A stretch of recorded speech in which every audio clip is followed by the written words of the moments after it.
from everybody but us. Is this Judge Garrity a friend of yours, Mr. Emerson?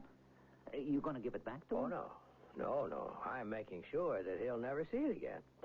And to my unpracticed eye, the judge's little nest egg consists of about $100,000 worth of diamonds. Too bad. Well, have you turned your, what you call unpracticed eye to the rest of this stuff?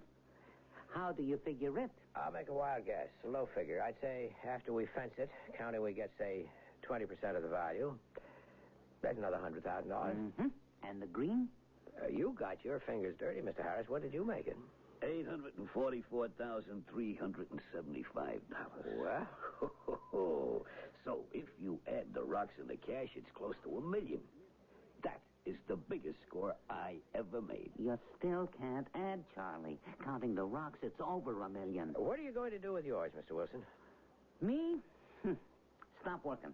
I may even retire. Me too. You know, except for the times I was jugged, I ain't stopped working in 30 years. Well, I've only done this once, but it doesn't seem extremely difficult to me. Oh, Mr. Emerson, don't kid yourself. Beating safes is hard work. There you are, sandwiched in some darn little office with this monster. Cooped up, sweating your head off. You got no idea, Mr. Emerson, how much physical energy goes into making that box. That's a fact. I put my heart and soul into peeling a box. And sometimes you get so darn tired you just have to lie on the floor to come to before you get out of there. Talk about being exhausted. And it's an emotional strain. Yeah, what Red said. Safe cracking ain't no fun. That's a living. But that's about all you can say for it. What are you going to do with yours, Mr. Emerson? $300,000 extra spending money? Well, starting tomorrow, I'm going to plan a really big one. The biggest. No kidding. Fort Knox? Who knows? No, if it takes years, I'm going to do the biggest bank job in history. Mr. Emerson, whenever you're ready, you count on us, will you? I certainly will. Me too. It's a pleasure doing business with you. Likewise, I'm sure. Mr. Faversham? Yes? Oh, are you Detective Sergeant Horton? Yes, sir. Well, it's been quite some time since we've heard from you police. Are you any closer to finding out who robbed the Manhattan National Savings Bank? Well, we have some leads, but I can't say we're close. 6 months. It's a pretty long time, Sergeant. What have you done? Given up? No, Mr. Faversham. We keep these robberies on our books for years. It isn't the currency or the securities, you understand. We're insured for that. But our safe deposit boxes were not. And our depositors look to us to protect the contents. They've taken the greatest loss. Most of our depositors were not insured. Now, has any of it been located? No, sir, nothing. I'm afraid, sir, the likelihood of any of the missing jewelry turning up now is pretty remote. By now, everything's been broken up and sold. Well, then what in blazes brings you here? Well, the police are working on a theory that this could have been an inside job. There is no evidence of entry, any of the ease with which the vault was open. Sir, is there anyone on your staff, any officer who you might suspect? Someone who works here? Why, that's unthinkable. It happens every day. Some disgruntled employee makes a deal with professional thieves. Yeah, we have reason to believe it a possibility, because there's been a raft of similar bank robberies up and down the East Coast and quite a few of the big cities. There is some mastermind behind all this. A man who has access to information enabling him to silence the alarms, and so on. Mastermind? Yes, sir. At headquarters, they're calling him the king of bank robbers, whoever he is. No one who would fit into the disgruntled employee category. Who would have access to, say, the blueprints of the layout of your bank? No one I can think of. Well, how would you go about finding out how to open your vault? Well, only ourselves. Myself and one or two other officers and the manufacturer. I'd put questions to them if I were you. I can tell you this, Sergeant Horton. We're not at all happy with the firm our locks come from. Since we were robbed, those locks have not performed adequately. They didn't perform adequately before you were robbed either.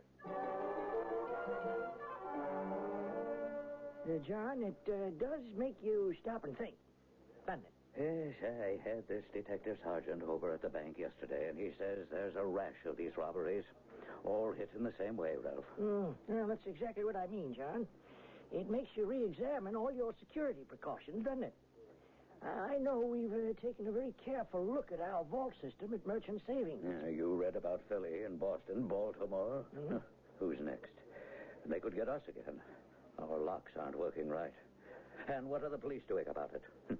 Theorizing. We at headquarters believe it's all the work of a king bank robber. Oh, Michael. Michael Emerson. Over here, boy. Hello, Mr. Faversham. Well, I haven't seen you in ages, my boy. How's everything going? Oh, this is Ralph Stanton, Michael Emerson, David Emerson's boy. Yes, well, I heard a lot about you, Michael. Your father and I were great friends. I miss him. That's right, Mr. Stan. I remember you and Dad played golf every Sunday. Yes, we sure did. But we'd meet here at the VIP club during the week, too. Ralph and I have just been bemoaning our lax police department. 6 months since the robbery, and they still have no idea who did it. Millions stolen. That much?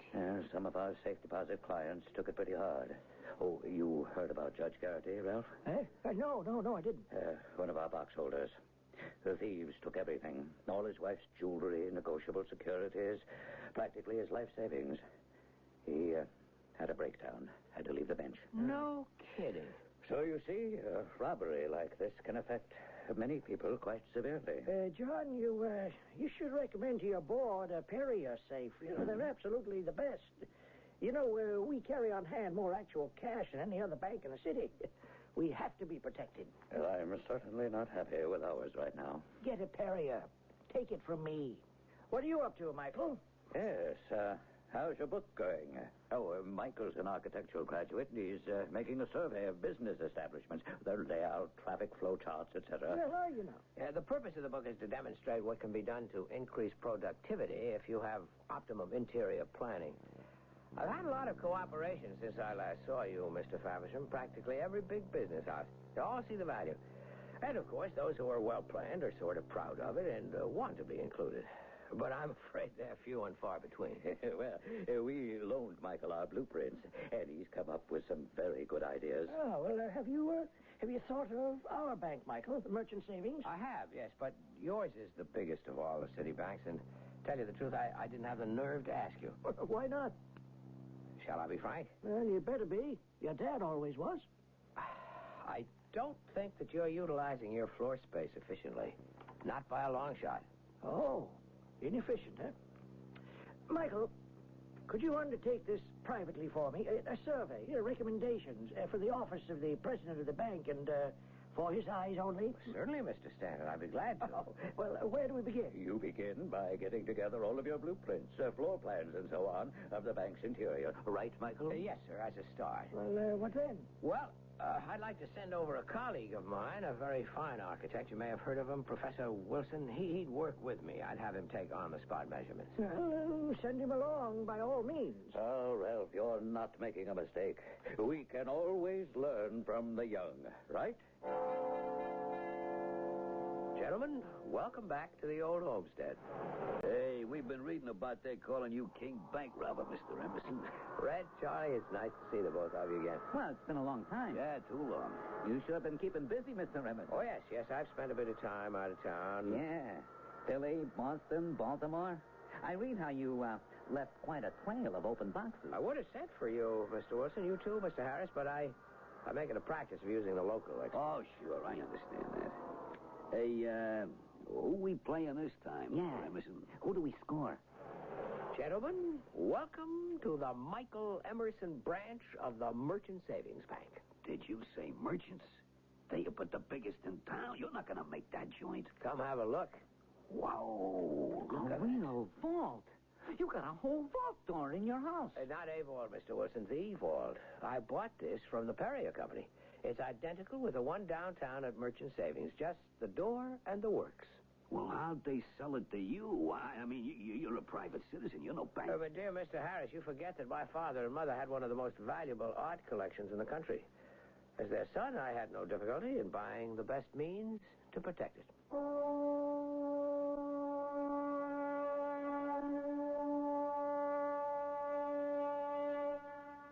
Pile up a stack of dominoes. Push one, the others will all fall. So also goes the game of life. An accident, Father and mother killed. A judge hands down a light sentence. A son turns against the rule of law and organizes bank robberies. The judge's safe deposit box is emptied. The judge is ruined. But Michael Emerson's jousts with justice do not stop there. More when we return shortly with Act 3.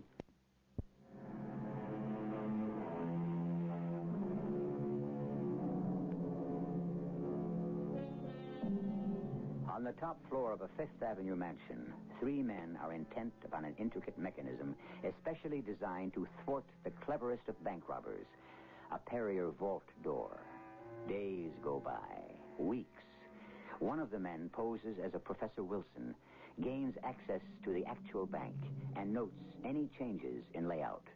More time passes. 3 weeks. A month. Lunch, burgers, and Cokes. How's it going? Oh, I'm sorry, Mr. Emerson. I think he's got it. Put the food over there, Charlie.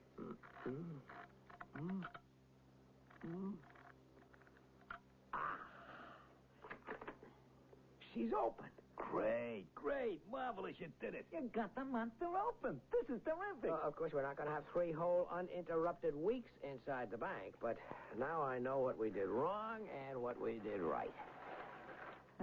Charlie, what's this? I told you 2 burgers, medium rare. Both of these are well done. Well, that's what I asked for. You never get anything straight. I said, take it easy, you two. Look, I offered you filet mignon downstairs. Now, that offer is still good. Well, I'm not used to that fancy food. Meaning no offense. I'll stick with these burgers. There's extra ketchup and pickles in the bag, Red. Thanks. You, sure you won't have something, Mr. Emerson? I brought an extra tuna fish sandwich just in case. Thanks, no, Mr. Harris. I don't feel like eating now. I've got to measure exactly where I drilled that hole under the indicator. And work always makes me hungry. Will you gentlemen just hold the chatter for a minute? What I've got to remember is exactly how I've done it here. Every move. Well, gentlemen, I'm game for this Friday. How about you? Sooner the better. The other jobs, the other jobs are easy. This one, time will tell. How's that? We got the hang of this lock in 3 weeks. All we've got now is a weekend. Friday came. We went in. Our inside man opened the back door. It's good and dark, just enough light coming from the street lamp outside. Red Wilson worked with me. Charlie Harris was lookout. You need help, Mr. Emerson? I got the hole pretty well started under the indicator. I want to check how far I'm in. Hand me the steel wire. There's a cop coming down the street. Everybody freeze. He's still coming. Coming closer. Hey, what's that? The night lights have gone on. Hit before everybody. It must be timed automatically to go on at midnight. Jack should have told us, a stupid fool. Hey, I'm standing over here by the window. The cop's going to see me. Duck down. Crawl into the corner behind that big cardboard sign. Can you imagine? Jack's the inside man, and he don't tell us nothing. Mr. Harris, did you make it? Yeah, right behind that sign. You know what it says? Who cares? Low interest rates. Borrow from us. It's a steal. Oh, Charlie, you're too much. What do we do now? We wait till that cop is past the window. Okay. Now let's arrange some of that furniture so we can work without being seen. Big couch by the window. We'll crawl over there and move that to the right. Mr. Harris, grab hold of your cardboard sign and ease it over to your left about a foot. This is like cracking a safe in the middle of Times Square. Think we can do it, Mr. Emerson? We'll give it a darn good try. We moved whatever furniture we could find, inch by inch. Had it staggered all the way across to the counters, so from outside it still looked all right, but it made a solid wall. Most of the time we just had to kneel behind it, working all that night, the next day, and the next night. It was slow going. Oh, Mr. Harris, you want to take over? You bet. Nice and clean. Nice and clean. 2 hours. Flat on your stomach. I tell you, 2 days like this is a little nervous-making. Why not? There's a little more than 5,000 in this wall. I'm through the plate, I think. Yeah, I am. You're a good man, Charlie. Let me see. It's just after midnight. We have 24 hours. We ought to be out of here by Sunday midnight. By midnight Sunday. We worked around the clock, all of us did, taking turns snaking a hair-like piece of steel through the drilled hole. According to my calculations, I'd lined up the notches in the tumblers, but somehow we just couldn't get them to fall right. Monday morning was getting close. I give up. My arm's stiff. My knees going to sleep. Let me have another go at it. Here, hand me that steel wire. I know which tumbler's holding back. I can feel it. No matter how I poke, she won't move. It's starting daylight. What do we do? Better wrap it up, move all the furniture back where it was, and roll up the tools. You giving up? I sure am not. I'll putty up this hole, and we'll be back here tonight. Should I leave a note for Jack? No, Charlie, are you kidding? You might as well talk. We'll be back right here on the floor.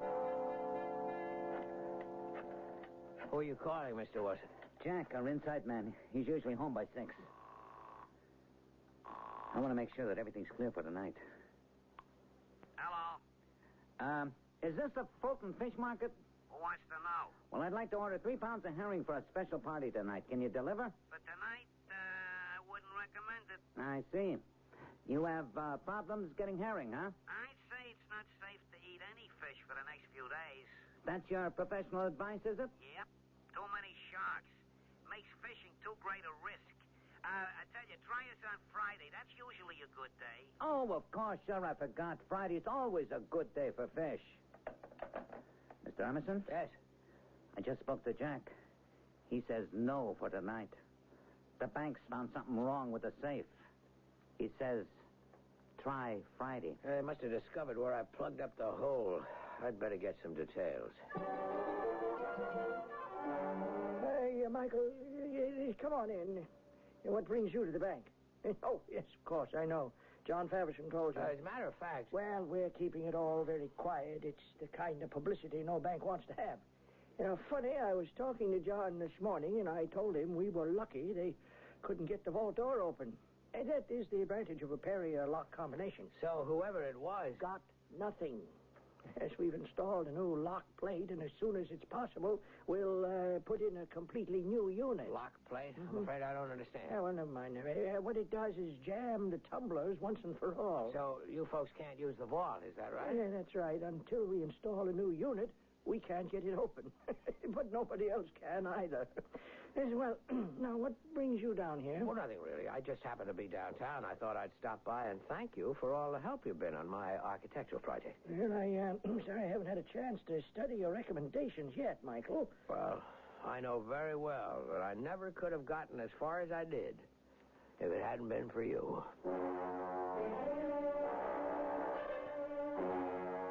So we waited until Friday.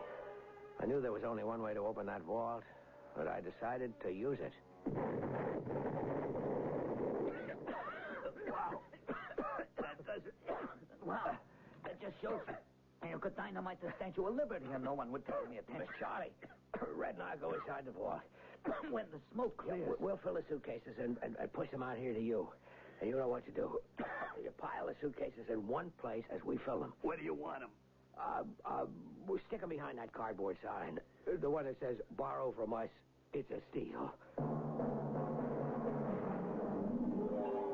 We did it. $3 million, the biggest haul in safe-cracking history. But where do we go from there? I proved I could do it, make a monkey out of the law. So, I retired. Of course, I kept my hand in as a consultant to other bank robbers. They pay me a fee for advice and planning. But King Bank Robber was no more. Michael Emerson, he still lived, and you could find him at the VIP club mingling with the best people. My old partners, Mr. Wilson and Mr. Harris, I lost track of them. But one person didn't. Detective Sergeant Sam Horton. Officer Carmody, bring in the prisoner. Well, if it isn't Charlie Harris. I don't think we've met before. Oh, well, let me introduce myself. Detective Sergeant Horton. Well, Charlie, you used to be a lot smarter. What happened? I was never very good in school. Kind of dumb. Well, according to what it says here, Charlie, you were caught with your fingers in the cookie jar at the City Grand Trust of National. No kidding. I was? Well, Charlie, you don't have to play dumb if you are dumb. I was badly advised. I sure think you were, Charlie. You shouldn't listen to everything the King tells you to do. Who? King Bank Robber. Never heard of him. Oh, Charlie. Dumb. Oh, yeah. Yeah, I heard of him. Yeah, and you work with him, too. Now, I'll tell you how I know. You use a lot of tricks only he used on his jobs. But your problem, Charlie, is that you weren't tricky enough. I didn't come here to be insulted. So tell me, where did you get the ideas on how to crack City Grand? Out of my own head. What do you think? Well, I'll tell you what I think. I think you're going to get 20 years. 20 years? Mm-hmm. I ain't going to live that long. Oh, you could, Charlie, and I'm going to level with you. You're a small potato. Doesn't do me any good to put you in the oven when the big potato's still around. So what I'm offering you, Charlie, is my cooperation when it comes to plea bargaining time in return for yours.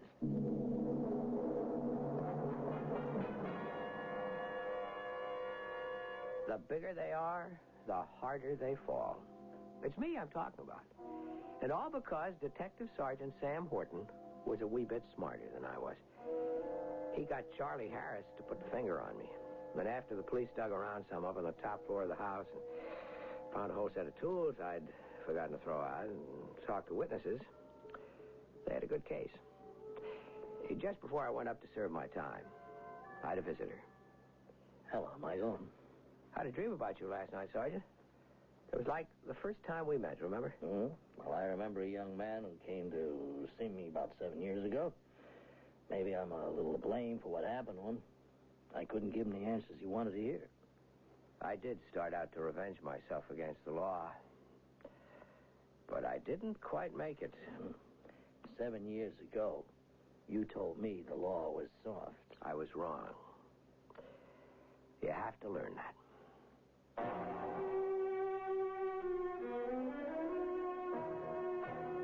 The story of Michael Emerson. Does it have a meaning? Does it add up? Is the answer taking the law into your own hands? Is your way the right way? Fight fire with fire, they say. But will it ever put out the flame? Think about that. And I'll be back shortly.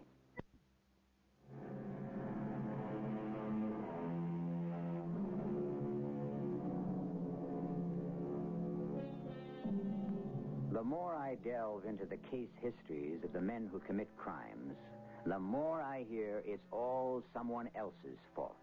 Every man in prison is innocent. Every convict was railroaded.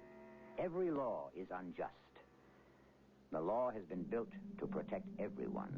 Like a water dam, just one little hairline crack and, well, I don't have to tell you what might happen.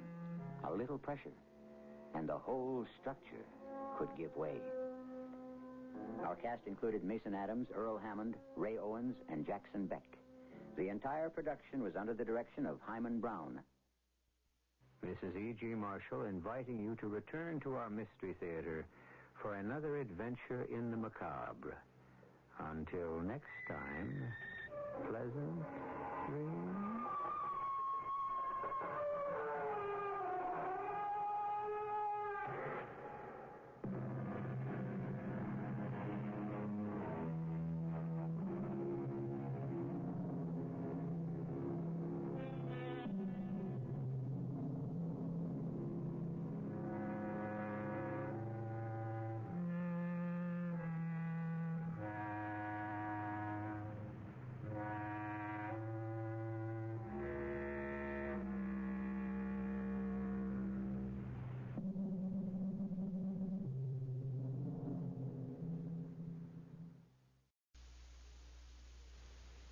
The CBS Radio Mystery Theater presents...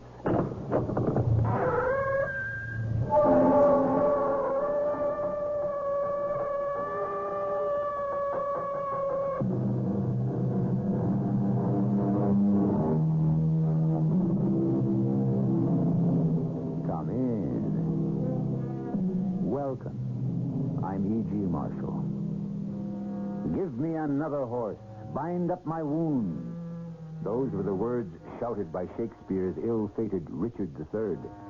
You can also hear them spoken today at any racetrack by thousands of luckless horse players. Yes, horse players. They lick their wounds as they wait for another day to dawn and another horse to run, and for another blow from fate. Horse players. What a strange breed they are. Who am I talking to? Oh, do you think you're talking to? Well, I don't know. There's nobody here. What do you mean there's nobody here? I'm here. Oh, no. I'm going crazy. I think I'm talking to a horse. What do you mean you think you're talking to a horse? You are talking to a horse. But that's impossible. A horse? A horse that talks?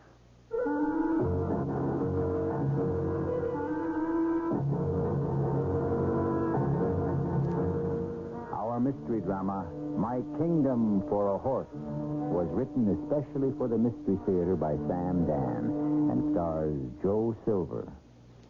It is sponsored in part by Buick Motor Division and Contact, the 12-hour allergy capsule. I'll be back shortly with Act One.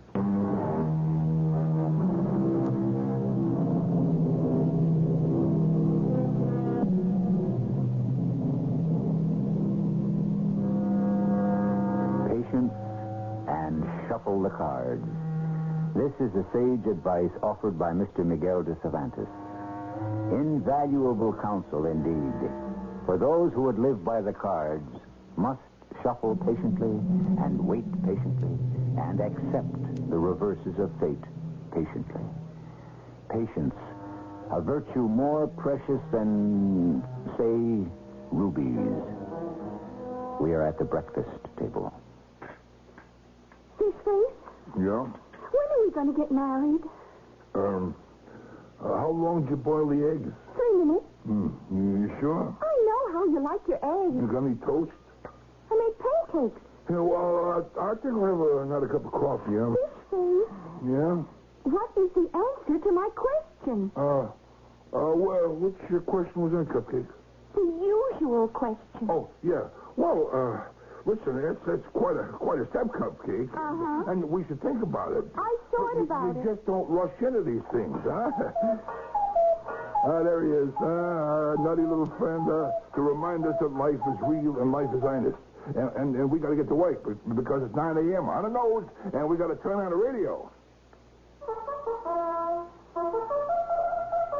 Good morning, horse players. Good morning, Charlie. Hoping each and every one of you gets $1 million today. Amen. It's time for tips and clips from Feedback Charlie. First, the latest scratches from Crystal Park. In the second race, Covered Wagon. He's doomed. In the third, we have, or more accurately, we shall not have, Gorgeous Gertie. Good riddance. Now in the fourth. Hey, Cupcake, what'd you do? Obviously, I turned it off. You can't turn off Feedback Charlie. Now, resuming our discussion Cupcake, what? concerning the question I asked The you. question. Oh, only the question. Well, what is your answer? Well, look, marriage is a very serious affair. Exactly. And therefore, non-marriage is a very frivolous affair. Cupcake, I got a note today's scratches. If you turn on that radio again, I shall bounce it off your skull. Oh, no, Cupcake. I do not come know on. which shall receive the greater injury. Cupcake? Well, I was talking to this psychiatrist Indeed. And where would you encounter a psychiatrist? at the track. What was his problem? You know what he said? He said a person's got to be psychologically and emotionally ready for marriage. That's me. I am ready. I am ready to become a woman. Oh, honey, you are a woman. Not yet. Not yet? Well, is there something I don't know? I shall not be a woman until I am fulfilled by marriage and children. Oh. Well. And therefore, at present, I am operating against all of the psychological, physiological, biological, and emotional imperatives of the race. Well, baby, Well, what? you talk about the imperatives of the race, biological, physiological, et cetera, and so forth. Yes? And you say that they're attached to marriage and having kids, et cetera, and so forth. Yes. Are you sure Am I sure of what? that those are the basic imperatives? Absolutely. Aren't there other imperatives? Such as? Well, such as a woman's need for personhood. I consider myself a person. Yeah, well, what about a woman's need for self-expression? Oh, I express myself. I am Melisande Cupcake McClure, Northeastern States National Women's Professional Wrestling Champion.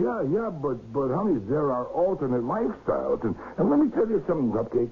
I am extremely impressed with all this thing that I hear about women's liberation. Oh, well, shall I tell you what I think of women's lib in one word, Fishface? Yeah? Horse feathers. That's 2 words. When are we getting married? Soon. Can you define the word soon? Permit me. Soon is Sunday.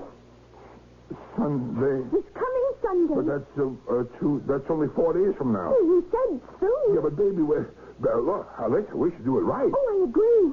The right way is to get a license, go to a minister. Yeah, but I don't even, I can't even buy you a ring. Oh, yes, you can. Yeah, but I have the money right here. Do you think I would take your money? Oh, it's our money, Fishface. I took it out of your account. Yeah, but we agreed that would be the money we would help us to get married. Yes? This is such an important step. How long have we been going together? 8 years? 9 years? 7. Well, it feels like 10. Here's $300. Buy the ring. I'll arrange for the church. Cupcake?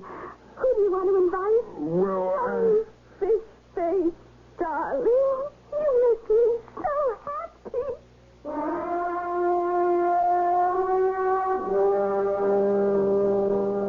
Hey, do these ancient orbs of mine deceive me? Or is this in truth Fish-Face Harnish-Figure? Good afternoon, Thrifty. Is there some great national calamity? Don't ask. Why is the celebrated Fish-Face indoors? In a gin mill when he should be gambling at the track. Yeah. Oh, you didn't get it. Huh? Get what? Gamble meaning to romp, and gamble meaning to wager. You know who would have appreciated that deft turn of phrase? Who? Your lovely lady, Miss Cupcake McClure. Yeah. You know, you are indeed fortunate. What a package of beauty and brains. Yeah, I guess so. Fishface, do you realize Cupcake is probably the only professional female wrestler with a master's degree?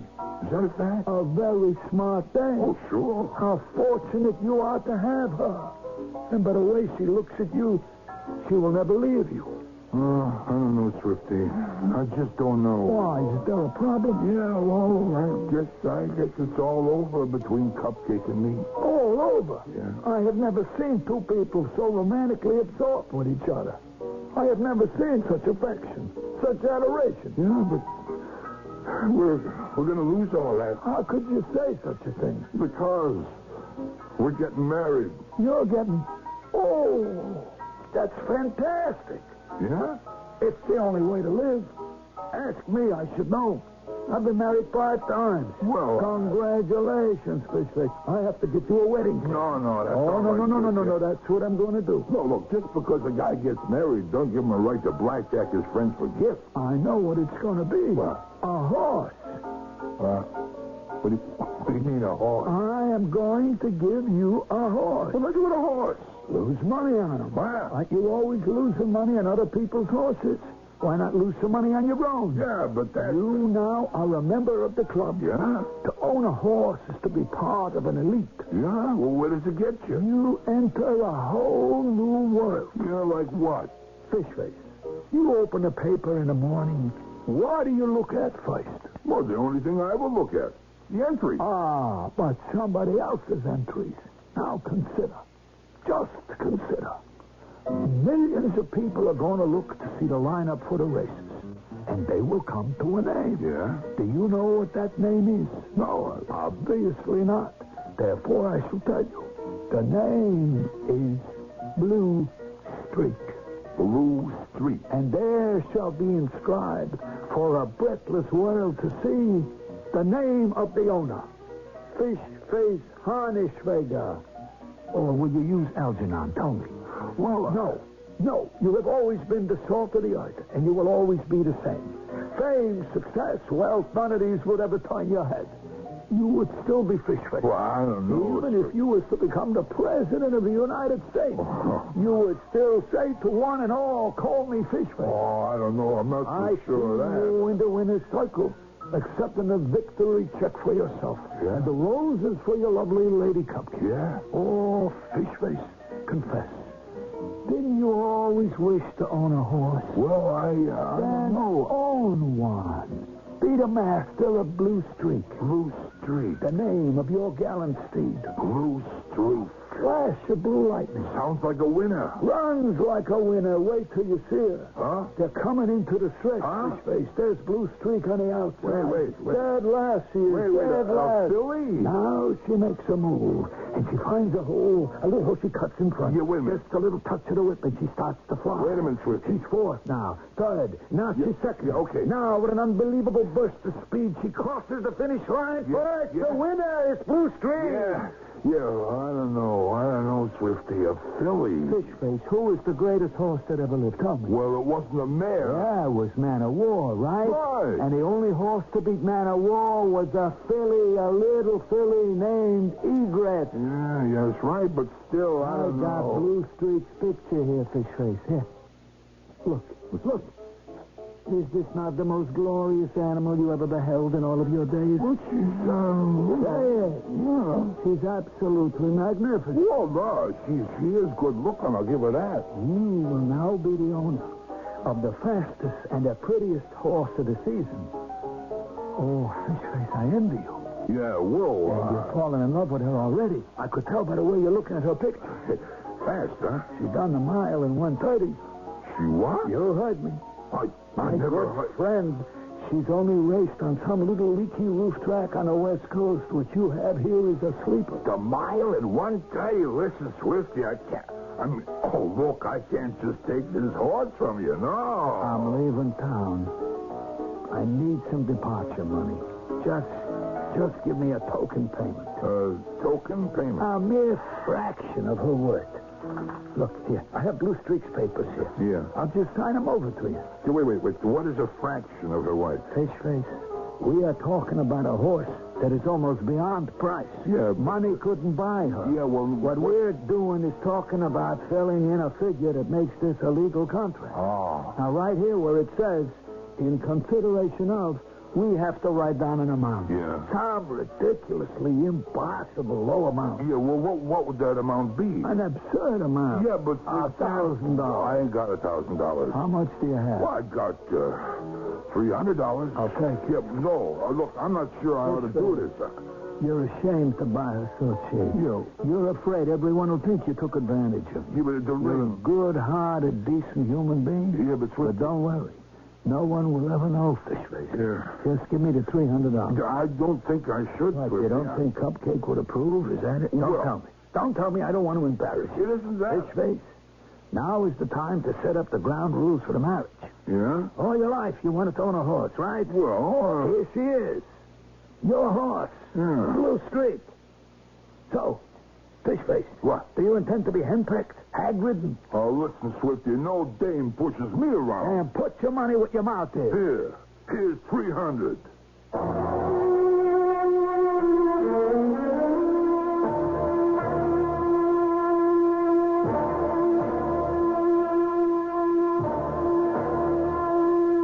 I don't know the answer to many, if indeed to any, of the great mysteries that perplex the world. To me, however, one thing has razor-sharp clarity. If your fiancée is a professional wrestler, and if she gives you $300 to buy the wedding ring, and if you instead buy a racehorse, you can expect problems of the first magnitude. And they shall be encountered in Act 2.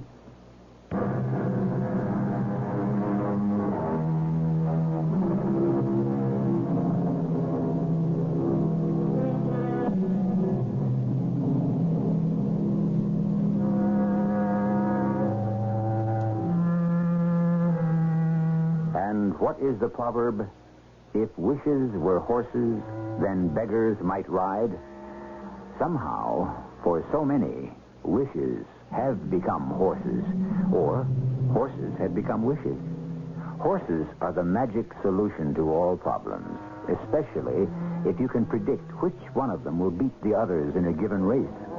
Which horse? This riddle has ravaged certain sections of mankind for centuries, and possibly it can never be answered. Hey. Huh? Fishface. Oh, hi. You don't remember me?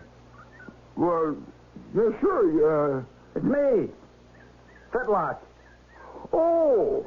Yeah, that's right, Fetlock. Fetlock Feinstein. Fetlock Feinstein. Yeah. So what are you doing with yourself, Fetlock Feinstein? I had to take a job. Oh, that's too bad. Yeah.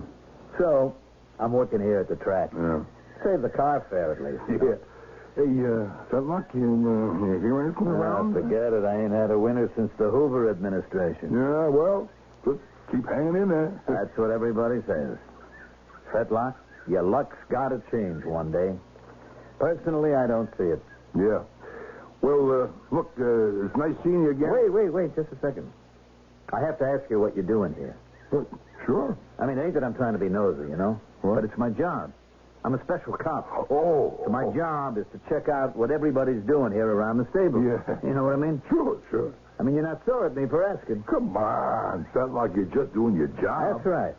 You always was a good guy. Thanks. Hey, I hear you're running around with a dame, an opera singer. No. She's a wrestler. Oh, yeah? Yeah. So, what are you doing here? I just bought a horse. Oh, yeah? Yep. Let me know when it runs. Oh, sure thing. It's not like, where's barn number 38? 38? Well, you turn right at... What's the matter? You sure you want barn number 38? Yeah, that's where Swifty said she'd be. Swifty? Where does he come into this? Well, he sold me the horse. You bought a horse off of Swifty? Yeah. Oh. What does that mean, oh? What's the name of the horse? Blue Streak. What did you want to buy Blue Streak for? Did I do something wrong? Fish face, you always struck me as the guy that knew who was who and what was what. Wait a minute, Fetlock. What are you trying to tell me? Look, leave us go over it. What did you say it was? Barn 38? Come on. Yeah. Here's old number 38. The oldest barn at the track. That's why Blue Streak is in here. And here we have Blue Streak. What? She's Blue Streak? Sure is. Barn 38, ain't it? Yeah, but this is a bag of bones. No, ain't exactly a bag of bones. A little old, maybe. No, wait a minute. This can't be Blue Streak. I don't believe that. That's why she's in here, Fish Face. The oldest horse at the track is in the oldest barn at the track. I'm having a nightmare. Are you? It is a bad dream. I'm going to wake up. You look to me like you're up now. It's a bad dream. I am dreaming I took the $300 from Cupcake and I bought... Swifty lied to me. Swifty? No. Swifty wouldn't lie. What are you talking about? Everything Swifty says is true. Yeah? Yeah, well, look, here. Look at this picture. See this? He said this was a picture of Blue Streak. It is a picture of Blue Streak. 15 years ago. But it is still the same. He said she could run the mile at 1:30. She could. And I remember that she did up until the time she was 5 years old. Fetlock, this horse has got to be 20 years old. Give or take. What am I going to do with a 20-year-old horse? Well, not much you can do, I guess. You can maybe feed her an apple. If her teeth are okay. If her teeth... $300. Fish face? You going to give her a good home? Oh, sheesh. Cupcake, here's what I did. I'm not even going to have a home myself. Hey, Fetlock, what do you think I could get for her? You don't want to sell her, do you? Yeah, well, who'd want to take her off my hands? Yeah. You could sell her to the... No, I don't even want to talk about it. I mean, she ain't a bad little horse, Fish Face. Once you get to know her, you're going to like her. I guarantee it. You gonna hang around here a while? Well, between you and I'm scared to go home. How am I going to tell this to Cupcake? Well, look, if she's got a good heart, she's going to understand. Yeah. Well, it's getting late. I got to make rounds. I'll see you, huh? Sure. So what am I going to do with you? What they used to do with old used-up horses? Send them to the glue factory. I wonder if they still do that. I wonder what they make glue out of these days. I don't want to think about it. Stupid horse. stupid horse. What you got me into? I got you into it? Huh. If you were dumb enough to buy a horse, sight unseen, why blame me? Never mind who's to blame. What am I going to do now? Don't ask me. Look, you can't afford to have that attitude. Don't make so much noise. I'm old. I deserve respect. You deserve Hey, wait a minute. Who am I talking to? What do you mean, who are you talking to? Can't be. I think I'm going crazy. Why are you going crazy? Because I am standing here and I think I am talking to a horse. You think you're talking to a horse. You are talking to a horse. Come on, that's impossible. Why? A human being does not talk to a horse. Well, you're a human being, aren't you? Yeah. And me? Would you agree I'm a horse? Well, yeah. We're talking, aren't we? Why? I'm not dreaming, huh? No, you're not dreaming. You're a talking horse? That's right. It's not a trick? Oh, look, get over it, will you? Well, wait a minute. How did it happen you can talk? I could always talk. Yeah? Then how come you never did? Maybe I never met anyone I wanted to talk to before. Well, you mean I'm the first person you met that you ever wanted to talk to? Yes. And you can talk English. Also a smattering of French, a little Spanish. Well, then why'd you want to talk to me? Oh, you're nice. Nice? Is that the only reason? Isn't that a good enough reason? Well, yeah. What? You can talk. Now, don't start that again. Listen, I want to tell you exactly the way it is. Look, Cupcake gave me 3 big bills to buy the wedding ring, see? And Swifty, he talked me into buying you. Swifty.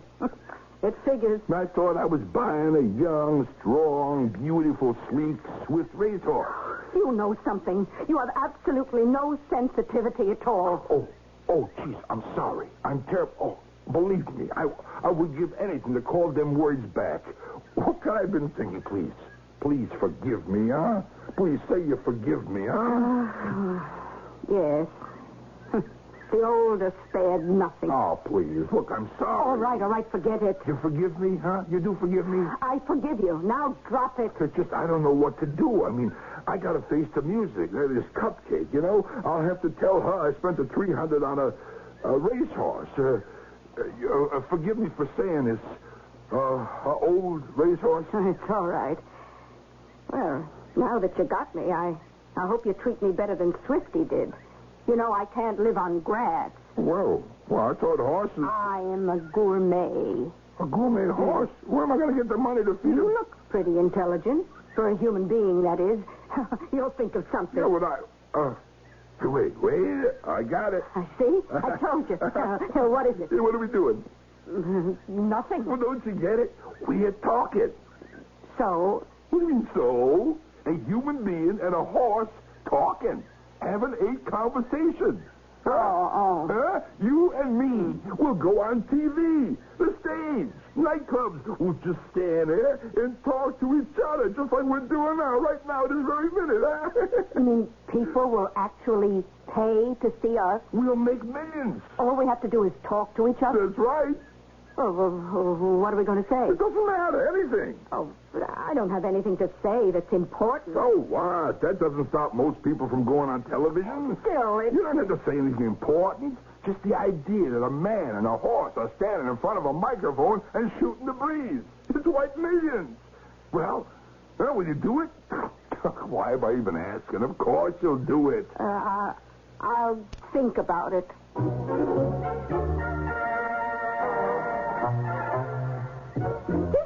Over here, Cupcake. Over here. Here I am. Oh, now then, what's this about? You took our $300, our ring money, and you bought a racehorse. Was that what you were telling me on the phone? Now, Cupcake, wait a minute. Racehorse? A talking racehorse. Oh, I knew it. Now, you gotta believe. This environment, this never land of fantasy, this racetrack with its tainted visions, it has finally unhinged your brain. Look, Cupcake, you can say what you like. What's the proof of the pudding? I can't afford to eat pudding. I'm in training. Now, what will you say when you hear this horse talk, huh?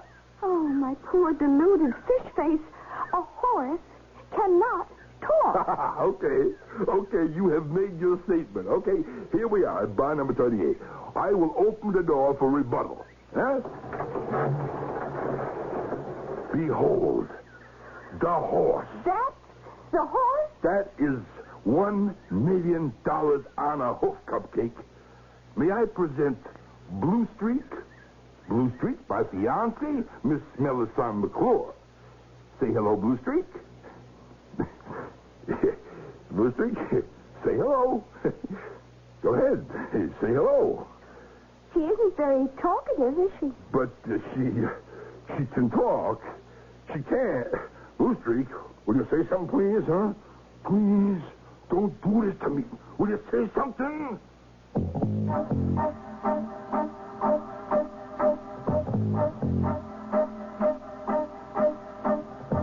What is this? We all heard Blue Streak talk of Blue Streak just a few moments ago. What can we say in a situation like this? Has the cat got your tongue? Or is it a case, quite simply, where one lady has taken an instant dislike to another? It's been known to happen. And it calls for further illumination in Act 3.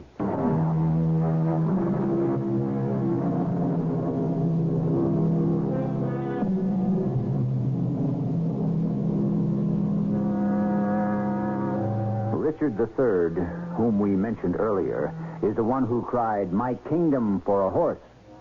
Since he didn't specify the type, we can assume he would have settled for any horse he could get. However, if his plea had been answered by giving him a certain horse, like the one in our story, I'm not sure it would have solved his problem. Blue Streak, you can't just stand there. Obviously, she is. Cupcake, listen, she talked to me. She's been talking to me all afternoon. Really? No. Don't say it that way, and don't say it like that, and don't talk to me as if I'm a nut. I reject the word nut and all of its vulgar and cruel connotations. Yeah? There are unfortunate people who are disturbed. Yeah? And we debase our own humanity as well as theirs when we use a word that makes them the object of ridicule and scorn. The Blue Streak, get me off the hook. Will you talk to her? Oh, my poor fish face. For crying out loud, will you get me off the hook? Oh, don't scream at her, darling. She's only a poor, dumb animal. Did you hear that? Huh? Did you hear that, Blue Streak? Are you going to take that laying down? You going to let her call you a dumb animal? Fish face, that's enough. She can talk. Suppose I tell you what happened. But I already told you. Revealed here is a basic guilt pattern. Huh? You are completely lacerated by remorse. I am not. Oh, you had better be. You took our money, our ring money. Therefore, in a sense, sacred money. Oh, come on, Cupcake. Foolishly, you threw it away on this piece of horseflesh. Well, no. Don't interrupt. Perhaps you were flattered. Perhaps it was your smoldering vestigial resentment toward marriage reasserting itself. And then... Wait. It wasn't that way at all. And then, when you realized what you had done, you needed justification. And you concocted a fantasy of a talking horse. But she does talk. You probably believe it. It's true. We will discuss this matter in greater depth and at further length when I arrive home this evening from the college. No, wait a minute, Cupcake, look. In the meantime, I suggest that you dispose of this animal as quickly as possible. Wait a minute, honey, wait. Blue Streak, now listen. Now listen to me. This is your last chance to talk. It's the last chance you got to save yourself from the glue factory. This is reprehensible. To threaten this poor, dumb animal with such an inhuman fate. We shall have a very, very far-reaching discussion indeed this evening. For now, goodbye. Wait a minute, Cupcake? Cupcake? What did you do, huh? What did you do to me? We agreed. Did we? Yeah, you said you would talk. I said I would think about it. Why didn't you say something? Because I had nothing to say. Well, you could have said hello. Yes, I could have done that. Yeah, you could have said, how are you? I suppose You so. could have said, nice day. That's true. Well, why didn't you? Why'd you just stand and let me look like a fool? Let me put it this way. It suddenly occurred to me that it would be better for you to look like a fool than for me to look like a freak. A freak? Isn't that exactly what a talking horse is, a freak? Isn't that why people would pay to see me? But you can't throw away $1 million. I see. But I can throw away my dignity. Oh, wait. Come on. Look, you're taking this thing too serious.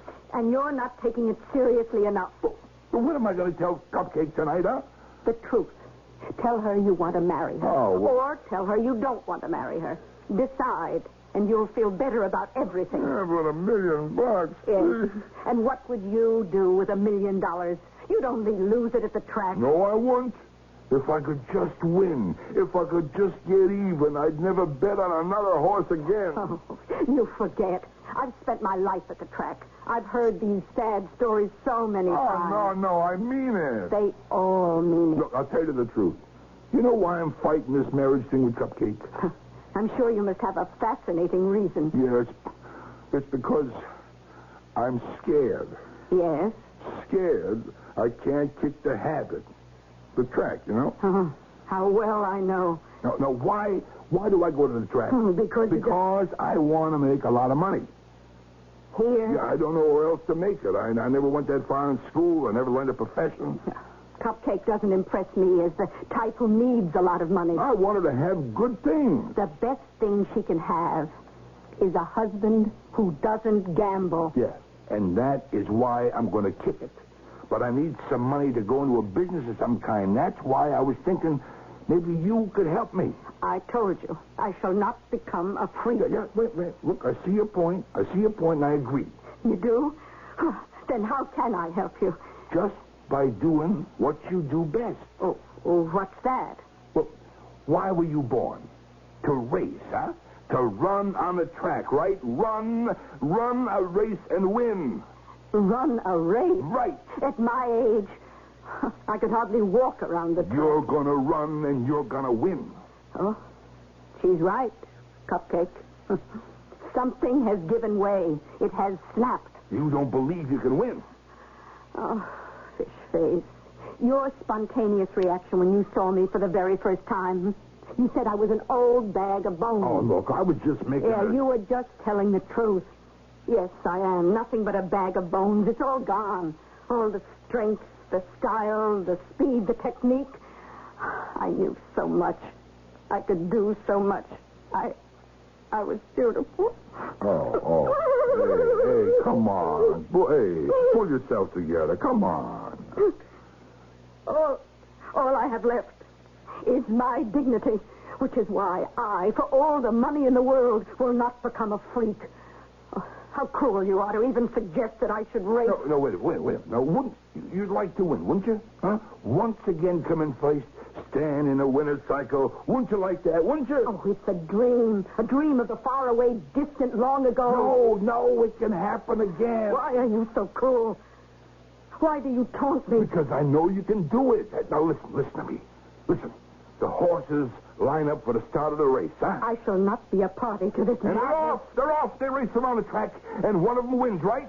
Huh? Well. And we make a fuss over the winner, huh? We, human beings. And why? Because we bet on the race, huh? Right? Now, answer me this. Do horses bet on a race, huh? What kind of silly question is that? Answer me. Of course not. Do horses really care which one of them wins, huh? Think first and then answer. Well, now that you mention it. They don't. When a race is over, they all go back to the barn. Whether you win or lose, you get fed, don't you? Yeah. That's right. See, you get a pat on the head from human beings. Maybe a piece of sugar, an apple, a carrot, huh? But do the other horses treat you differently? I couldn't say that they do. See, this whole entire racing business is for people, right? It's for their enjoyment, for their profit or loss. It really doesn't mean a thing to the horses. Now that I think about it. That's why you're going to win. But you still haven't told me how. You are going to talk to the other horses. I am going to what? You are a horse. You are going to talk to your fellow horses. Oh, And you're going to say, look, I'm a horse just like the rest of you. My name is Blue Streak. Now, it's very important for me to win today. Do you fellas mind if I come in first just this one time today? Huh? Now, what do you think they'd say? I don't know. Well, come on. When you were racing and when you were lined up at the gate, if some horse had said that to you, what would you have answered? I would have said, help yourself. Take it. If you need it, why not? See? Horses are very nice to each other. We have to be. Sure, so all you got to do is just talk that way to the other horses in the race. Yes. Yes, that's all I have to do. And that's how I win my $1 million. You do it? Only if you promise never to bet again. Now listen, Cupcake. In a minute, we're going to turn on the television, huh? Why? Because you didn't want to go to the track. Well, naturally, I would have no reason. And besides, I despise that The environment. reason we're going to watch the 7th race at Crystal Park... No, Fishface, we are not. It's because we own a horse that's entered in it. What are you saying? Well, you saw the horse, Blue Street. That antiquator! She's going to win. She's going to... She is going... Ask me how I know. Ask, all right? And I'll tell you. She and I talked it over. Fishface! Believe me, she talks. She's arranging it with the other horses. Oh, you're not serious. Yeah, sure. You know what odds on Blue Streak are? 1,000 to 1. I'd better call a doctor. So, I went to the bank. I drew out 1,000. You... What? $1,000 at 1,000 to 1 to pay off $1 big million. Fishface, I can't believe it. It's going to be okay. It's okay. You'll see. Okay, here. I'll turn it on. That's it. The race is starting now. Yes, indeed, folks.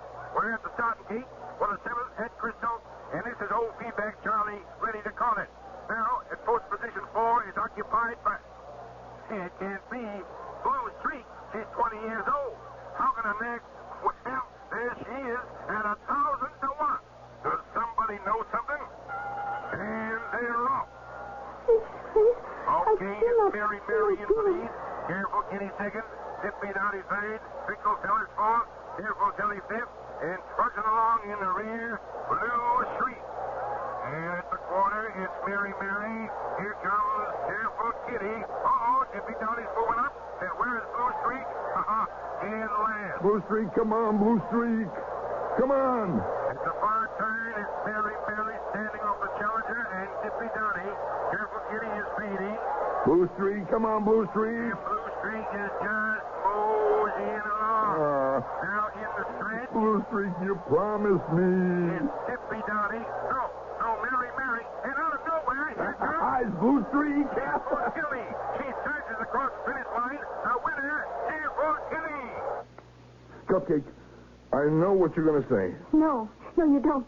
You are going to lie down, and we're going to call the doctor. No, but I'm not sick. I got to talk to her. Fishface, come back here. Fishface!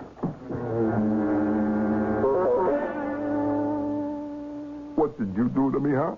What did you do? Look at you. What are you angry about? What am I angry about? What did you lose? Some money. Cupcake is chasing me right now. She's got men in white coats with her. What happened? What went wrong? You're supposed to talk to the other horses. What went wrong? Nothing went wrong, exactly. I just didn't talk to them, that's all. Well, why didn't you talk to them? That was the plan. Why? I couldn't. I can't talk to horses. You can't talk to horses? But you're a horse yourself. What do you mean you can't talk to horses? Well, you see, all these years I've been learning the language of people, and so I forgot the horse language. You what? I talked to the other horses the way I talked to you, and they looked at me and shook their heads. They didn't understand a single word. Oh, please, feel sorry for me. I should feel sorry for you after what you did to me. What did I do to you? All you lost was some money. But I lost the language of my father and mother. Forever I'm doomed to be a silent stranger among my own people. I can no longer talk to my brothers and sisters. Oh, come on, Brewster. Come on. No. Everything's going to be all right. Can you imagine? Can you even begin to imagine? No, you'll see. You'll see it'll be all right. I forgot how to talk to horses.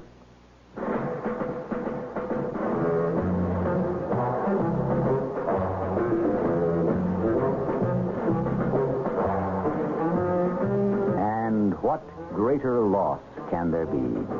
I needn't tell you that at that very dramatic moment, Cupcake showed up, and the white-coated folk were with her. Fish Face was conducted to a place where he was, in time, restored to what the doctors called normalcy.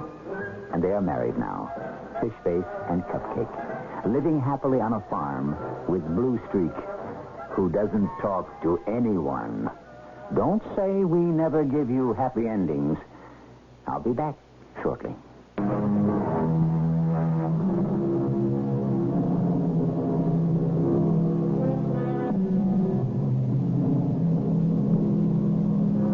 For some reason, we seem to assign a great and deep wisdom to the horse.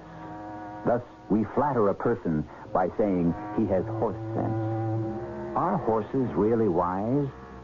For that matter, are foxes smart? Are cats cunning? Are dogs faithful? Are lions brave? It seems that if you're looking for mystery stories, you'll find as many at the zoo as you will in the library. Our cast included Joe Silver, Mandel Kramer, and Bryna Rayburn. The entire production was under the direction of Hyman Brown. Radio Mystery Theater was sponsored in part by Contact, the 12-hour allergy capsule, and Buick Motor Division. This is E.G. Marshall inviting you to return to our Mystery Theater for another adventure in the macabre. Until next time, pleasant dreams.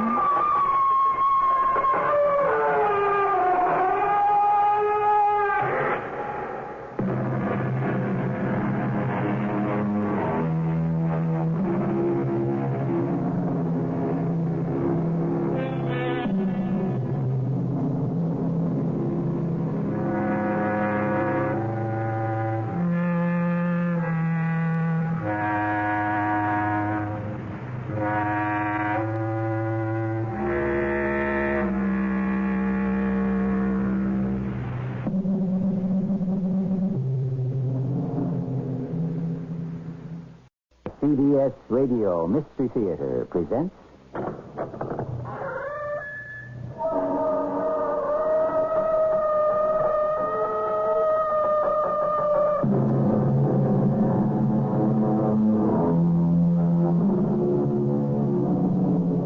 Come in.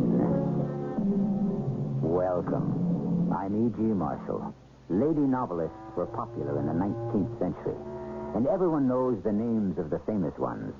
Jane Austen, Louisa May Alcott, the Bronte sisters, George Eliot. But less well-remembered ladies also turned out popular romances, and some real chillers. One of these was Amelia B. Edwards, who gained fame as an Egyptologist. She was born in London in 1831 and came to the United States on a lecture tour toward the end of her life in the 1890s. Miss Edwards had a way with words, and her short stories are full of surprises and suspense. We're making a turn here to the right. Wait a minute. I used to play here as a child. The chalk pits are over there. Well, I'm not sure, but Well, be sure. I have a gun at your back. Now, where did you say you had hidden a body? Under that brush over there. Show us. Go on. Show us.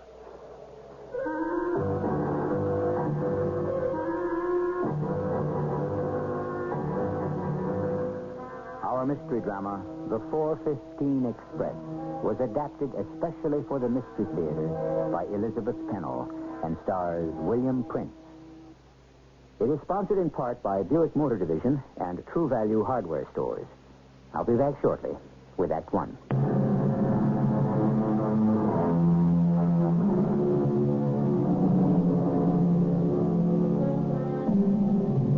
The year is 1856, month of December. William Langford has been away from his native England for about 6 months on a business trip, which took him to Russia. He is happy to be back in London and is eager to see his friends, the Jelfs, who have invited him to spend the holidays at their luxurious manor house in Clayborough. His host, Jonathan Jelf, is president of the railroad company on which he is traveling. And William Langford better hurry because he's about to miss the 4:15 Express. All aboard! Wait for me! Step lively, sir. Here, let me take your bag. Hey, that was the club's call. May I see your ticket? Oh, I have it here somehow. Just a minute. It's in an envelope. Well, don't you know the number of your car? I was in such a hurry that... there you are. I see. Well, why didn't you say so, sir? Say what? Well, you're the gentleman I was told to look out for. Well, have I done something wrong? Oh, no, sir. I'm the one at fault. I should have known. You're a very special passenger. How's that? Well, you're the guest of Mr. Jelf, and he's arranged for you to have the compartment reserved for company officials.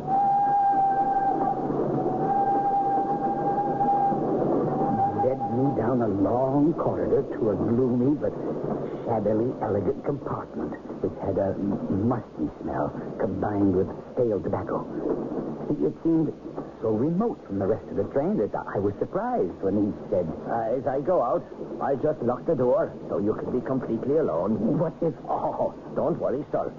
You can open the door from the inside, but no one can come in.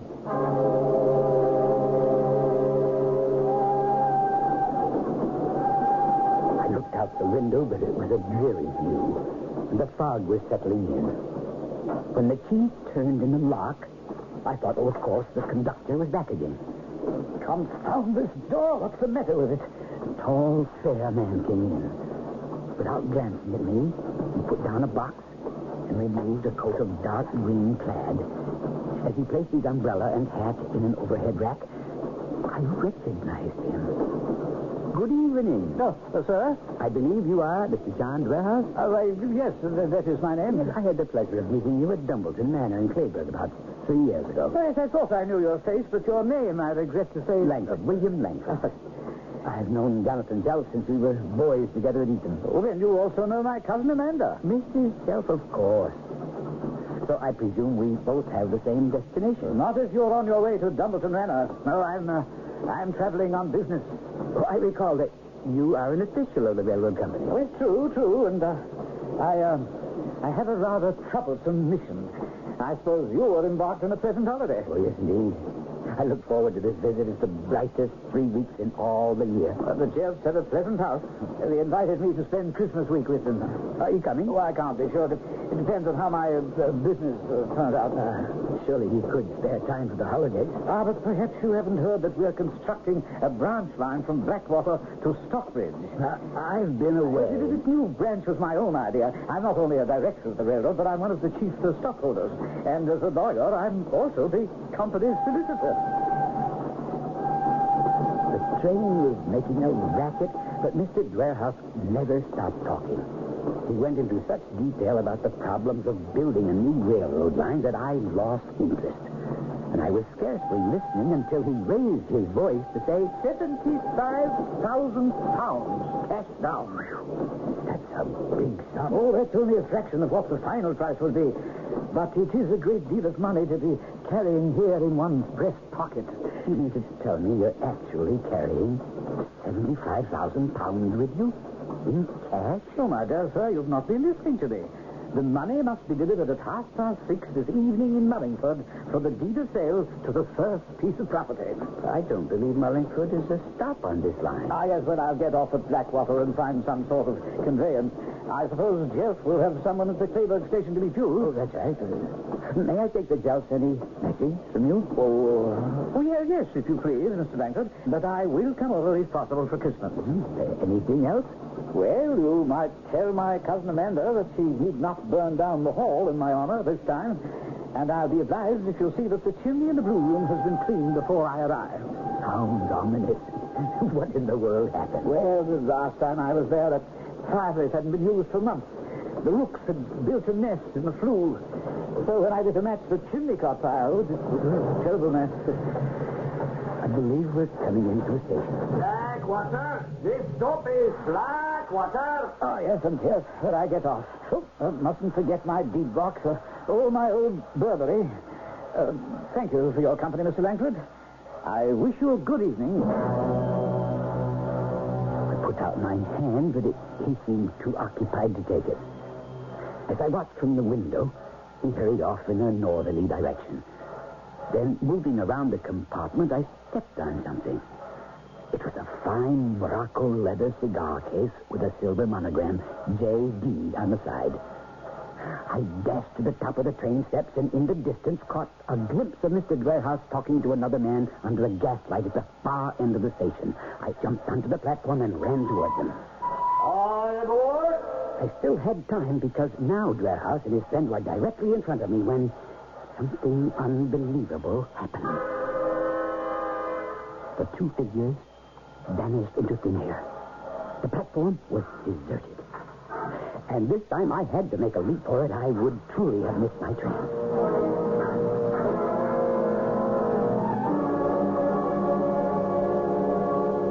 Welcome, my good friend. Well, we're delighted to have you once again at Dumbleton. A great pleasure to be here, and believe me, it was quite the journey. We want to hear all about your travels. I have some messages. Oh, I want to know about your parents and our old cronies and... But this is... That's simply wonderful to see you again. Amanda, my dear, beautiful as ever. And I have a special message for you. No, well, later. You see, we're giving a party, and I want you to meet everybody before we go into dinner. I'll have to change my clothes. No, you must hurry. Your bags have been taken up, and at the top of the stairs, someone will show you to your room. Oh, it wouldn't be the one with that fireplace, would it? Why, all the bedrooms have fireplaces. I mean, the blue room. Oh, well, I don't know what you're talking about. But never mind. Just hurry. I can't keep my guests waiting any longer. Well, now you must tell us, how was the train ride? Oh, splendid. That 4:15 Express is very comfortable. Especially if you're a friend of the management. We tried to take good care of our passengers. You certainly did. Even provided me with a fascinating traveling companion. Oh, I thought the conductor would see to it that you had a private compartment. Really, he did. But I shared it, nevertheless. That's strange. It certainly was. Well, who was it, Bill? Well, can't you guess? None other than your business partner and Amanda's cousin, Mr. John Dwerhouse, Esquire. I spilled my sherry on my dress.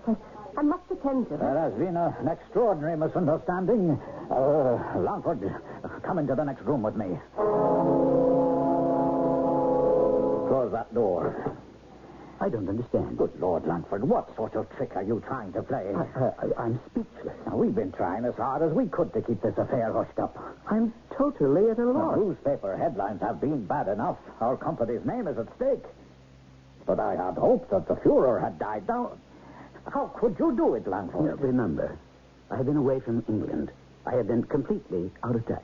Jonathan, you must come to the dining room with me. What are we going to tell our guests?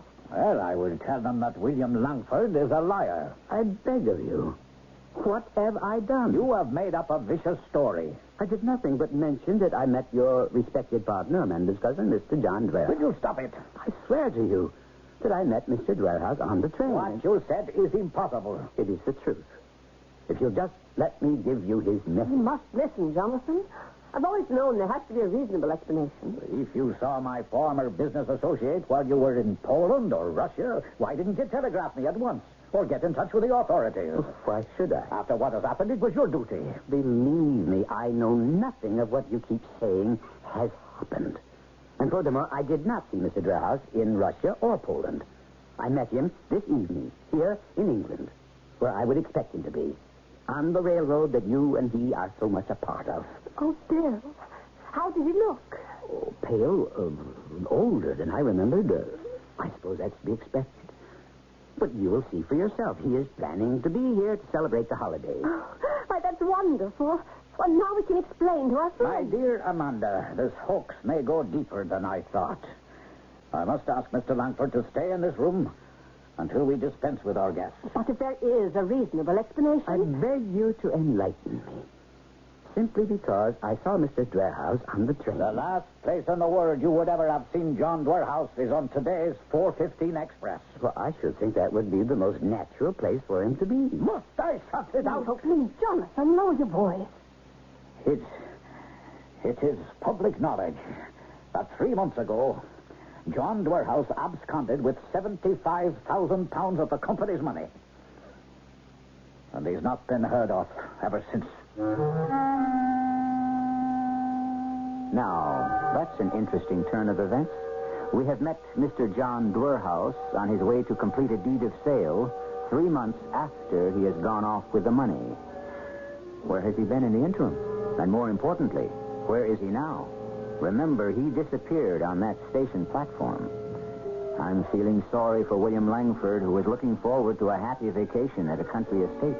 And believe me, his troubles are far from over, as you'll hear very shortly in Act 2.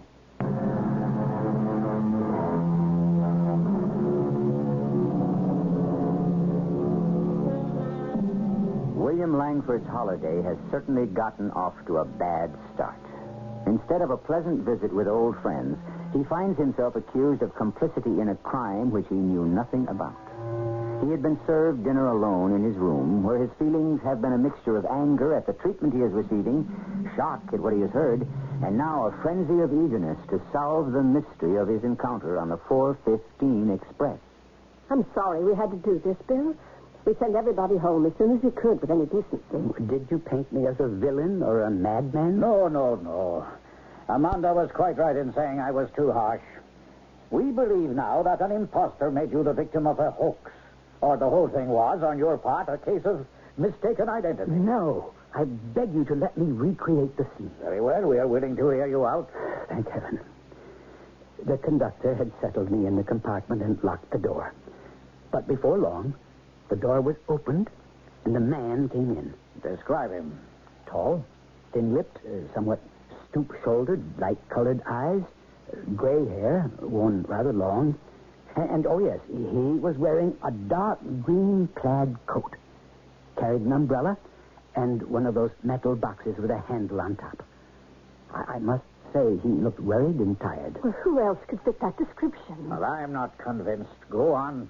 Well, I addressed him by name, and he responded at once, said my face looked familiar. The train was noisy, and Mr. Dwerhouse had far too much to say about the building of a new branch for the railroad line. I'm afraid I dozed. But I was brought up short when he said something about 75,000 pounds cash. A great deal of money he was carrying in his breast pocket. There. I knew you had heard about that 75,000 pounds. I heard it then, for the first time, and expressed astonishment that he should be carrying such a large sum. Where would he be going with the money at this late date? Why, he explained he had an appointment at 6:30 at the solicitors in Mullingford to deliver the money for the deed of sale. By heaven, if that happened last night, some very strange things are going on. There's more. Now, I've heard enough. If what you say is true, I'll find out in Mullingford first thing tomorrow morning.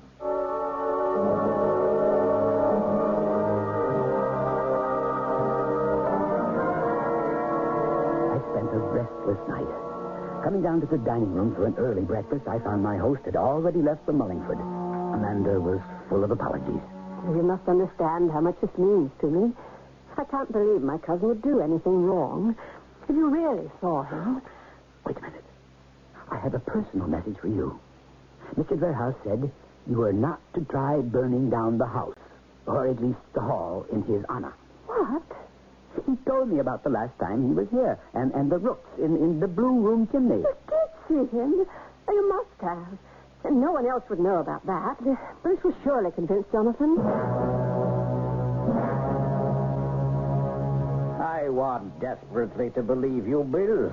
But whoever you saw was not on his way to settle accounts.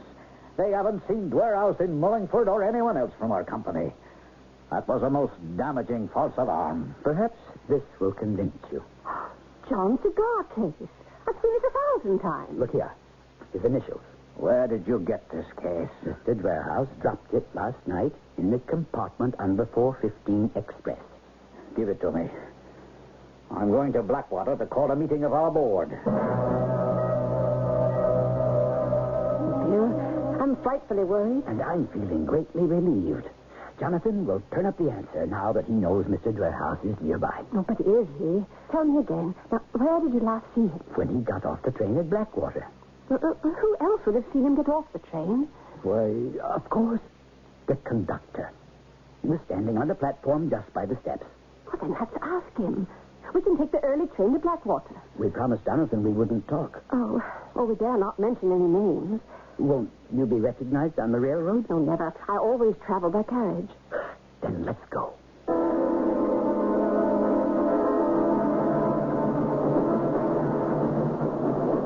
Here comes the conductor. Is he the same one? It is, please. Why, good day, sir. Are you traveling back to London so soon? No, we're just on our way to Blackwater. If I had known, I would have given you and the lady the company compartment. Oh, not necessary for such a short trip. But tell me, do you remember the gentleman with whom I shared that compartment? Why, sir, there was no one with you. You were completely alone. You were standing on the platform when he got off at Blackwater. The only person who got off that car at Blackwater Station was yourself, sir. I was running after him. Well, you were in a hurry, but we weren't there long. And I thought you were just out for a breath of air. Oh, excuse me. Blackwater! Blackwater! Here's where we get off.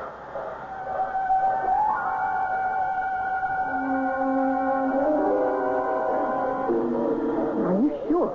You say my cousin met another man? Yes, right over there under that station light. I ran toward them, and then I can't explain what happened, but they vanished. Did you get a good look at the other man? An excellent view. I would recognize him anywhere. Well, he must have been one of the railroad officials. Let's go to headquarters and you can pick him out. I can't just barge in. We're in the lobby of the building. Their pictures are all on the wall. And you can show me who it was. There's the Rogues Gallery. I don't see a likeness of Mr. Drehaus. Well, this is where his picture used to be. Now, look carefully at each face and tell me if you recognize anyone. No, absolutely not the slightest similarity. Bill, don't let him see us, but look who just came into the lobby. It's the conductor. Well, shouldn't he be on the train to London? I should think so. He's getting on the left. Oh, let's follow him. Bill, we can't. They know me upstairs. If I went traipsing through this building, Jonathan would be furious. May I help you? I want to see Mr. Jonathan Jelf. Mr. Jelf's attending a board meeting. But this is urgent. May I ask your name and business? Yes, I'm Benjamin Summers, conductor on the local branch. Well, Mr. Jelf is a very busy man. Perhaps someone else. I'll see no one but Mr. Jelf, and he'll thank me for it. This is a matter of extreme importance. Now, what is all this? You say your name is Conductor Summers? Yes, sir. With the company for 14 years. All right, state your business. I'm not in the habit of being called out of board meetings. Well, I try to be so careful. But last night on the 4:15 express... Come, tell me quickly, man. Something unusual happened on last night's run from London? I had instructions to show a gentleman to the company's private compartment. Yes, and did you recognize him? Why, no, sir. But he had a special railway pass, and I'd been told to take care of him. What did he look like? Oh, a nice appearing chap. About your build. I believe he was your friend. Until today. What are you suggesting? The man was back on the train today with a lady. And his behavior was so peculiar, I felt it my duty to... Well, go on. He asked me about another man in the private compartment. By all means, tell me about this other man. There was no one else, sir. I have the key. And I know the rules of the company. But at no time did you see anyone else with my friend? No, sir. At Blackwater, he dashed off the train, waving something in his hand. He called out. But no one except the baggage man was there. The regular passengers had all gone to the other end of the station. Oh, he acted crazy like. I see. Did you question him? Oh, I didn't think it my place. But today, I'm very suspicious. This is no time to speculate, thank you, Summers. Say nothing about this to anyone. I'll call you later for further questioning.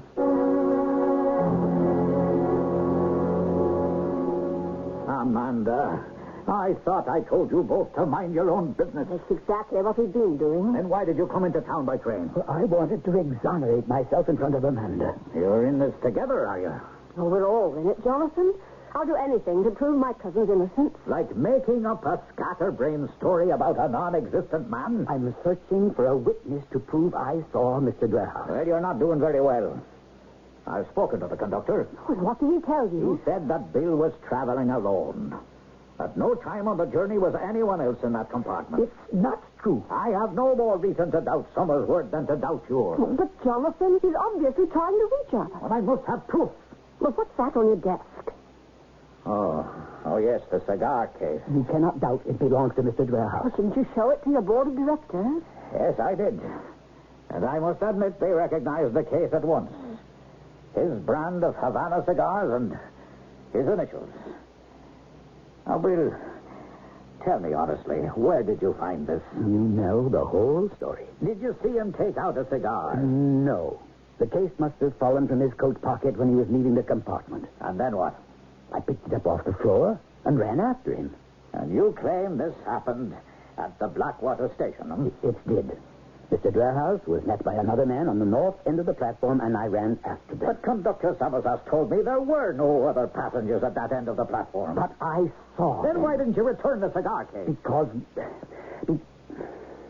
Oh, this is the part I can't explain. Suddenly, they disappeared. Ah, and that's exactly where your story doesn't hold water. But I can describe both men. The details are etched deeply in my mind's eye. Well, if you can find either one of them, I'll begin to believe your story. I wish I knew more about Mr. Dwellhouse's first disappearance. Jonathan, we must trust him. Until there is tangible proof. Will you promise not to mention Dwarehouse's name to anyone but the two of us? I promise. Miss Kelly, please tell Mr. Rakes to remove the confidential X2 file from the safe and bring it to me at once. You called for these, Mr. Jill? Rakes, you took your time about bringing them. But I just wanted to be sure that the files were complete, sir. Well, don't leave the material on that table. Bring it over here. I want everything connected with this case. Great Scott. Amanda, look at him.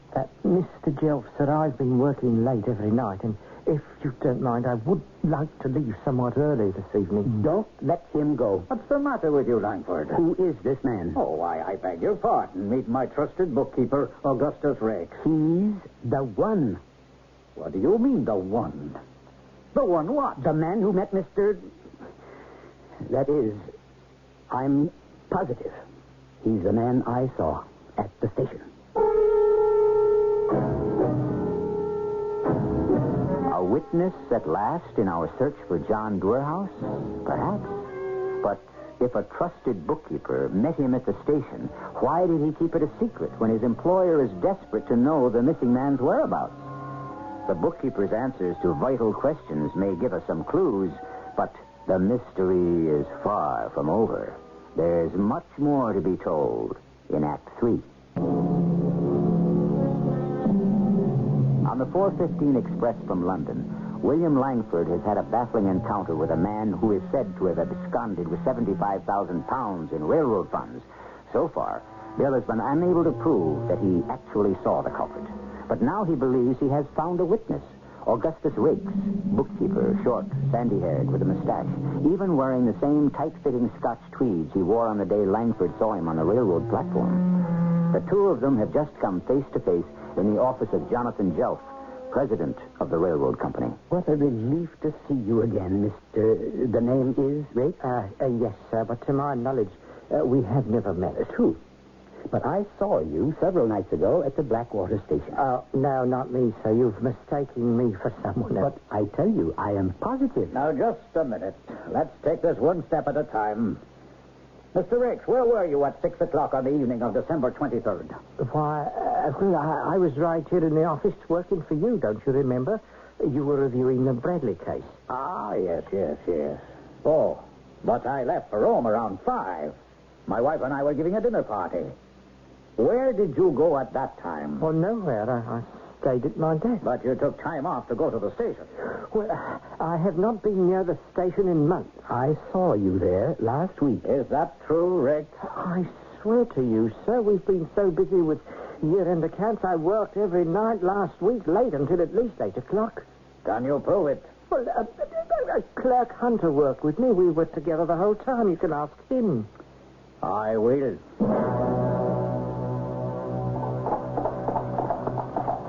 I've rather lost my appetite for supper. And so have I.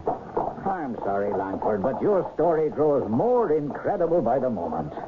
Now, my staff is reliable, and Rakes is supported not only by the clerk, but by Miss Kelly and several others. He couldn't possibly have been where you said he was at that time. I've never trusted that man, Rakes. He eyes. Amanda, he's been with me for 17 years, always hard-working and trustworthy. What's he doing over there? Driver, slow down the carriage. What are you talking about? Going into that pub. Your trusted bookkeeper, Augustus Rex. And look who's with him. By George, it's that conductor, Summers. Oh, I waited call that Rex on the carpet again tomorrow. And I want to be there when you do.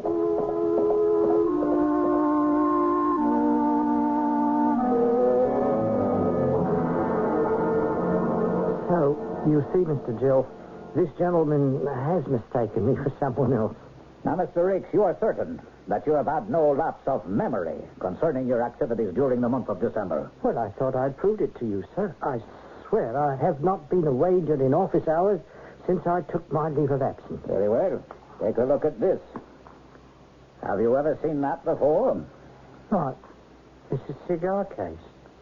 Now, I do not smoke, Mr. Jill. I'm not suggesting it is yours. Please examine the initials. Jonathan, let's get the truth from him at last. Mr. Rex, did you or did you not meet Mr. John Dwerhouse at Blackwater Station? I was away. 200 miles away in Devonshire. But you have gone to great pains to prove you were here in the office. No, that was in September when I took my leave of absence. I was away for 3 weeks, and I'm innocent. I'll get it for you. Get what? The money. If you'll ask no questions, I'll return every shilling and pence. How much? £75,000. So you took the money for the Mullingford property? I did. But I know now it can do me no good. I will return it at once. 60, 65, 70, 75,000. Well, it seems to be intact. Now, Mr. Rex, where is John Dwerhouse?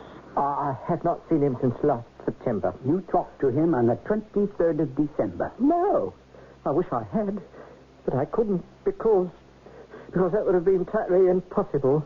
Why? Because Mr. Dwerhouse is dead. Are you hinting at murder? No, not murder. What in the name of heaven, man? What happened to John Dwerhouse? I thought I'd only stunned him. You did. You not only stole the money, but you killed my cousin John. I didn't mean to. Just what did you mean to do? I wanted to slip away to America and start a new life. Oh, at company expense. I knew about the money because I drew the draft from the London bank where Mr. Dwerhouse was to pick up the cash. All right, go on.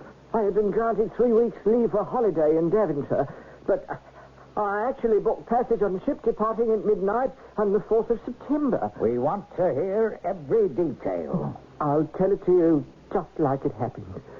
The 4:15 express pulled into the Blackwater. Mr. Dwerhouse? Mr. Dwerhouse? Oh, yes, sir. You're Rex, Augustus Rex, am I correct? Yes, sir. I thought someone should meet you. Oh, that's very good of you. I'll need some sort of conveyance to Mullingford. Oh, well, if you don't mind walking, I know a shortcut through the field. Well, I don't know. I'm a bit nervous carrying so much money with me. Oh, yes, exactly, sir. I think it wise not to arouse any suspicions. Suspicions about what?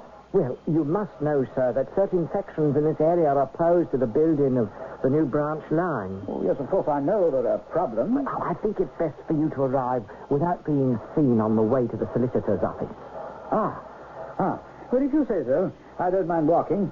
But it does get dark so early, and the fog is settling in. Oh, but I know the way. Just follow me.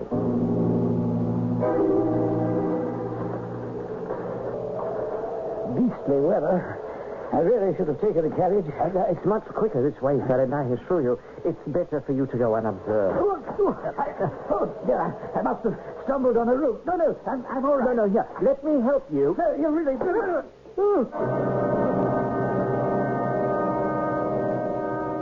You are a murderer. No, please, no. Manslaughter, perhaps, but not murder. What did you use for a weapon? A length of pipe which I had concealed under my coat. Then you did have intent to kill. No. Only to stun.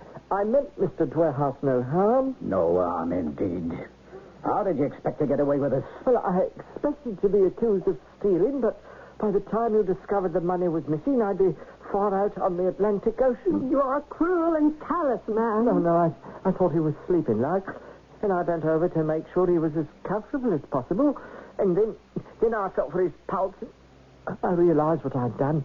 Poor, poor cousin. Now, Amanda, everything may still be all right. We know that Mr. Dwerhouse did not die. Oh, I wish that were true. Of course it's true. I saw him less than a week ago. Where did you leave him? Well, when I found he wasn't breathing, I dragged him to the chalk pit. I rolled him into the pit and covered the body with branches. I figured nature would do the rest. Don't, Amanda. Sometimes nature is kind. We are going to find him. I beg you to be merciful. Oh, if only my cousin is found alive and well. I've given back the money. You were afraid to spend it. I will never forgive you for letting an innocent man take the blame. At last, Jonathan Jelf was on my side. We had to test the truth of Augustus Rake's story. I'll handle this my own way. Oh, Jonathan, let the police handle it. They'll be on call, but I want to see this for myself.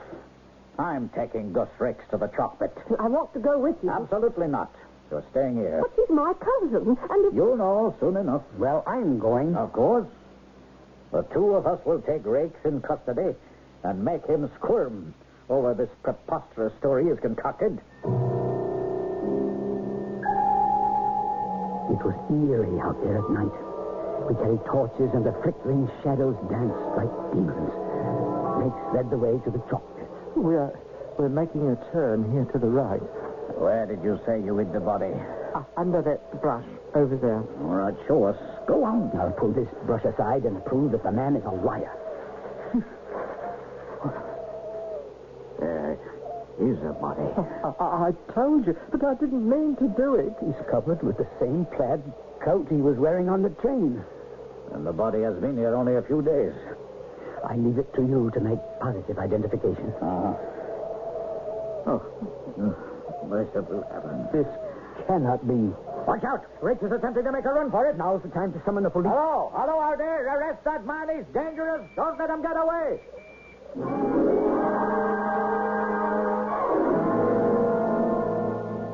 We have the coroner's report, and there's no question about it.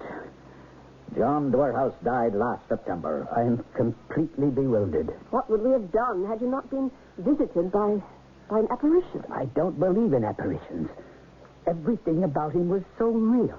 No hint that my cousin was in any way ethereal. He did seem unnaturally pale. And when I put out my hand to say goodbye, I was surprised that he didn't take it. You see? And then, of course, the way those two men vanished. What's your opinion, Jonathan? Well, I have only one explanation, which seems at all logical. I wish I could find some logic in this affair. You said that after you settled into the compartment, you felt sleepy. But I was tired. And the motion of the train did rather lull me. And later you dozed off. Well, Mr. Dwerhouse went into such detail My friend, there was no Mr. Dwerhouse, except in your dream. I only dream about things related to my own life. Mixed up ideas from out of the past. Well, you had met John Dwerhouse. He could have been on your mind. But I knew nothing about your railroad or the money. How do you account for my accurate description of Augustus Rakes? Well, now, I can't answer that. Although I suppose you may have heard me mention him. Never, to my knowledge. Well, all I can say is that dreams are strange and wonderful things. And I'm deeply grateful that you fell asleep on the 4:15 express.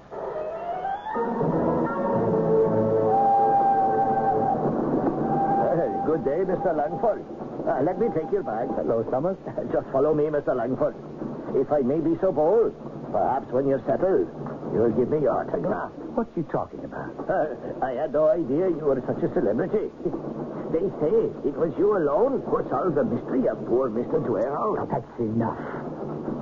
No, wait a minute. Would you have recognized Mr. Dwerhouse? Oh, well, of course. He often traveled on this train, and we had many pleasant conversations. When was the last time you saw him? And the 4:15 express. That dreadful day in September when he was murdered. Where did he sit? As always, in the company's private compartment.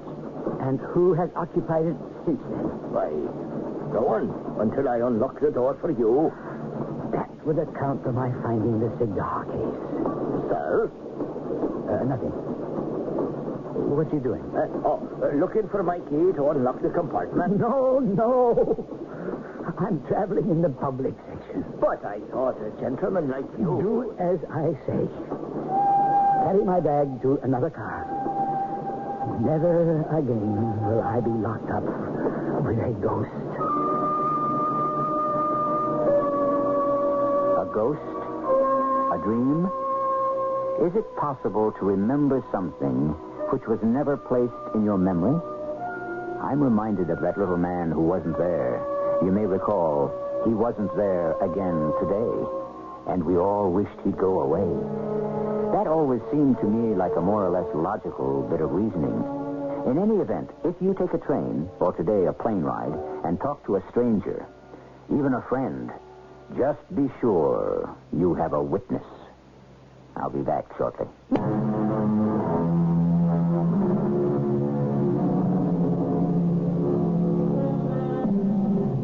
This has been yet another example that truth is stranger than fiction.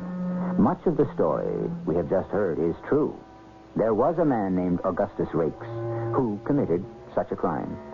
Judge and jury found him guilty of murder, even though he claimed it was not premeditated. Rakes was hanged at the Old Bailey in the month of January, 1857. For many years, his effigy could be seen in the Chamber of Horrors at Madame Tussauds' famous wax museum in London. Our cast included William Prince, Anne Williams, Ian Martin, and Earl Hammond. The entire production was under the direction of Hyman Brown. This is E.G. Marshall inviting you to return to our Mystery Theater for another adventure in the macabre. Until next time, pleasant dreams.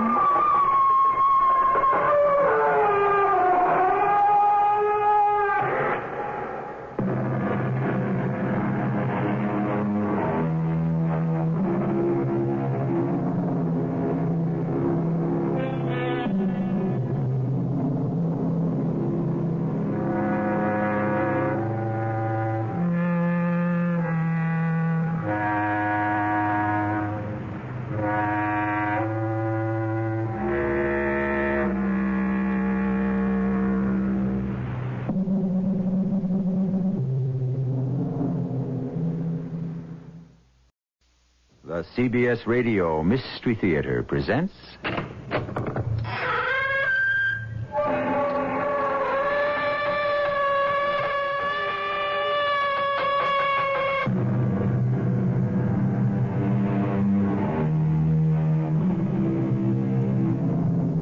Come in. Welcome. I'm E.G. Marshall. Things that are done... it is needless to speak about. Things that are past, it is needless to blame. So spoke the great Chinese philosopher Confucius. Confucius, believed by many to be the wisest man that ever lived. Since our story is about wisdom, we had to put Confucius in there someplace.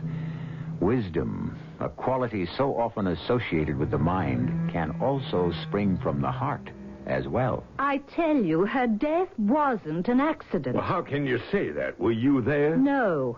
Well, did you see anything suspicious?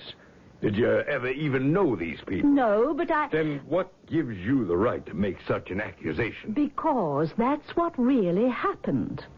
I'm never wrong. Oh, really? Now I'm never wrong about anything. Especially murder.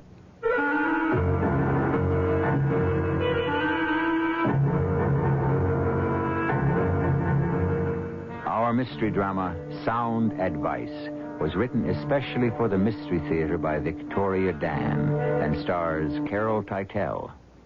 It is sponsored in part by Buick Motor Division. I'll be back shortly with Act One. Basically, you're kind of a procrastinator, aren't you? Can I get back to you later on that? But you don't just put things off. No, sir, you put things off for a reason. See, when are these snow shovels going on sale? August. I'll wait. But what about the 2 feet of snow in our driveway, Wally? It'll melt. Well, for you purposeful procrastinators, Buick has some very good news.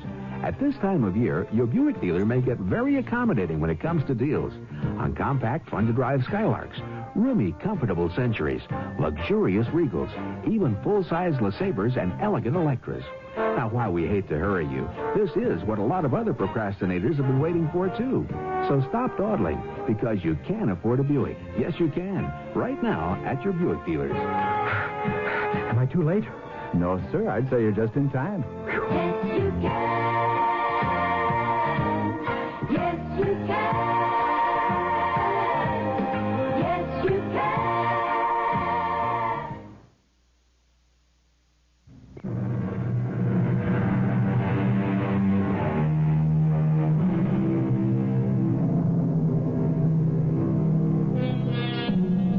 Nothing is given so profusely as advice, so the philosopher said. In a world constantly tormented by food, energy, and water shortages, isn't it reassuring to know that there is at least one commodity, advice, which will never be in short supply? Yet, despite the profusion of free wisdom, too many people feel the only advice worth taking is the kind you have to pay for. Perhaps that isn't so odd when you consider that we usually end up paying for even the free advice, often in ways we'd least expect. Did you say something, Freddie? You haven't heard a word I've said. Said about what? Oh, for Pete's sake. Oh, look at the absolute mess you've made of the paper. I should know better than to disturb you when you're reading Dear Doreen. What did you say? I bet there isn't a breakfast table in America where a man can have a decent conversation with his wife. You're all too busy reading that gossip column. It's not a gossip column. It's an advice column. It's the same thing. Some female poking her head into other people's business. What earth-shattering advice is the old bat giving today? Mavis? You really want to hear? Sure. Why not? The letter goes like this. Dear Doreen, I'm an attractive, fashionable housewife with immaculate habits. I can no longer stand living with my gauche, sloppy, inconsiderate husband. I want to tell him I am leaving him, but am afraid of his violent temper. What shall I do? Signed, Desperate in the Country. Desperate in the Country? I bet there's no such person. Would you like to hear Dear Doreen's reply? Not really. Dear Desperate, you and your husband are obviously mismatched. Forget his sloppiness. Forget his temper. And most of all, forget him. Sincerely, Doreen. Forget him? This Dear Doreen is telling some lady to leave her husband? Yes. Some lady she doesn't even know? She's a phony. I bet she makes up all those letters. That's not true. I bet she even wrote that last letter, Desperate in the Country. Who ever heard of a name like that? It was the only name I could think of. What? I wrote that letter to Dear Doreen. You're kidding, right? I'm desperate in the country. What are you saying? I'm leaving you, Freddie. You're what? Leaving you. I don't believe it. I mean it this time. But why? I can't stand it anymore. Well, aren't I a good husband, Mavis? Don't I buy you all those fancy clothes you want? Please, Freddie. Don't I let you watch what you want on television when there isn't a game on? I don't love you anymore. You don't? Now, listen. You're not leaving me just because some fishwife in a newspaper tells you to. Now, can't we be civilized about this? Civilized? You expect me to be civilized? This isn't the movies. There you go, shouting. Always shouting. I'm not shouting. Let me make this quite clear, Mavis. You're my wife. You're not leaving me. I've made up my mind. You'll never leave me. I will. I am. I won't let you. I will leave you if it kills me. Even if it kills you? I don't want to discuss it anymore. Just a minute. Where are you going? I have a headache. Sit down, Mavis. No. You just don't tell your husband you're leaving and then just walk off. Come back here. We're not finished. Let go of my arm. Not until you understand this, Mavis. You're not leaving me. My wrist. You'll never leave me. Please, Freddie, you're hurting me. You're my wife, and a wife has to be loyal to her husband. Let me go or I'll kick you. I swear. Oh, why, you... No, Freddie. Freddie, I only did it so you'd let go of me. No, but please, don't hit me. Don't hit me.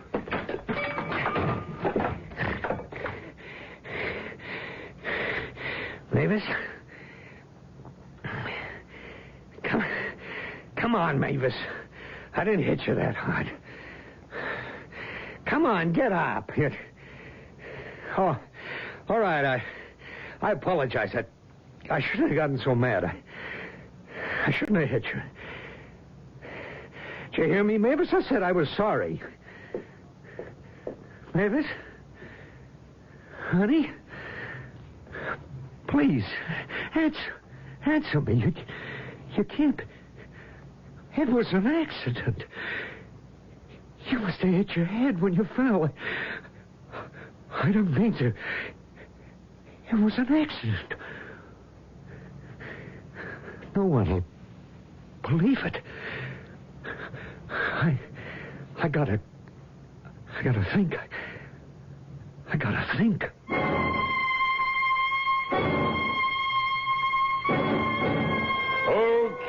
Okay, keep it moving. Keep it moving. Can't you see we got an accident here? Hey, did a car really skid off the bridge, Sheriff? Come on there, no rubbernecking. Keep it moving. Wow, did a lady really drown? I told everybody to keep back. Now let that ambulance through. And make way for that stretcher. Oh, Joe, will you take over? Keep those people back. Keep that traffic moving. I got to talk with the husband.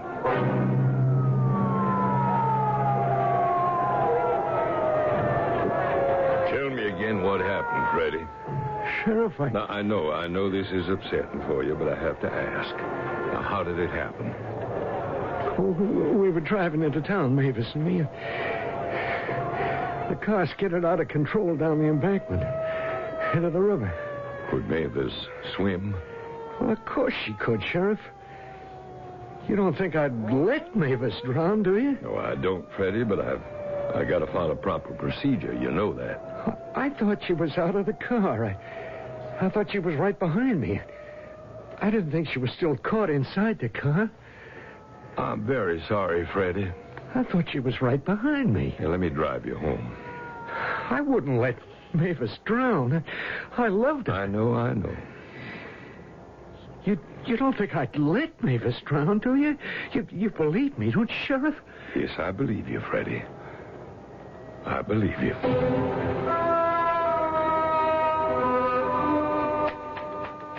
Dear Puzzled, your mother-in-law does not know everything. Come in. Hello? Yes? I'm Jenkins Smith, new managing editor. Oh? I'm visiting the various departments, introducing myself to the staff. This is the Dear Doreen office? Yes, that's right, Mr. Smith. And you are... Doreen Compton. Doreen? You mean there really is a Dear Doreen? Who else do you think writes the column, Mr. Smith? I thought, I was sure it was just a name someone made up. You do it all alone? Is that so astonishing? Well, even when I tried to picture Dear Doreen as an actual person, I was sure she'd be older. Many people think of Doreen as... A doddering old maid. Your column has always fascinated me. I get the impression that isn't a compliment. Is there a point, Mr. Smith, that you are inadequately attempting to come to?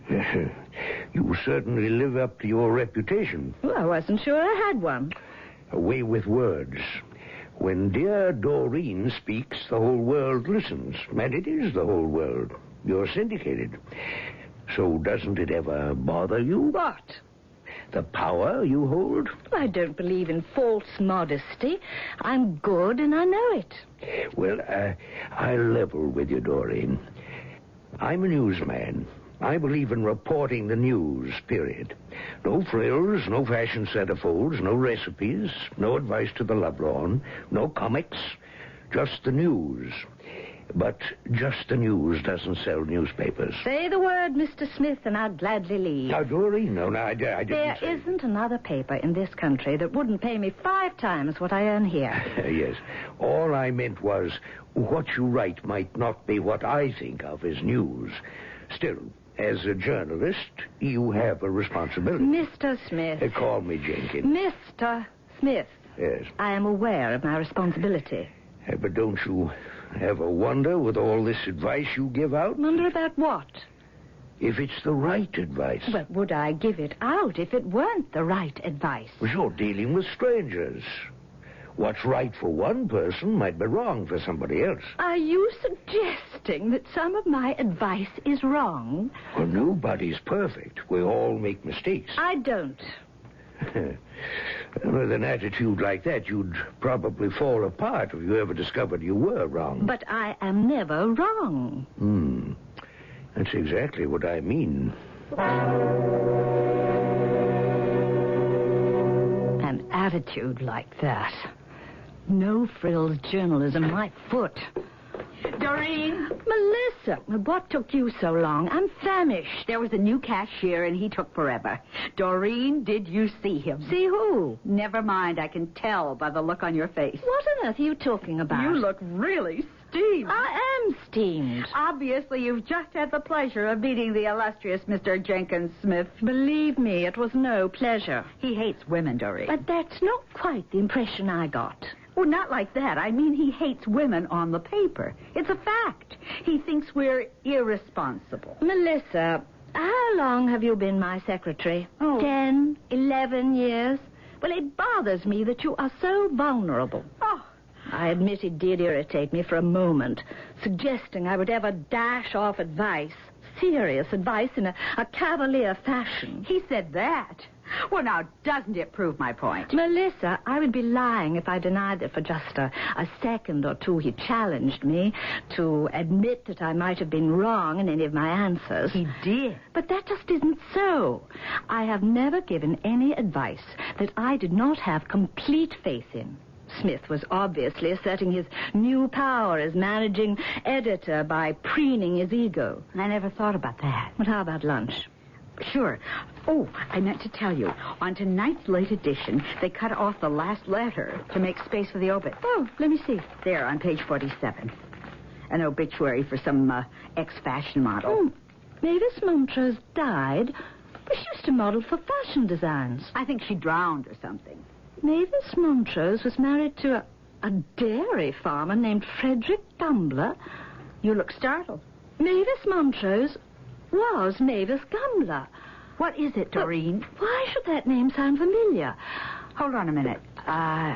Did you say Gumbler? Mavis Gumbler. Now, why does that name ring a bell? I have it. Desperate in the country. What did you say? Mavis Gumbler was desperate in the country. Remember, she wrote you a letter. That's right. She wanted to leave her husband. He had a violent temper. Their car skidded off the road, it says. Melissa, get Mrs. Gumbler's original letter out of the file. Sure, but what's it about? It's got to be a coincidence that she died so soon after I printed her letter in the column. Coincidence? I have a strange feeling about this. I can't quite explain it. She wanted to leave her husband. I told her to go ahead and leave him. Well, from what she said about him, it was good advice. Well, I thought so, too, or else I wouldn't have given it. Certainly. And, after all, good advice never killed anybody. Or, did it? What exactly is good advice?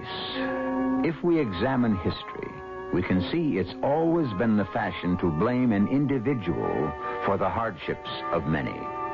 The advisor, the oracle, the strategist, the sage, all have always been held responsible for devastating military defeats and countless economic disasters.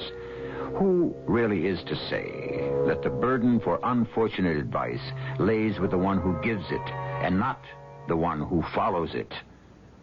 I'll be back with Act Two shortly.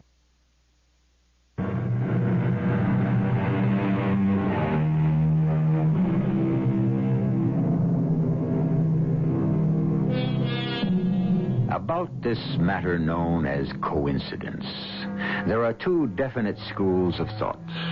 Most of us think practically, that is, we believe coincidence is the random crisscrossing of two unrelated events. A surprisingly large number of scholars, however, are enrolled in the program that preaches there is a plan. Each event in this world is irrevocably connected to another by some mysterious universal directive. Nothing happens by accident. This revelation, while soothing to many, may be quite distressing to others. Doreen, what did you just say? Maybe Mavis Gumbler's death wasn't an accident. But of course it was an accident. But I find it rather strange for a man to just leave his wife in a sinking car. There's something about this accident that bothers me. Tell me. I can't explain it. It's just a feeling. Uh-oh, look out. No, I'm serious, Melissa. Don't you find it strange that a woman should die the same day I print the answer to a letter? I still don't understand. I think Mr. Gumbler let his wife drown. He let her drown? But why? Well, you remember what she said in her letter. He was violent. She wanted to leave him. That says it all. You mean he'd let her die rather than lose her? Well, it's not uncommon. Doreen, maybe the husband was no great bargain, but it doesn't necessarily mean he'd let her drown. I told you already, something bothers me about this. Now, it isn't as if you really knew these people. Then what's to know? Facts. Hard facts. How do you measure facts up against instinct? Look, I know there's something fishy. How do you prove that a person let another person drown? I don't know. But he let his wife drown. Doreen, why are you so concerned about a total stranger like Mavis Gumbler? Well, she wasn't exactly a stranger. She was one of my readers. You have millions of readers. I've never known you to become so involved. Whenever I give a reader advice, Melissa, I am involved. In all the years I've worked for you, your involvement ends when you put your signature on a reply. You're right. So why this special interest all of a sudden? Maybe I owe her something. What would you owe Mavis Gumbler? I don't know. I honestly don't know. What other mail is there today? The Chamber of Commerce wants you to speak at a luncheon. Oh, it's that time again. Shall I tell them you accept? Yes. There's also what appears to be an upstate newspaper, the Greenfield Gazette. And a voucher for your expense. Oh, the Greenfield Gazette. Oh, let me take a look. When did you start receiving the Greenfield Gazette? Oh, I sent away for it. There's a lot you can learn from reading small-town papers. Readers, attitudes, trends. It's all very interesting. Greenfield. Isn't that the same town Mavis Gumbler was from? Yes. Now, you're not still thinking about that, are you? So, that's what she looked like. Who? Mavis Gumbler. Her picture's in the paper. Oh. They're naming some sort of scholarship after her. Doreen, you're obsessed. That's absurd. Obsessed with what? With a person you've never met. With an accident you believe you might have caused. That's not so. No. Then why for the past 2 weeks have you gone out of your way to find out everything you can about that woman? Even sending away for her local newspaper. Well, I'm curious. What do you owe Mavis Gumbler? I'm not sure. Now, you're not blaming yourself for her death. No, look at her face. Look at her face, Melissa. I saw it. Well, she almost seems to be saying something. Look. What am I supposed to see? Her eyes. She's trying to tell me something. Why are you torturing yourself like this? I am not torturing myself. I'm simply stating a fact. Weren't you telling me before that I should rely more on facts? Mavis Gumbler is trying to tell me something. That's a fact. What is she trying to tell you? I don't know yet, but I intend to find out. What did you want to speak to me about, Mr. Smith? Call me Jenkins. I call you Doreen, don't I? Everybody calls me Doreen. Well, I want to ask you something. When was the last time you took a vacation? I don't like vacations. They're boring. You've got a lot of time coming to you. Why are you so concerned? I'm your boss, and also I happen to like you. I'd hate to see you get into a rut. Well, what makes you think I'm in a rut? I know the signs, believe me. Doreen, I want to apologize to you for anything I might have said before that was in the least bit insulting. I'm trying to admit that in your way you do what every journalist tries to do. You mean write? No. You try to find the answers to questions. That's what I do, all right.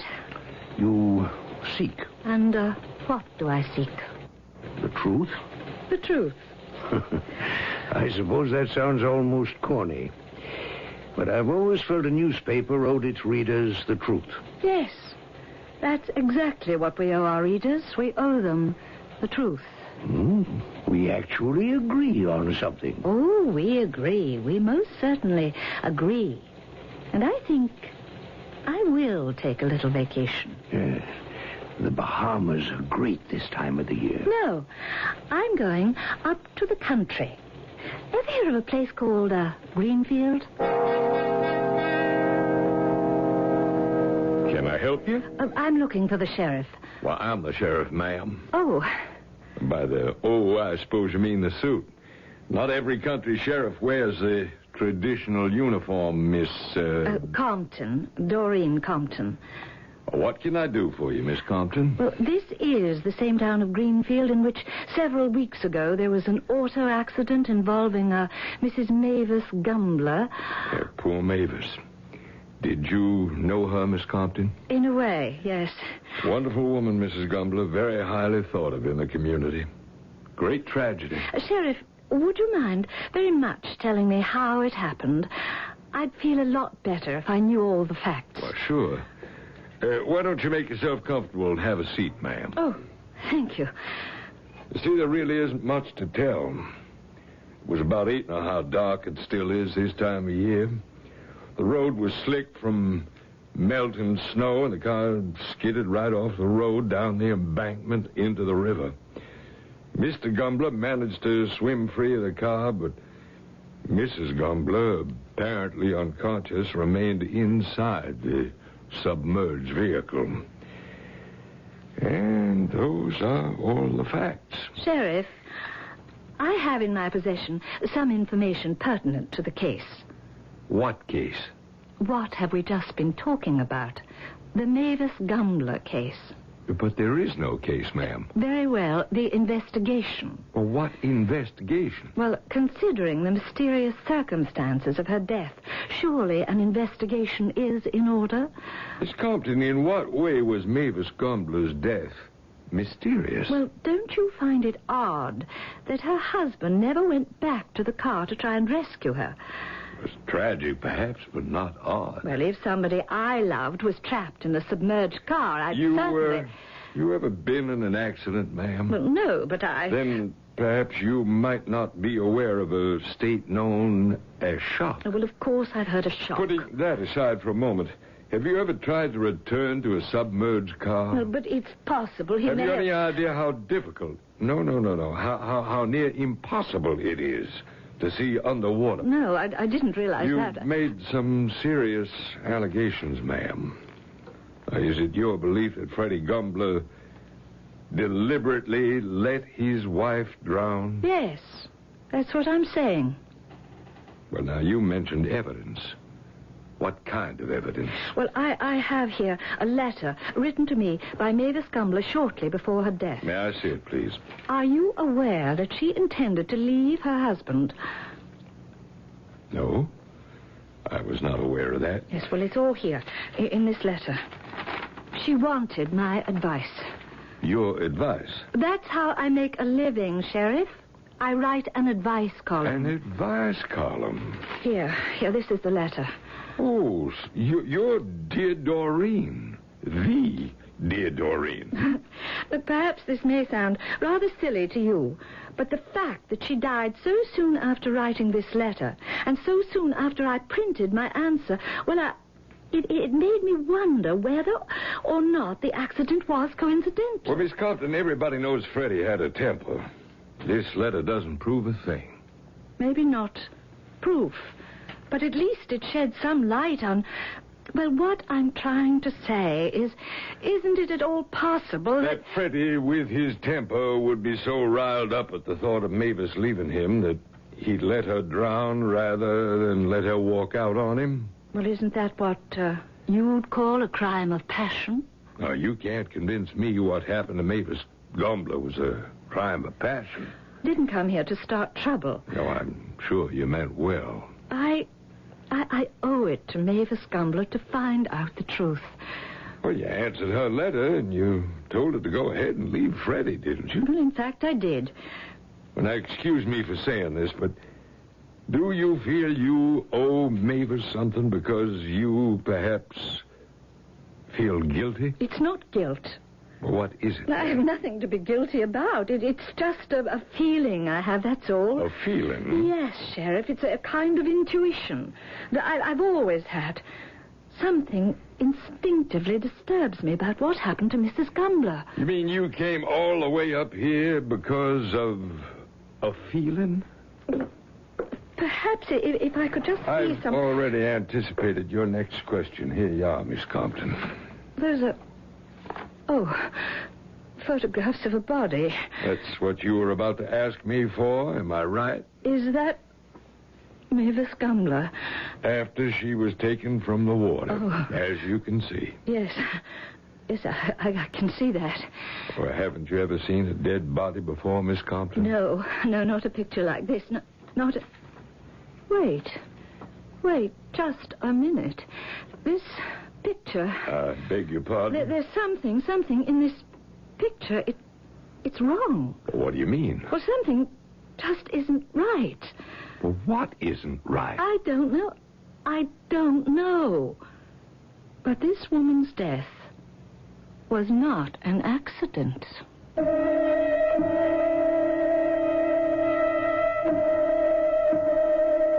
In all fairness to the accepted rules of storytelling, we admit that certain clues have already been furnished in Act One.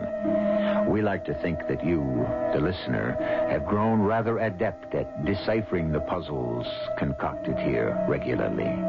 Detectives who use intuition as a means of solving mysteries are well aware that this phenomena is the subconscious mind's analysis of facts. I'll be back shortly.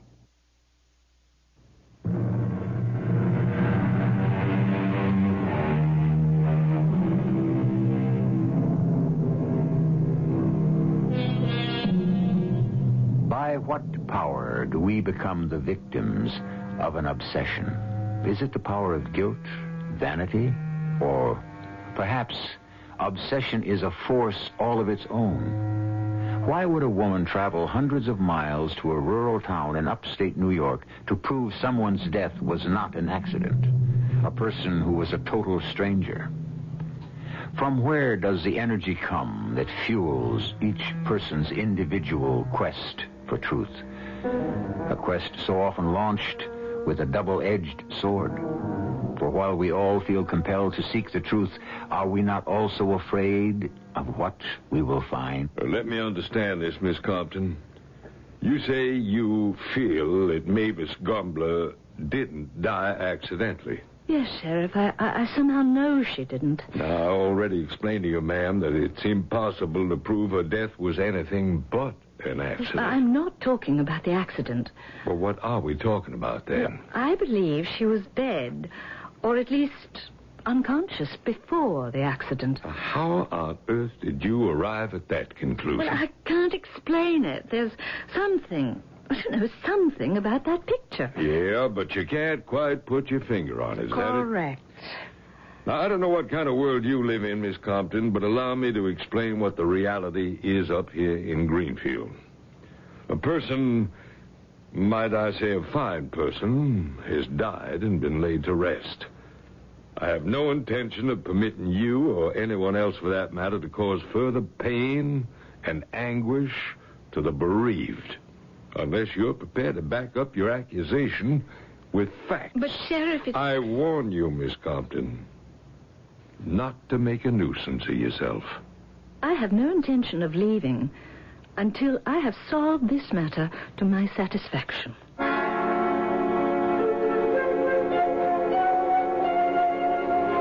Only one thing about the country. It's beautiful at night. I couldn't take a walk like this in the city. Still, I suppose I had better get back to the hotel. Oh, who's there? I said, who's there? Who are you? You're her, aren't you? I don't know what you're talking about. You're her. You're dear Doreen. But who are you? I had to see you. I had to know what you look like. Who are you? Why did you have to come here? Why couldn't you just leave us alone? You're Mr. Gumbler. How could you be so cruel? How could you tell Mavis to leave me? Oh, now, Mr. Gumbler, Don't you know a woman's place is with her husband? Look, in the first place, I didn't... She'd be alive if it weren't for you. I beg your pardon. You and that stupid column of yours. You had to put ideas into Mavis's head. It wasn't my idea for her to... You're the one that caused all the trouble between Mavis and me, pretending you know how to solve other people's problems. A meddler is what you are. If you will excuse me, Mr. Gumbler, I really should be returning to my hotel. It's your fault she's dead. I refuse to stand here in the cold night air and argue with you. Go on, walk away.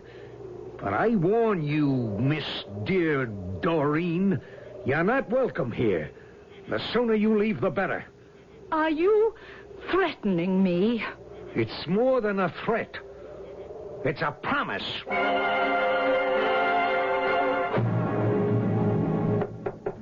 What on earth? Who is it? It's the sheriff, Miss Compton. Oh, just a minute.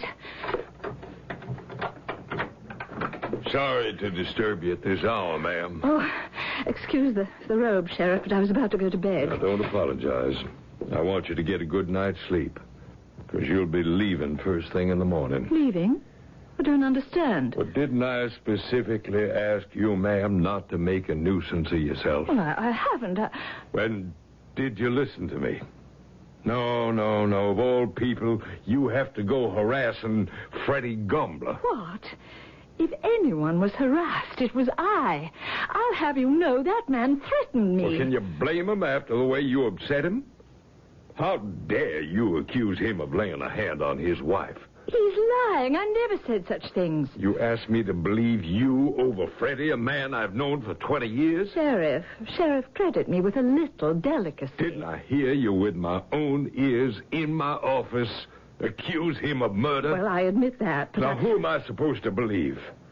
I'm asking you. No, I'm telling you to leave town in the morning. That isn't fair. Now, stop causing trouble just because you got your own guilty conscience. But of all... Sheriff, I am not some little Miss Nobody. I am Doreen Compton. I know who you are. I don't think you do. I know the Attorney General of this state. I am personally acquainted with the First Lady. I can give you a list of senators, congressmen who are good friends of mine. I even know your boss, the governor. I can make things pretty uncomfortable for you if you insist on treating me like some stupid little old lady. Mm-hmm. Well, you certainly put all your cards on the table, don't you, ma'am? When you force my hand. All right. You can stay. And that's not all. Well, what now?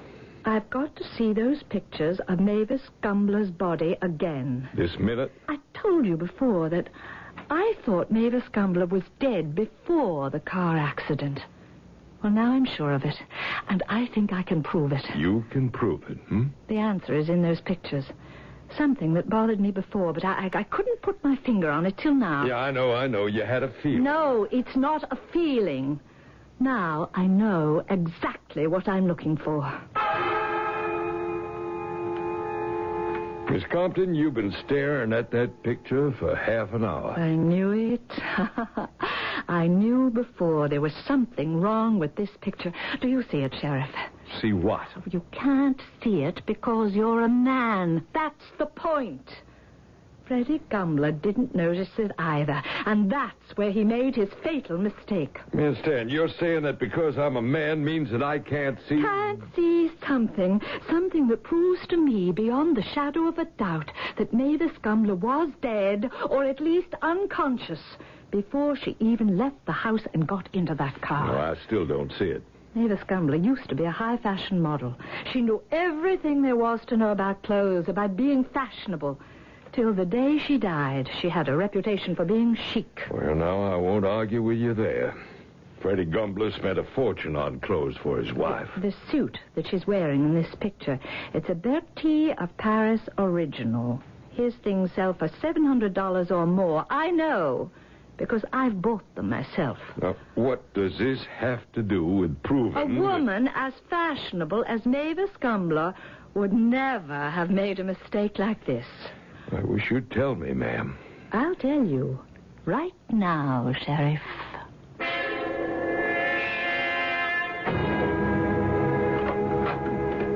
Sheriff, what's going on here? Sit down, Freddie. What's this all about? Freddie, I want you to tell me again, from the beginning, what really happened the day of the accident. What really happened? Well, Sheriff, I've already told you what happened. Tell me again. I don't understand. Just tell me, Freddie. Oh, wait a minute. Who's that over there? That's a stenographer.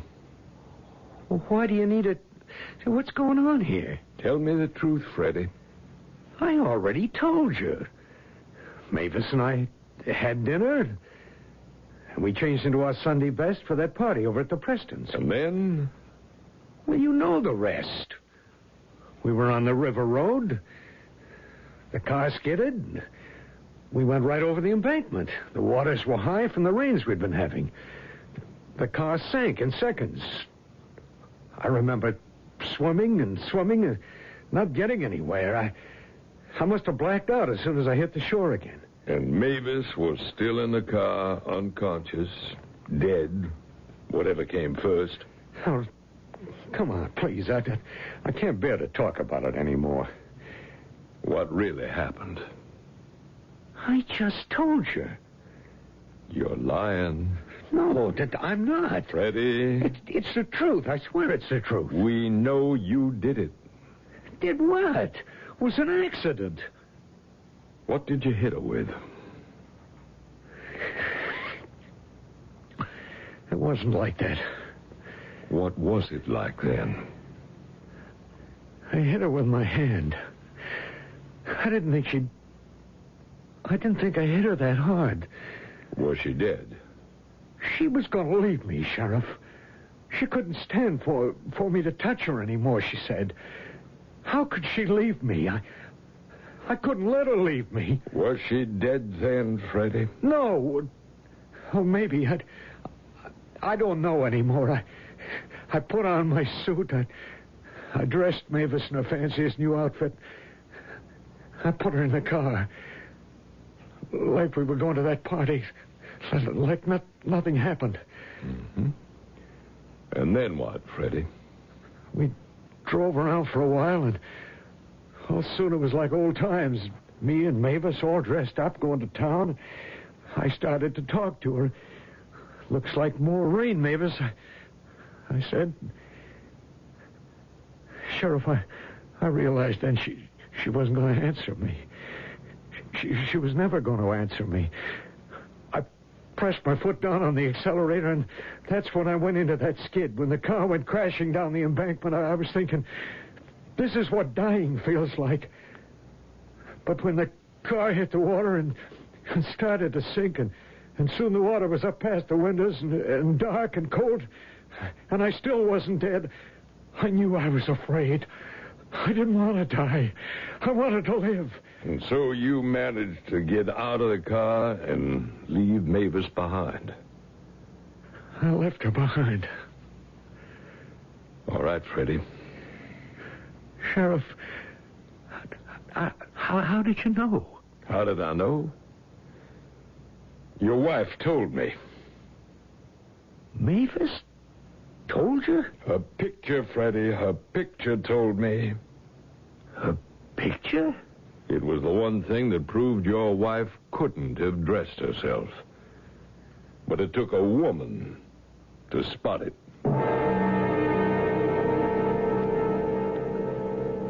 You do see, Sheriff.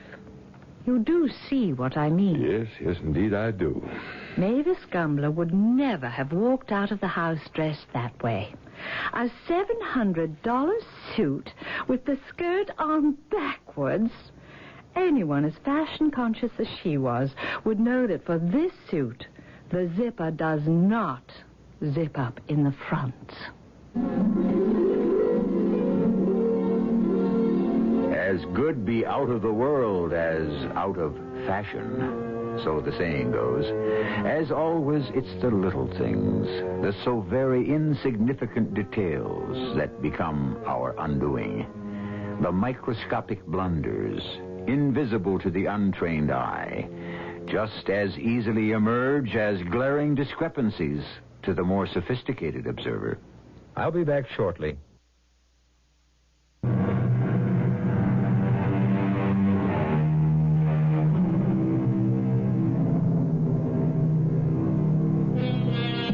Of all the destructive powers that lay within the mind, surely guilt must be the most awesome. How are we to explain the vulnerability of even the most confident human being to the ravages of this simple emotion? What is this ceaseless drive to learn the truth at any cost? Perhaps the answer lies somewhere in our respect for those truths which are painful only when we avoid facing them. After all, are not the invisible burdens the heaviest? Our cast included Carol Teitel, Cork Benson, Arnold Moss, and Martha Greenhouse. The entire production was under the direction of Hyman Brown. This is E.G. Marshall inviting you to return to our Mystery Theater for another adventure in the macabre. Until next time, pleasant dreams.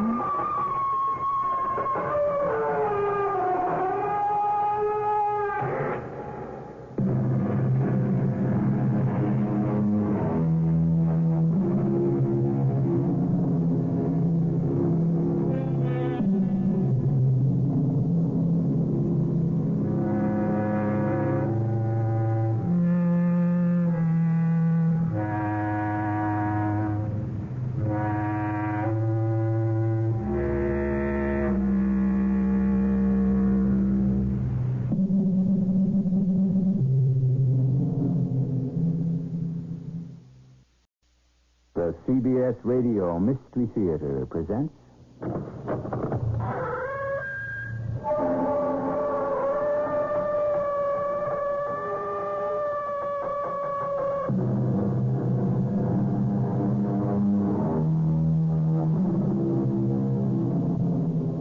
Come in. Welcome. I'm E.G. Marshall. The title of this story is Guardian Angel. What is a guardian angel?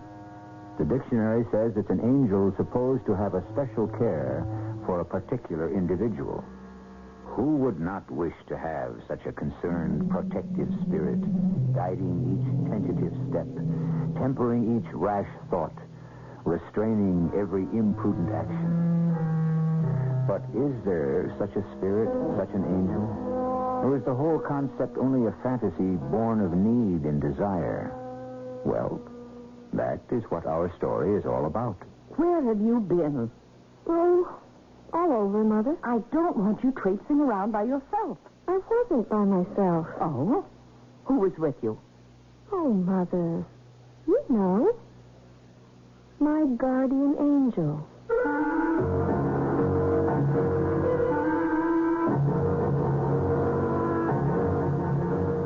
Our mystery drama, Guardian Angel, was written especially for the Mystery Theater by Elspeth Eric and stars John Beal and Jada Rowland. It is sponsored in part by Contact, the 12-hour cold capsule, and Buick Motor Division. I'll be back shortly with Act One.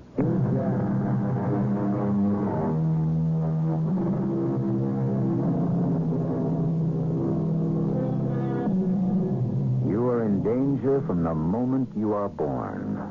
First, you struggle to breathe. Then, to turn over. Next, you fight to stand up. After that, to walk. I haven't time to list all the battles that must inevitably follow, but you can go down to defeat waging any one of them. And that is why you yearn all your life for a guardian angel.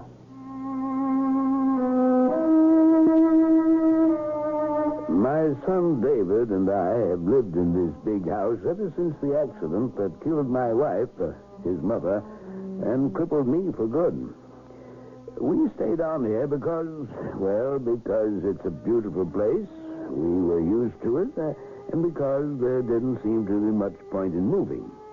Every morning, David went to the factory and ran the business. Every evening, he came home, and we discussed the business over a glass of sherry.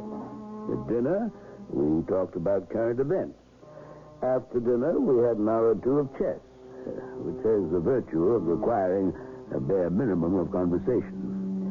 Then we speculated on what the weather might be on the morrow. Then we went to bed. That's the way it had been for 3 years. Till that evening in June. David? Yes, Father? Sherry's ready and waiting. Oh, I'll be right there. We're out of water biscuits, I'm afraid. That's all right. Cook forgot to put them on her list. Will you pour? Oh, glad to. How are things at the plant? As usual. You done anything about the body paint they've been sending us? I've made some inquiries. Oh, here's your sherry. Thank you. You like this sherry? Yes, very good. Why don't you taste it before you say it's fine? Well, haven't I... Oh, I thought Father, I met a girl this morning. You met a girl? Where did you meet her? On our lawn, sitting under that very old apple tree. She live around here, this girl? No, she lives over on the south side. Yeah, other side of the tracks. What's her name? Jane. That's what she's called, Jane. Well, if that's what she's called, then that's her name. Well, it's not her real name, she says. Well, what is her real name? Well, she doesn't know. She says that's what she's trying to find out. You could have knocked me over with a feather. There I am sitting on the front porch, and this car pulls up at the curb. Biggest car I ever saw, about a mile long. A man in his uniform gets out of the front of it and opens the door to the back, lifts down this slanty board like a ramp, sort of. And outside's this gentleman in a wheelchair. I beg your pardon. Could I trouble you? Me? You want something? Just to inquire, is there a girl living here by the name of Jane? You mean my daughter, Jane? What do you want with her? Nothing really, except to meet her. If she's the right one. Is she at home? Oh, no, she's off somewhere. She won't tell me where she's going. She just takes off and goes to the library, reads, and strolls down to the lake and takes a swim and wanders over to the other side of the tracks and looks at the big houses. Sounds like the girl I'm looking for. Is your daughter's name really Jane? Well, I just told you it is. But does she have another name? Oh, no, her name's Jane. Named after me, Jane. Well, is she, forgive my asking, but by any chance, is she adopted? Adopted? My daughter adopted? She said Jane was only what she was called, that her real name was something different. Oh, no, not that again.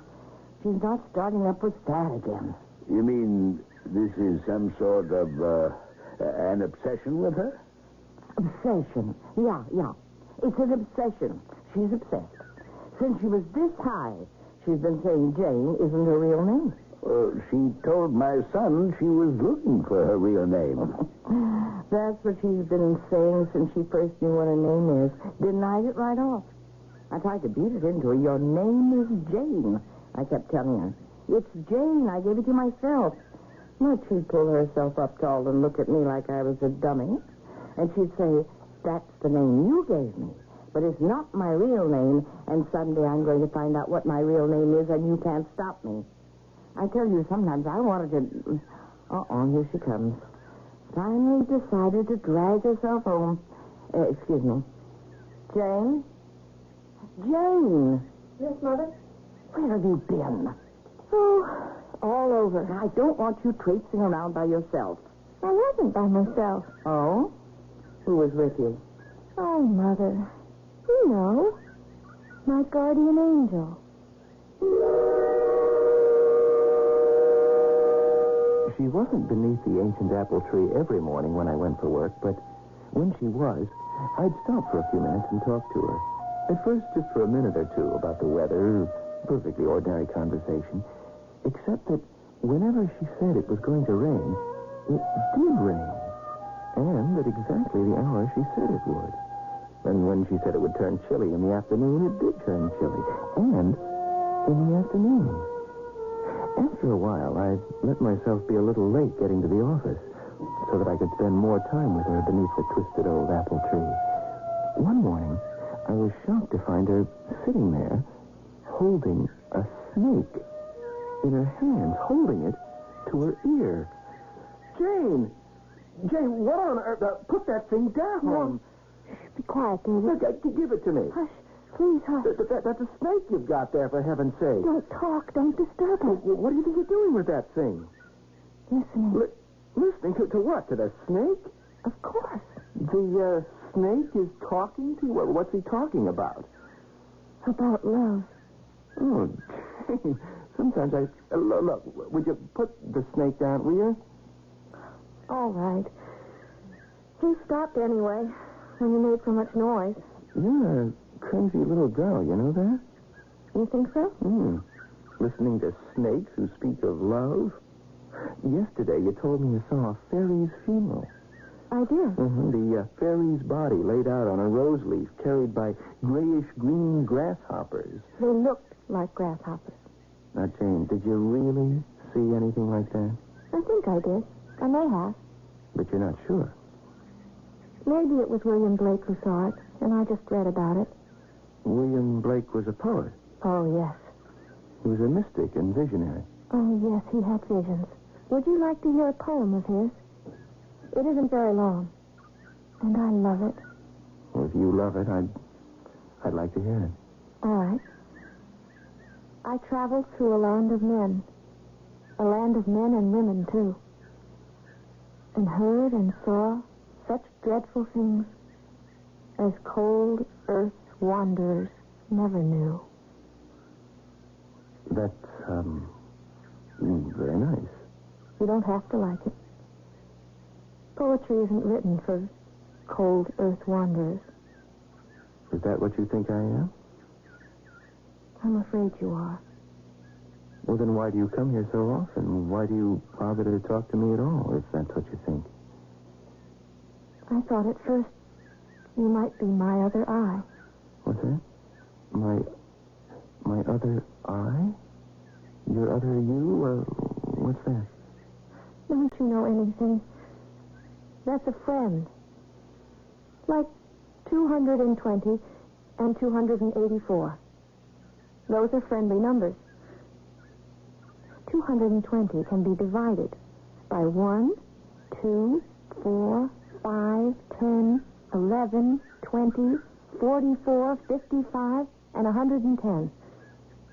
And those numbers add up to 284, which can be divided by 1, 2, 4, 71, and 142.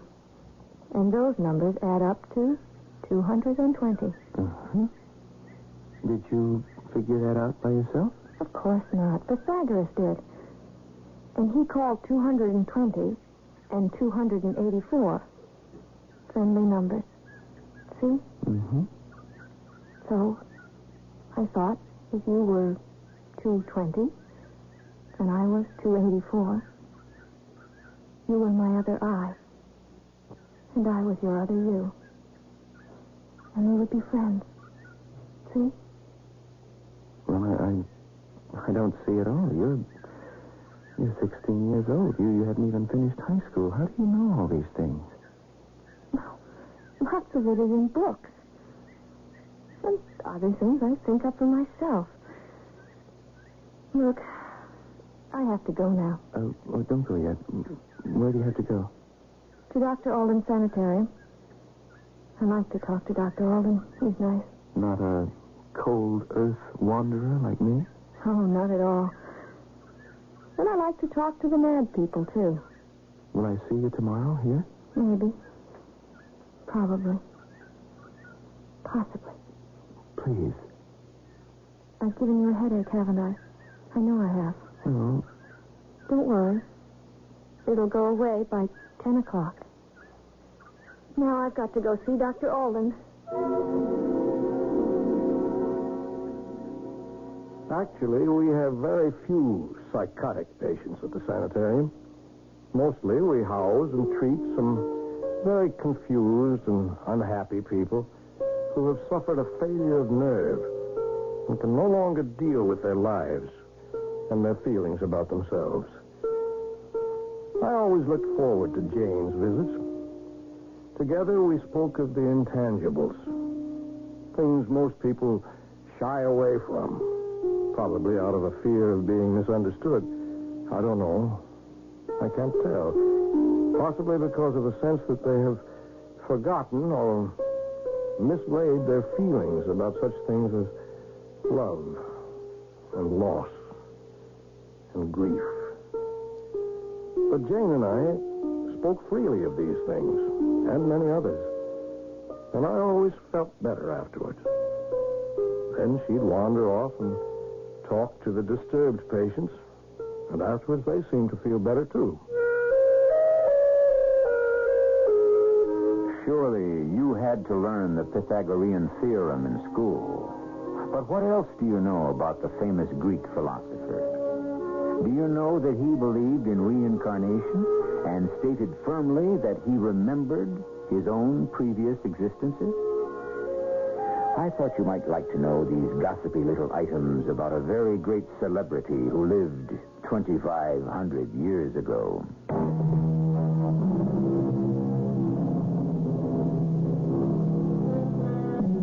Who has not been impressed, amused, shocked, or delighted by the imaginings of children? And who has not at times placed the heavy hand of disapproval upon them and called them lies? And so the pleasure of their imaginings deserted the children and left them what today we like to think of as realistic. Satisfied that we have improved their characters and their chances for success in our world, we fail to notice that they have also become slightly dull and apathetic.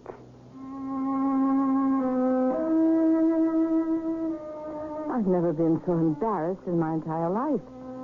Here was this man. You could tell right away he was a gentleman, even if he was in a wheelchair. The big car, the chauffeur, and the way he talked, so polite, so polished. I knew right away he came from the north side of the tracks. And my daughter, my only child, who I'd scraped and saved and gone it out for, my Jane had picked up this gentleman's son, Lord knows where, and told him her name wasn't really Jane. It was something else. And as if that wasn't bad enough, right in the middle of my conversation with the gentleman, she comes sashaying up the street and says she's been gallivanting around town with, guess who?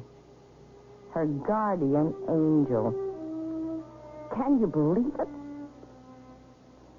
Now, Jane, suppose you tell me what you've been up to.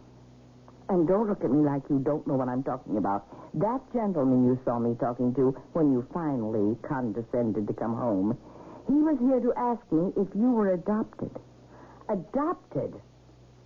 Now, where would he get an idea like that? I don't know, Mother. I'll tell you where. From you. I don't even know the gentleman. Aha, but you know his son. Do I? You know you do. You told his son your name isn't Jane. Oh, you mean David. And you dragged up that old notion of yours and told to this David. And he told it to his father.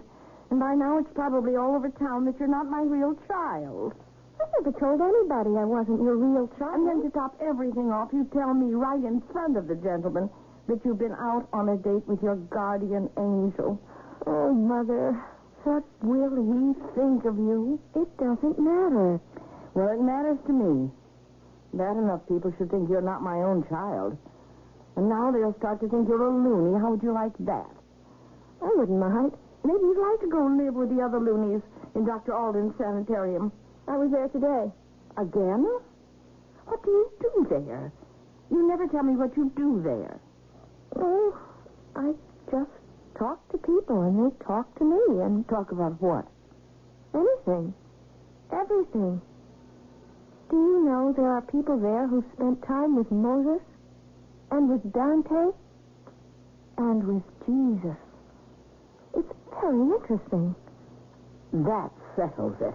Well, where are you going? You just sit right where you are. You'll find out. I'm not going to sit with my hands folded while you make a fool out of me. Dr. Alden speaking? Oh, Dr. Alden. This is Jane's mother. Oh, yes. I want to see you, Dr. Alden, in person, about having my daughter committed. Well, I can tell you I was pretty shaken up when I left the house of the girl named Jane. The girl who said her name wasn't Jane. I hadn't been very favorably impressed by the mother of the girl, a crude sort of woman, too self-assertive for my taste. Still, she seemed very down to earth, very sensible, a rational sort.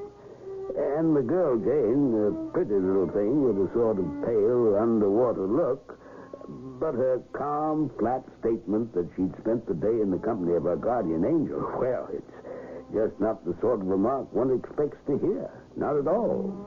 Yes, I was badly shaken up by the whole thing. And when David came home that night, I'd already had a sherry or two without waiting for him. David?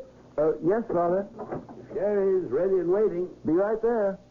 There's water biscuits and some good Canadian cheddar cheese. Good. I like that Canadian cheddar.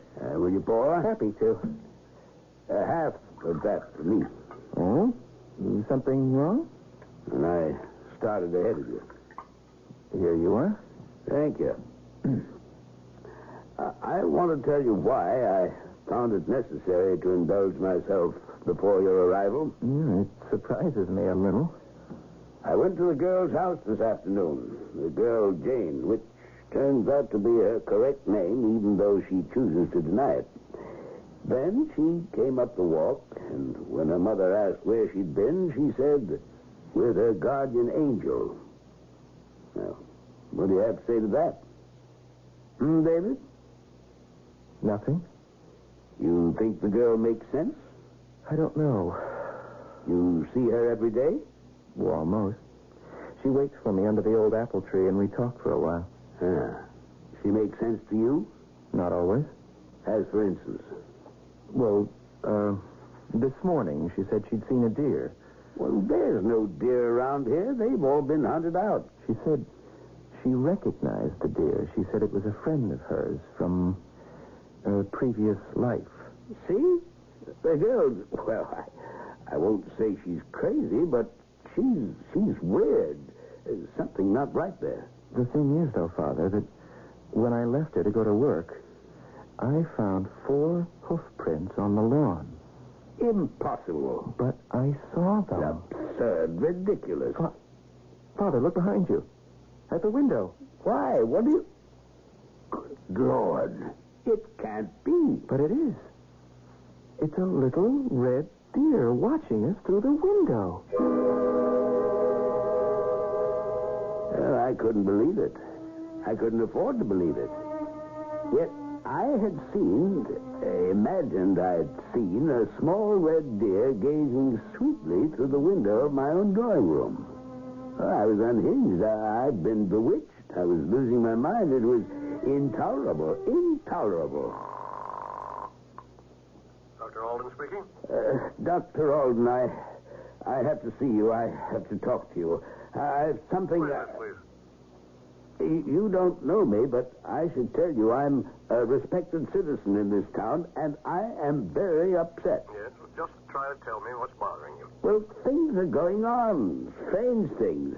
I have to talk to you about them. There's a girl. She... Well, I don't know what to think. You want to tell me about this girl? Is that it? Well, I've never met her. Her name is Jane. My son David, he... Now, listen for a moment. Why don't you come see me at the sanitarium? I'm always here. 1,000 random thoughts went careening through my head the next morning as I approached the old apple tree. 1,000 feelings I'd never known before possessed my body, my soul, made me walk unsteadily, made my eyes dim with something like tears, made me shake with something like dread, made me tingle with something like... Yes, something like love. Good morning, David. Well, I was afraid you might not be here. But I am here. And I hoped you wouldn't be. Oh? I think your father's been talking to you about me. Jane, I think I love you. Oh. But I have to say it. I'm afraid of you. Oh? I can't figure it out. You're so different from anyone I've ever known. I'm attracted to you. I was attracted to you from the beginning, I think. Oh? But was I really attracted to you, or did you draw me to you? Which? Did the attraction start with me, or did you start it? Which? Did the Earth capture the moon? Or did the moon attach itself to the Earth? Which? Did the Earth capture the moon, or did the moon attach itself to the Earth? Well, does that mean that you are the Earth and I am the moon? Is that how it is? Or you are the Earth and I am the moon. That could be how it is, too. And whichever way it is, we are bound to each other. We love each other. Is that it? Wait. Hush. Wait. Wait for what? A sign. Wait for a sign. What happened? What was that? Look. The apple tree.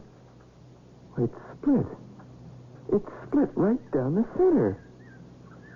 It's a sign.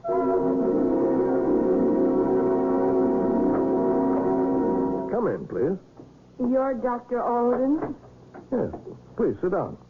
You're here about Jane, huh? I talked to you on the phone. Yes, I remember. I want that girl committed, Dr. Alden. Why? Well, I know you know her. She comes to see you from time to time. I know that. Well, you're quite right. She does visit me once in a while. Well, then, you know. Know what? How she is. Telling everybody her name isn't Jane. Well, what she says is that she's looking for her real name. Well, same thing. Not quite. And talking about her guardian angel? I suppose she's told you about what she calls her guardian angel. Oh, yes. Well? Is that all? No, it's not all.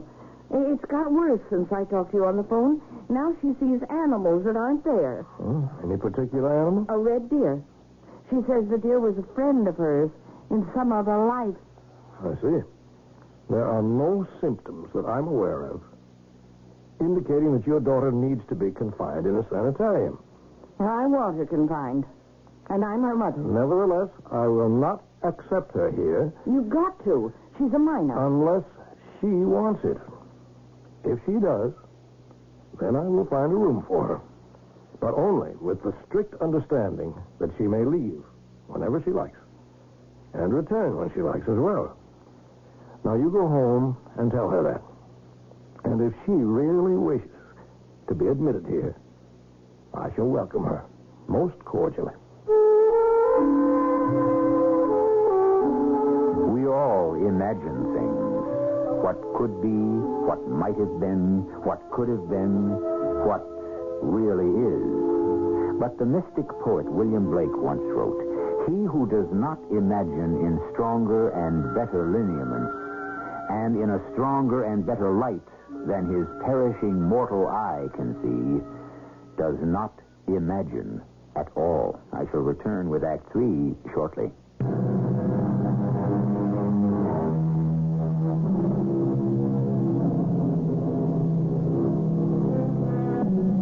Before we try to stifle the gift of fantasizing in our children and replace it with contemplation of the world known as real, consider what we are attacking.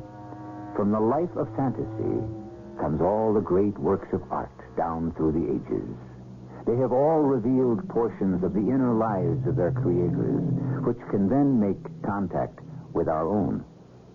We may be attempting to kill our children's ability to create, or, at the very least, their ability to respond to the creators. The following week, Jane appeared at the sanitarium with her mother, and we signed her in. Rather, she signed herself in, with the accompanying stipulation that at any time at all, she was free to sign herself out.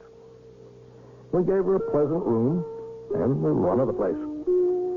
No regular therapy was prescribed for her, though she and I shared more frequent, earnest, and open talks than we had before. I had almost forgotten the call from the agitated man who had phoned about Jane, until one day I opened the door to a distinguished-looking man in a wheelchair. Dr. Alden? Yes? Oh, come in. Can I help you? I called you a while back, Doctor, about that girl, Jane. Oh, yes. My son tells me she's been committed to him. Is that what he said? Not that I'm objecting, mind you. Probably the only thing to do, everything considered. Is it true?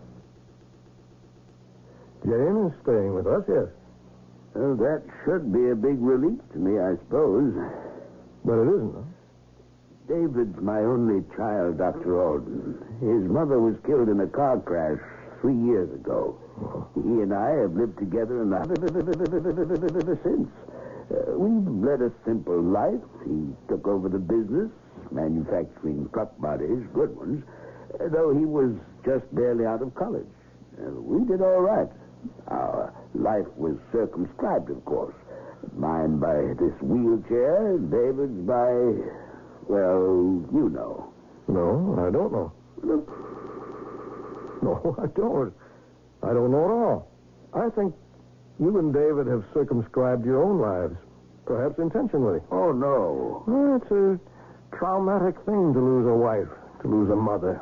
Yes, but these things do happen to everyone. Sad things, tragic things. Did it help you that tragedies also occur to others? Well, no, but one becomes philosophical. Did you mourn your wife? Well, of course. Did you feel guilty because you survived the accident and she didn't? I'd hardly call it surviving. Well, what else would you call it? Your life? Look, I didn't come here to talk about myself or my dead wife. I want to talk to you about my son. Very well. Let's talk about your son. He hardly comes home at all anymore. He used to walk in at 5:30 sharp, and we'd have a sherry together. I'd have it all ready for him. But now, he's barely home in time for dinner. Sometimes he doesn't get there for dinner at all. Well, sometimes he dines here with us. You see? He's here because the girl is here. Well, sometimes he comes to see her in the middle of the day. In his lunch hour. And even when he isn't here, they are in constant communication. Constant? He phones her, you mean? I think they communicate telepathically. Oh, that's impossible. Well, I only know that when she has a touch of virus, he knows it before our medical doctor does. I know that she purposefully puts him out of her thoughts before going to bed. Why would she do that? Because if she didn't, he wouldn't be able to sleep. You see, she loves him. Doctor, do you believe all this foolishness? I remain open to what I observe. I close no doors. That's really all I can say to you on the subject. I couldn't tell whether or not I had made any impression on David's father. And I never saw him again. But I saw David more and more frequently as he came to visit young Jane. And I was not in the least surprised when he asked to talk to me alone in my office. Dr. Alden, I want you to give me a job. A job? You want me to give you a job? Yes. What kind of a job? Any kind. You want a job here at the sanitarium? Well, I could be an attendant. That takes training.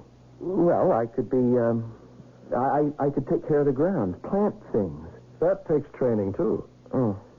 Well, I could wait on tables, scrub floors, anything, any kind of job. But you already have a job, David. You run a big business. Doctor, I don't want to do that anymore. Why do you want to scrub floors here at the sanitarium? I want to be near her all the time.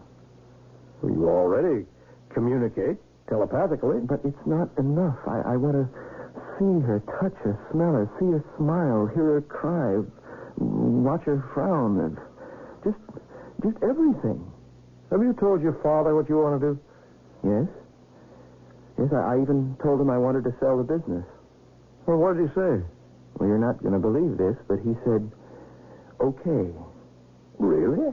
Go ahead. It's all right with me. And what did he say about your taking a job here? If that's what you want. That's what he said.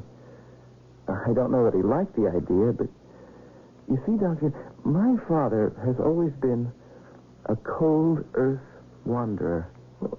Like me. You know the poem, I traveled through a land of men and women, too, and heard and saw such dreadful things as cold earth wanderers never knew.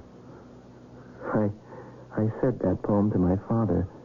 Jane had taught it to me, and I think he understood it a little bit. That's very interesting. I don't want to be a cold earth wanderer anymore, Dr. Alden. And you think that coming to stay at a sanitarium full of disturbed people will help? Well, why not? Why shouldn't it? Jane talks to those disturbed people. They talk to her. Well, why can't I learn to do that? Do you want to? Yes, I do. I think that whatever is disturbing them must be disturbing me, too. We're all people, aren't we? There's not all that big a difference between them and me. Are you sure, David, that you don't want to become a psychiatrist? I never thought of that. Well, think about it. You have time. And meanwhile, if you want to scrub floors and wash dishes here, we'll make room for you. I'll move in tomorrow. And he did. He occupied a tiny room on the 3rd floor. And if he descended to Jane's big room 2 floors below, they never disturbed anyone. And I saw no reason to interfere.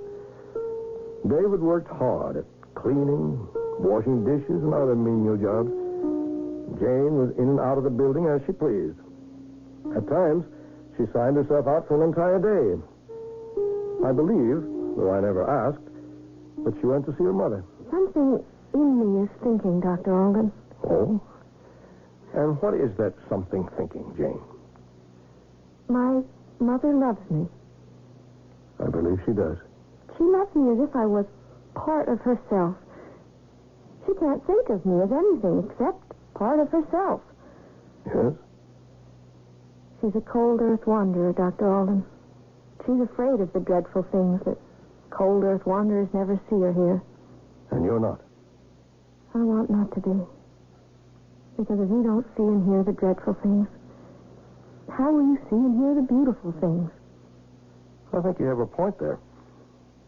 And something is thinking inside me about her protecting me. She thinks she's protecting me from these dreadful things, but she isn't. Nobody can do that. And I don't want her to. Because she might protect me from the beautiful things, too. Jane, why do you always say something inside me is thinking? Because that's the way it feels. Now, what do you think that something is that is thinking inside you? I think I think it is my guardian angel. I see. Tell me, Jane, have you discovered what your real name is? That always used to bother you. As a matter of fact, I'm pretty sure I know already what my real name is. I think my real name is going to turn out to be Harmony. That's a lovely name. Yes, isn't it? Harmony. It's at times like these that psychiatry becomes exciting. Stops plodding and takes to the air. Even a tired old therapist like myself feels a burgeoning within and a sense of expectation like spring itself. Yes, come in. May I talk to you, Dr. Alden? Of course, Jane. Come in. David's with me. Then both of you come in. Hello, David. Thank you, Dr. Alden. Do sit down. I'm signing myself out, Dr. Alden. Oh? You know you're free to do that. You always have been. She means for good, Dr. Alden. Oh. Well, we're leaving together. Probably we're going to get married. I see. Do you approve? Do you care if I do? No. No. Well, then? Something in me has been thinking, Dr. Alden. Your guardian angel? Yes. And something has been thinking inside David, too. I suppose it's his guardian angel. And what have your two guardian angels been thinking? That it is the right time for us to be married to each other. Do you understand? I think I do. And maybe I can make both of you understand even a little more than you already do, if I may. Oh, yes. Please. Through all these months that you've known each other, they've been bewildering, they've been difficult, I know that, but they've been necessary. Because you've both been going through what we who study the emotions call the identity crisis. Oh, I've heard of that. You've both been trying to find out who you are, who you really are. Not what someone has told you are, or what you should be or shouldn't be, or could not be, or must or mustn't aspire to be, but what you are, truly, fundamentally are. Finding your real name, that was just a way of expressing the desire to know yourself, your guardian angel. It's the same thing. The angel you felt to be always with you, was always with you, and will always be with you. Because your guardian angel is yourself. Your own true and real essential self. Now I've said enough. God bless you. And so they went off together. I believe Jane's mother married again. And David's father, I heard, found that he could run his business by himself, and does so very profitably.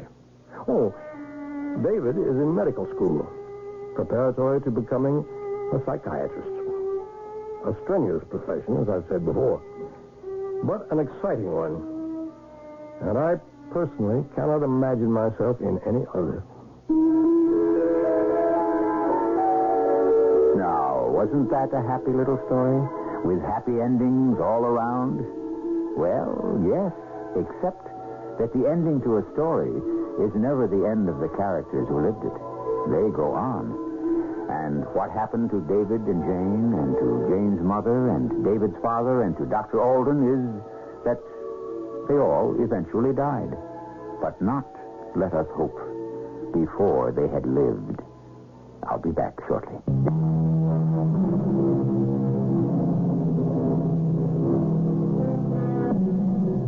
How well, how successfully we live depends on how well equipped we are when we enter the world.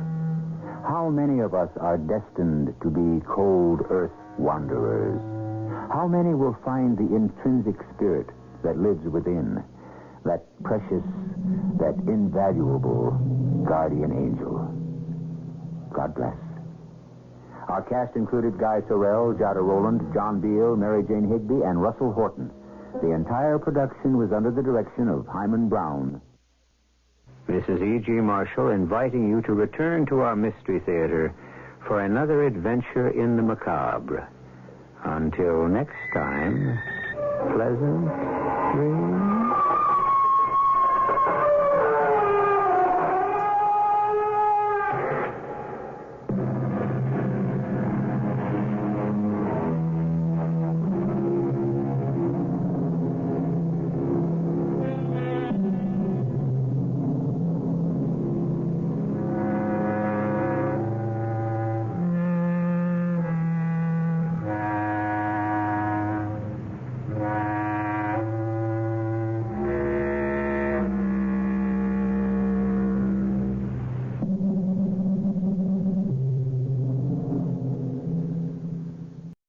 The CBS Radio Mystery Theater presents...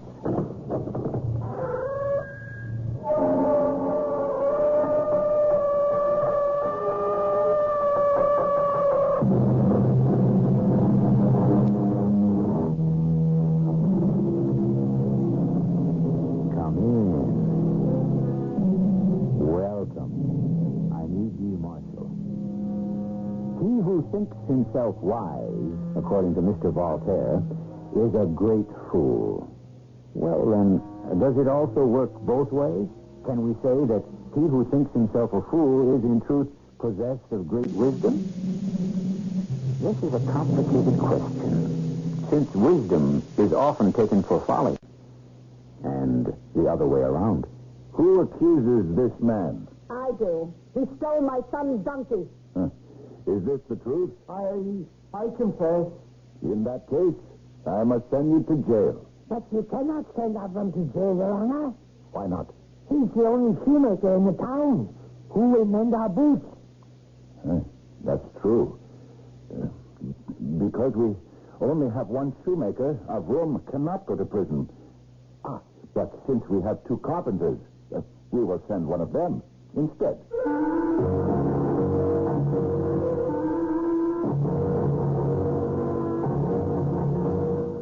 Our mystery drama, The Village of Fools, was written especially for the Mystery Theater by Sam Dan and stars Fred Gwynn. It is sponsored in part by True Value Hardware Stores and Buick Motor Division. I'll be back shortly with Act One.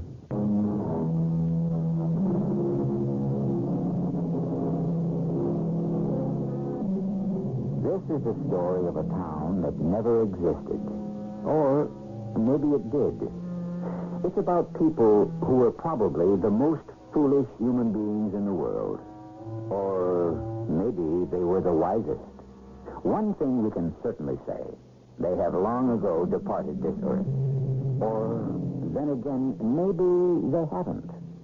Well, at least this I can tell you. They lived in a town called Chelm.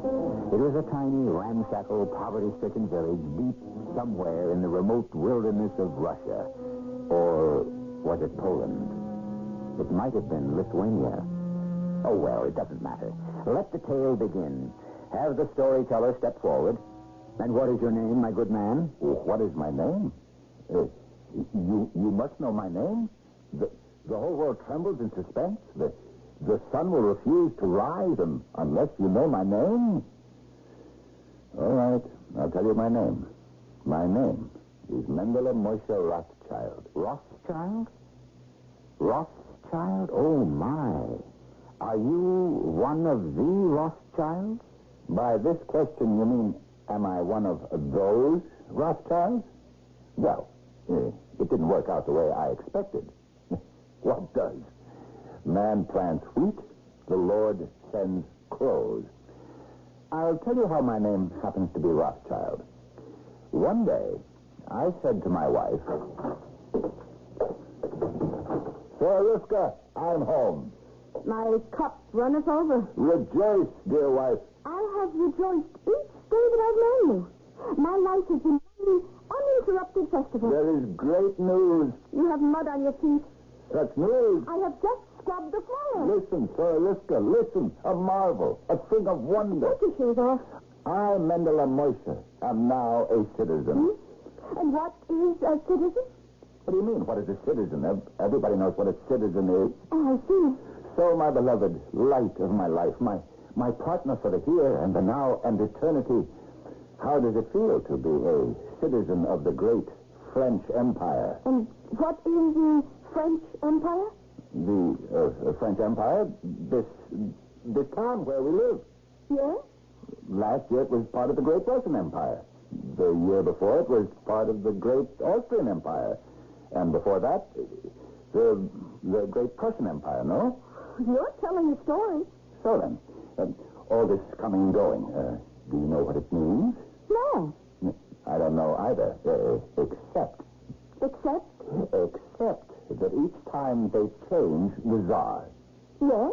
Well, one year the Tsar is Nicholas, then he is Ferdinand, and now he is Napoleon.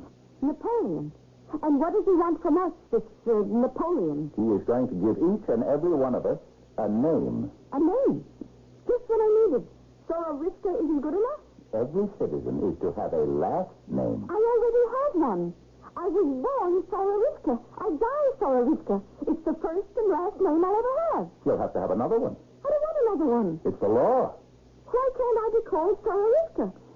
Do you know how many Sororivkas there are in just this little town alone? And how many Mendele Moishes?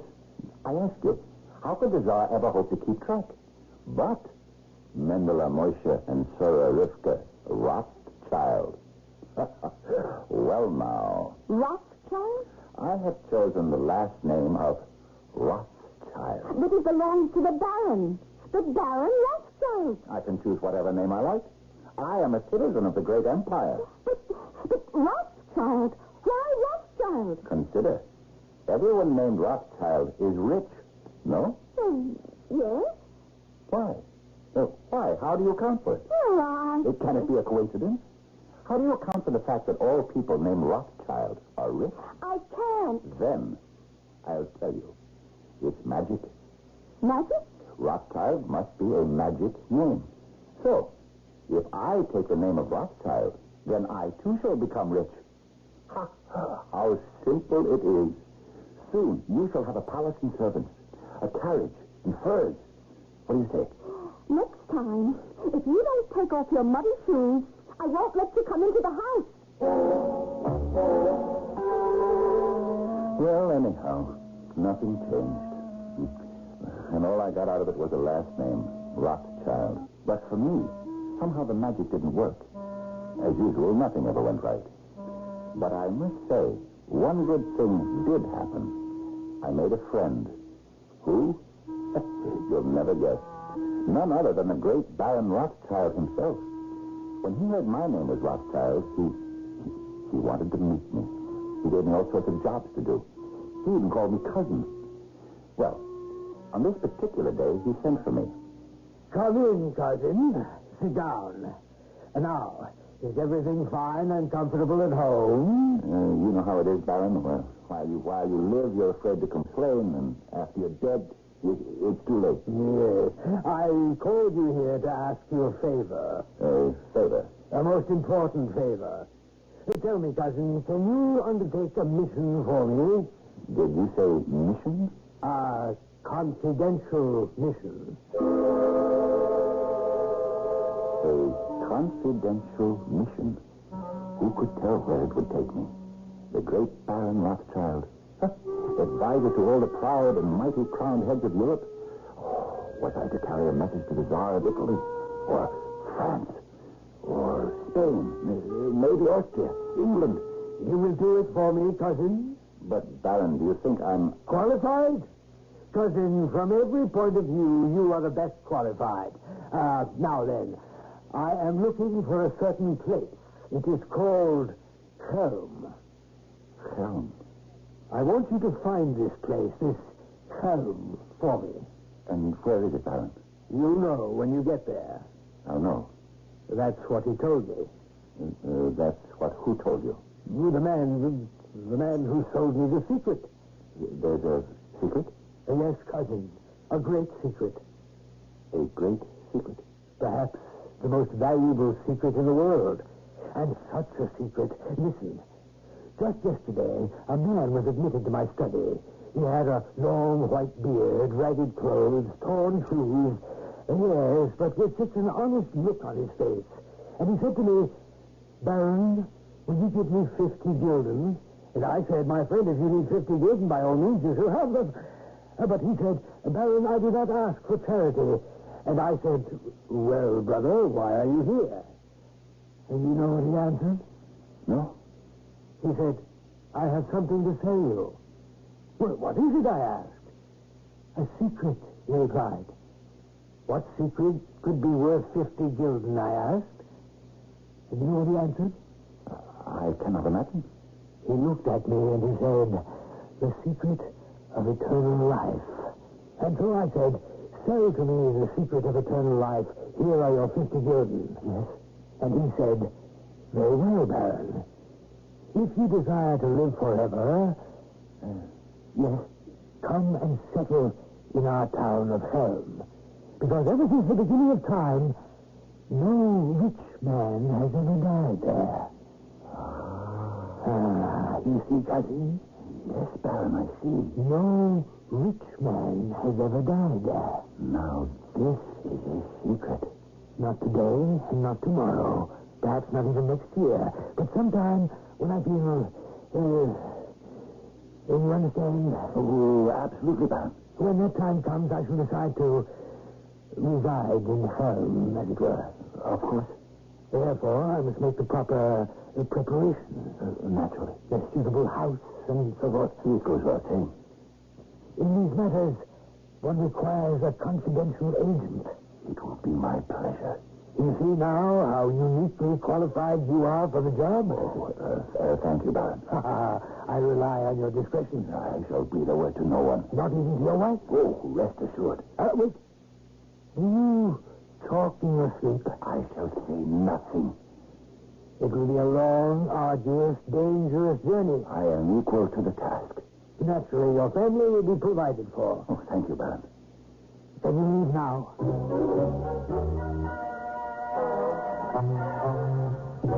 Now can also mean tomorrow morning. And so, at breakfast, I told my beloved Sir Rivka, you married a man of importance. Who could be as lucky as me? I have a job. The Baron is sending me on a confidential mission. I know. You know. You are going to look for the town of Helm. Who told you? You told me. When did I tell you? Last night, when you were asleep. Oh. Well, you don't want to believe what I say while I'm asleep? Why not? I can't believe what you say while you're awake. Now, Sir Rivka. What did he tell you about Helm, the Baron? He told me to find it. Oh, well, you'll find it. You won't have any trouble at all. You know why? Because you're a fool. Sir Rivka. And Helm?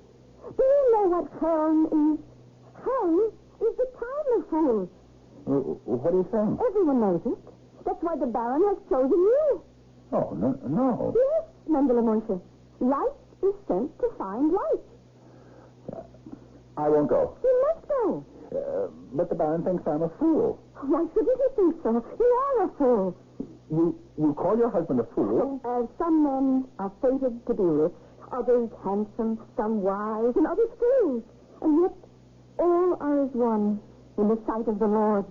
You want me to go, even though you know it's a fool's errand? My beloved Mendele, who else but a fool can be sent on a fool's errand?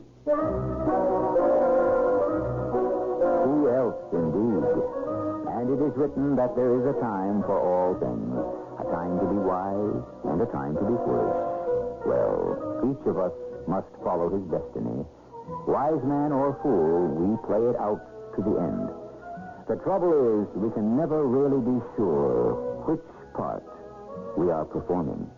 We may find enlightenment in Act 2, and then again, who knows?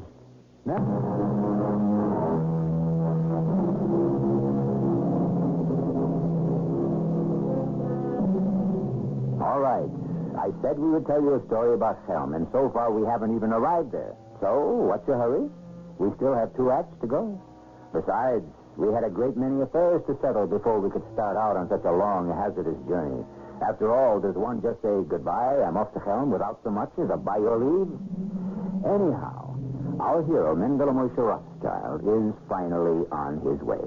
Yes, he will discover that every uphill has its downhill, that you can't sell the skin of a bear that's still in the woods, and that a man should live if only to satisfy his curiosity. How are we doing, Mendel Moshe? How are we doing? We? Suddenly I have a partner. I'll tell you, a fool is the only living thing created by the Lord that grows without rain. It is now 6 weeks since I left my beloved Sur Rivka to search for the town of Helm. And while I am no closer to it, I feel I am no further from it either. And no one can help me. I have walked hundreds of dusty, difficult miles, and I am sustained by faith. The faith that I will know. Yes, faith. But isn't it written that faith makes a full breakfast, but a scanty supper? Yes, I will confess that there were times when I was ready to admit defeat. And then I came to the outskirts of a tiny village, and I saw a man kneeling in the road. Shalom Aleichem, my friend. Yeah, and what are you looking for? I am looking for a ruby. Ah. A silver ruby. Ah, shall I help you look? My name is Mendel Moshe. My name is Yitzhak Isaac. Well, Yitzhak Isaac. As far as I can see, no, there's no trace of your silver ruble. Whereabouts in the road did you lose it? Oh, I didn't lose it on the road. I left it back in the synagogue courtyard. But if you lost the ruble in the courtyard of the synagogue, why are you searching for it here? How can you ask such a question? The synagogue courtyard is knee-deep in mud. Here, at least, the ground is hard and dry. So, which is the better place to look? And the moment he said it, a great light began to shine in my brain. Of course. It was so clear, so logical, so right. And I knew. Don't ask me how. I knew. That's all. I knew this was the place I had been looking for. My search was ended. This must be Helm. What else could it be? Helm. I found it. And what do you mean you found it? Did you ever lose it? I found it. Helm is like my lost ruby. It slips out of the pocket and it's gone forever? I have been searching for Helm for weeks, for months. Is one permitted to ask why? Isn't it written? To each man his fate. And what has fate to do with Helm? You see, Yitzhak Isaac, I am a fool. And so, therefore, I belong here. Here? In Helm? Yes, because Helm is the town of fools. Who says so? Everyone. Who is everyone? Well, it's known. And you came here because you believe this is the town of fools? Yes, that's one reason. Oh, my poor Mendel Moshe, you've been deceived. This is not the town of the foolish. This is the town of the wise. What? We have no fools here. We have sages. We have no simpletons. We have philosophers. Here, all is learning. The very air crackles with wisdom. Listen. To what? The crickets. Listen. You hear them? Well, yes, but... To the uninformed, the crickets merely make an idle chirping. Perhaps they do in other places, but here, each chirp is a nugget of wisdom. Oh? Listen again. To what? The birds. To the uninformed, the songs of the birds are merely some random snatches of melody. Perhaps they are in other places, but here, each note is a pearl of profundity. But I don't hear them saying anything. Yes, well, neither do I. Well, then how do you... Wisdom, my friend, is a ladder. It has many rungs. Most of us, are still trying to climb up from the bottom. But when one can comprehend the chirping of crickets and the singing of birds, that indeed is the highest rung of the ladder. I see. You say your name is Yitzhak Isaac? What else should it be? You have a long white beard. Oh, it's no credit to me. It was created by age. Your clothes are ragged. Your shoes are torn. Is my name Rothschild that I should wear new clothes and whole shoes? Rothschild. Wait. You have an honest face. The rest of my body is eaten. You are the man. You are the one who appeared before the Baron Rothschild.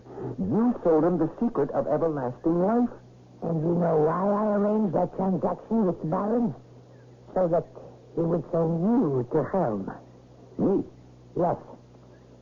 No rich men have ever died here. But wise men? Like a farmer harvests a rich crop, the Lord takes them in season. Each year we become fewer. But the Baron sent me because he thinks I'm a fool. It is written, discretion is the better part of valor.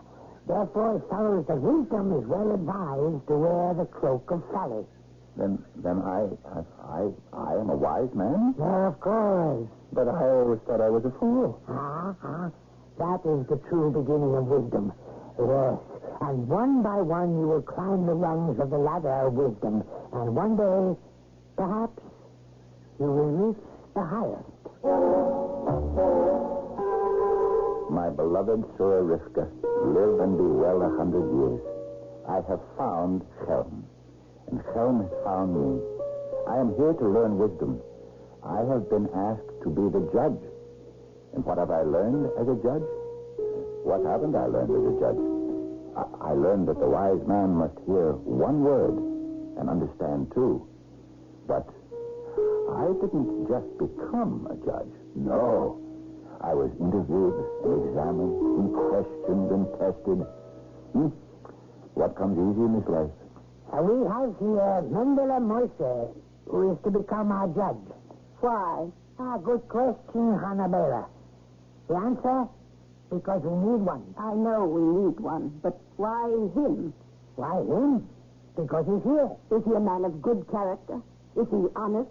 Put him to the test. I will.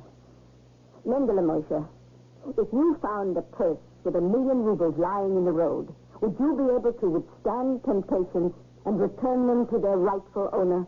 Yes and no. If the money belonged to some big, wealthy millionaire, then I confess I would keep it. You would? But if it turned out that the 1,000,000 rubles belonged to some poor, hard-working peasant, then I would return every last penny. This is what any one of us would have said. This is spoken like a true Helmite. Are there other questions? I have another question. Speak. Tell me, which is more important, the sun or the moon? Can you answer, Mendele Moise? Which is more important, the sun or the moon? It is not to be taken lightly. However, upon consideration, one must conclude that the moon is more important. And you say the moon. Why? The thing is obvious. The moon is useful. It shines at night, when there is need for light. The sun is wasted. Shines only during the day, when there is no need for it at all. Solomon. A judgment. Are all here satisfied with Mendele Moise? Yes. A Solomon. I then must ask our judge Mendele Moise to solve the problem that is pressing this congregation. What shall we do? The poor box has been stolen from the synagogue. Construct a new one. But how can we be sure the new one will not meet the same fate? To safeguard the poor box, suspend it high from the ceiling. A thief shall be unable to reach it. True. A thief will be unable to reach it, but it will also be out of reach of those who wish to contribute to charity. Then this is what must be done. Place a ladder beneath the poor box, so that all who wish to contribute may do so with ease. Truly, there is a judge in Israel. I feel humble because of the great responsibility that has been placed upon my soul. Well, when they look in Helm, they look to me. Yesterday, there were two cases. The first concerned the sexton of the synagogue. He has neglected his duties. It is necessary for him to wake all the citizens of Helm for midnight prayers. Yes? He is paid to make rounds of the village and knock on everyone's shutters. And he has not been doing it? No. And so people sleep instead of being awakened to recite the Psalms. What have you to say to this, Yeshaya tree? I am very old. Yes? And I know I should walk through the town and knock on everyone's shutters, but I cannot walk so far. I am too tired. I see. Yes. Friends, what is to be done? Can we deprive a man of his livelihood because he is old and tired? On the other hand, if he cannot walk through town to bang on our shutters, how shall we be awakened for prayer? But there is an answer. Let all the window shutters in Chelm be removed and stacked neatly in front of Yeshayat's house so that he may strike them all at the same time. Yes, my beloved Surah Rivka, I am kept busy indeed. Daily I acquire wisdom, the wisdom of Chelm. It is true I do not yet understand the chirping of crickets or the singing of birds, but I am getting there. I listen. I listen closely. For on that day, I know Chelm will truly come into its own. Chelm will become the light of the world. And talking of light, the world will yet be grateful to Chelm because we have saved the moon. Yes, my beloved Surah Rivka, we have saved the moon. It came about this way. Good evening, Hannah-Bela. Good evening, Mendina Moshe. You seem to be unhappy. Yes. Oh, I'm sorry. May I ask why? Well, I don't know how to say it. Now, suppose the moon were to stop shining. Well, what? Suppose the light of the moon were to go out. I hadn't thought about it. Why haven't you thought about it? Because it never happened. Does that mean you shouldn't think about it? No. And because it never happened, does that mean it never will happen? All I can say is, don't worry about it. That's all you have to say? Yes. What else is there to say? Don't worry about it. But who says the light will go out from the moon, Yitzhak Isaac? Who says? It could happen, yes. No. You sure? Am I sure? Oh? And when the light does go out, then what will we do? Then there will be no moon. That's all. Are we not commanded to bless the new moon every month? Yes. If we cannot see the new moon, how will we be able to recite the prayer? Yes, I see the difficulty. If the light goes out and the moon is dead, how can we save her? Let me think. Let me think. You must admit, only in Chelm would this problem occur to anyone. And yet, just because the moon has shed its light all these millions of years, does it mean that it will continue to illuminate the sky? Who is to say that the moon will not disappear tomorrow? How can anybody be sure? I shall return with Act 3 shortly.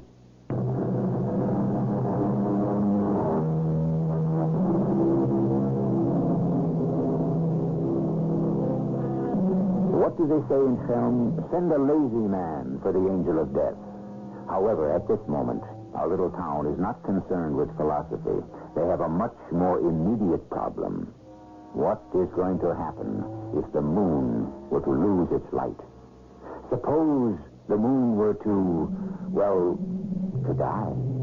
What then? All right, don't despair. There are wise men in Chelm. Believe me, this problem does not defy solution. We cannot be sure that the moon will die.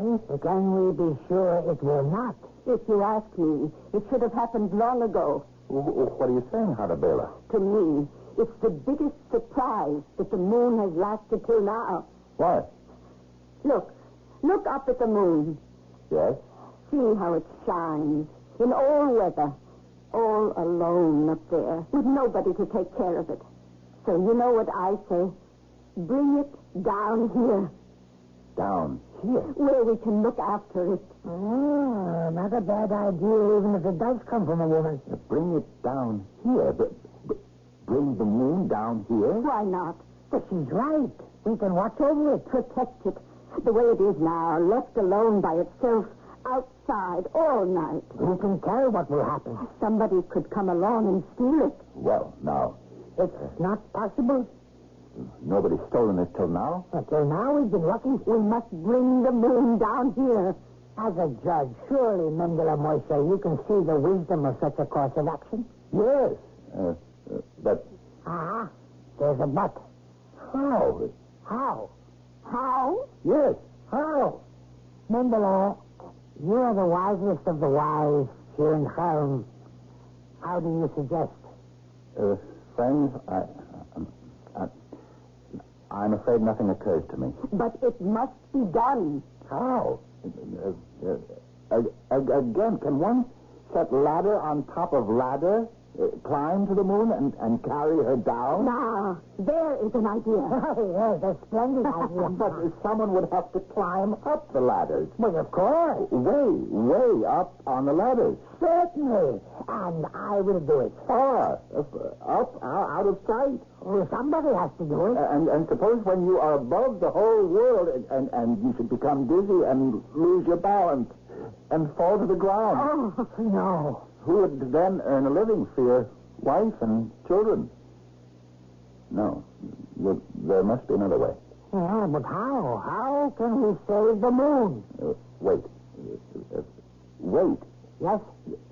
The question is how to save the life of the moon. Do you all agree? Yes. Well, and what is the life of the moon? Think. The life of the moon is the light of the moon. As long as the moon shines, it is well and healthy. It lives. Yes? Yes. And so, if we can capture this light, this moonlight... But how? If we cannot capture the moon, how can we hope to capture its light? Friends, the wisdom of Helm can solve all problems. But how can this be done? Tomorrow is the night of the full moon. First, we shall say the benediction, and then we shall save the moon.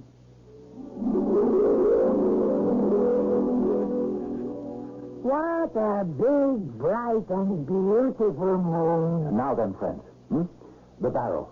Well, why do you need the barrel? Have room. Time. Push it this way. Good. Right here.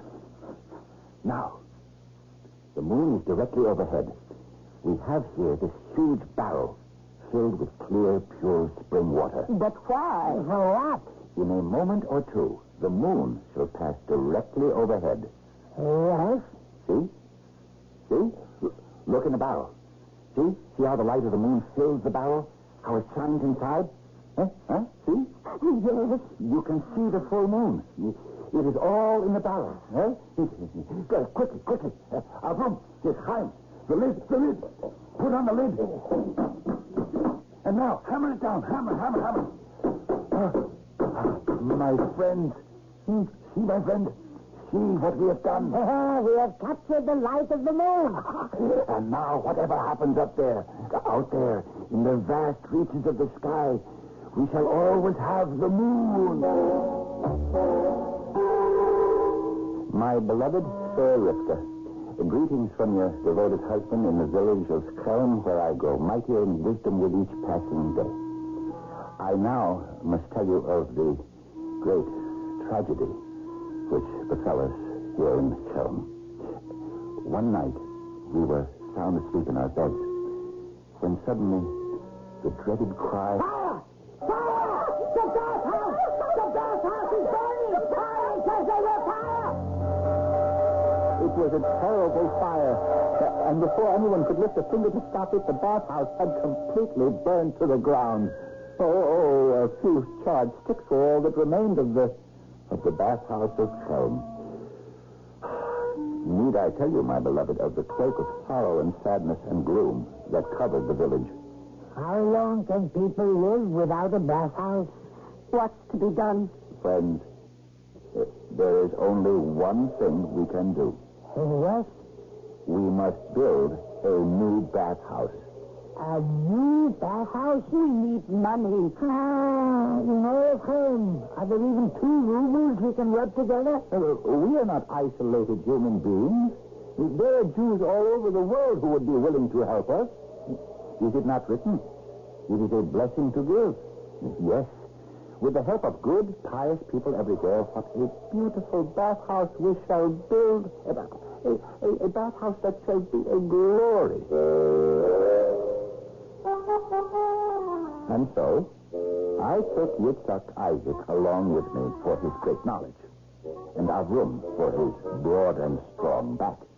And we began our journey. People, listen to our story. We told them who we were and where we came from, and everyone agreed that Helm simply had to have a bathhouse. Soon, we had enough money. Yes, we had more than enough. We decided to stop at an inn for the night. Do you have a room for 3 honest men? Honest men are a novelty in these parts. I'll try to accommodate you. What do you mean, honest men are a novelty? Stranger, huh? Yes, we are going home. Are you carrying money? Money. Well, I hope not for your sake. No. The roads are infested with thieves. Thieves. Not just ordinary thieves, mind you. They're having a war in the south, so you've got deserters, all sorts of wandering bandits. They'll cut your throat for a penny. Then we have no money. Do you think we could have some supper?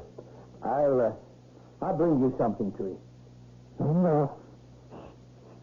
We must talk very quietly. But we have money.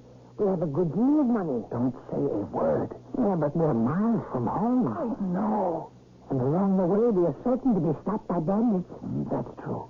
We will never be able to get this money home. Quiet. We must do something. Steve, I know.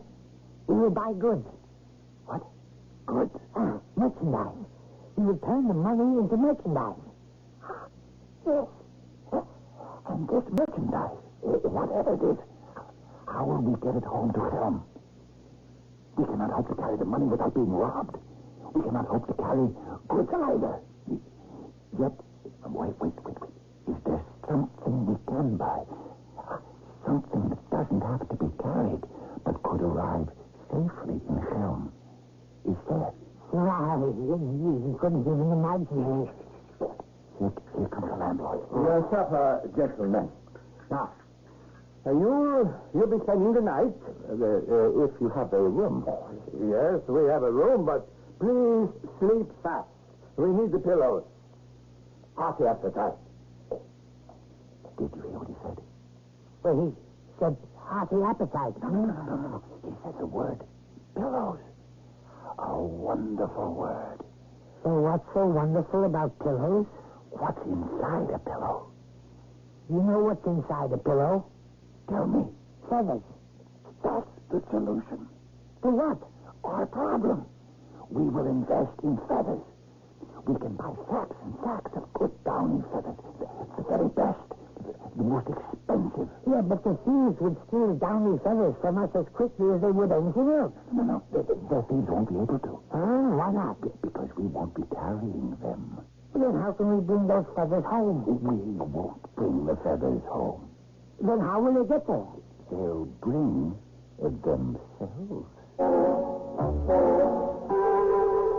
Yes, my beloved Sir Rivka, the feathers would get home by themselves. Beautiful, valuable feathers of the finest, the softest down. Once they were in Helm, we would sell them and use the money to build a bathhouse. And I knew exactly how we would get them home. And so, early the next morning, we bought hundreds of sacks of the loveliest feathers you ever saw. And we hastened to a high hill. We waited for a strong wind that was blowing in the direction of Helm. We would fly them home. This is the breeze we have been waiting for. Release them. Release the feathers. Oh, look. Fly, little friends. Fly straight to Helm. With Yitzhak Isaac, Avrum, Chaim, see Look, see how they fly. Yes, straight and true. We shall see you soon. We shall see you in Helm. It's Mendel. Mendel and Marcia, you're back. Yes, friends, we're back. Did you raise the money? Yes, but it was too dangerous to try to carry it home. So, we bought feathers. Feathers? Where are the feathers? What? Do you mean they didn't get there yet? No. Now, what can you say to that? We released them in a high, strong wind that was blowing directly towards Helm. Whatever could have happened? Perhaps they lost their way. Yes, of course. They lost their way. Well, what can we do now? Nothing. If they're lost, they're lost. I know. Get all the feathers from all the bedding in the village, and we shall release them into the wind. But what good will that do? Don't you see? These are our very own feathers. They know where we live. So, they will meet the new ones, the strange feathers, high in the air, and they will guide them home. Oh, a brilliant idea. An idea worthy of Helm. Send up the feathers. And so we climbed the highest hill with all of our bedding and comforters and pillows, and we released all of the feathers into a high wind. And they will meet the ones we bought, and they will conduct them safely home. And so, my beloved Surelivka, we are standing here and waiting for them all to return. And as far as I know, they're still waiting, patiently and hopefully. For every man, woman, and child in Helm still believes that one day those beautiful feathers will descend upon the town. And before you smile at the naivete of these simple, humble, innocent people, you might just pause to ask yourself, what feathers are you waiting for? I'll return with something to tickle your imagination shortly.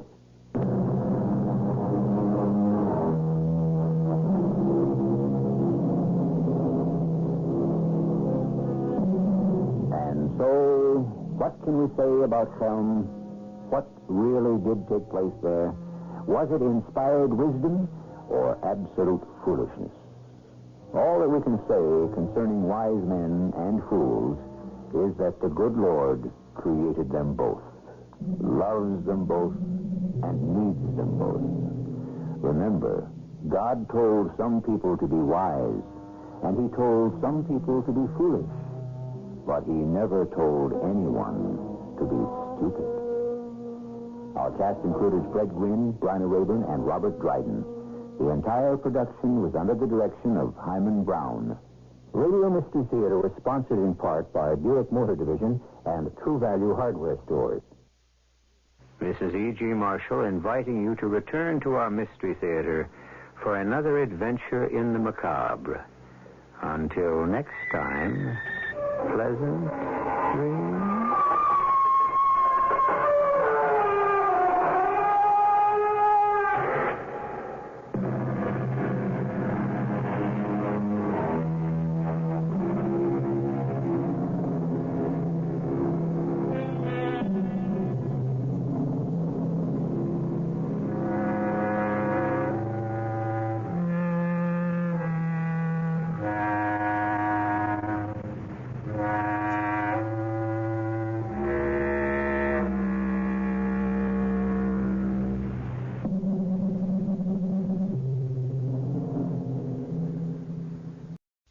CBS Radio Mystery Theater presents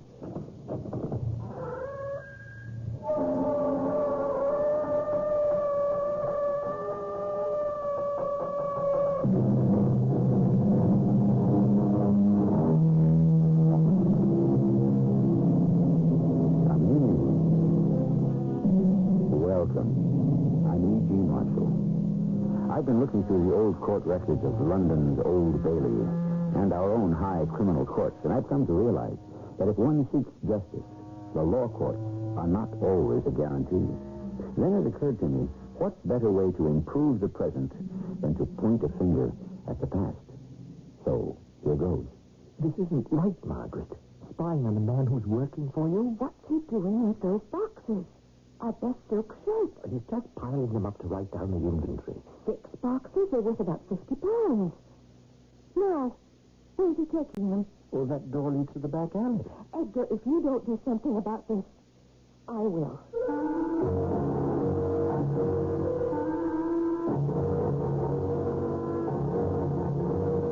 Our mystery drama, The Hanging Judge, a case from the actual records of Old Bailey, was dramatized especially for the Mystery Theater by G. Frederick Lewis and stars Court Benson and Terry Keane. It is sponsored in part by Contact, the 12-hour cold capsule, and True Value hardware stores. I'll be back shortly with Act One.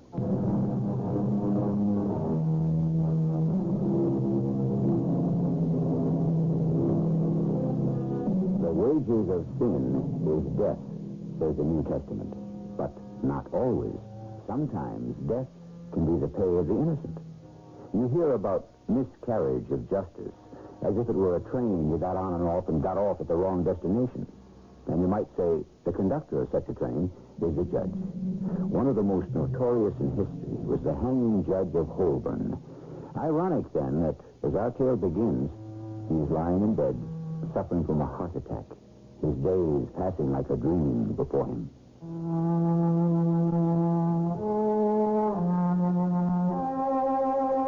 Who hadn't heard of Edgar Brown's haberdashery in fashionable Chelsea?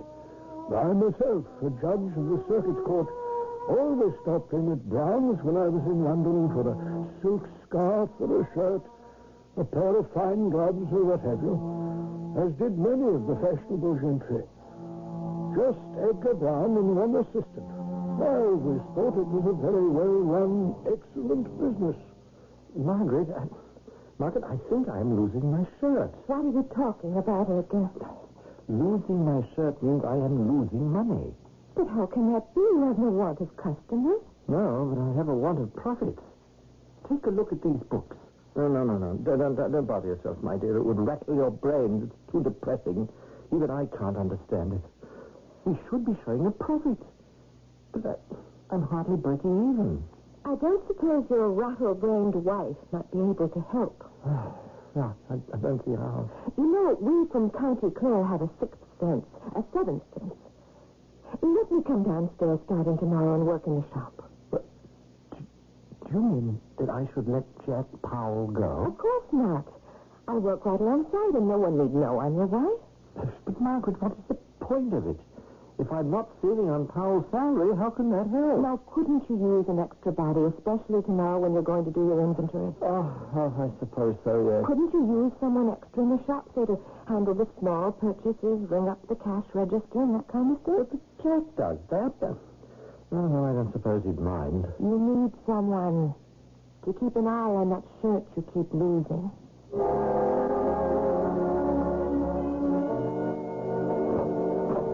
Oh, Maggie. Lead me to my chair, my girl. Oh, I know when you're tired, Edgar, you always call me Maggie. And I should think you would be. Do you know what time it is?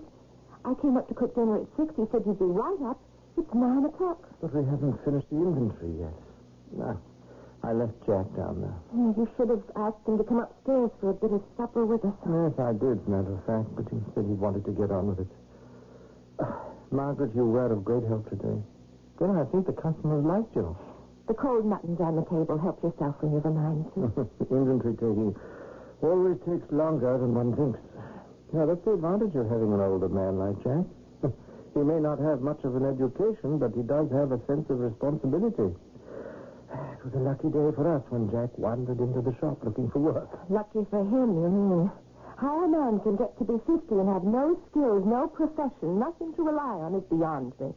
Well, even where I was born, everybody was a farmer. Well, he's had a hard time of it, Jack has.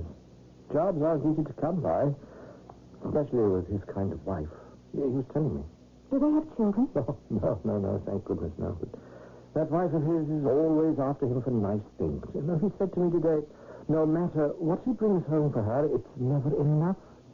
He's never been able to properly provide for her. Oh, I have no patience with the likes of him.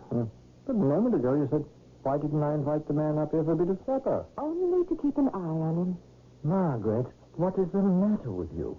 One day you work downstairs in the store, and already you've taken a dislike to the man. I don't trust him. I'm not absolutely sure, mind you, but I have a very good idea why your profits aren't what they should be. What? You have?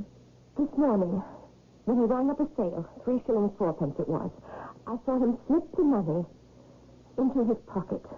You saw that? Then he looked up, saw that I was watching him, and quickly put the money into the cash drawer. I can't believe that. Edgar, can you wait yourself for a few minutes? Oh, yes, I suppose so. If we go downstairs to the first landing, there's that little window that overlooks the shop. Come down with me. Can you see him down there? This isn't right, Margaret. Spying on a man who's working for you. What's he doing with these boxes? They're a bit silk shirts. He's probably piling them together to write down the inventory. 6 boxes? It's worth about £50. He's tying them up with string.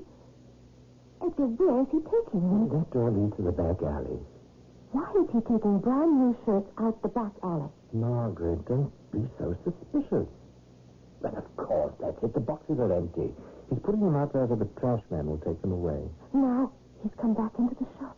Mr. Brown! Oh, Mr. Brown! Yes, Jack. What is it? Pretty much finished up the inventory, sir. I'll be on my way now.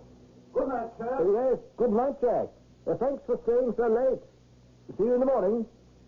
Edgar, I want you to go downstairs this minute, go out into the alley, and see if those boxes are still there.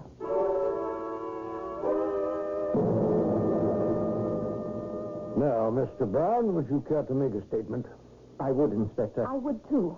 May we have one at a time, please? Sir?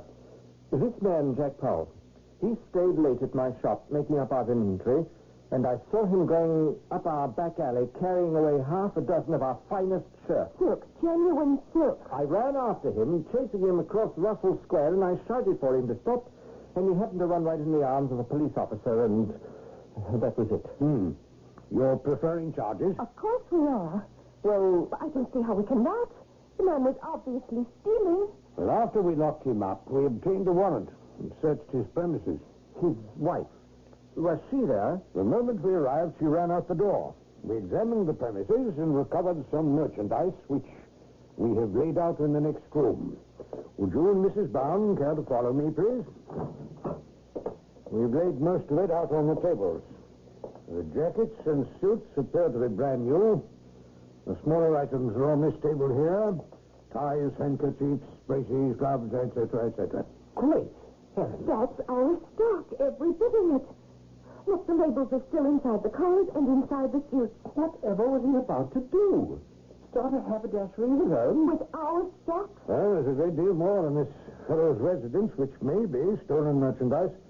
At this moment, we have no way of knowing. If you were me, Inspector, you'd know.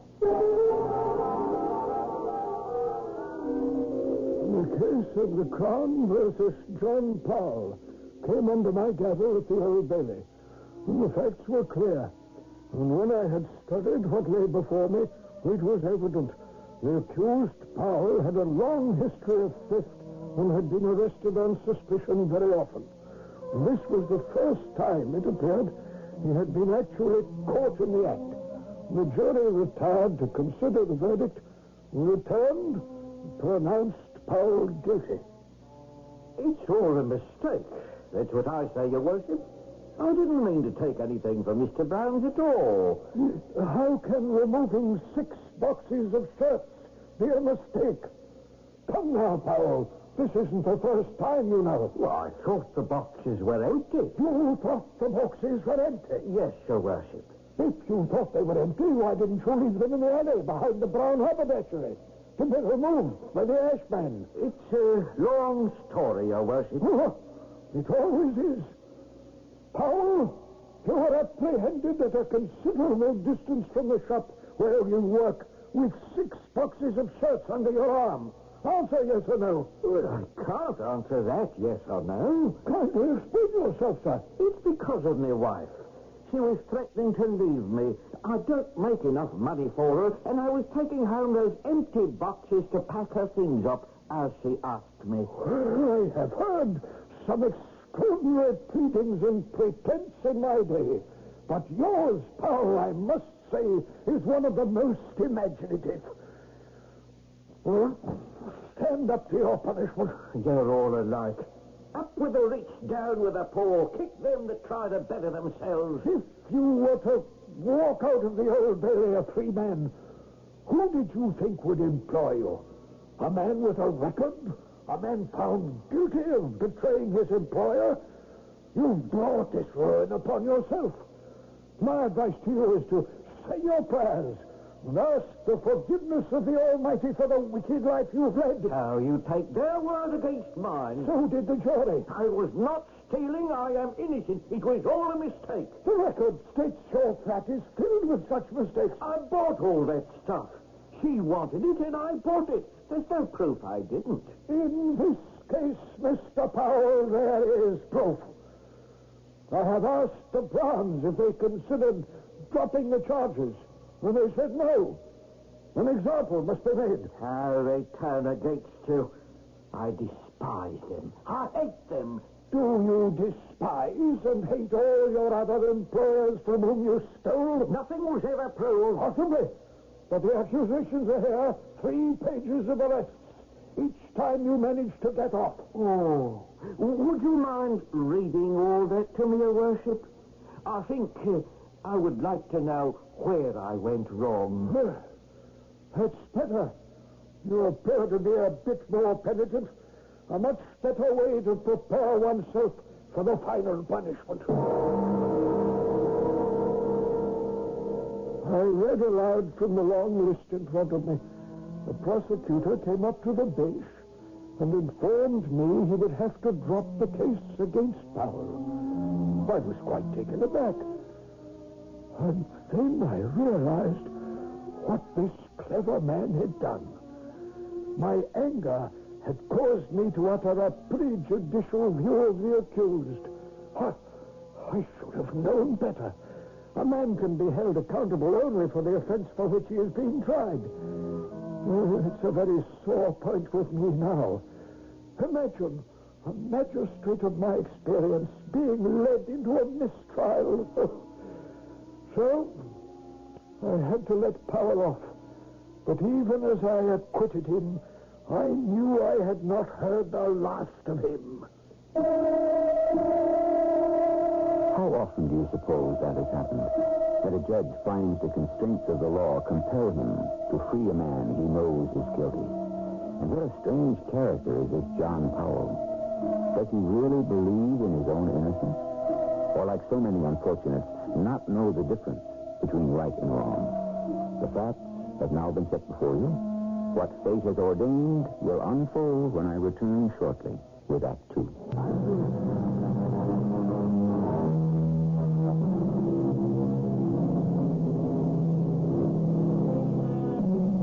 Guides to the present by looking to the past. Claudius I, emperor and historian, has written, Judex damnatur ubi nocens absolvatur. The judge is condemned when a guilty person is acquitted. No doubt these words ring in our magistrate's ear, Judge Moore, as his heart pounds, his breath gasps, and he lies on his sickbed, remembering.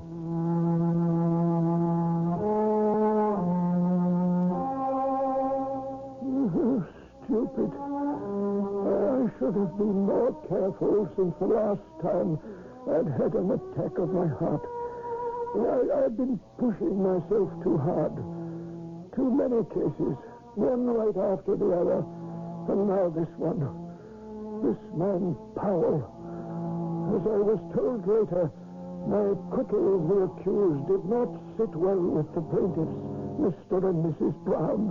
I've never heard of such a thing. The injustice of it. He's been stealing from us for months. We finally catch him at it, and then because of some technicality, the judge lets him go. The law is the law, I suppose. I was surprised, too. And now that man is free to roam the streets and steal whenever he's a mind to. Puzzling to me, too, Margaret. Judge Moore is called the hanging judge of Holborn. He's been known to sentence a man to the scaffold for stealing 1 penny. I tell you this. If the law is that helpless, I am not. I am going to see to it that every shopkeeper in London is told what a thief Jack Powell is. He will never work again in this city. Oh, now, Margaret. Isn't that going a bit far? Where is your heart? I shall make quite certain that man is never employed again. Margaret Brown made good her threat. Most of these haberdashers know one another, and after being turned away from job after job, John Powell began to realize why. In his strange way, he felt as unjustly done by as the man he'd robbed. An eye for an eye, then, a tooth for a tooth. If Edgar Brown and his wife had set about destroying Powell's reputation, he would take steps to destroy theirs. Margaret, come here. What is it? Oh, the mail's come. Read this. Well, Tradesman's Bank, High Holborn, London. Dear Mr. Brown, your request to us to extend your loan for another year has been denied. Moreover, we call your attention that you are default in payments, therefore the loan has become due and payable in full upon demand. Unless the payments are received by Monday next, we intend to bring suit against you for the full amount of the loan. Edgar, what does this mean? I don't understand it. All the tradesmen deal with that bank. My reputation is secure. Ours is one of the best shops. We have the finest clientele. They must know I'm good for the money. Why would they do this? You must go immediately to the bank and talk to them. I shall be here waiting for you.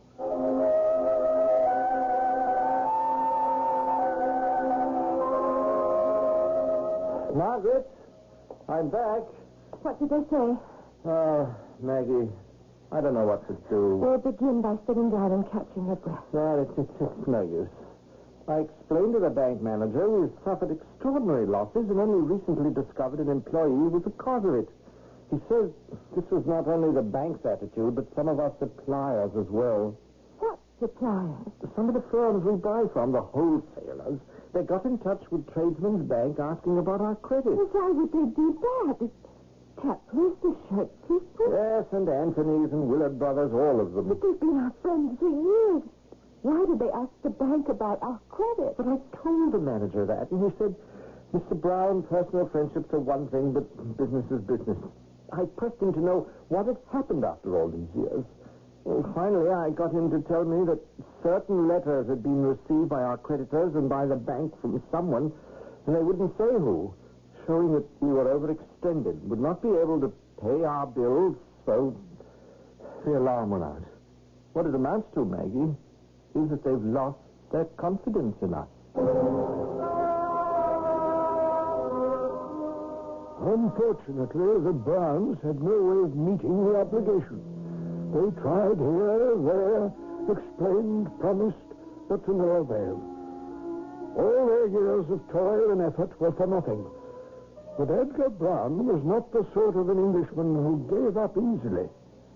Margaret, I met Mr. Cleveland today in Regent's Park. Haven't you anything better to do than stroll about London? You should be looking for work every moment. Mr. Cleveland's an American.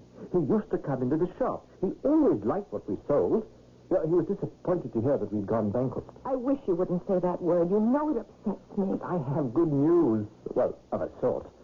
I told Mr. Cleveland all about our unfortunate experience with the bank and our suppliers. I don't think it's right you're telling every stranger of our troubles. But he's no stranger, Margaret. He's a friend. I was quite frank with him, how unhappy we were to live in a city where an anonymous letter bears more weight than the word of a hard-working man. And he said, Mr. Cleveland did, why don't you emigrate to America? In his town of Boston, there's a great demand for haberdashers who know their trade. And he gave me his card, and he made me promise if we should decide to pull up stakes and go to Boston, to look him up. Boston? America? Yes, that's where it is. So I was thinking, why stay on here? Mr. Cleveland said America's a friendly place, and people there will be helpful. And then, what do you think he said? What? I'll advance you the steamship ticket, he said. You and your wife. But The man is practically a stranger. Bless my soul, that man's a better friend than those we've known for years. So what say, lass? Huh? Shall we do it? America? Oh, yes, Edgar. To leave behind us that one thing that's been worrying me. What one thing? Who was it? Who wrote those horrible letters to the bank and the others? It must have been someone who knew us very well. Yes. Someone who hated us. As nearly as I've been able to piece the story together, a short time afterwards, Mr. and Mrs. Brown packed their belongings and made for Plymouth, from which the boat was to sail the following day for Boston. But they had to wait. 5 days went by and the boat did not sail, a frequent occurrence on emigrant ships. Not anticipating such a delay, the Browns were practically down to their last penny. Margaret, good news. The boat sails today. Oh, thank the good Lord. I hate Plymouth. I thought we'd never leave this place. So why do you say that? I've always loved the sea. My penance has been to live in the city. You know, I wouldn't mind living in a seaport one bit. I can't stand the sound of those seagulls night and day and that smell. Well, you shan't have to listen to them anymore. I just spoke with the ship's master, and he says we sail today. Oh, I don't think I could have stood it any longer. Oh, Margaret, dearest, Boston is a seaport. They've probably got seagulls and salt air there, too. No, it isn't that so much, really. No, I'm not going to say anything, or you'll put it down to me being Irish and seeing things that aren't there. Well, Maggie, lass, sometimes you are a bit on the nervous side. Being with me. You don't know. You haven't seen or felt anything. But what is there? You haven't sensed anything. What are you trying to say, Margaret? Someone is watching us. Oh, come along with it. I mean it. Wherever I go, I feel those eyes on me. I feel something evil. I know it. Sometimes out the corner of my eye, I see someone in the hall by our room. On the stairs. What time do we sail? With the tide. About 7 o'clock this evening. Oh, another whole day cooped up in this awful place. I can't stand it. Well, I'll tell you what we'll do. I'll take you down to the boat this morning. The captain said we could go aboard any time we wish. Now, the dock is only a minute from the inn. You find our cabin and you make yourself at home. It's going to be our home for a month, you know. Walk yourself about on the deck. Now, I'll come back here and pay the innkeeper, Mr. Ferris. He'll settle our bill, close up our trunk, and in an hour or so, I'll join you aboard. Oh, dear Edgar, thank you. Perhaps I am being silly and superstitious. Oh, come along. Will you go with such a traveling box and I'll walk into this ship? I left the trunk open in the room. And be sure to close it tight. Oh. What is it, Margaret? Oh, I'm all right. It's nothing. Oh, it's just not another hobgoblin, I hope. Edgar, I might as well tell you. I'm going to have a baby. Oh, my darling Margaret. I've been carrying it for 3 months and I didn't even know. Oh, my darling, darling. I saw a doctor before we left London. He said I was fine. And you never told me. This is the most wonderful thing. Just think of it. The 3 of us starting a new life in a new world. So Margaret went aboard the ship, and Edgar went to pay his bill. The innkeeper noticed he'd barely enough pounds, shillings, and pence to pay in full. And when Edgar returned to his room, he was surprised to find the door open. He closed the trunk, locked it, put it on his shoulders, and left the inn by the back door. Mr. Brown? Mr. Brown, would you wait a moment, please? Oh, Mr. Ferris, didn't I pay you the correct amount for our lodgings? Would you mind very much, sir, if we went back to the inn for a few minutes? No, I don't suppose so. I'd like to talk to you for a moment or so. Not at all. I certainly can't stand here in the street with a trunk on my back and do much talking. Well, what is it? I don't want to be too long. My wife will be worried. There's been some trouble, and since you were just going out the back way... What trouble? What's it got to do with me? Our waiter, sir. He's just been to see me, and he said you were leaving by the rear door with your trunk, and... Yes, so I was. It's a quicker road to the dock, and our trunk is not too light, you know. Now, Where shall I set it down? Right here, sir. In the front hall. Oh, right. Well, now, what's all this about your waiter? Well, he made such a point of saying it was the back door you were leaving by. Well, yes, I know what's bothering him. As you saw, Mr. Ferris, I had barely enough money to take care of our bill. I'm afraid the tip I gave the waiter was a bit niggardly. Well, he didn't mention that, sir. But he wanted to know whether you'd paid your bill, seeing as how you were leaving the back way. What? Then the maid came down and said the gentleman in number 17 had just had his gold watch stolen. Well, what has that got to do with me? Now, please, Mr. Brown, I'd like to keep this quiet. You are keeping me from boarding my ship. Now, what has this wretched theft of a watch got to do with me? Number 17 is next to number 19, which was your room, sir. I very much regret detaining you, but I do have to search everyone here. Surely, Mr. Brown, since you are just leaving, you would have no objection to being searched first, and then you can go. There now. The trunk is unlocked and open, so search away. I've never heard of such a thing. But careful not to mess up the clothes, please. Oh, what is this? Who put it there? Who has done this to me? Mr. Brown, dear me. I know nothing as to how that watch came into my trunk. I do not know anything. Mr. Brown, this concerns the honor of my house. You understand, if word of such thieving got about, who would feel safe here? I tell you, I know nothing about how that gold watch got into my trunk. Oh, ill-advised. I know, Mr. Brown, you are very low in funds. But this... I'm afraid you shall have to go before a magistrate. Oh, yes, by all means. Take me to the magistrate instantly, and let's have this diabolical plot unraveled. I welcome inquiry into my character and conduct, you hear? I did not take that watch and place it in my trunk, and God is my witness. I'm afraid we shall have to ring down the curtain for a few minutes. Just when accusations are flying, the mystery is deepening, and the very life of poor Edgar Brown may be in jeopardy. And the ship he and his wife were to take may sail without them in a matter of hours. But take heart. In only a matter of minutes, I shall return with Act 3.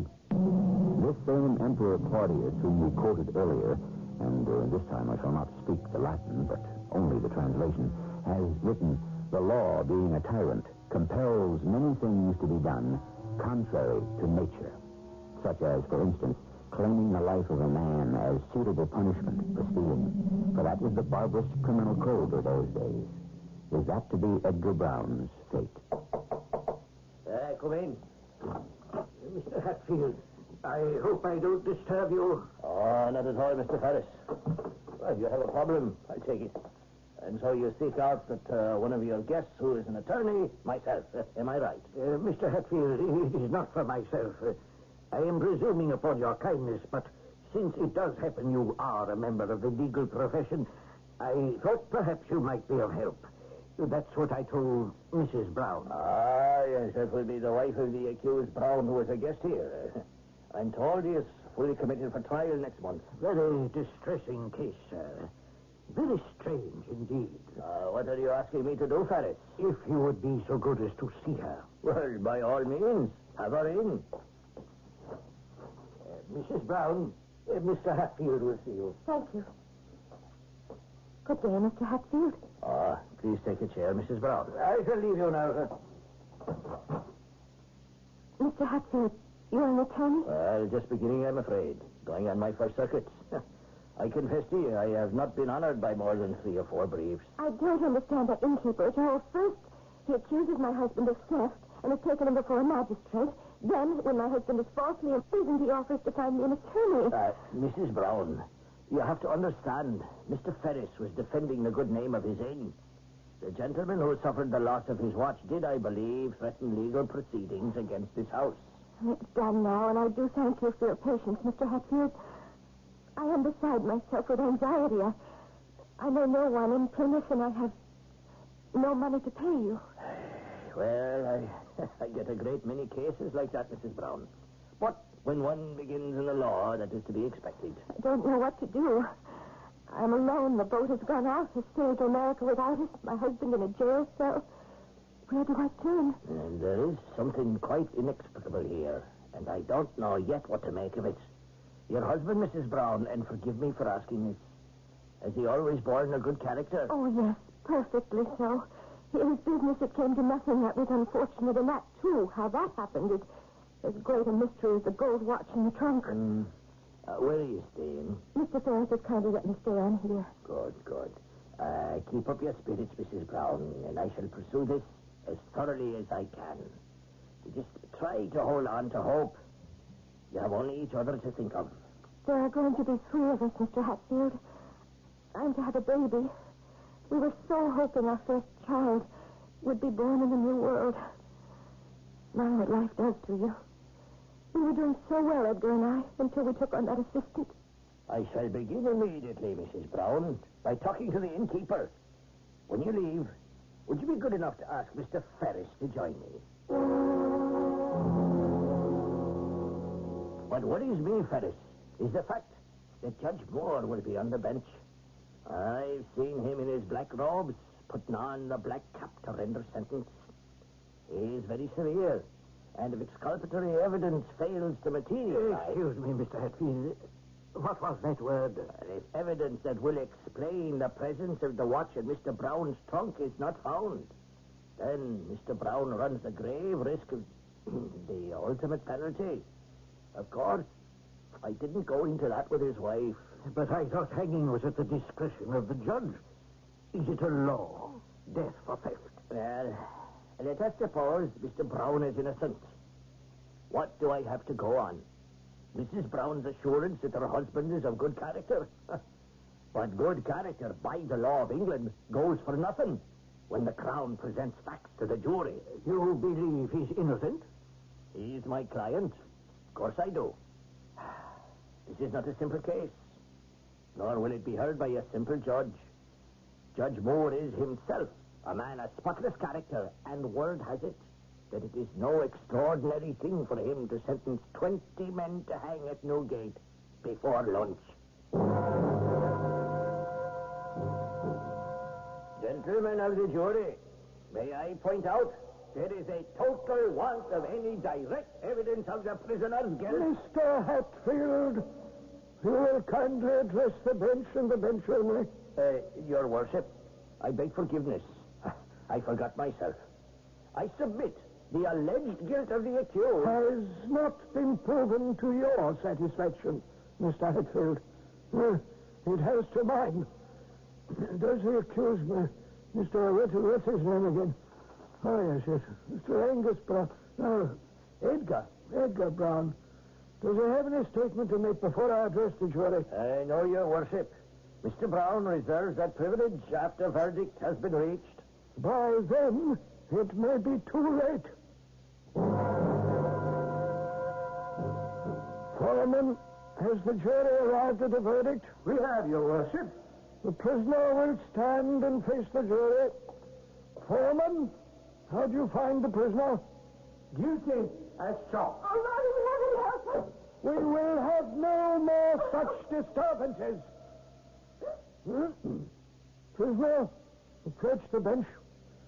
Have you anything to urge why the sentence of death should not be passed upon you? Oh, I could say much, Sir Hangman Judge, why the sentence should not be pronounced. Some person on this earth has sought me out to deliberately ruin me forever. And hand in hand with him are yourselves, jury, and judge. Life or death at your bidding. A privilege belonging only to God. Prisoner at the bar! I cannot listen to such observations. You have been found guilty by a jury of your countrymen. With that finding, I entirely agree. I warn you, Sir Death, and it is a voice from the tomb, that all of you are about to commit a most cruel and deliberate murder. I will not have such words spoken here. It is the law. Not the jury or ourselves that pass the sentence. You, sir, prisoner, Edgar Brown. From your habits and education, you should have been above committing so base a crime. However, now you must pay with your presence on the scaffold. No! My lord, before the leaves fall from the trees, you will be struck down and fall also. You will appear at the bar of another world to answer for the innocent life, my life, which you have cast away. Take him from me! You will die, Daniel Judge. You will die. I know it.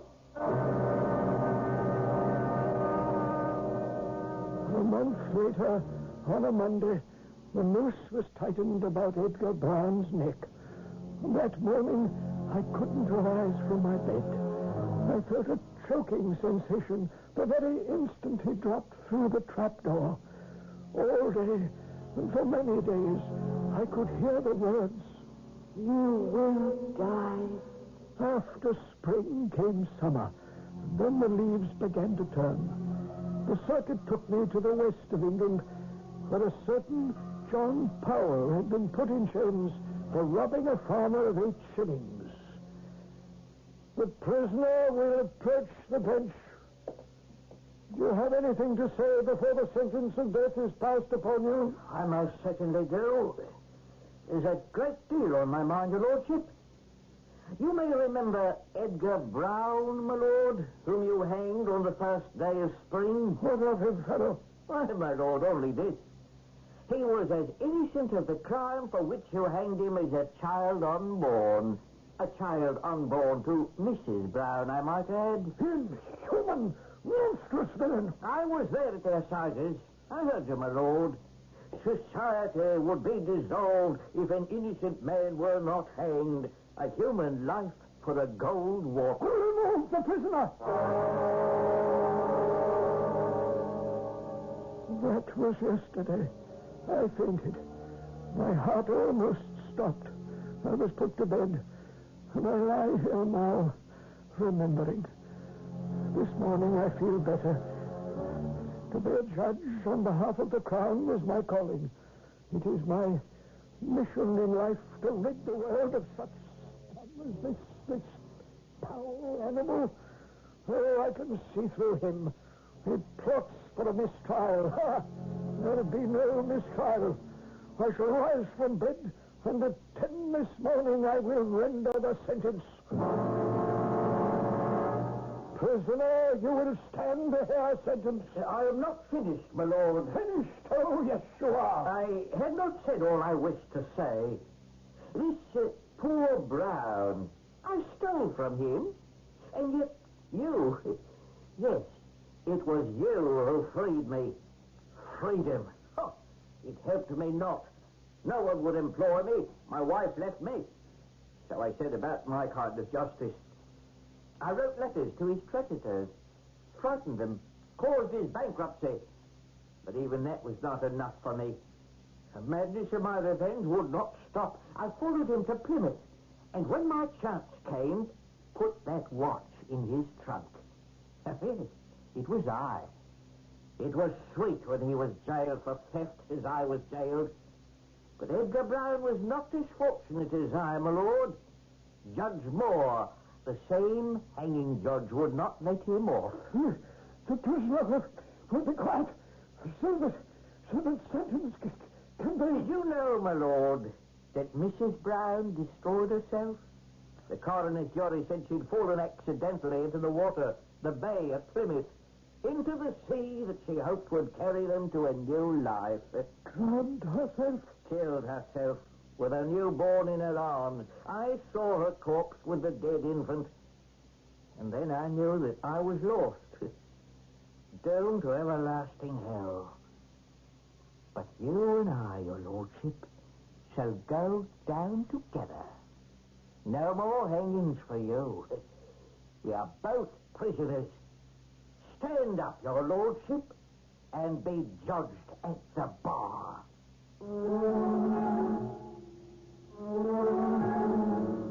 Stand up and be judged. Those were the last words Judge Moore heard on earth. He cried out and pitched forward across the bench. His heart had given out. Can you imagine that not so long ago, stealing was punishable by hanging? How far have we come that even murder itself today does not warrant the death sentence? A few more thoughts on this subject when I return shortly.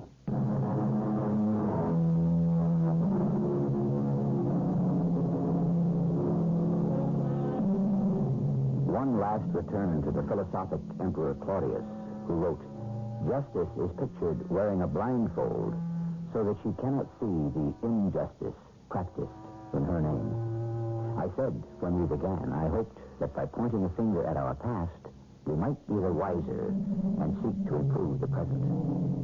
And all of us can. Our cast included Court Benson, Terry Keane, Earl Hammond, and William Griffiths.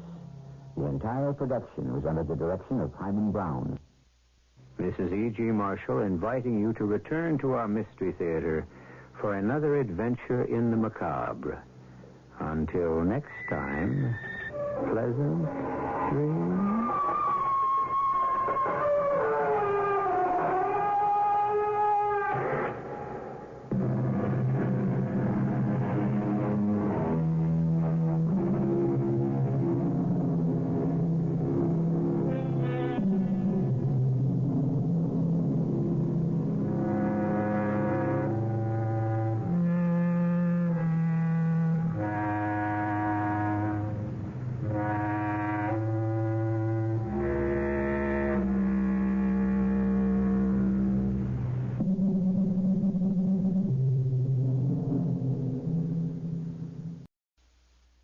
The CBS Radio Mystery Theater presents...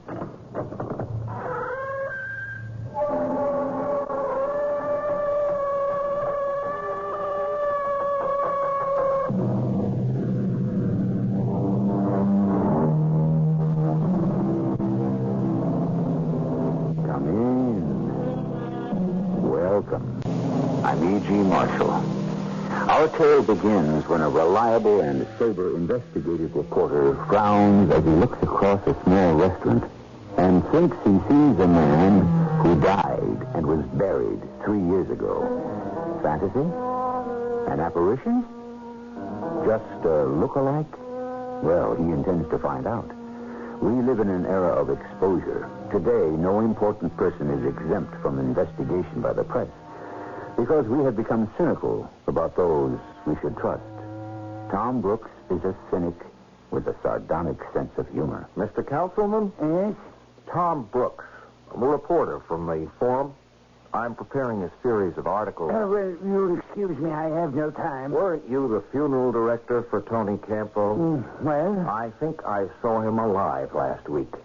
You did prepare him for burial? Yes, I did. After he made his peace with God. Or his doctor?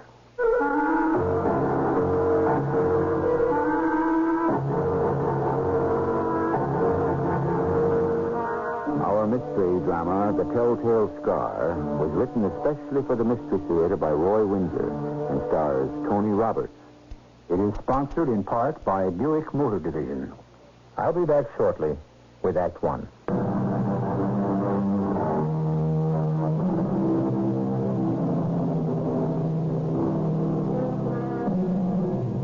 Each of us has at some time in his life experienced déjà vu, which literally means something already seen.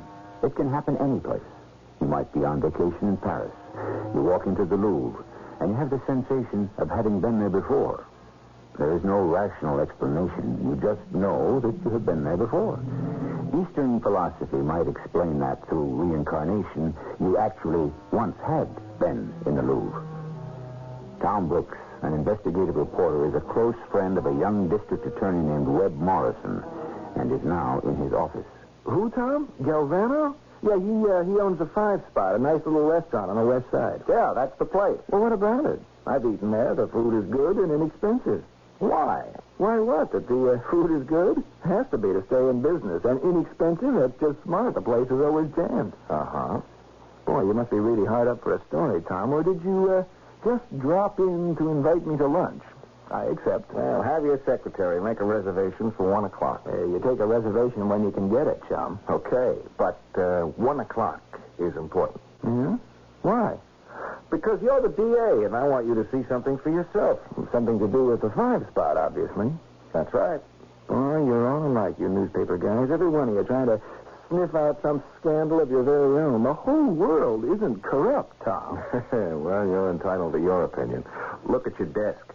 Papers all over it, and every one about some kind of rip-off. That's why you got the job you've got. I got the same kind of job. Expose phonies and hypocrites. Those who make promises to break them. Mm-hmm. What's the soapbox speech got to do with a 5-spot restaurant? Ah, if I told you, you wouldn't believe it. I want you to see him for yourself. See who? Paul Galvano. I've seen him 50 times. No, you haven't. Yes, I've been in his restaurant. Well, that's not what I mean. Well, what do you mean? Paul Galvano doesn't exist. The guy who calls himself Paul Galvano has been dead for 3 years.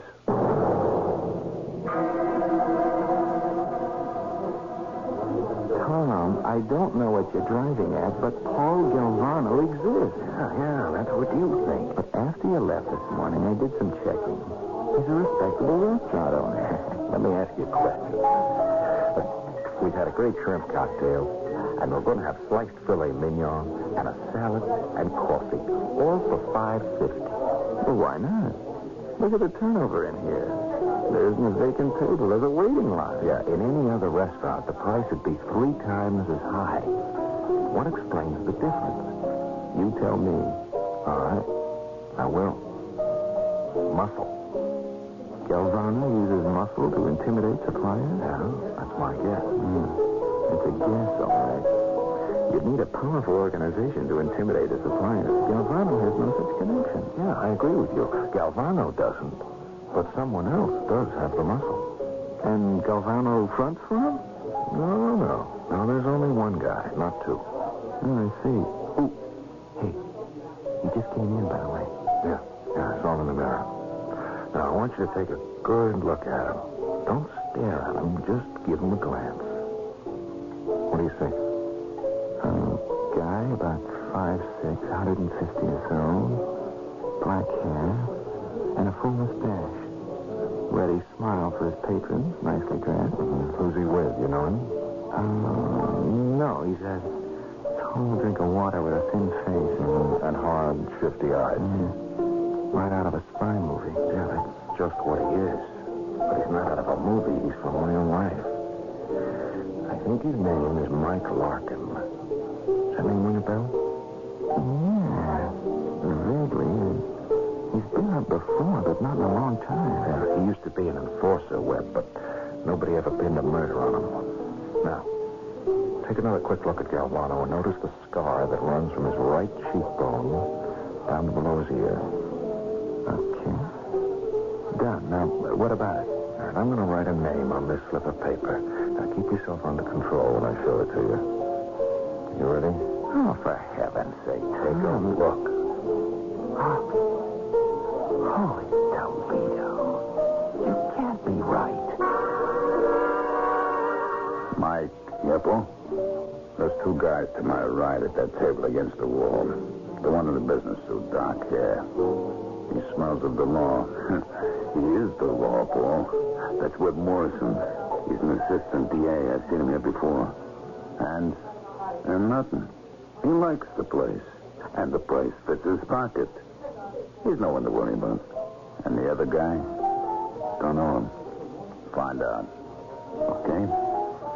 I like my setup here. I don't want nothing that changes. Nothing will. It's airtight. No complaints. They're in line, and they stay in line. You run the best restaurant in the Heights at half the price of other joints. You make money, and they don't know how you do it. Sure they do. But we got the clout.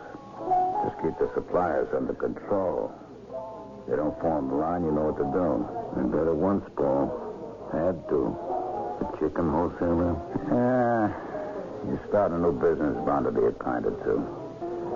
But check out Morrison, the guy with him. You know anybody in the DA's office? Leave it to me. You got nothing to worry about. That's when you get hit, Mike, when you relax. You know these young punks, ambitious, white knights, they look for trouble. I don't like the way that one guy gave me the eye. I'll find out who he is. All right. I'll hold up for a week or so. Now, how about the best steak you can buy? $6 with all the trimmings. You can't beat that if you own the ranch. Sure I can. We eat for free.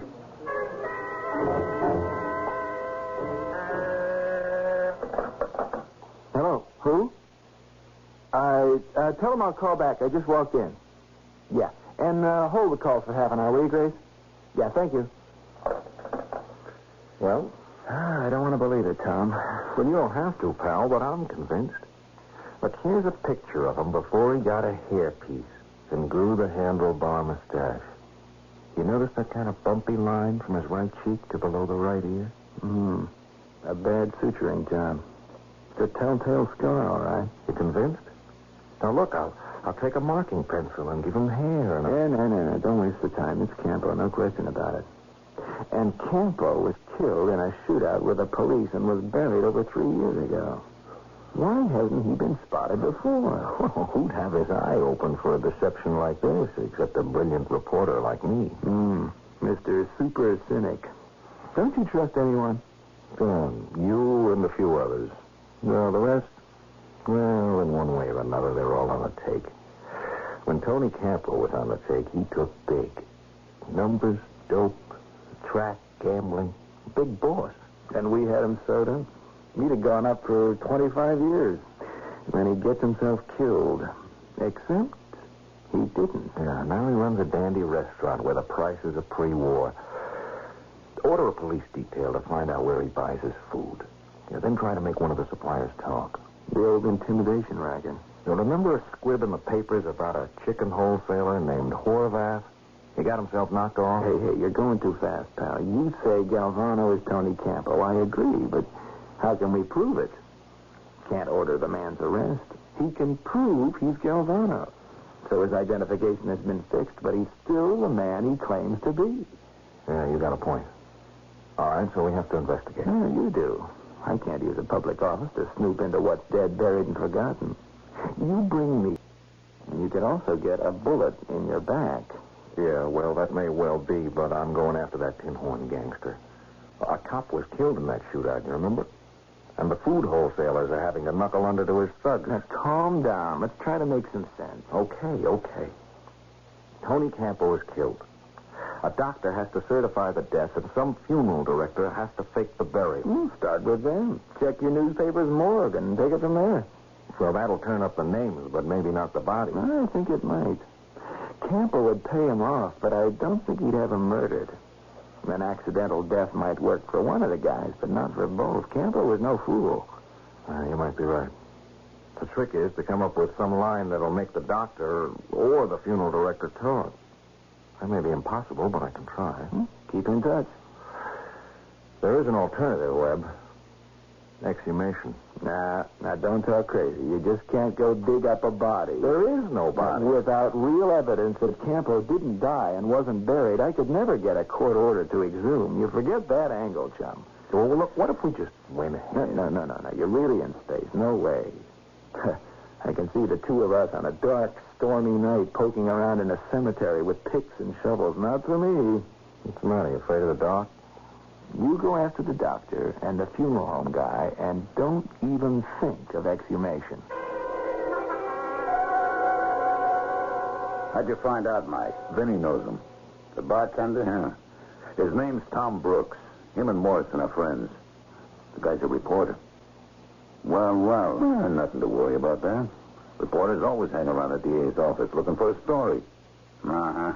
Look, Morrison comes in here pretty regular. He's seen you more than once, Paul. Me, too. And he's never given us a tumble. I don't like it. Have you got a snooper in the DA's office or at that other guy's newspaper? There's a law clerk. A woman works in Morrison's department. She likes money. See that she gets what she wants. Okay. And find out what Morrison is up to. Yeah, that's it. I want to know if he's fishing around. Well, even if he is, what could he prove? So you're a look-alike. There are lots of them. I don't want him to start in. The publicity be bad. Morrison's too smart to act on a guess. But the reporter isn't. I can take care of him, Paul. Later, maybe. Not now. I don't want to tip my hand. Find out if anything's going on. Then, maybe there's an accident. No rough stuff. Just an accident.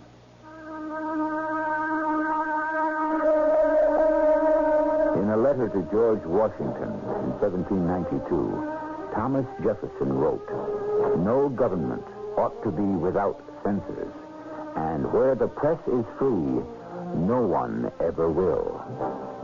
A free press supplies information and comment. It's unique to us Americans, and the checks and balances guard us from despots in government and crime. They will always be with us. A former mob leader, Tony Campbell, alias Paul Galvano, is a case in point. More about this man who returned from the dead when I return shortly with Act 2.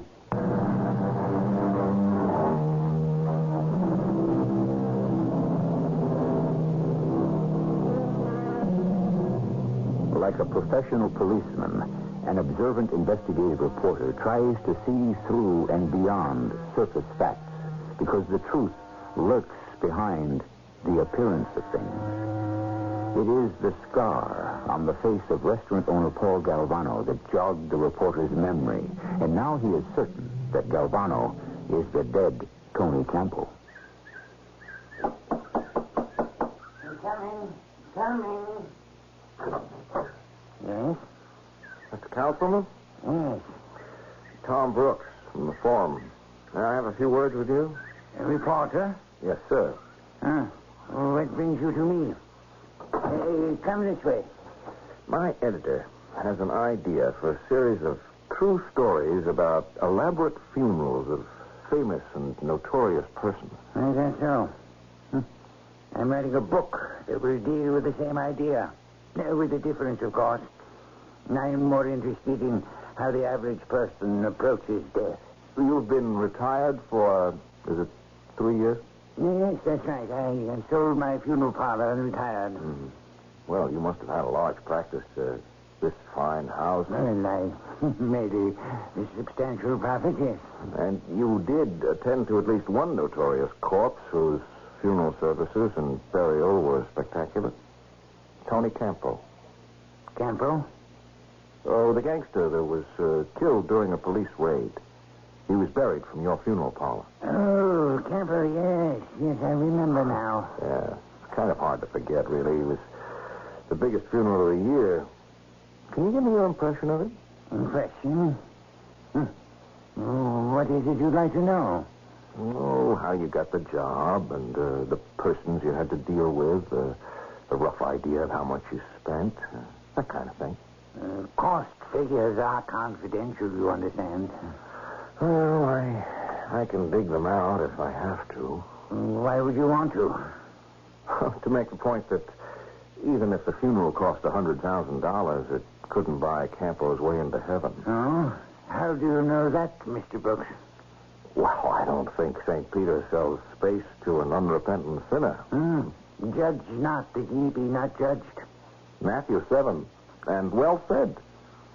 But he didn't know Tony Campbell. All men are entitled to repentance. Did Campbell repent? I'm sure he made his peace with God. Through his doctor? Pardon me? Well, Silvio certified Campbell's death. You know that. I do?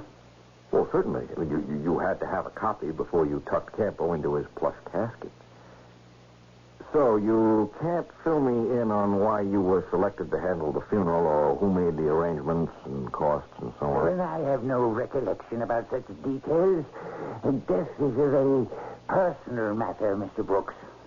And you think that Campbell made his peace with God? That is what I assume. You apparently think otherwise. Yes. Yeah, I'm afraid I do. There was a shootout. Campbell was hit, but his body wasn't found. Then Dr. Silvio certifies his death, and you bury Campbell. Well, what's wrong with that?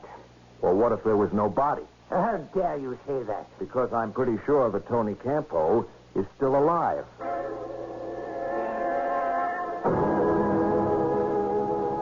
Sit down, Sherlock.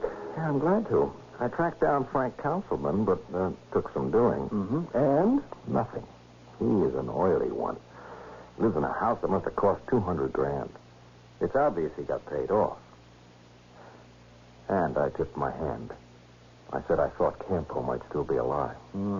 Well, you're just pleading for a bullet, aren't you? I'm trying to stir up some action, Webb. I mean, I've made a move. Now it's up to them. If they're smart, they'll ignore me, but I don't think they're that smart. Now, what about Dr. Silvio? Retired. Mm-hmm. That figures. He sold his practice and moved to Florida. Where? Pompano Beach. Is he in practice there? I don't know. I thought of checking with the AMA, but I didn't want to answer any questions. See, if Silvio faked the death certificate, you can be sure he'd be wary of a police investigation. Well, how'd you find out where he lived? Oh, I had one of the older women in my office try to make an appointment with Silvio. Said she'd been a patient of his years ago. Well, there can't be too many Adam Silvios in Pompano Beach. And the police? Look, Tom, stay away from the police. Why? I told you before, this office just can't be mixed up in an investigation based on a surmise. Look, don't you want to bring this killer to justice? Of course, but the DA's office can't just point a finger and say, arrest that man. He's Tony Campo. We have to be able to prove it.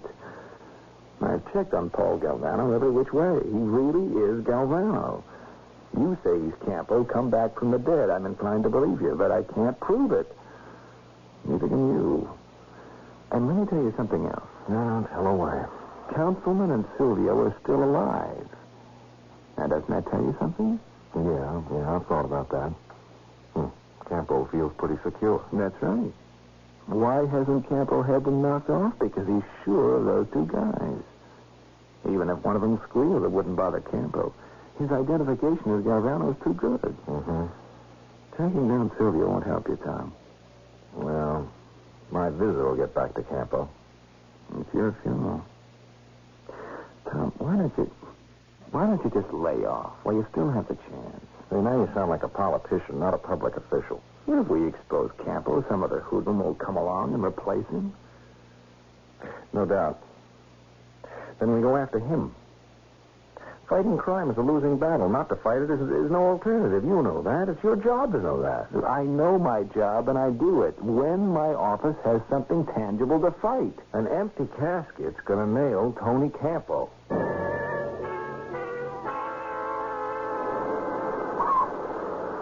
Isn't that a wonderful view, Mr. Brooks? Oh, it's just great, Doctor.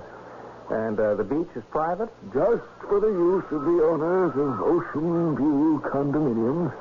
Well, it must have cost a mint to build these 12 stories right on the waterfront. Millions, of course, but long-term mortgages are not hard to arrange.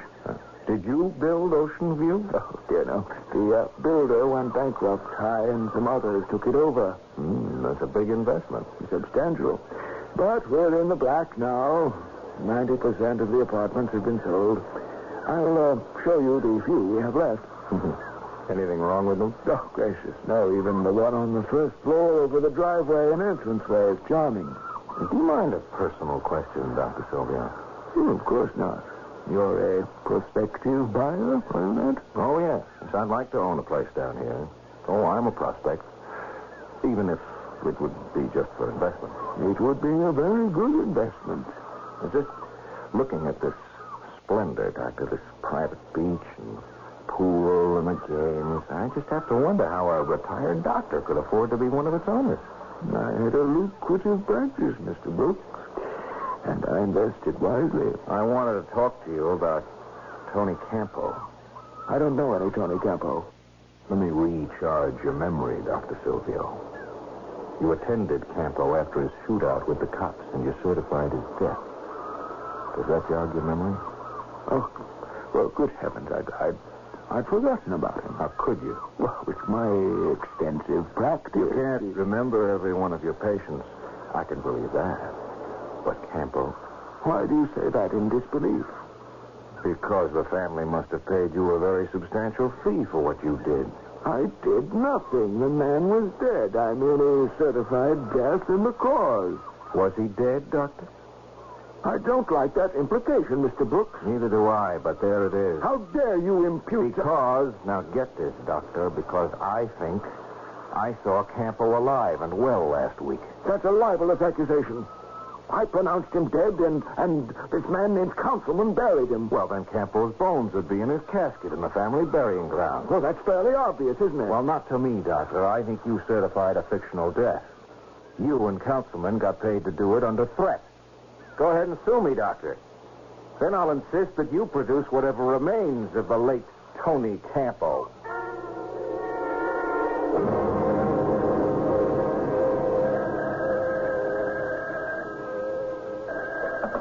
Yeah. Paul, Dr. Silvio called me. That reporter's got a long nose. First he visits the funeral director and then the doctor. No problem. Not from Councilman. He had an accident. What? I told you no rough stuff until I gave the order. A dead guy can't be a witness. Councilman fell off a retaining wall, was run over by a car. And when Silvio reads about it, he'll panic and go to the police. Now, you listen to me. Make sure he doesn't. But don't touch him. But, boss... No. No. Don't act until I think. Be here in the morning. I'll figure out what to do with Silvio.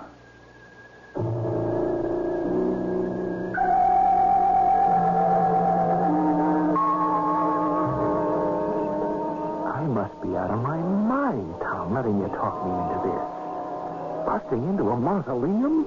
They took care of Councilman. We've got one witness left, Webb. I hope he's being protected. And the police in Pompano Beach have staked out the doctor's house. Oh, come on, lock. Open up. Where'd you get the pick lock? Underworld connections. My pal showed me how. He even wanted to come along. Ah, did it.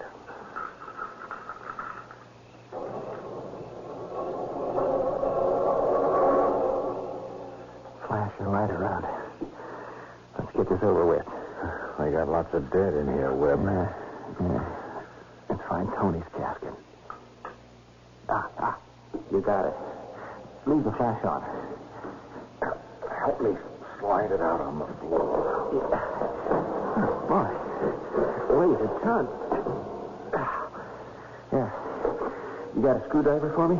Sure. I brought several. Yeah, get to work. This is sacrilegious, you know that? If we're wrong, Tom... We can't be wrong. Now, let's lift the lid.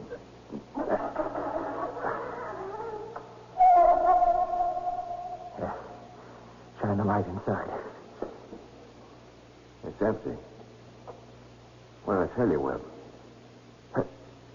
No. It's not. Here, give me the flashlight. What do you mean it's not? What's that? You see? Yeah. Well, pick it up. See what it is. A sealed gold box. There's a card under it. What's it say? Here repose the ashes. We're sunk. The ashes. Campo's smart. You said so yourself. He anticipated something like this. The casket is empty, all right, because he had himself cremated. In sports and games, it's a wise player who expects his opponent to make his best move, not to make a mistake. If Paul Galvano truly is the dead Tony Campo, give him credit for playing his ghoulish hand to win. An empty casket would have proven deception. The ashes from cremation make it seemingly impossible to bring the imposter to justice. The case is closed. Or is it? We'll find out when I return shortly with Act 3.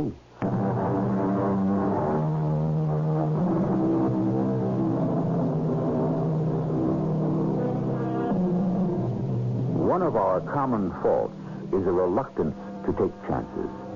A calculated risk is another matter. If the odds seem favorable, most of us will gamble. If we lose, we lose. Here we have a situation in which a calculated risk turned out to be a bad gamble. Both both Ted Brooks and Webb Morrison are certain that Paul Galvano really is the late mobster, Tony Campbell. He was pronounced dead, and he was buried. Not his body, his ashes. Ashes that cannot be identified. Galvano knows that, and it pleases him. I didn't think they'd have the guts. All right, Mike. I'll have the family file suit against them for busting into the tomb. More publicity. About Campo, not me. But the newspapers will be all over the find spot. I won't be there. What I don't get is why the reporter wrote the story. Look at that headline. I've been looking at it. Why was Tony Campo cremated? He asked a lot of questions, Paul. The church and cremation, and why they buried ashes instead of a body. It sells papers. It don't make sense. They don't find a body, they find ashes. Why put out a story that's going to get both of them canned? They must know something else. There is something else. You took care of Councilman. Huh? What about Dr. Silvio? Him you lay off of. I could pay him a visit. All right. Throw a scare in him, but don't touch him. I still don't get it. Why the story when there ain't a story? I don't know. Has the reporter put the squeeze on any of the guys who work for Councilman? Could be. Besides Councilman, one or two of them knew what was going on. Yeah, but they got paid off. All right. Have one of the boys remind them. They keep their mouths closed till they get it. Okay. What's the matter? You look worried. What are you worried about? Brooks and Morrison must have an angle. Or the reporter never would have broken that story. Hey, what about the ashes? What if they analyzed the ashes? Were they human ashes? I hope so. Yeah, that's an angle. I don't know, Mike. They have to be human, or it's a real dumb slip-up. What do we do about it? Have the family get them back. Start a suit. There's got to be a law, huh? You don't bust into a tomb and steal a guy's ashes? That's illegal. It's a sin. Look, I'll get to the family. You get to Silvio. And it could be they'll haul me into court. Let's hope not. That wouldn't bother me. I'm Galvano. I can prove it. You might be interested to learn that I've been suspended, Tom. Don't worry. I'll get you reinstated. Sure you will. What about you? Have you been fired, Jim? No, not quite. If the newspaper fired me, it would be an admission that the story was a fraud. And I can't retract the story until it's proven to be false. What I wrote raised a question, that's all. But it doesn't excuse breaking into Campo's family tomb because you had this great hunch. It's no hunch. Galvano is Campo. Sure he is, because you say so. Like a fool, I took a chance that the casket would be empty. Now both of us are going to face a lawsuit. And with Councilman dead... Yeah, I know. A neat accident. He fell off his garden retaining wall late yesterday afternoon. He was your key witness. Only he knows what happened in his funeral parlor. I got another angle, but I need your help. They count me out. Oh, come on. What do you got to lose? What's your new wrinkle? Campo didn't grab the name Galvano out of thin air. Find out if there really was a Paul Galvano. If we're lucky, he had a record. The police would know. And then what? Then the luck will begin to run in our direction. Check it out. I'll telephone you from Florida late this afternoon. Mike, please don't kill me. 1 inch closer, Doctor. What's the point of this, Mike? You saw the story. Your name was in it, Doctor. I didn't tell him anything. Do you know that Frank Councilman is dead? Oh, I'm very sorry to hear that. You should be glad. That's why you're still alive. Councilman was the key witness. He buried the ashes, not the body. Oh, I see. Then if you killed me, that would confirm the reporter's suspicions. Uh-huh. But the boss thought it might be a good idea to remind you that you're living on borrowed time, Doctor. Mike, no one can force me to talk. That's what we wanted to hear. All you did was to certify Campbell's death. Well, that's what I've said. And if I'm questioned again, I'll repeat it. Plus, you'll support cremation. Well, how? Tony Campbell's dying words. He's dying, and you're with him, and he says cremation. Why not let the story just die? Because there was a couple of loose ends. You read the story. What about the IRS? Internal Revenue? Councilman's $200,000 house. You, a big real estate operator who owns most of Ocean View condominiums. You think that... If you were the IRS, wouldn't you poke around? For instance, where did you get all the money to afford such a big investment? They check your tax returns. You didn't report the kind of dough you invested in Ocean View. Oh, I understand. I wouldn't know how to explain. I'm going to tell you how. Now listen and get this straight. You sold your practice and moved down here. The Campbell family's grateful to you. They stake you for enough money so you can go into real estate. They own Ocean View. But get the but. I got a legal piece of paper here signed by the head of the Campbell family. It says they're so grateful to you for past services that they're underwriting your move to Florida and your investment in Ocean View. And the family owns it? That's right. So the IRS investigates the family? No problem. And I'm out of the spotlight? That's it. When the heat's off, just go about your business. Later, the family tears up this piece of paper. Who worked out this plan? Well, the boss and his lawyer. Thank you, Mike. And, please thank Mr. Galvano. Webb? Yeah, Tom. There was a Paul Galvano, a minor hoodlum. I'm getting the dope on him. Have you seen Dr. Silvio? Oh, I was waiting for news from you. Now I'll have to bluff it. If the Galvano angle fizzled out, you'd better head for South America. And, more bad news. Let's have it. They were human ashes. The laboratory analysis turned up that information. Well. Campbell covered himself at every turn. Yeah. And I've been served with papers for breaking into the tomb. You're a co-defendant. Keep working on the Galvano angle. I'll report back after I've seen Dr. Silvio. Will you come visit me in jail? Don't be crazy. When I'm finished, you'll be a household word. Yeah. But which one? Well, Mr. Brooks, come in. Thank you, Doctor. What can I do for you this time? Do sit down. I've decided against buying that condo over the entryway. For a man in trouble, you have a droll sense of humor, Mr. Brooks. I know all about you. The story was carried in our local newspaper. Quite a sensational story. And true. If you say so. I do give credit to Campbell or whoever does his thinking. His cover-up was just about perfect. Campbell is dead. I certified his death. He was cremated, and the ashes were buried in his casket and placed in the family tomb. Those are the facts, Mr. Brooks. Yes, as they appear to you. But they are not the truth. Campbell was shot up and brought to you for treatment. You saved his life. In the shootout, a cop was killed. That meant life or worse for Campbell, so he came up with an ingenious scheme. To arrange a funeral and a cremation by substituting someone for himself. Ingenious indeed. I might even say fantastic. I agree. The family paid off Councilman and you. He's dead, but you're still alive. And rich. That's where you're mistaken. I'm not rich. I only represent the money. That's pretty clever, Doctor. It's not clever. It's just another fact.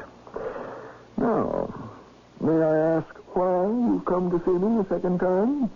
I'd like to offer you a chance to tell the truth. I don't even know why I'm talking to you.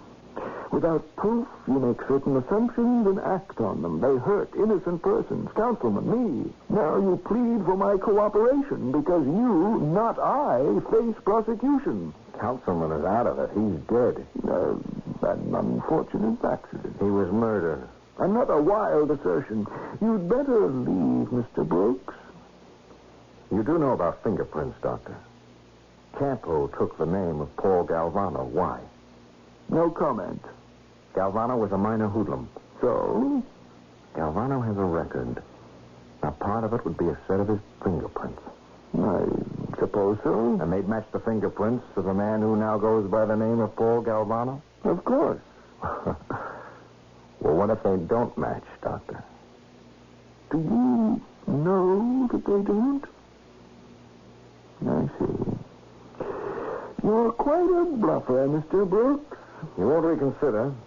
You won't tell the truth. Goodbye, Mr. Brooks. You've played your last card. Well, you'd better take a good look at it, Doctor. Because I think it's the ace of spades.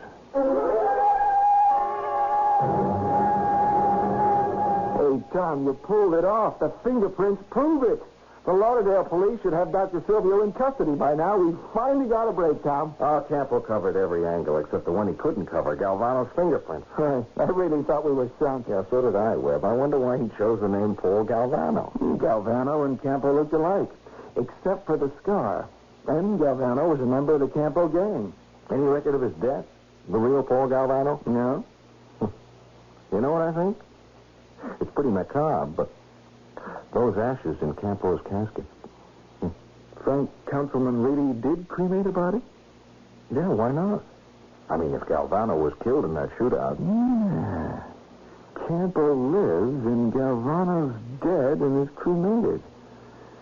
Ooh, that is kind of gruesome. Well, the search is on for Campo.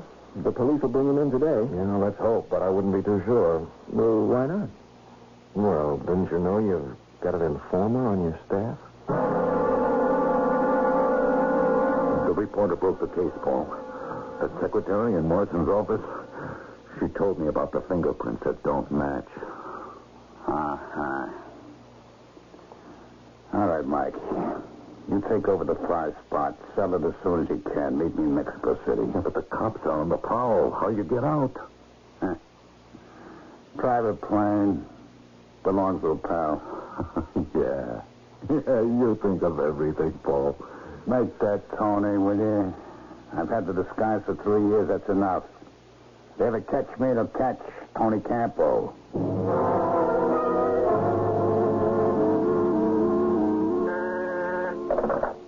Yes? Oh, I see.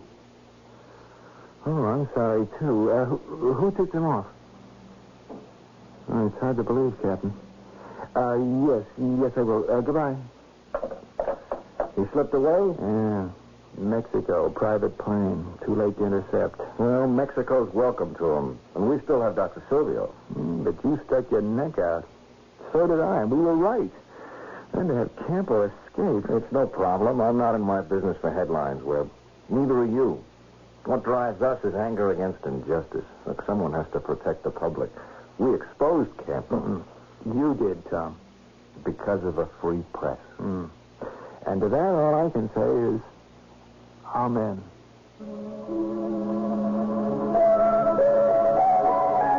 In most good detective stories, it's the little details that more often than not trip up the criminal.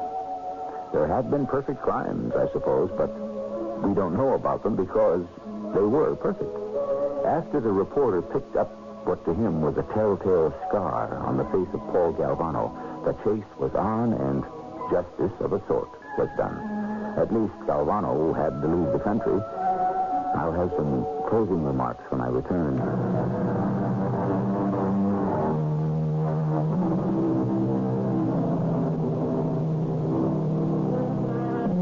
I will, if I may, remind you of the importance of a free press. Back in 1940, Wendell Willkie wrote that freedom of the press is the staff of life for any vital democracy. We take this unique distinction lightly, but this freedom, like democracy itself, must be defended at all times from those in public and private life who would subvert it. Our cast included Tony Roberts, Russell Horton, Ralph Bell, and Ray Owens.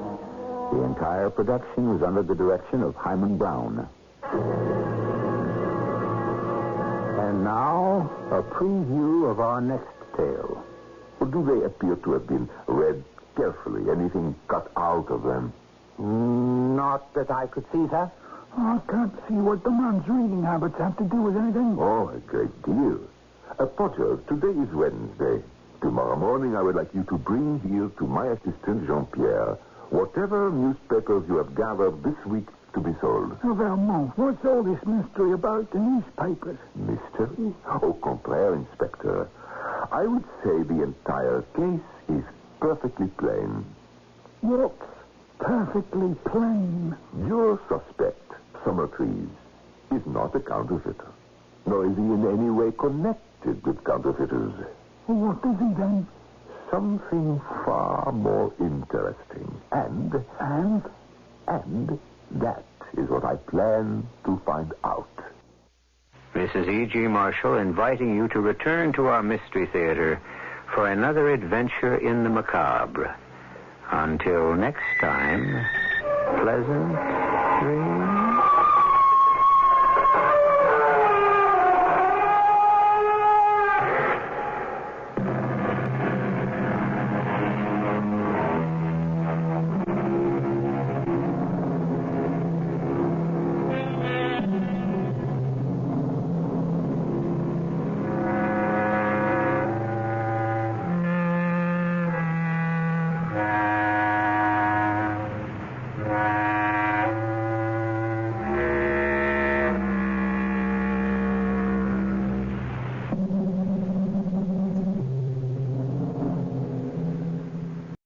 CBS Radio Mystery Theater presents...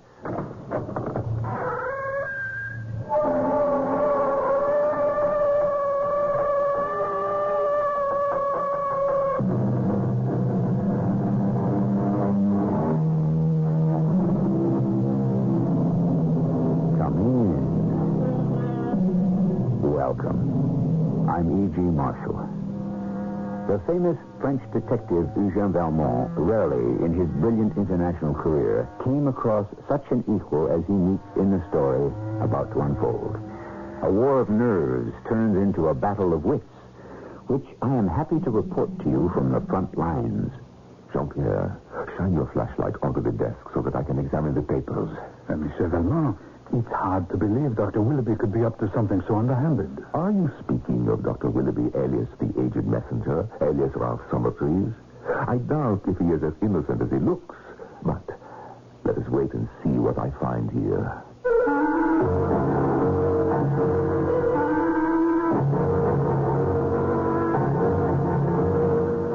Our mystery drama, adapted from the classic story by Robert Farr, has been dramatized especially for the Mystery Theater by Gerald Keane and stars Norman Rose.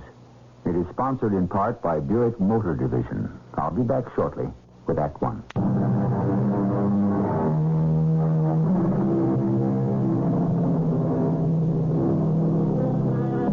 We are in England, the late 1800s.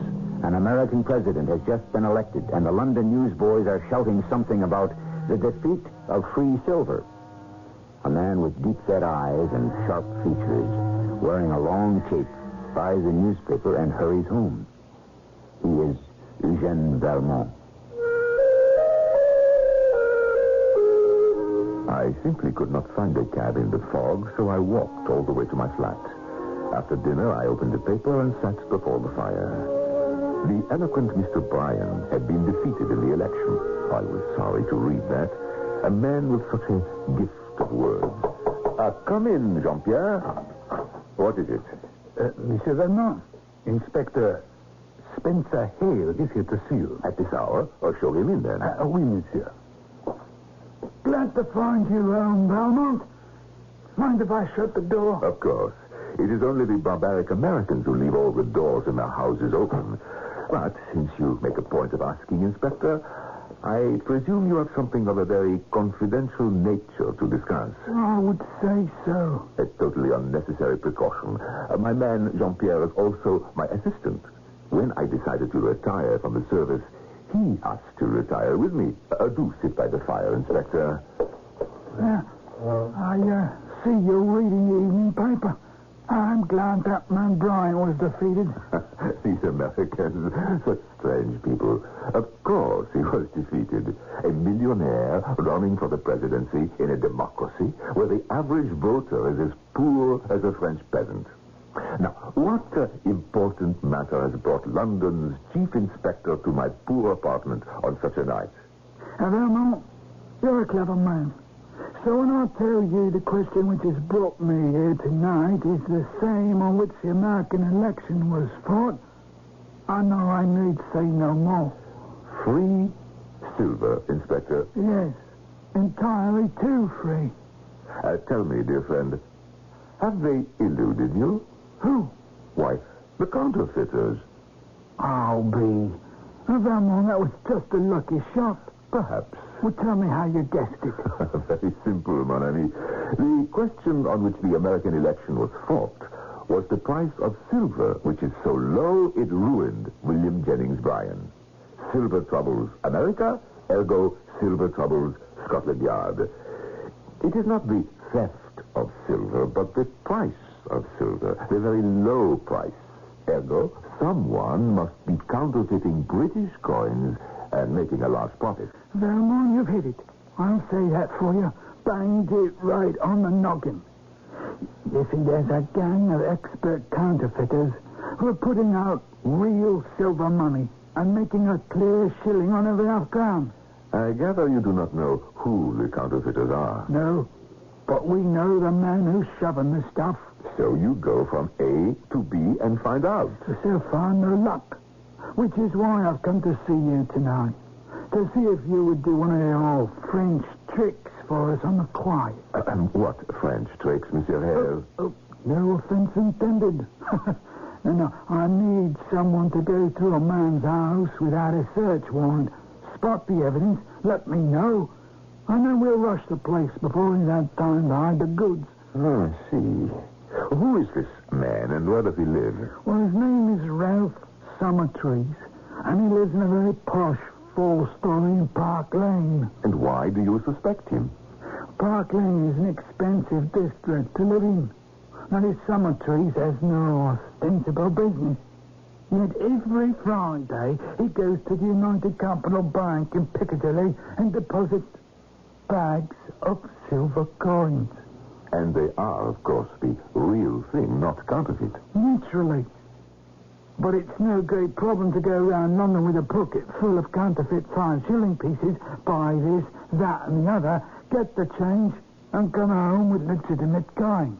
Why don't you nab him on his way out when he's got a pocket full of counterfeits? Well, we thought of that.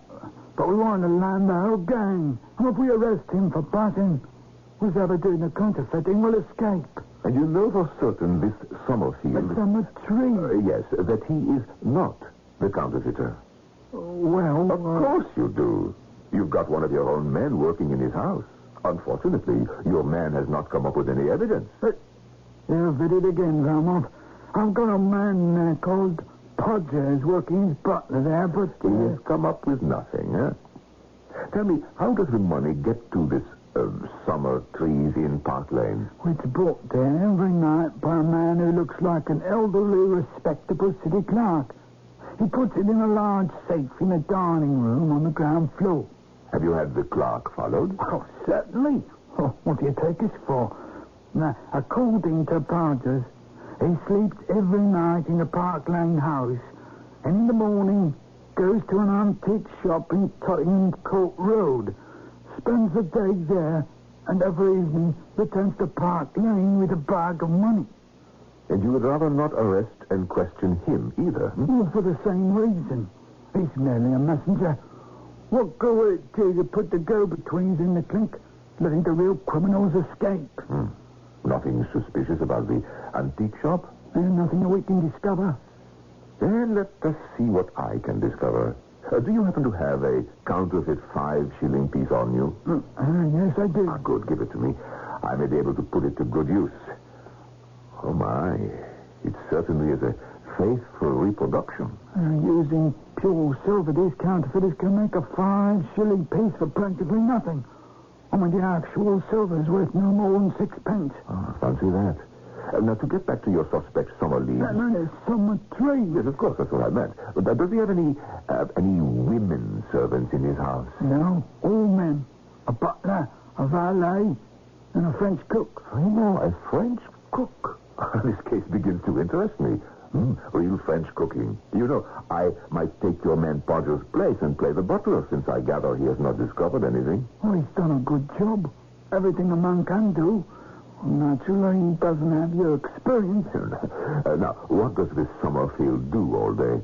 Well, Podger thinks he's a writer.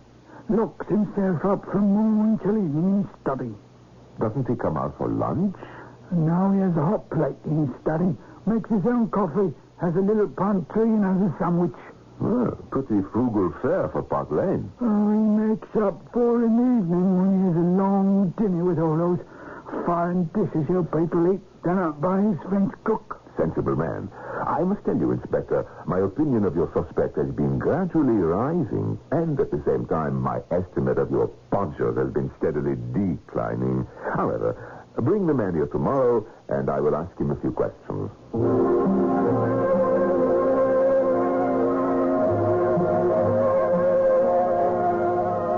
Monsieur Vermont, this is Sergeant Podgers. How do you do, sir? Podgers, has this man Summertrees ever stopped you from entering any of his rooms in Park Lane? No, sir. He's been quite open with me, you might say. Last Friday, he went to the safe, took out the money, had me count every shilling, and sent me to the bank to deposit same. To deposit same, Yeah, what do you think of that, Valmont? Well, frankly, I think he has seen through Podger's disguise, and being very sure the scheme is amused by the masquerade. Now then, Podger, about this aged clerk. He arrives every day with the money at what time? At prompt 6, sir. Does he ring or let himself in with a latchkey? With a latchkey. How does he carry the money? In a locked leather satchel, sir. And you have seen him go directly to the dining room, unlock the safe, and put in the money? Yes, sir. So, it is the aged clerk who unlocks the leather money bag. Yes, sir. Let me see. That is 3 keys used within as many minutes. Did you ever see Mr. Summertrees with this bunch of keys? For instance, the time he opened the safe and you counted the money and took it to the bank, what key did he use? I don't remember, sir. Once the money is in and the safe locked up, what does the clerk do? Goes to his room, sir. Where is it? On the 3rd floor. Where do you sleep, Podgers? On the 4th floor. The rest of the servants. And Mr. Summertrees? On the 2nd floor, adjoining his study, sir. The house consists of 4 stories and a basement, and you have gone through it all.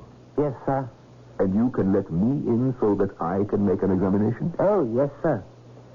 Thursdays is the help's day off, and Mr. Summertrees is always locked in his room, sir. I never disturb him. Podger, you are a sharp, alert, observant man. Thank you, sir. What happens that strikes you as unusual?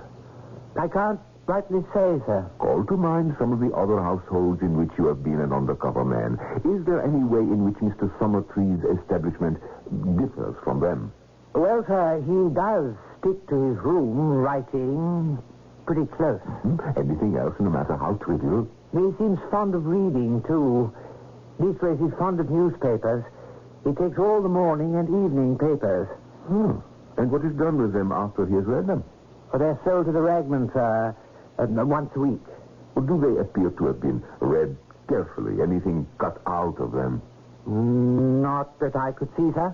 I can't see what the man's reading habits have to do with anything. Oh, a great deal. Potter, today is Wednesday. Tomorrow morning, I would like you to bring here to my assistant, Jean-Pierre, whatever newspapers you have gathered this week to be sold. Oh, Vermont, what's all this mystery about the newspapers? Mystery? Au contraire, Inspector. I would say the entire case is perfectly plain. What's perfectly plain? Your suspect, Summertrees, is not a counterfeiter, nor is he in any way connected with counterfeiters. What is he then? Something far more interesting. And And that is what I plan to find out. As the great Sherlock Holmes would say, hello, what have we here? Obviously, his French counterpart, Eugène Valmont, has an unusual analytical mind. I'll admit to you he's several steps ahead of me. Where those steps lead, I hope we shall discover when I return shortly with Act Two.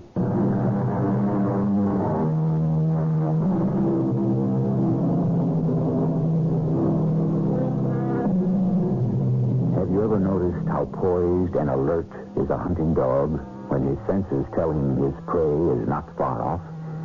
Our Eugène Valmont has picked up a scent, but where does it lead? To whom? A fox? A wolf? Perhaps a man disguised in sheep's clothing? The following day, our French detective arrives at the Park Lane house. Policeman Podgers leads him to the 3rd floor. And, this, I take it, is the room where the aged clerk who delivers the money spends his evenings. And nights. Yes, sir.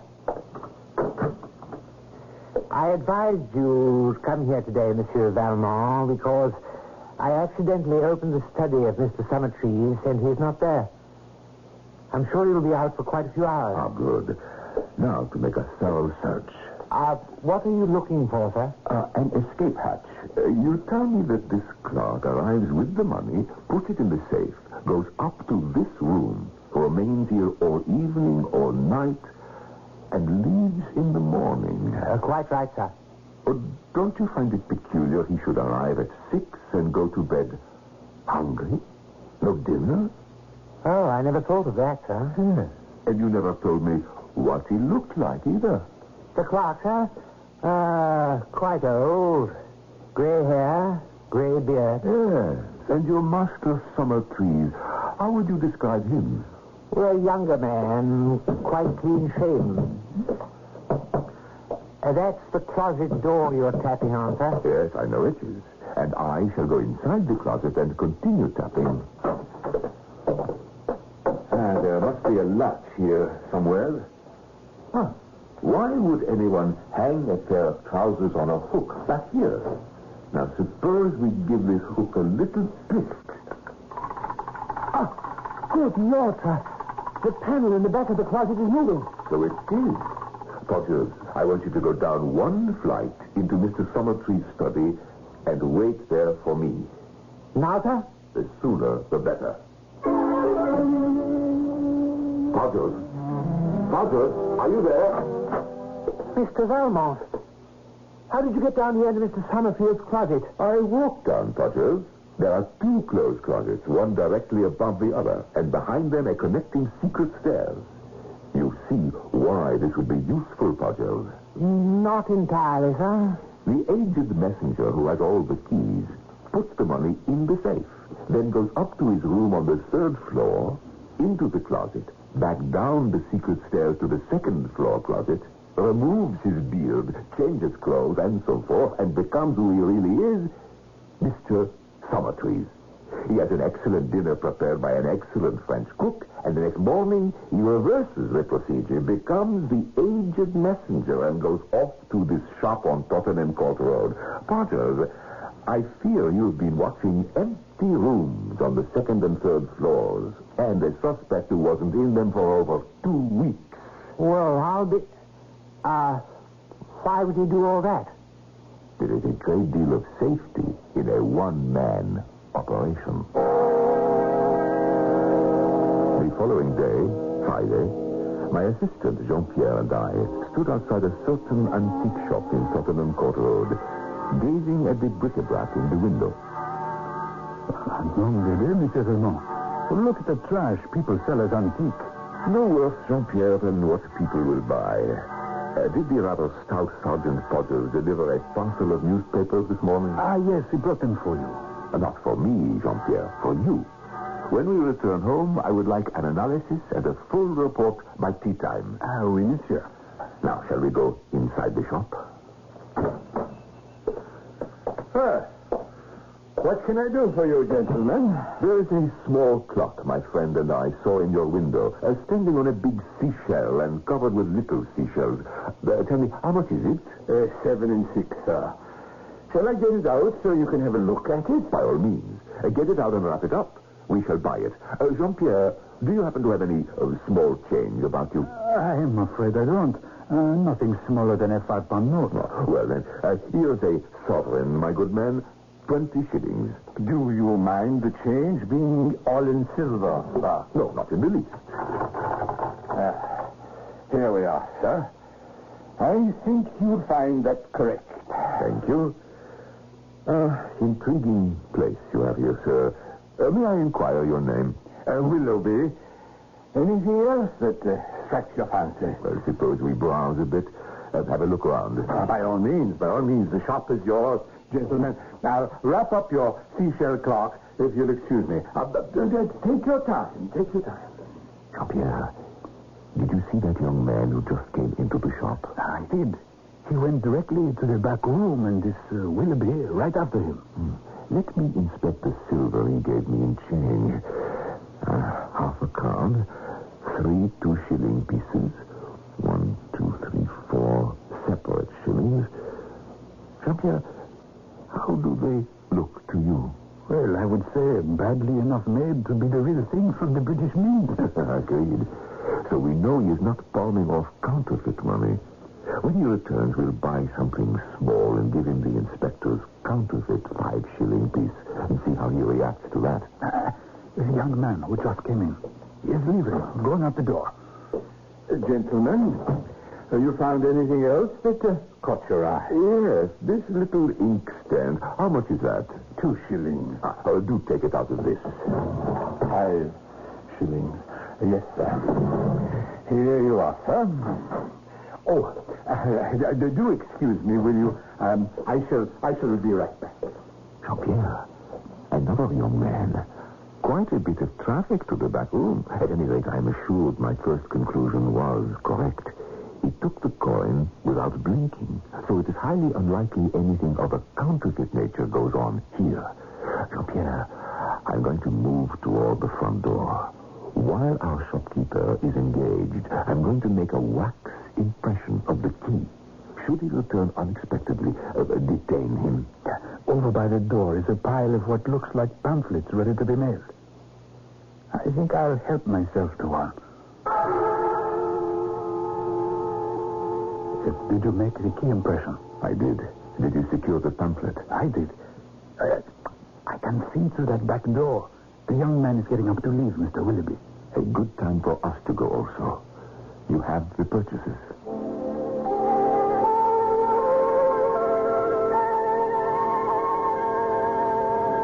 Monsieur Valmont, I have gone over all the newspapers Sergeant Porter's left here.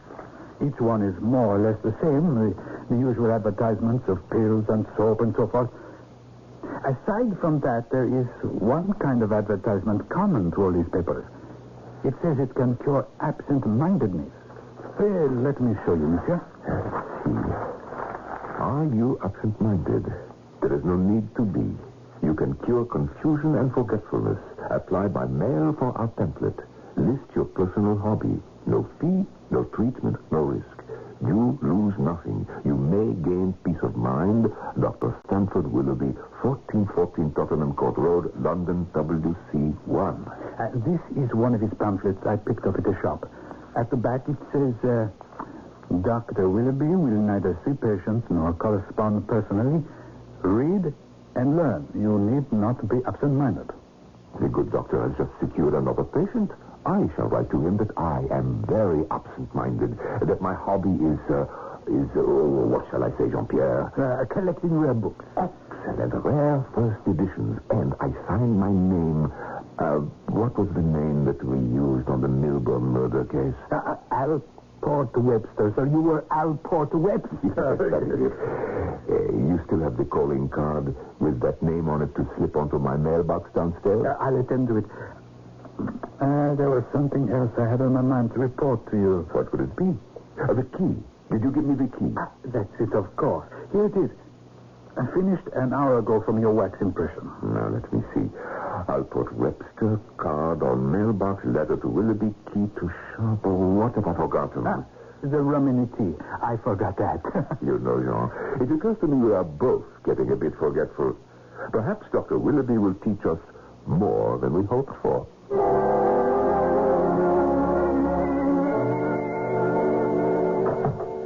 Good morning, Monsieur Valmont. Good morning, Jean-Pierre. There is a Mr. Angus McPherson outside. He's come to see a Mr. Alport Webster. Here. There is his card. So soon, Mr. Webster has a visitor. Jean-Pierre, show the gentleman in. You may come in, sir. Mr. Webster, how kind of you to receive me. Your card reads Angus McPherson, Rare Books. Now, in what can I serve you? These 3 books I put before you. Are you interested at all in first editions, Mr. Webster? It is the only thing I am interested in, but unfortunately they often run into a lot of money. Aye, that's true. These 3 do run into some money. This one, it costs £100. However, it is an excellent value. The last one sold at auction here in London for £150. This book is £40, and this one £10. I'm sure, Mr. Webster, you could not duplicate 3 such treasures at these prices in any bookshop in Britain. Oh, yes, quite extraordinary. Beautifully got up, excellent condition. How, sir, for instance, did you learn that I was a collector? Mr. Webster, I must confess I chanced it. I do that very often. I enter a flat like this at a good address, send in my card to the name on the mailbox, and if I'm invited in, I ask what I asked you. Are you interested in rare editions? Then if he says no, I'll leave. If he says yes, then I show my books. Mr. McPherson, since this is the first time you have called upon me, you have no objection if I ask the name of the owner of these books? Oh, his name is Mr. Alf Summertrees of Park Lane. I shall be glad to leave the books with you and come back tomorrow when you've made up your mind. Oh, no. It is rather a question of money. I was going to tell you, I have a very good friend. And when people find it inconvenient to put down a considerable sum, he pays for the books. Then I make an arrangement with my customer to pay a certain amount each week, installments small enough to suit the client. Suppose I take the book at £10. What installment should I have to pay each week? What you like, sir. Would 5 shillings be too much? I think not. Done, then. If you pay me 5 shillings now, I will leave the book with you, and will call on you this day each week for the next installment. Good enough. Here you are, 5 shillings. Until Wednesday next, then, Mr. Webster. A pleasure. Jean-Pierre, I'll have my man to show you out. Jean-Pierre, show Mr. McPherson out. Good day, sir. Yeah, and thank you. And happy reading. You've got a treasure there. Very fine indeed. Gold tube, red Morocco leather, no less. Jean-Pierre, has our Mr. McPherson left? Yes, monsieur. Oh, it's a book you bought, sir. No, Jean.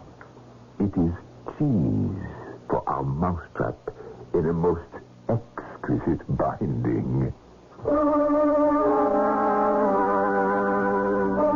Unquestionably, Eugene Valmont is uncovering a swindle.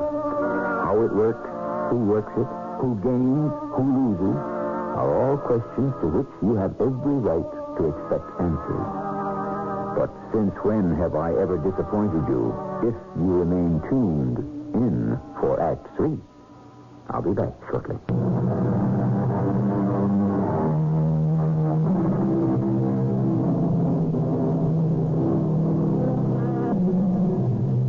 Some people live by bending the golden rule.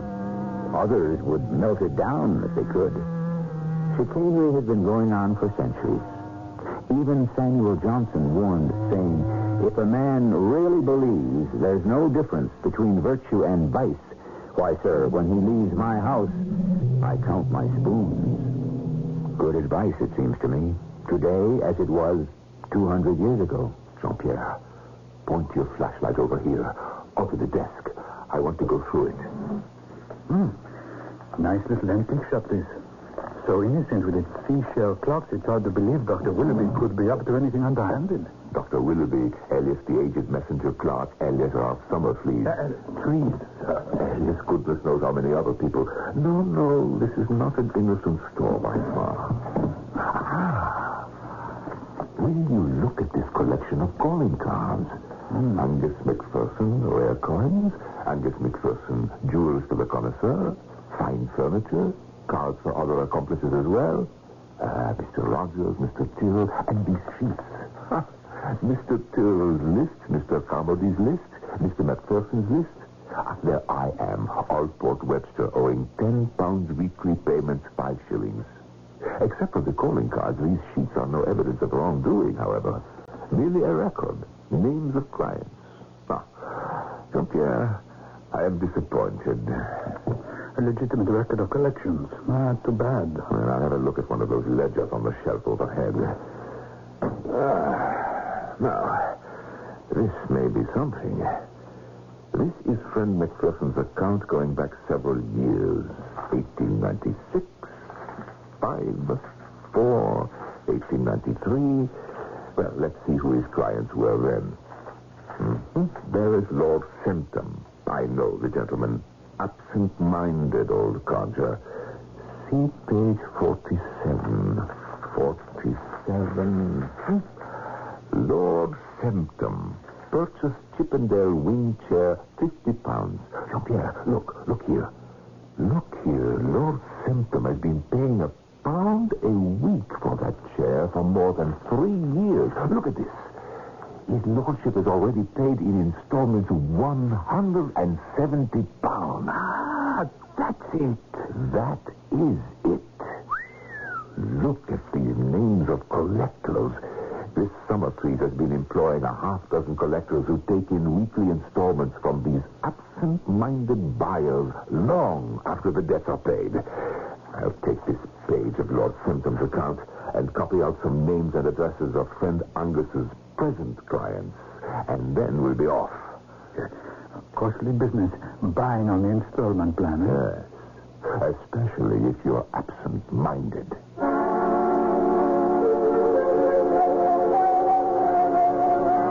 Vermont, I got your message. Why are we meeting here in Trafalgar Square? If one has secrets to divulge, the most public place is the most private. That's what we were taught in the Paris Sûreté. Well, so what is it? You say you already have evidence against the man. Evidence absolute and complete. Well, then who are the counterfeiters? My dear Hale, I have told you since the beginning that Summertrees was neither a counterfeiter nor a confederate. But I believe I have evidence sufficient to convict him of quite another offense, which is probably unique in the annals of crime. Inspector, I would like you to come by to my flat next Wednesday at about 5:45, prepared to make an arrest.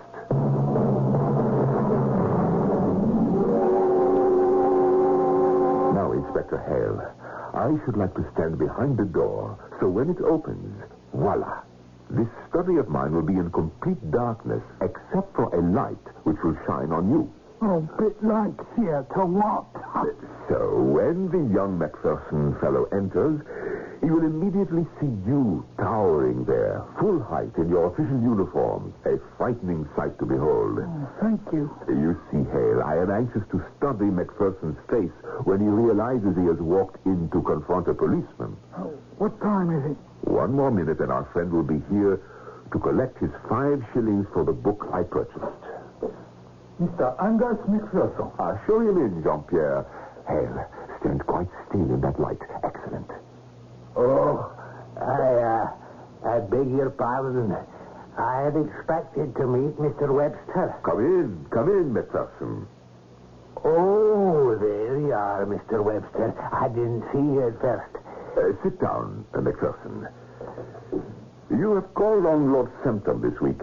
Aye, sir. And collected £1 from him? Yes, sir. 3 years ago in October, you sold Lord Symptom a Chippendale wing chair for £50. Quite right, sir. When you were here last week, you gave me Ralph Summertrees as the name of the gentleman who owns the books living in Park Lane. You knew at the time this man was your employer. You also knew that this Summertrees of Park Lane was identical with Dr. Willoughby of Tottenham Court Road. I don't exactly see what you're driving at, sir. It's quite usual for a man to carry on a business under an assumed name. There's nothing illegal about that. We will come to the illegality in a moment. You and Rogers and Tyrrell and 3 others are confederates of this Dr. Willoughby. We are in his employ.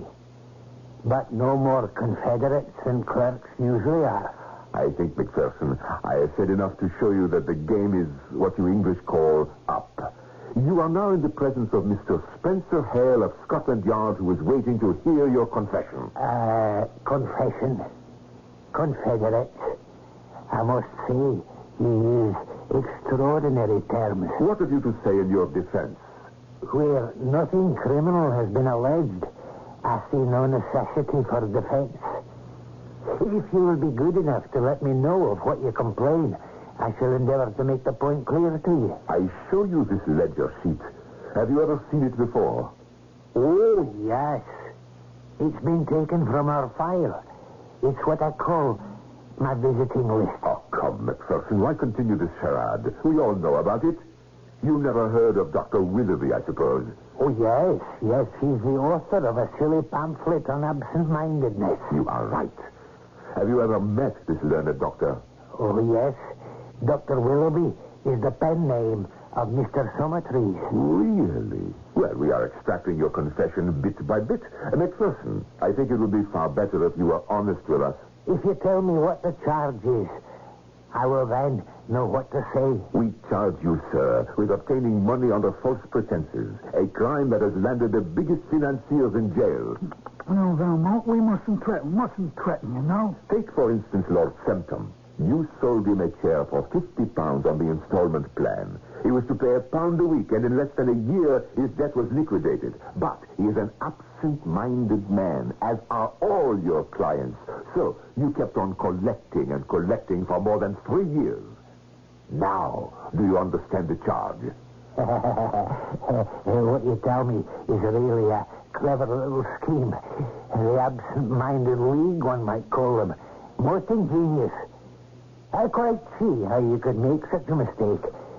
You have jumped to the conclusion that we sold nothing to Lord Septim except a Chippendale chair 3 years ago.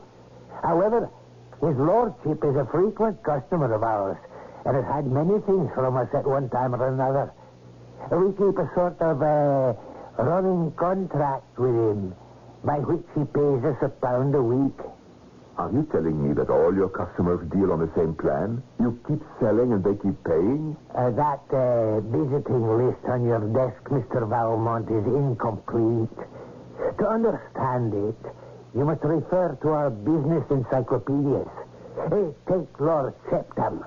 His account is the number 102. Turn to that page of the encyclopedia of 1893. And you will see a list of all the items his lordship has purchased. If you will allow me to use your telephone for a moment, I will ask Mr. Summertrees to bring you the encyclopedia for 1893, and in 15 minutes, you will be satisfied that everything is legitimate. May I use your phone? Just a moment, I'll do the telephoning. What's his number? Hyde Park 140. Hello, Central. Get me Hyde Park 140, please.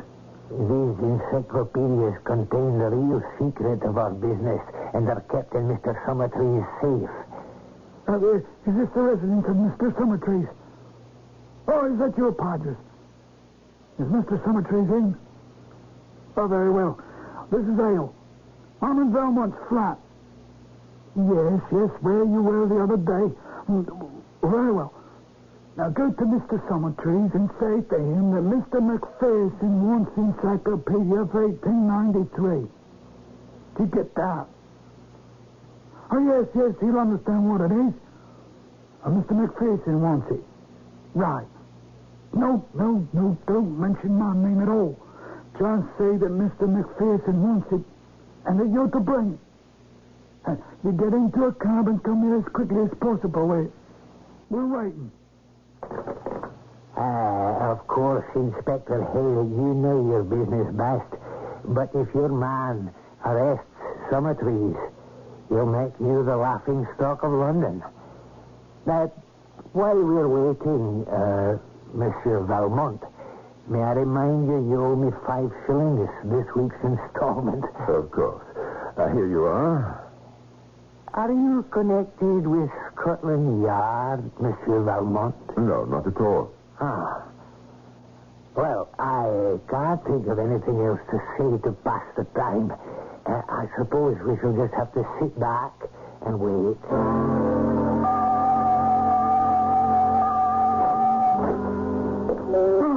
Rogers, give me the book. Let's see. The Encyclopedia of Sport, 1893. What sort of joke is this, Macpherson? Oh, no. I might have known this had happened. If you'd allowed me to telephone, I should have made it perfectly clear to Mr. Summertrees what we wanted.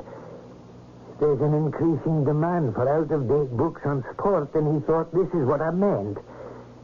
There's nothing for it but to send your man back to Park Lane and tell Mr. Summertrees we wanted the lot volume of accounts of 1893.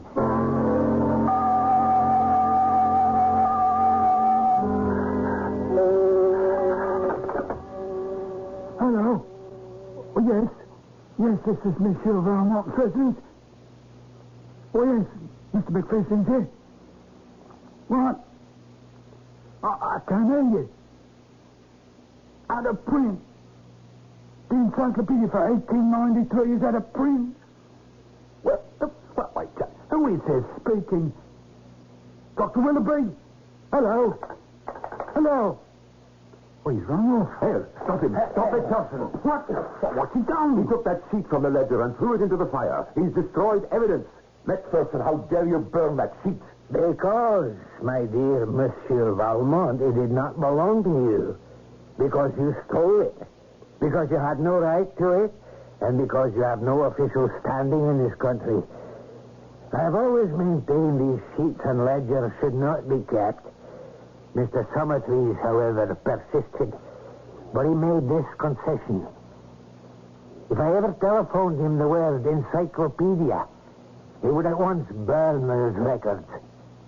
When done, he was to telephone back to me the words, "The encyclopedia is out of print." Now, gentlemen, either put me formally under arrest or see me to the door. This farce is now over. A very good evening to you, Inspector Hale. And a good evening to you, Monsieur Eugene Valmont. I shall give myself the pleasure of calling next Wednesday at 6 for my 5 shillings.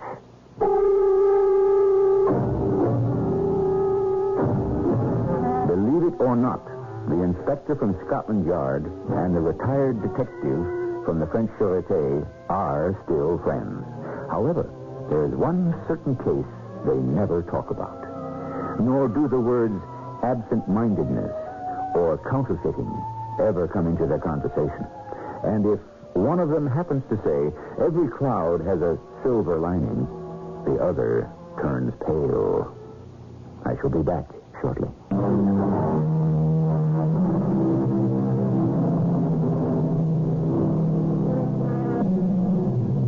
In the world of the wicked, a certain kind of swindle is regarded as a very great act, the one that's foolproof.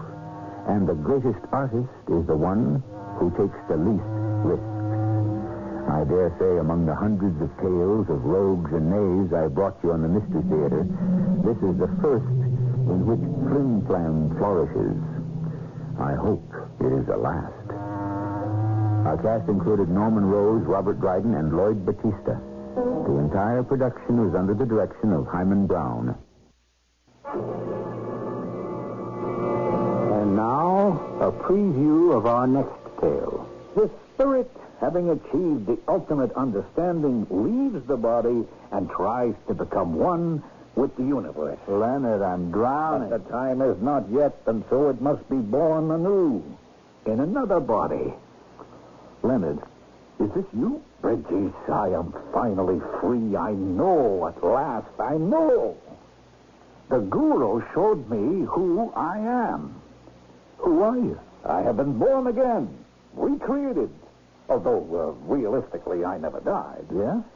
Once again, I walk the world. I think, I dream, I create. But who are you? That is, who do you think you are? Oh, I know who I am. Yeah? Yeah. I'm Leonardo da Vinci. Mrs. E.G. Marshall inviting you to return to our Mystery Theater for another adventure in the macabre. Until next time, pleasant dreams.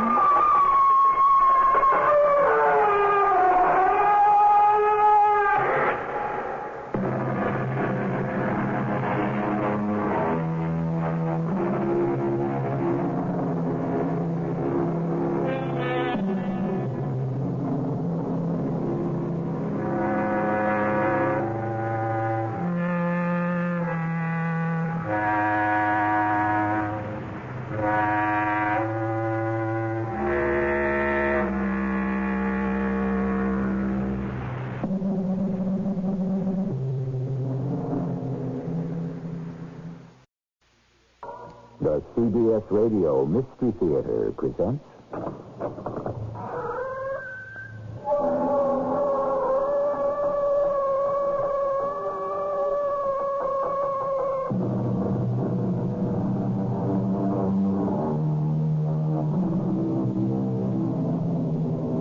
Come in.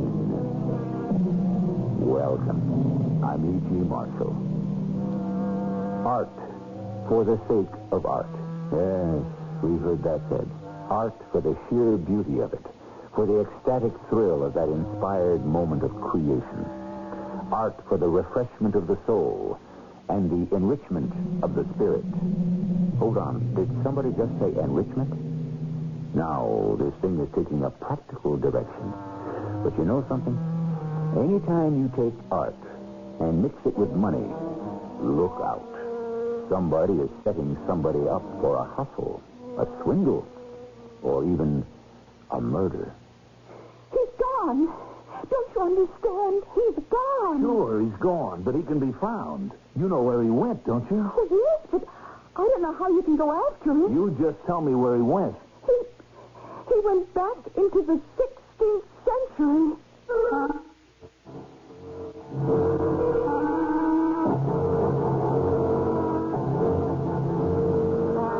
Mystery drama, The Further You Go, The Less You Know, was written especially for the Mystery Theater by Sam Dan and stars Mandel Kramer. It is sponsored in part by Buick Motor Division and True Value Hardware Stores. I'll be back shortly with Act One.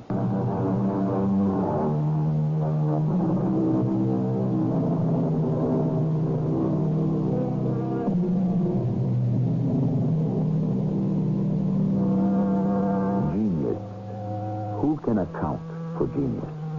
A genius can be born at any time, in any place, to anyone. And all we can really say about geniuses is that they are not like the rest of us. And because geniuses happen to be different, they usually suffer the fate of all who are different. Because in any society, the worst of all crimes is to be different. Enough of philosophy. Let us meet a gentleman named Bridges Barzell.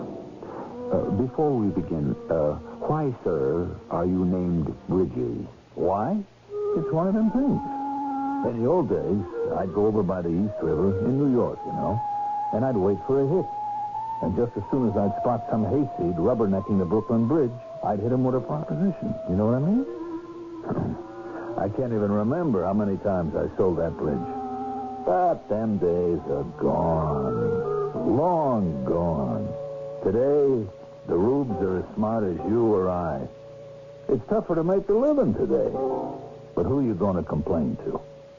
Well, on this particular day, I'm strolling along Broadway, and I see a familiar face. Those deep, Blue eyes, that honey blonde hair. Just everything about her gorgeous. Even her eyebrows. Now, you figure you have to be stuck on a dame if you can make a symphony even about her eyebrows. But can it be? How can she look so good after all these years? And then I hear that voice. Bridget! I take a deep breath. I try to be, kind of offhand. And I say, why, it's Dimple. Yes, Bridget. Well, and my. How are things proceeding, Dimple? Oh, as you predicted. Oh, Bridget, you were a true prophet. Now, just a second. I don't seem to recall that... You said it wouldn't work. Oh. Well, how's Leonard? He's gone, Bridget. He's gone. You mean he walked out on you? Oh, no, he's around, but he's gone. He's around, but he's gone? Dimples, you just lost me. Oh, I lost you a long time ago. I had to choose between you and Leonard, and I chose Leonard. I never do anything right. Sometimes I think I don't know anything. No, Dimples, not you. You always knew what time it was. Oh, I'm in another world. What kind of other world? Can you tell me? I want to tell you, but I'm scared to tell you. Why? Because you think I'm crazy. Let me tell you about Dimples. She used to dance in the floor show of a nightclub on 52nd Street. Back when we used to have nightclubs. Today, you got discotheques. It ain't the same thing. Dimples was my girl. And a guy named Leonard was my best friend. So, I introduced my best friend to my girl.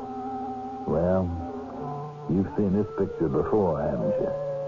Anyhow, me and Dimples are now sitting in this joint 20 years later. Why are you staring at me, Bridget? Look, I ain't doing too good at this point in time, Dimples, but still, I can leave you have a couple of $100. Oh, no, Bridget, this isn't a touch. Yeah, and all, you could use the dough. I don't need any. Dimples, that coat of yours, the sleeves are a little bit frayed. Look, your nails are short. You got smudges on your fingers. All right, Bridget. You found in a typewriter, maybe? Maybe. Oh, you had to take a civilian job, huh? Well, I'm too old to dance, Bridget.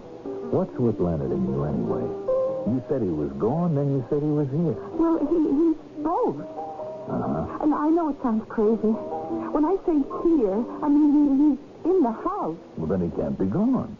Oh, how can I explain this, Bridget? He isn't gone as far as space is concerned, but he's gone in time. What do you mean? Where is he gone in time? He's gone into the 16th century. Now I'm gone. I told you you'd think I was crazy. No. Keep going. Why don't we just start at the beginning? Well, it began with the guru. The guru? This wise man from India. Oh, right off, we know we got to hustle. Oh, that's just it. I'm not sure. I hope it's a hustle, because if it isn't, then... Then what? Well, then all bets are off on anything. Tell me about this guru. All right. It's a nice spring day.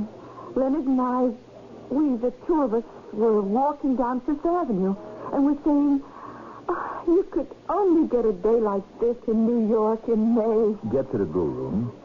Here we are, just enjoying the air. Sure, why not? It's free. And all of a sudden, Leonard squeezes my arm and says... Hey, look. What? Coming towards you. Oh, who? This character, this barefoot clown. I don't see a clown. The one wearing the burlap robe with the long stringy hair and the scraggly beard. Get a good look. Why should I? He's the guru. Number one, what guru? Number two, who cares? He is the guru. Sri Huri Chundat Mukherjee. You read about him in all the papers. See him on the TV, hear him on the radio. Everybody comes to him. For what? Wisdom. Everybody goes to him for enlightenment. And do they get it? Sure. And while he enlightens them, he also lightens their wallets. Oh, why don't I learn his racket? Where are you going? I'm going to put a few moves on this character. Leonard, come back here. Oh, Guru. Great one. I bow before you. Why, that you? I too am a prisoner of the night. Great master, I seek enlightenment. Enlightenment. It is the whole enlightenment. The true quicksilver of the universe. May I come to you, master, and seek wisdom? Yes, you may come to me. All who are troubled may come to me. You mean Leonard actually stopped this guy on the street? I couldn't understand it. I don't know, something was bothering him. What? I don't know. He'd get moody and he'd say, I've got something closed up inside me, something that must be free. I never heard Leonard talk like that. Bridges, would you do something for me? Would you come home with me and talk to Leonard? Well, what could I tell Leonard? Well, you're the kind of person, I don't know, just talking to you can make people feel better. Is that a fact? Oh, sure. Look at me. Well, I feel better already. All right. All right, Lee, let's go and see what it's doing with Leonard. Oh, Bridges, I better tell you right now. Be prepared for a different kind of Leonard. Leonard, I'm home. Just be prepared for anything. Anything? Like what? I don't even know. Oh, Leonard, we have a guest. Ah, Luca. Buongiorno. We are well met. There is much to be done. The lawsuit... Leonard? How are you? What did you call me? Huh? Oh, hey, it's you, Bridges. After all these years. Hey, great to see you. No hard feelings, though. Well, there's hard feelings, but we got to learn to live with them. Hey, still up to your old tricks, huh? Well, you know what they say about old dogs. Yeah. Hey, Dimples, why don't you make us some coffee, huh? All right. I know you boys want to chat. Well, how's tricks, Leonard? Oh, I have a few political problems, Luca. But you know about those. Now, wait a minute. Why do you call me Luca? Huh? Oh, yeah. Why do I think they keep going back and forth. You just have to disregard a great many things I say. Now, what is this Dimples is telling me? You giving her a hard time? Well, how much did she tell you? Well, nothing I could really hold on to. What's all this about you in the 16th century? Oh. And what's with this guru hustler? Hey, you should go see him, Bridges. Yeah, sure. So I can become as nutty as you, huh? Come on, Leonard. What's it all about? Well, let's talk a bit. Do you know who you are? All right, I'll play straight, man. I'm Bridges Barzell. Nah. No? Bridges Barzell is who you think you are. Oh, we're going to play this kind of game. Now, I mean, you and I, what were we? Hustlers, flim-flam artists, con guys, right? Keep going. We made a nice buck. Why? Because we were smart, huh? Well, maybe a little. But why were there always so many suckers? Do you know why it's so easy to trim suckers? I never said it was easy. Oh, it is. It's because everybody is seeking something. Seeking desperately for something. And you know what that something is? You know me. I'm a great straight man. Go ahead, tell me, Leonard. What is that something? Everybody is seeking the self. The self. All right, you see, we're born, we die. But what is born? What dies? Look, Leonard, this is getting a little too deep for me. Everybody has a master life. You follow this? Not really. The master life. It is that incarnation during which he has discovered the totality of existence. I'm lost, Leonard. Lost. The spirit, having achieved the ultimate understanding, leaves the body and tries to become one with the universe. Leonard, I'm drowning. But the time is not yet, and so it must be born anew in another body. To wait. Yeah.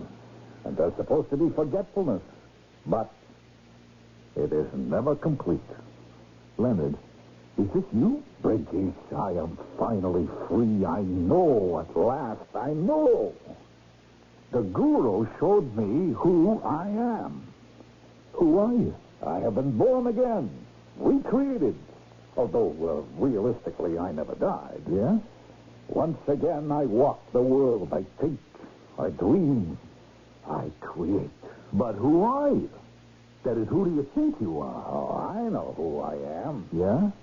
Yeah. I'm Leonardo da Vinci.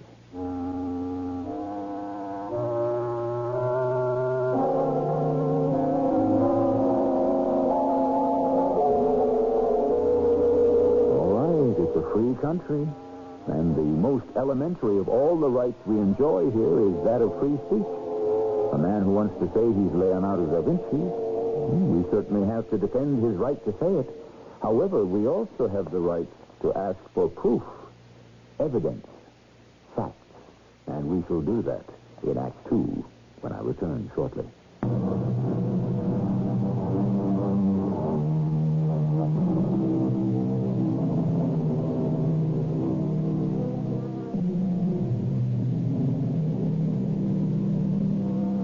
There is the extremely familiar way to diagnose madness. Indeed, it's become a cliche. People claim to be Napoleon, or Julius Caesar, or George Washington, or Abe Lincoln. When someone insists, we usually place them in those institutions erected for the purpose. However, we never really come to grips with the basic problem. How do we know they are not telling the truth? We're even now attending such a situation. Who did you say you were? Leonardo da Vinci. I never heard of him. Oh, he was the greatest of all the Renaissance men. I still One of the greatest painters, scholars, thinkers, designers, inventors in all of history. I'm no closer. His incarnation was from 1452 to 1519. His incarnation, huh? Yes. Bridges, you don't believe me. No, I don't believe you. But it's true. If that's what you want to believe. But if it's true for me, it's also true for you. What's true for me? If I've come back, then so have you, my closest friend. Come back? From what? From your incarnation. I never knew I had one. Oh, you were my closest friend, my comrade in arms, my collaborator. Look, Leonard, we may have worked one or two little rackets together. Yeah, how we degenerated from the brilliance of the Renaissance. As Leonard Kovacs and Bridges Barzell, we worked minor swindles and petty thieveries. But as Leonardo da Vinci and Luca Pacioli, we were men of genius. You know, you were the greatest mathematician in the world. I was? Well, don't you remember? Can I ask you something, Leonard? What have you been drinking? You can't remember how we worked together? Look, Leonard. Without you, I should never have been able to accomplish half of what I did. You know, Leonard, maybe a little fresh country air. You were never accorded the celebration you deserve. Oh, your part in the collaboration has somehow escaped the attention of history. But it wasn't my fault. I swear to you, it wasn't my fault. Sure, nothing was your fault. You don't hold it against me. No. It was your mathematical formulae, your calculations that enabled me to build mighty fortifications, recalc the entire shape of cities. Oh, work with me again, Luca. Sure, Leonard, but I have taken some time off to refresh myself. You always called it frivolous. But painting is also an art. I never said it was. You think every moment wasted, which is not devoted to science. Science is your mistress. Luca, a shrew of a mistress. There are other things in life. Leonard, I think we better have a talk. You and your talk. I am painting her again. Who? You know who. Her. She's here. The three of us are here. Zanobi's wife. Zanobi? Zenobia del Gioconda. You know him. He married that Neapolitan girl, Lisa. The minute I laid my eyes on her, I knew I had to paint her. Okay, Leonard, okay. Luca, old friend, you have got that look in your eye. Look, my name isn't Luca. It's Percy Reginald Barzell, also doing business as Bridges. Now, Look. Don't interrupt. I listen to you. I am not Luca Paci, whatever his name is, and you are Leonard Kovacs. You were born in Brooklyn. You are not this Leonardo da Vinci, whoever he was. Now, is all that clear? You don't understand. I understand what to do with a nut. Now, there are those people who say go along with him, humor him. Not me. Won't be any good, so leave a snap out of it already, huh? Poor Bridges. You think I'm crazy. Yeah, I think so. Come, Bridges. Step in here. Where? I have a little studio. I fixed it up for myself. I have something to show you. I want you to look at this. Now, Bridges. Yes? What do you call that? That was a canvas. You know, what artists paint on. And I could see that it was a picture of a woman. Kind of young. It wasn't finished. But it looked familiar. Very familiar. And then I knew what it was. Everybody in the whole world knew what it was. Even a mug like me. It was that painting they called the Mona Lisa. I don't get it. What is it you don't get? Look, I always knew you could draw pictures. But this thing... Now I know who this Da Vinci was. He was the artist that painted that Mona Lisa. What have I been telling you? But he already done it. I know. Then why are you doing it again? Because I want to do it again. But it's already in some museum in France, the Louvre, wherever. I did 2 of them, you know? Yeah? You know you were there. Oh, boy. Can you imagine the impact on the world when this painting is shown? Another Mona Lisa, another Da Vinci. It will be worth millions. Oh, your coffee's ready, sir. In a while, Madame Lisa. Sit. I want you to forward. Oh, but I have something to prove to our friend here. Where is the tape recorder? Turn it on. Remember? She always needed music to help her hold that expression. I just want to mix these pants. Look, I really have to be going. Look, you were always bored by painting. No, I really have to go. I have to meet this guy. Hey, it won't be long. Now, Madonna Lisa, smile. No, not with your lips, with your soul. You see, look, old friend. In her face is that haunting, enigmatic charm. You mean to say that Dimples is posing for that picture? You call her Dimples if it pleases you. Oh, that's the name. In her present incarnation. But her master life was as Madonna Lisa dei Gioconda. But she don't look nothing at all like the Mona Lisa. Strictly speaking, neither did Madonna del Gioconda. The face that you look at is not the face that I see. Yeah, but... What I paint is the picture I see from the inner light. It is my own, my unique, my vision. Oh, I remember how we used to argue about art. It's good to have these thoughts again. Yeah. Well, Leonard, like I said, I got to meet this guy. You will be back. Oh, sure. I'll be back. What was there to say? The guy had completely lost his mind. Poor Dimples. The next day she comes up to my place. She was almost in tears. You've got to help me, Bridget. You've got to. Dimples, what can I do? You used to be one of the smartest guys on the street. Can't you think of something? Yeah, if only I could, but I don't know what. It's not bad enough he's Leonardo da Vinci, but I have to be the Mona Lisa. You're also in the act as an old buddy of his. Dimples, you have to face it. He's gone. Oh, now, you've got to help me. After all, it's your fault. My fault? Yes. If you hadn't introduced me to him, I'd never have met him, never have fallen in love with him, never have married him. I'd have married you and lived happily ever after. You've got to make up for it. You owe it to me.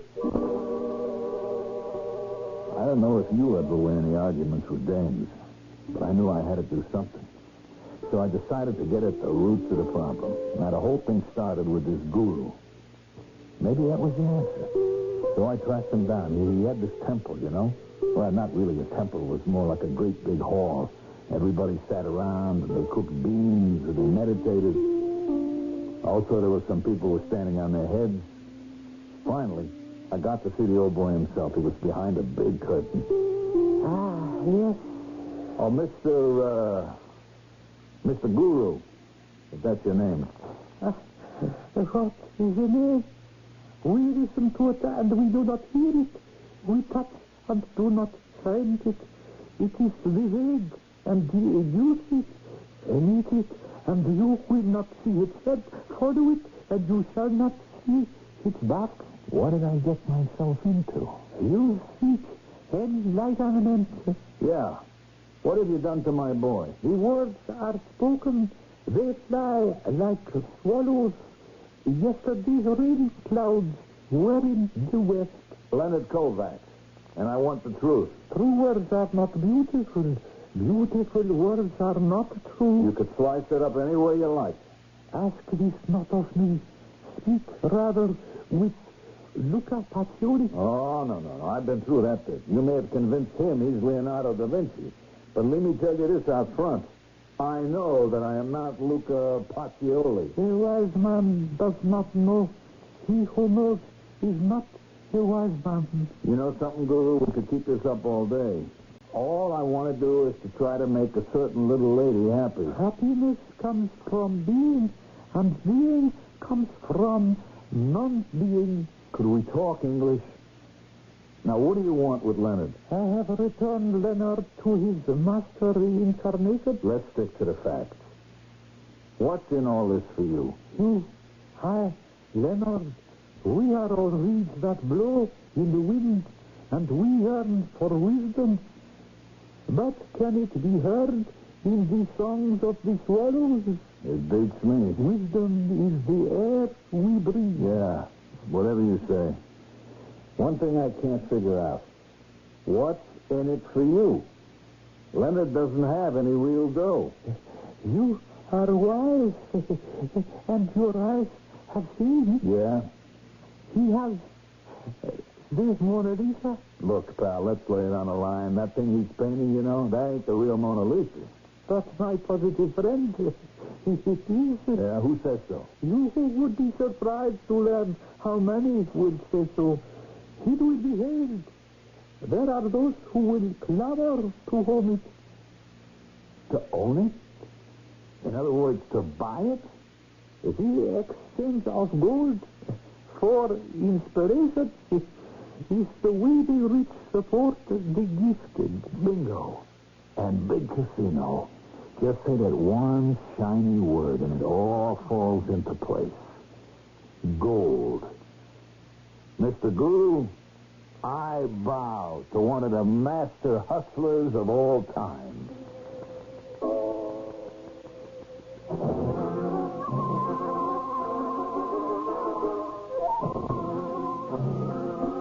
Are we finally getting a little daylight in here? It's hard to say. Of course, that word gold, money, is what could make everything fall into place. But how? Is Leonard Kovacs really the reincarnation of Leonardo da Vinci? Is Dimples the reincarnation of Madonna Lisa del Gioconda? And fight it though he will, is Bridges truly the reincarnation of Luca Pacioli? 3 questions for Act 3 in just a few minutes.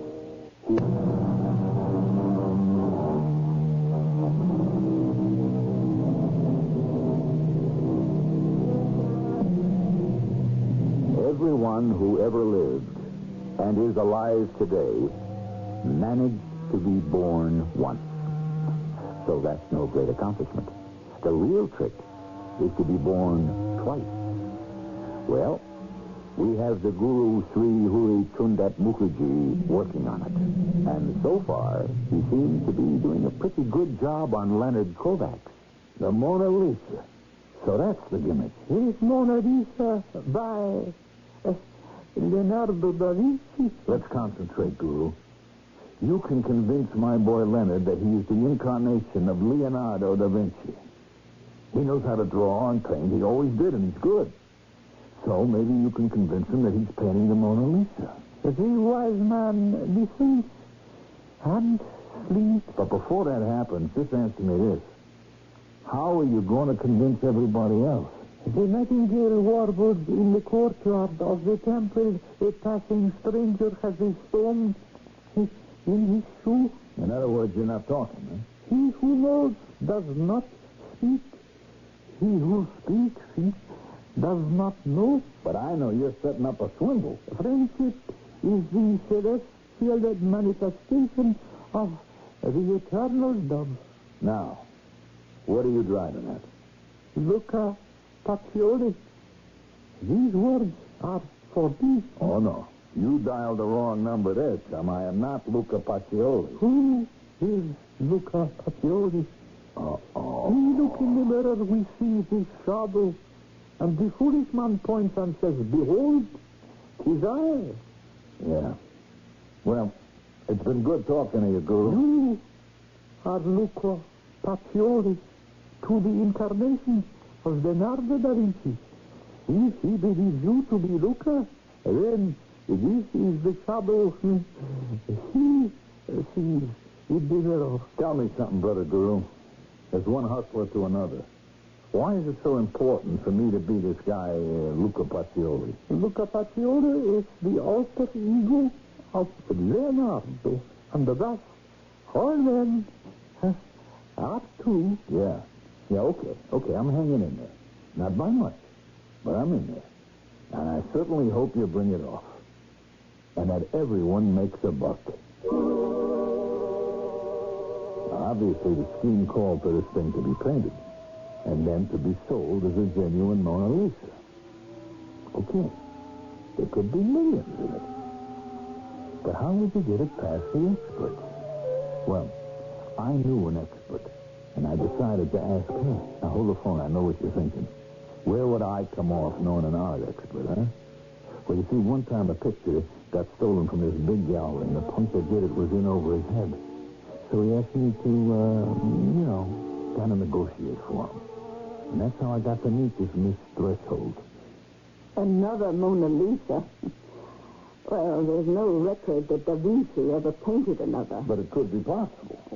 Anything could be possible. All right, now leave us say a guy comes to you and says, I got here a Mona Lisa that was painted by the old boy himself. What would happen?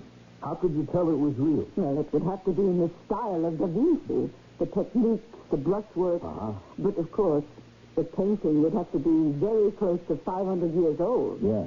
And therefore, the canvas, the pigments, the oils would all have to show their great age and their scientific dating methods. Well, is there a way that you could counterfeit that? No. Well, perhaps. To try to palm something off as an authentic Da Vinci is just too difficult.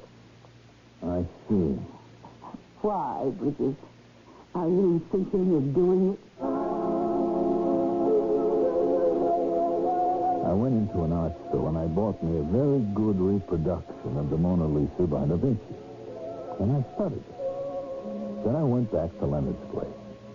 And there he was hard at work with dimples posing. I studied what he was doing. It wasn't finished yet. But I could tell it was going to look just like the real thing. And I was starting to get just a little bit scared. I mean, maybe I didn't know all the answers. Ah, look, old friend. So you have come by to see the work, yeah? It goes. Yeah, it looks pretty good. I have made a believer of you at last. You no longer come to chide me for wasting my time with the palette and brush. Well, look, Leonard, I hope it turns out okay. We need the money, Luca. The Medicis was not as generous as I'd hoped. Well, he kind of rambled on, and I started feeling very bad. Because I got a nose for swindles. And I didn't see just how this one could ever come off. And yet, What did the guru have up his sleeve? What did he know that I didn't? I asked Dimples. I don't know, Bridges. It beats me. Is Leonard being set up? I don't know. And if he is, why? You wonder I'm scared? I mean, I can't figure it. I'm sorry I got you into all this. Look, I guess I should be rooting for him to fall flat on his face. Maybe even go to jail. That way he'd be out of the picture. Oh, you don't mean that, Bridges. I do, but... Look, what more can I do? I don't know. We just have to hope for the best. She looked up at me and she said it with those big blue eyes. And I said to myself, what's the use? I'll give it another shot. So I went back to see the guru, and he was in great form as usual.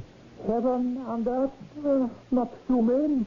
They regard those things as straw dogs. Yeah, remember, I was saying that very thing myself, Guru, just the other day. And so, my son, do you come again for enlightenment? No, this time I don't come for it. I have come to give a little bit of it. He who knows others is wise, but he who knows himself is enlightened. Now, leave me enlighten you on this little swindle of yours. What it's all leading up to is the sale of this picture of Leonard's, right? But even if you could kid people into thinking it looks just like Da Vinci's work, the mechanics of the thing are against you. How are you going to make the paint and the canvas look as if it was 500 years old? The softest things in the world overcome the hardest things in the world. All of which means what?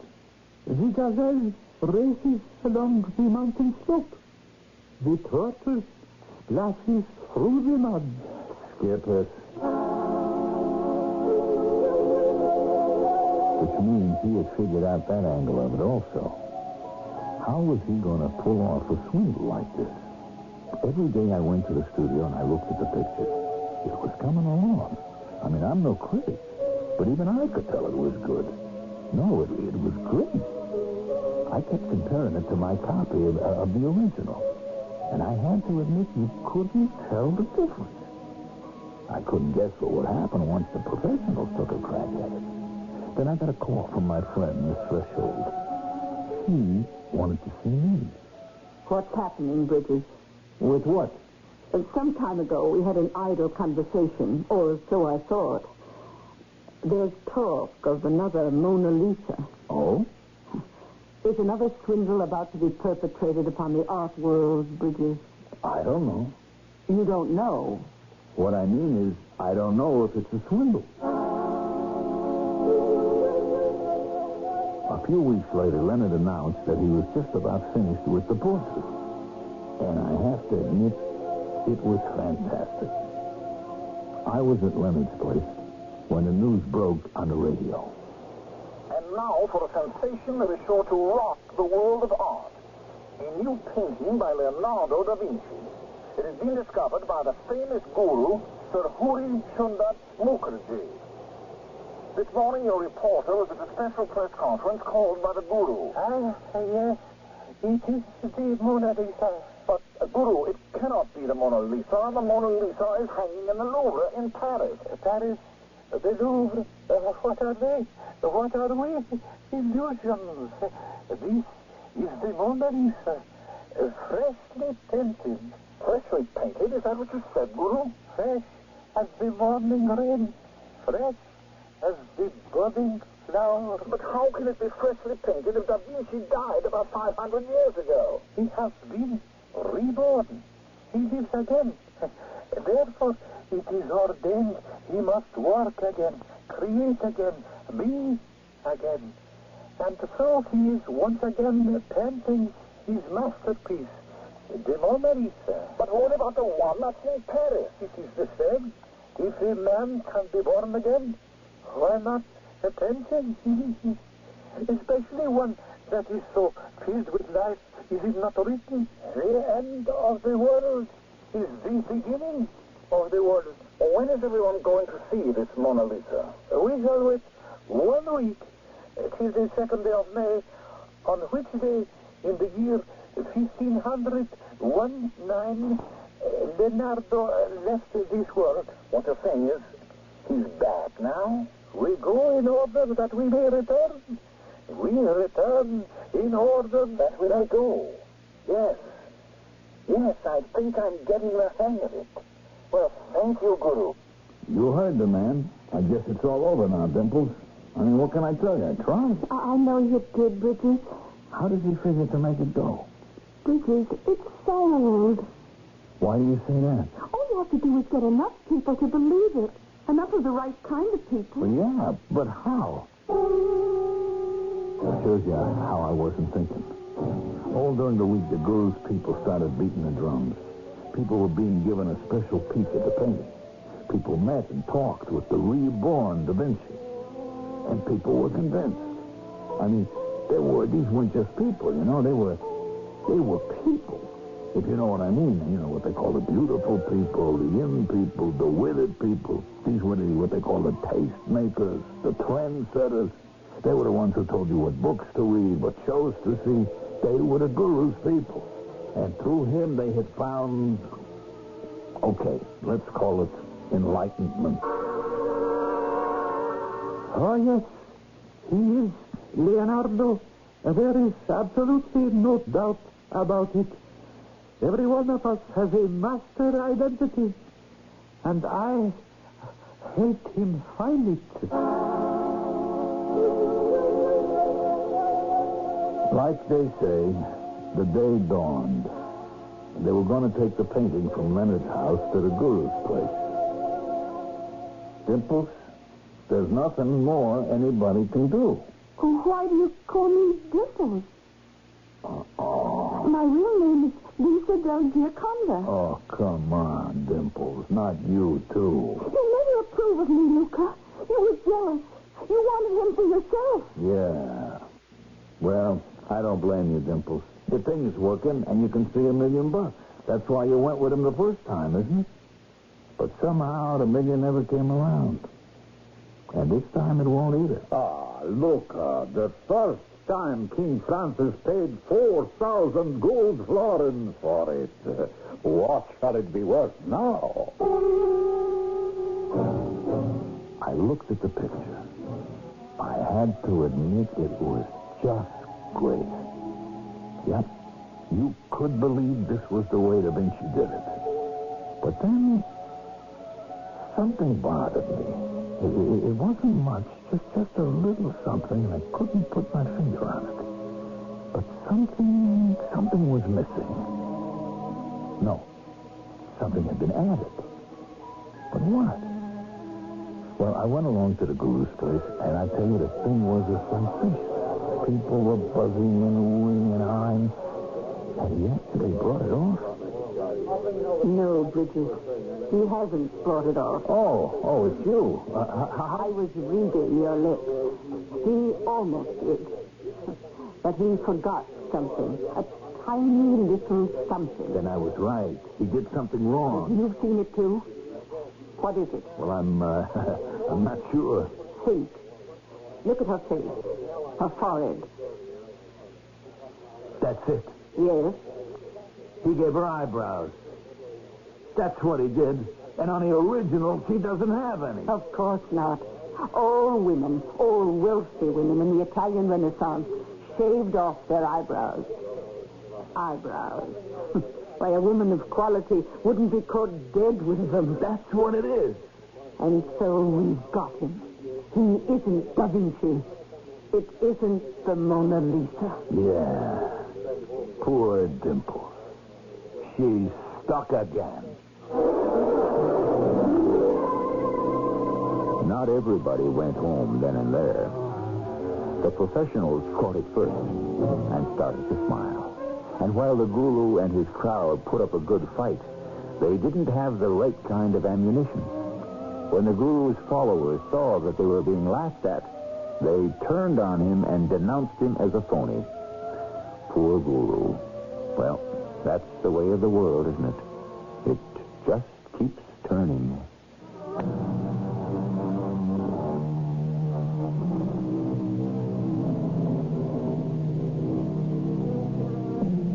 This has been the story of a Renaissance genius, or at least a swindle, or was it a swindle, based on his work, or was it his actual work?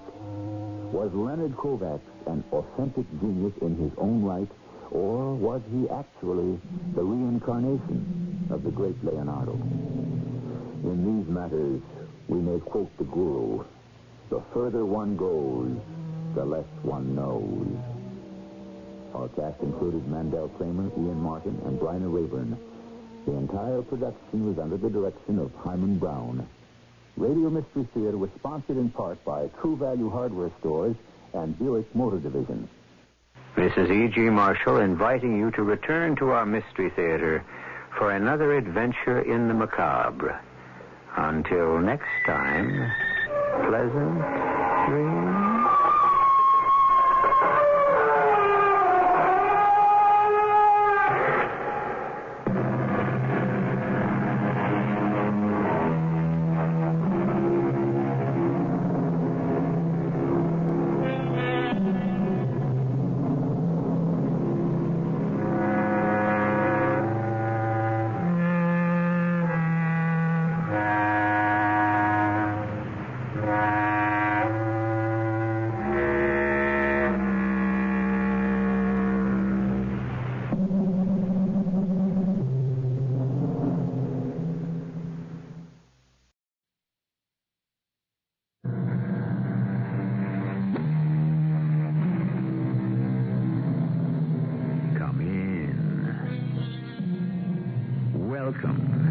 I'm E.G. Marshall.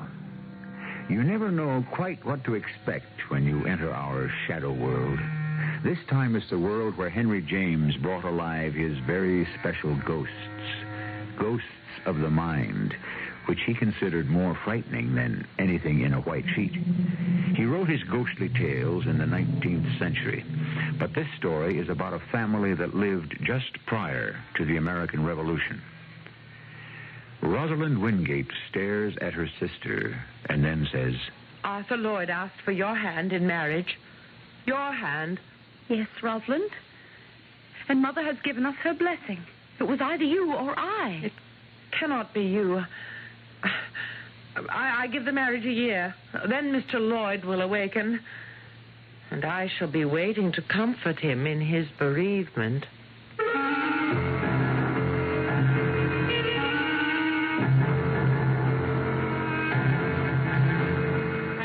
Our mystery drama, The Locked Trunk, was adapted from the Henry James classic especially for the Mystery Theater by Roy Windsor and stars Patricia Elliott and Russell Horton. It is sponsored in part by True Value Hardware Stores and Buick Motor Division. I'll be back shortly with Act One.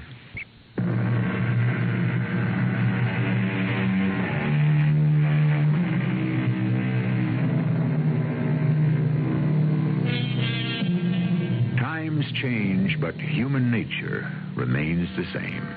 That's a commonplace truth. A man and a woman attracted to each other today feel exactly what was felt at all times in human history. Cambridge and Boston are the settings for this story of two sisters, one strikingly beautiful and willful, the other with the unusual name of Perdita, lovely but not striking. Mrs. Wingate, their mother, proudly reflects on them to her son Bernard, recently returned from studies at Oxford. Arthur Lloyd seems immensely fond of both your sisters. I am too, Mother. They're a marvelous pair. Beautiful, accomplished, and for young women, well educated. Very different in spirit, of course. Very. Perdita's like me. Rosalind takes after your dear father's side of the family. Mercurial. Remember how he enjoyed thundering Shakespeare at us? Oh, and the Bible, too. You do like him, Mother? Very much. He's become a great friend. With your approval, I suspect he'll become even closer. Ah, it's in the air, I think, Bernard. My regret is that one of the girls will be greatly disappointed. He's been discreet and fair in his attentions. He's a gentleman. Has he confided in you? Not Arthur. He realizes the delicacy of the situation. I wouldn't speculate about it, Mother. It's a matter of the heart. How very true. All the same, I don't want to see Roz or Perdita hurt. Roz has never been. No, that's true. She's always been at the top of everything and indulged because of it. You really think that Arthur is interested? Well, if I had to place a wager...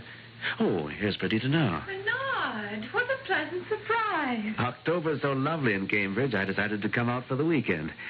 Arthur will be along later today or early tomorrow. Yes. Yes. You're very pretty when you blush, Perdita. But I'll take the groceries to the kitchen. You must not raise her hopes unfairly, or her sisters. You're right. If you'll excuse me, Mother, I'll go upstairs and change into something comfortable. Of course. You might take a nap until tea time. Here's Roz, Mother. Riding, I believe, dear. May I talk with you? Confidentially? Of course. I'm frightened, Mother. Frightened? My goodness, of what? Rosalind. You're frightened of your sister? You know her, Mother. She can become violent when she doesn't get her way. What in heaven's name are you talking about, child? What if Arthur Lloyd proposes to me? Then he does. And I would be very pleased for both of you. But Roz has set a cap for Arthur. We both have. He hasn't led you on, either of you. But if he's in love with me, Roz will be furious. She's always had her way in everything. Oh, I can't believe she'd be so selfish that she wouldn't accept Arthur's decision. She'd have to accept it. Why do you think Arthur will propose to you? He has, Mother. Oh, my dear. It will devastate Rosalind. Oh, briefly, perhaps. No, not briefly.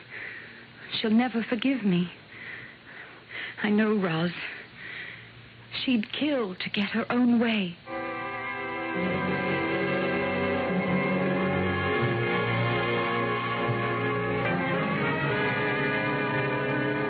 I think it's only fair, Rosalind, to tell you how much it's meant to me to have been accepted during the past few months by your family. You're Bernard's best friend, Arthur. He's introduced me to a family I truly love. Thank you. It must be evident that we return the feeling. Well, I know that, and... Well, that's what makes this so difficult. Rather than cause any one of you pain, I'd almost rather remain a friend only. Have I misled either of you? Either? I or Perdita? In what way? Well, perhaps I'm being presumptuous, but I have felt that my relationship with you two sisters might hopefully go beyond friendship. With both of us, that's very ambitious, but it might be awkward, Arthur. What is it, or shall I say it for you? No, please. I have asked your mother for Perdita's hand in marriage. And Perdita? Has accepted me. Then there's nothing more to be said, is there? Well, I do want you to understand. Please. If I misled you, Rosalind... You have been a model of propriety. Thank you. Well, then, shall we go in to tea? Please, make my excuses. My mother will understand. But I don't like to leave you like this, Roz. Your jaw set, hate in your eye. I'll be better after I ride my horse. You have given me remarkable news. I wish you well. You don't really, do you? I don't take disappointment lightly. I'm sorry. It's I who am sorry for you, Arthur. You have made a mistake. My feelings... Do you really know them? Are you afraid to admit them? Just what do you mean by that? Are you afraid of a woman who is mentally as strong as you are? Do you really prefer one who is obedient, who will always bend to your wishes? A woman's Not always, dear Arthur. Strong women already have made history, and they will as time unfolds. The measure of a man is the woman he chooses. I have chosen the woman I love. You were destined for me, Arthur Lloyd. For now, go your way. I can wait. You look a little shaken, Arthur. I am a little. I've just spoken to Rosalind. Oh. She said to excuse her from tea. She's gone for a horseback ride. Was she understanding? No, of course not. That was a foolish question. I feel as if I'd done something wrong. Why? You and Perdita love each other. That's all that matters. Don't fret about Rosalind. Leave her to me. She's always been perverse. Exhilarated one day, depressed another. I knew it wouldn't be easy to tell Rosalind my decision. She was very angry. Pride, Arthur. She has seldom known disappointment and vanity. Her father adored her, and we indulged her. But on to happier talk. An early wedding. Yes, I think that's advisable. Because you might have second thoughts? Oh, indeed, no. For Perdita's sake, and for her safety. You can't think that Perdita is in any danger.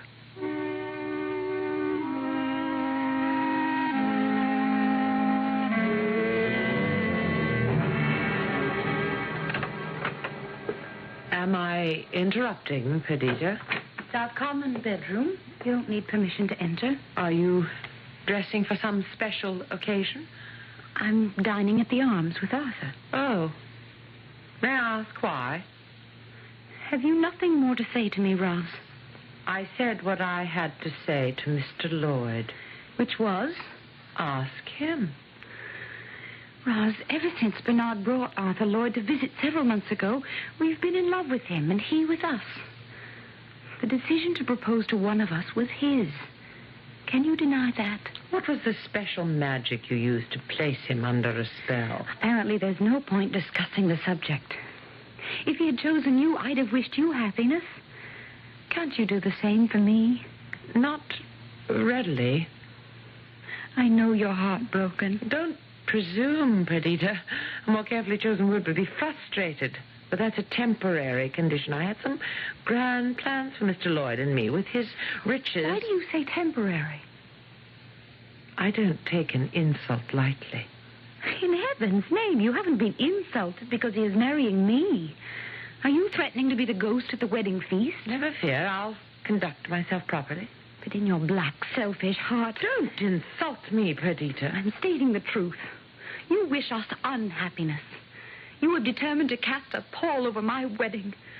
Because for once I, plain Perdita, have achieved something at your expense. Not willfully, but as determined by God. He was dozing. You ought to be ashamed of yourself.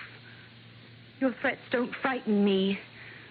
No, don't come close to me, Rosalind, or I'll sink my nails into your beautiful white throat.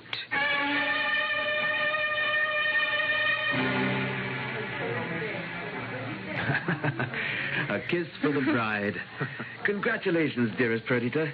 And to you, too, Arthur. Bernard, have you ever seen a lovelier bride? I'm supremely happy, Arthur, dear. As I am, my dearest. After the reception, you ride into the country? My old Uncle Josh has made his house available to us as long as we want to stay. Bernard, have Mother and Roz gone on ahead? Oh, that was the arrangement. Perhaps my concern about Rosalind was ill-founded. I know she's happy for both of you. She looked splendid as your bridesmaid. I'll leave you now. Don't delay too long. Our guests will be expecting you. Look at me, Perdita. Oh, I love you. And I shall always love you until we are no more.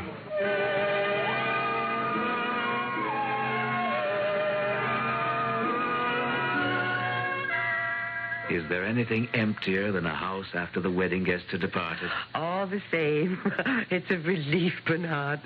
The weeks of preparation, the sewing, gifts, and the wedding itself. I'm so happy for Perdita. Arthur's a fine young man. And well-to-do and successful. The bright and shiny world lies at their feet. And Rosalind? Don't look for trouble, Mother. The hurt goes deep with her, my son. You're returning to Boston. Perhaps I'll suggest that we visit my sister in New York. It's a hard journey by stagecoach. Why not sail from Boston? You could stay overnight with me or in a hotel, and I'd see you all. Well, let me think about it. Where is Roz now, do you know? When your father was alive and concerned about a problem, he'd walk for hours through Harvard Yard and sometimes halfway to Lexington. Roz clears her mind by riding horseback halfway to Boston and back. But I do believe... Yes, she's coming in now. Rosalind? We're in the sitting room, Roz. Come join us. Has the joyous couple departed? Long ago. I hoped that your long ride might have cleared away your bitterness. Roz, dear, accept the fact. Never. Arthur Lloyd has been deceived. I'll remind you, Rosalind, that you're speaking of your sister. I cannot rid myself of my feelings by willing them away, Mother. Then you'll consume yourself with your rage. Not before I've had my revenge. Revenge? Against your sister? You speak like a madwoman. I am. A little. The marriage is doomed. You sound possessed. Pray to God for forgiveness. I'm not the one to be forgiven. Arthur Lloyd will beg for me. And I'll accept him. As I have said, the ghosts of Henry James are ghosts of the mind. Not all that much was known about psychoanalysis in the late 19th century, but Henry James had heard about Freud and his early experiences in treating those who suffered from hysteria and neurosis. This undoubtedly influenced James when he wrote his kind of ghost stories, the ghost in the mind, possessed by a conviction of injustice and a determination to overturn it. The person so possessed is Rosalind Wingate. More when I return shortly with Act 2.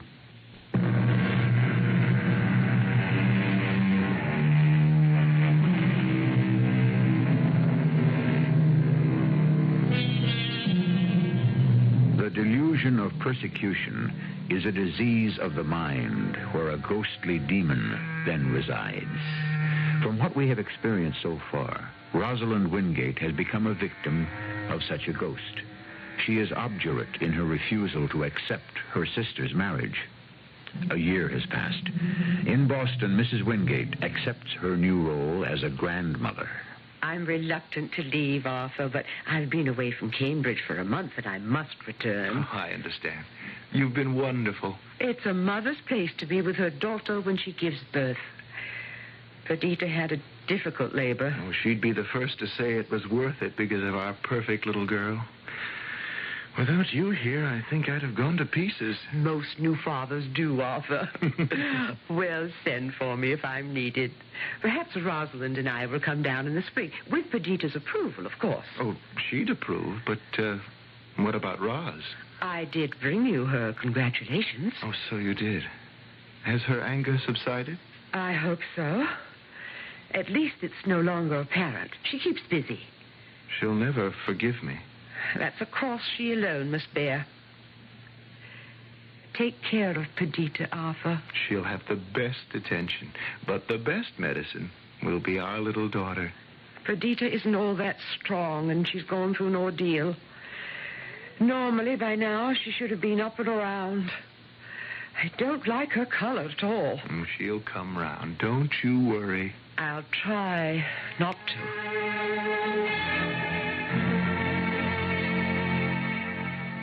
Arthur, is that you? Yes, my sweet. I felt your presence. Isn't that remarkable? I didn't know you'd come into my room. I just felt it. I've been here for some time. Why didn't you wake me? Rest is cure, and I want you up and around and well, smiling and happy. I'm very happy. I have you and our darling baby girl. You do love me, don't you, Arthur? What a foolish question. You've never regretted... Don't even think it. I've tried to be a good wife to you. You have been. This is morbid talk, Perdita. I wish you'd stop. It makes me uncomfortable. I don't think I'll ever be well. No, Perdita. In heaven's name, don't say such a thing. Of course you'll be well again. If I should die... No, please. I don't want to die, but if I should, you must make me a promise. You insist on being humored, don't you? I'm serious. You have bought me such beautiful clothes and jewelry. My wardrobe is enviable. You have been overly generous, even though I don't live for finery. I can afford the best for my wife. I want you to promise to save all my things for our little girl. Will you promise that? Well, I hardly know what to say. Your wardrobe is yours. You'll wear it until we replace it. Will you make me that promise? I want you to take my things and store them in that great trunk in the attic. And lock it. Very well. Keep the key until our daughter is old enough to open the trunk and claim what I have left to her. Yes, I understand. You're indulging me. Arthur, I know I'll die. My only wish is to leave my lovely wardrobe and jewels to our daughter. They shall be hers alone. Never allow my sister to have any part of them. I see. I thought the bitterness was all hers. My feeling is not bitterness. It's hatred. Perdita. I lived in her shadow. When you asked for my hand, I walked into the sunshine, leaving her to fester with envy and with the determination to destroy me. This illness has made you delirious. She said our marriage was temporary, that you were destined for her. Good heavens. And not a day goes by, I'm certain, when she isn't consumed by jealousy. My mother knows it. So does Bernard. Rosalind is heartless. Without a heart. Darling, that's too harsh. She worships money and finery and herself. To her, nothing else is of value. I won't allow her to have my fine clothes. I understand. You swear to keep that promise? I do.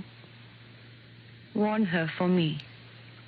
Well, against what, my dear? If your promise should be broken, if somehow she should obtain entry to the locked trunk, I'll avenge myself from the grave.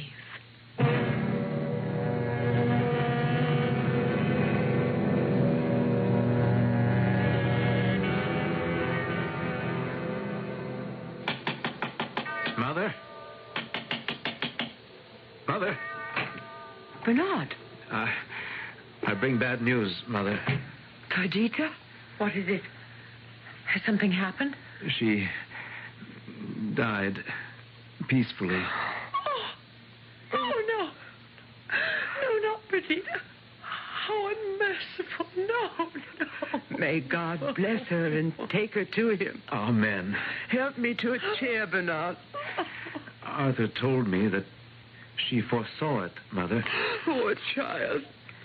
Before I left Arthur to come home, I told him I was concerned about her. I can't encompass it, Bernard. So much to live for. I know.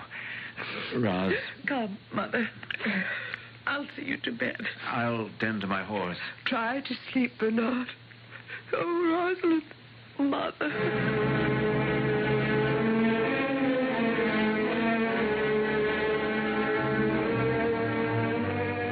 I am so very sorry, Arthur.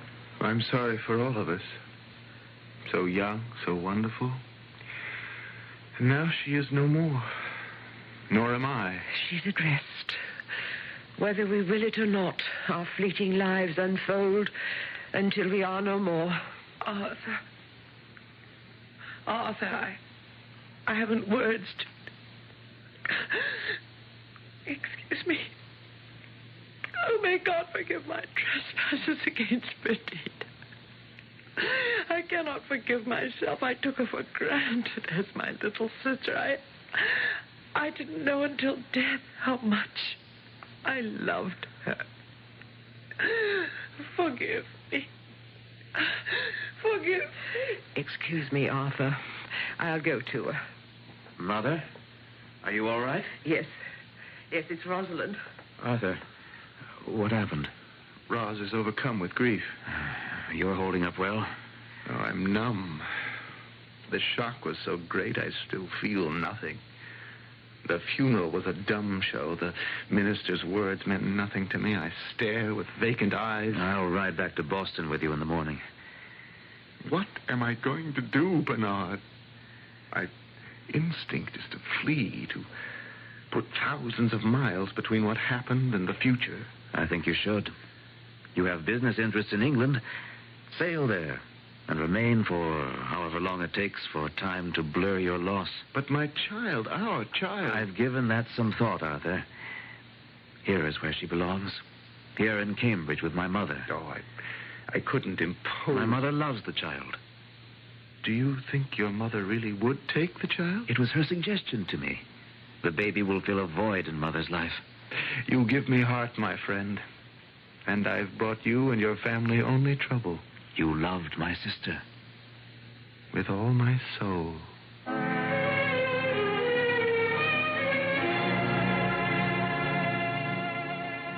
Why should I be the last to know? I was the first. You're the second, Rosalind. I don't know that the news is all over Cambridge.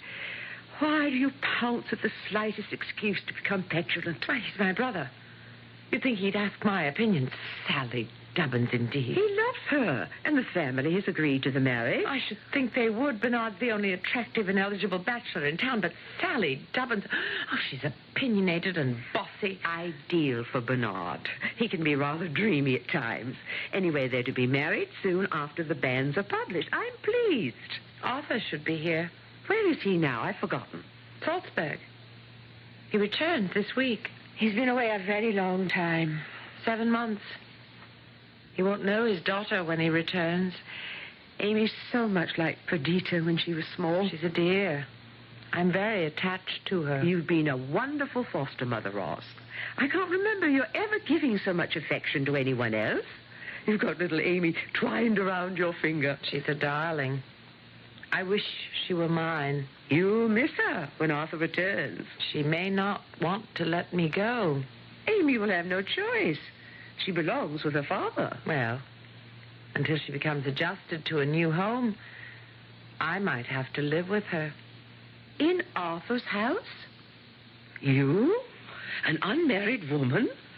That would be in extremely bad taste, Rosalind. That wouldn't bother me. Arthur would have more sense. That remains to be seen. Just what do you have in mind, Rosalind? Amy Lloyd is my talisman. And what is that? A charm, a good luck piece. I knew she would be soon after the funeral. Am I to understand that you intend to use the child's affection for you to forward a claim on Arthur? If I so choose, yes. You have deliberately charmed the child for that purpose? I am genuinely fond of her, Mother. But your scheme is reprehensible. He loved Perdita, not you. He's a young man. He will love another. Why not me? Do you love him? Oh, yes. That doesn't ring true, Rosalind. He's handsome and rich with a fine house, and he moves in grand circles. And that's what you love, not him. So you meant it when you told Bernard and me that you'd have your revenge.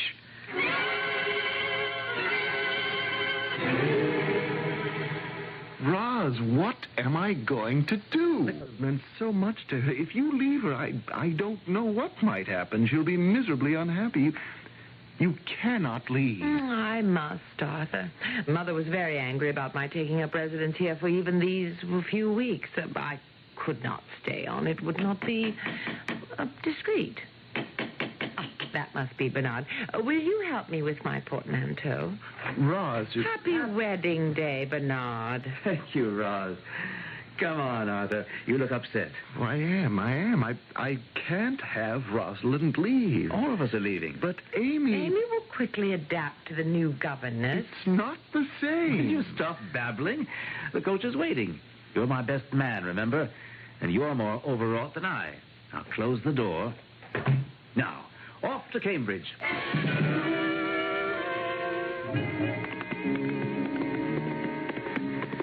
Pull up. Pull up. Have I run you into the ground? You do ride well, Roz. In fact, you do everything well. That's very sweet of you to say. Oh, what am I going to do about you, Roz? Is there something you want to do? Huh? Have you, plans? Thoughts for the future? None. You said something long ago that may have come true. You said, for now, go your way, I can wait. Do you remember saying that? Yes. And you asked if I were afraid of a woman as mentally strong as you are? Are you? A little, perhaps, but fear is outweighed by many other considerations. Which are? You're a beautiful, fiery, intelligent, and desirable woman. All of that, I think. And arrogant. Indeed. Roz, will you marry me? It was a foregone conclusion.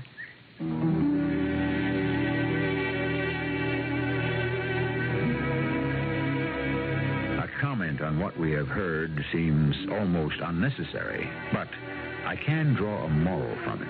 It's this. Determination is a virtue, but let me qualify that. In almost anything we have to do or want to do, determination leads to excellence. But determination applied to an unworthy end can be destructive. Rosalind Wingate determined to marry Arthur Lloyd. She now has succeeded. What follows is what we will hear when I return with Act 3. WBBM, Chicago.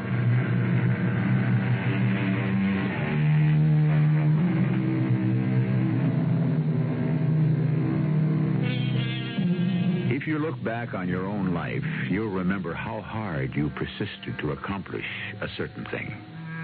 Take marriage. It may be made in heaven, but who can deny the persistence of either the man or the woman in persuading the other to stroll down the aisle? I suspect that, except in a few instances, one person's love for another is a few degrees stronger. Am I wrong? Well, not about Rosalind Wingate, now the second Mrs. Lloyd. Several months have gone by, during which Arthur has suffered substantial business losses. How bad is it, Arthur? Oh, it's serious, Roz. I don't know quite what to do. You're a rich man. I was. Well, have we nothing? Only enough to keep up the house and to sustain us. And I see no way to rebuild my fortune. Why not? Because there's something dangerous stirring in the colony.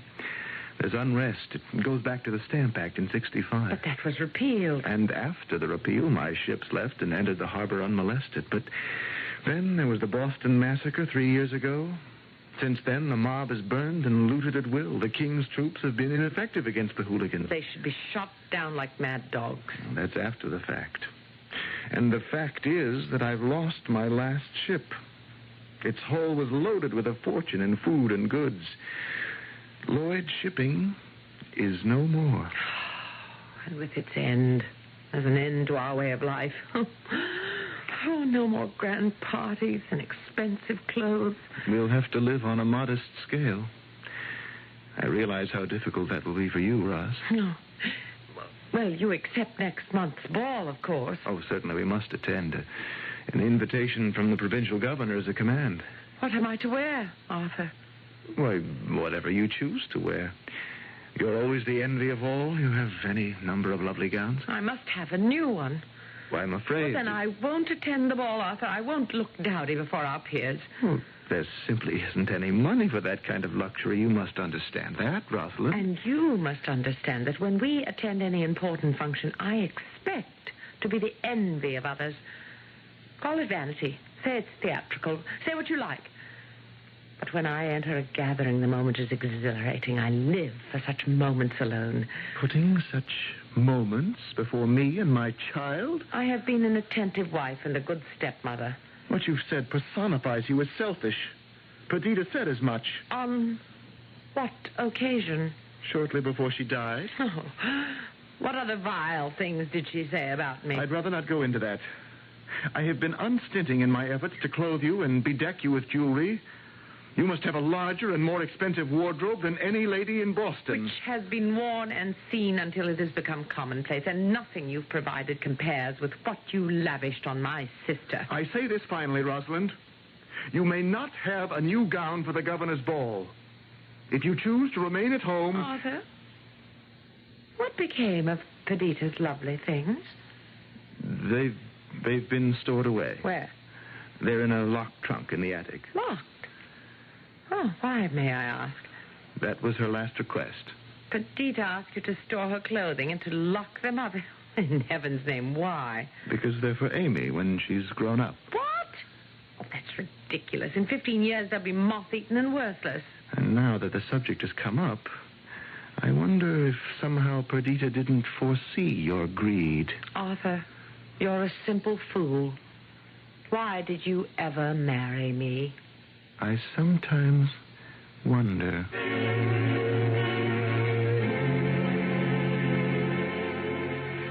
Hello, Mother. My dear Bernard, I'm very glad to see you. I knew where to find you, Mother. Sitting in your garden. I do enjoy the colors and the fragrance of the flowers. How's Sally? Splendid. And soon a mother-to-be. Oh, I hope it's a boy just like his father. What's the other news from Boston? At the moment, calm on the political front. Not so calm at the Lloyds. I'm sorry to hear that. It's Rosalind kicking up a fuss, as usual. The ties of marriage have come undone. Arthur's shipping business is founded. Not his fault. There's a band of so-called patriots that roams Boston and commits acts of vandalism. Arthur's lost his small fleet. Is he impoverished? No. But he hasn't the money anymore to indulge his expensive wife. He told me about it the other day. I offered to lend him money, but he refused me. And Rosalind refuses to accept their changed condition. Yes. Will you come to Boston and talk with Roz? I've talked to her all her life, Bernard. Well, this time... No, it would come out sounding melodramatic. Let me be the judge of that. Roz now neglects Amy. She adores Amy. So it seemed when they lived with you, Mother.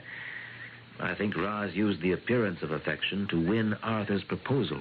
I thought that the affection was genuine. Remember, Mother, that Amy is Perdita's child. Deep within Rosalind, I think she hated Perdita. God forgive you for saying that, Bernard. But there may be truth in what you say. Will you return with me to Boston? Presumably to visit me and Sally? What you've said makes me shiver, Bernard. My imagination may be making too much of the situation, but I feel very uneasy about that unhappy home.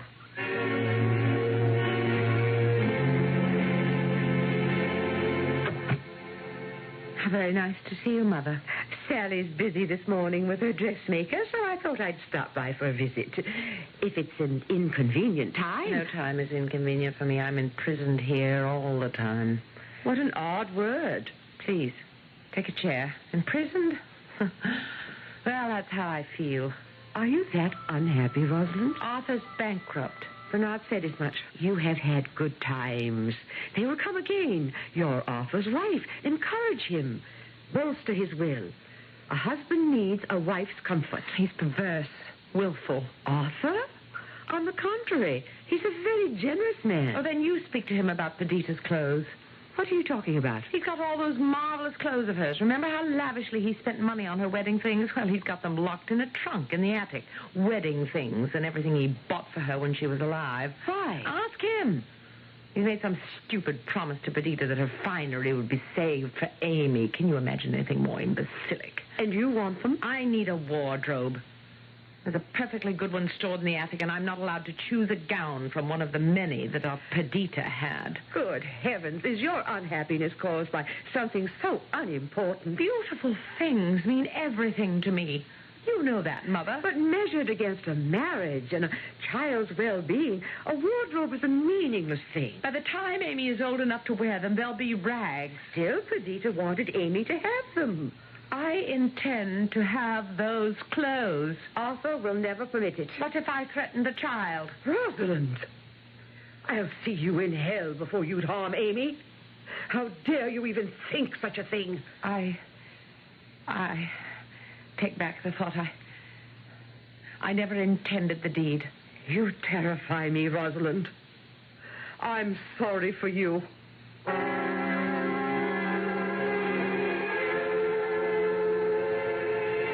You must be mistaken. Until Rosalind comes to her senses, Arthur, I'm taking Amy to Cambridge to live with me. But you can't be serious. Roz harm Amy? The thought is fantastic. Oh, why don't I give her the key to the trunk? That's between you and Perdita's dying request. I swore that her clothes would be saved for Amy. Respect your oath. But Roz does have a point. In 15 years, the clothes won't be fit to be worn. Perdita's request had to do only in part with her wardrobe. Rosalind's always had her way. This time, Perdita resolved that Roz should never appropriate something uniquely hers. But that's bitter. No, it's just. Because of Rosalind, Perdita always thought of herself as second best. But she was an infinitely better woman than Roz. Well, that's a harsh judgment. It's an honest one. They are my daughters. I wish to heaven that Perdita had lived. Her child shall. May I take her with me to Cambridge? Well, Rosalind will be furious. She's unfit to care for Amy. I accept your judgment. I'll arrange for a carriage to take the two of you and the nurse to your home. Poor man. You're left with a frightful problem.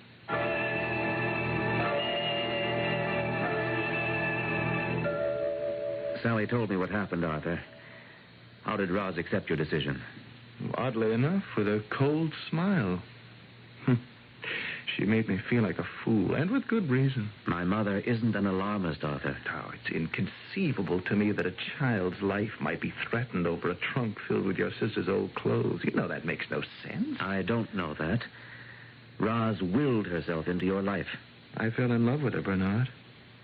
And I still love her. Amen to that, my friend. You do admit she's strong-willed. Oh, that gives her character. She's at her best when she's triumphant. And destructive in triumph when she's wrong. And inconsolable.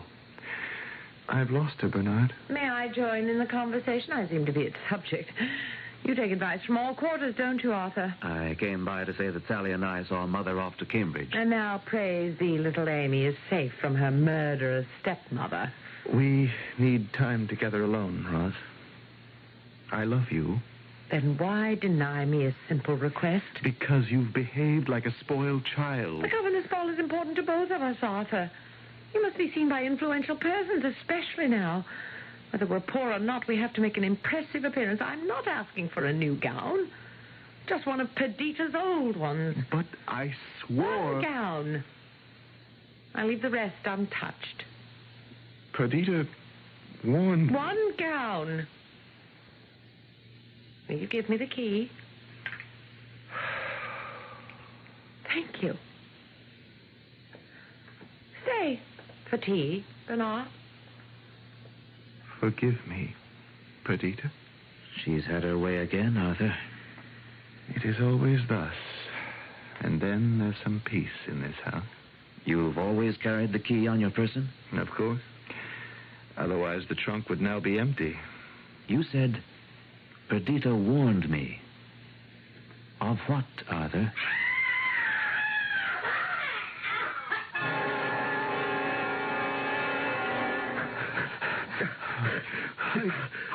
Merciful God! Her throat. 10 hideous marks on her throat from 2 ghostly hands. Henry James entitled his story The Romance of Some Old Clothes, the story of 2 sisters, but it is really the story of the one who was obsessed. As I've said, the ghosts of Henry James were ghosts of the mind. Only Macbeth sees the ghost of Banquo because Macbeth's mind is filled with the murders of the king and of Banquo. Rosalind's mind was filled with her obsession to triumph over her dead sister, and her willfulness cost her her life. I'll return shortly. Somehow you fought the temptation to buy a new Buick Century until now, because you figured that along about this time, your Buick dealer just might be as anxious to talk to you as you are to get a Century. Well, you shrewd rascal, you were right, which means you and that Century can get together now with a deal that may surprise you. Buick Century. Yes, you can. At your Buick dealers. Yes, you can. Yes, you can. Here's something to think about. How would you feel if you knew for a fact that somebody was trying to kill you? Not just an ordinary man, but a professional assassin paid $10 million to make sure you are very dead. Read Alastair MacLean's new novel, Sea Witch, a story of trained assassins and beautiful women and a man marked for murder. Sea Witch by Alastair MacLean. Read it quickly, because it's written like a nuclear bomb set to go off in seconds. Sea Witch by Alastair MacLean. It's a killer. Now in paperback from Fawcett.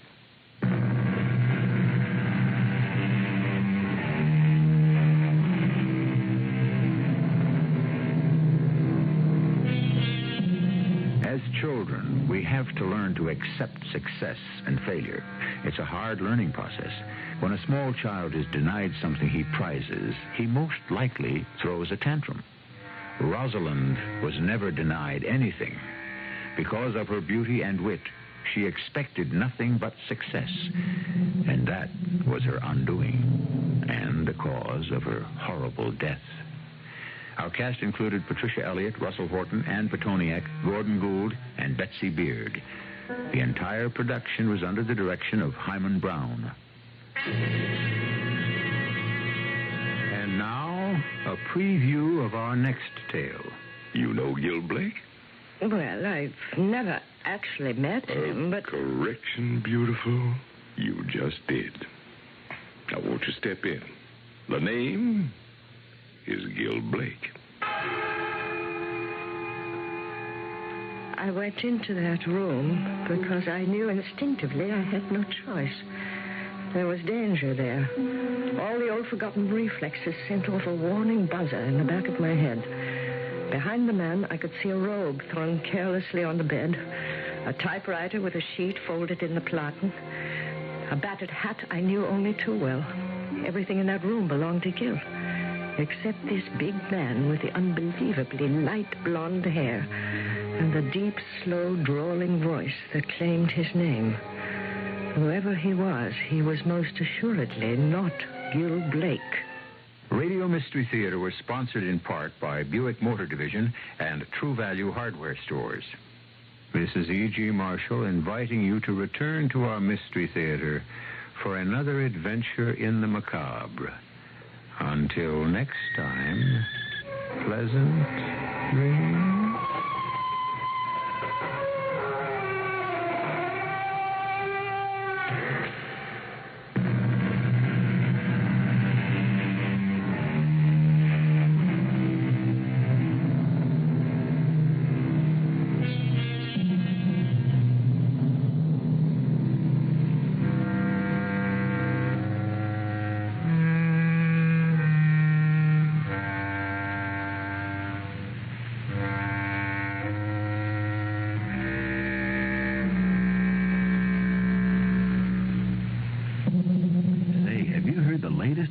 Super Saver fares? I know. I can't believe it. They're so low. Well, believe it. If you catch a Delta night coach, you can fly for 40 to 50% off the regular day tourist fare on round trips.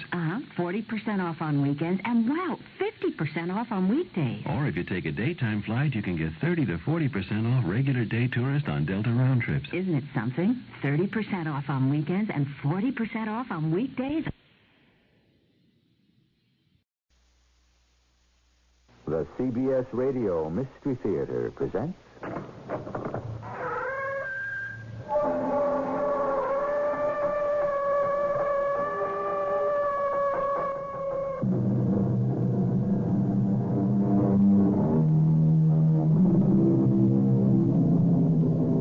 Come in.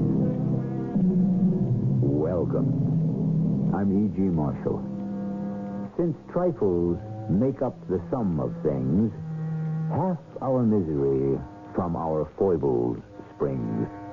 Yes, trifles. little unnoticed, unimportant, insignificant threads.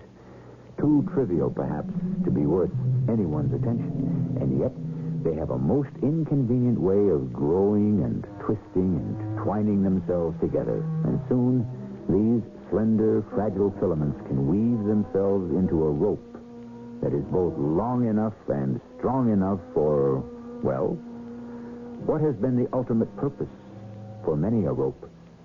Everybody is always trying to sell me something. No, why shouldn't they? You have so much money. And I intend to hold on to it.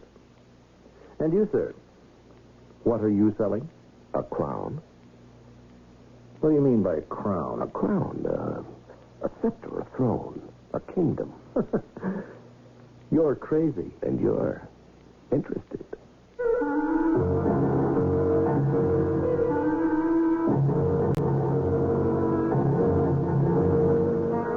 Our mystery drama, Close Shave, was written especially for the Mystery Theater by Sam Dan and stars Larry Haynes.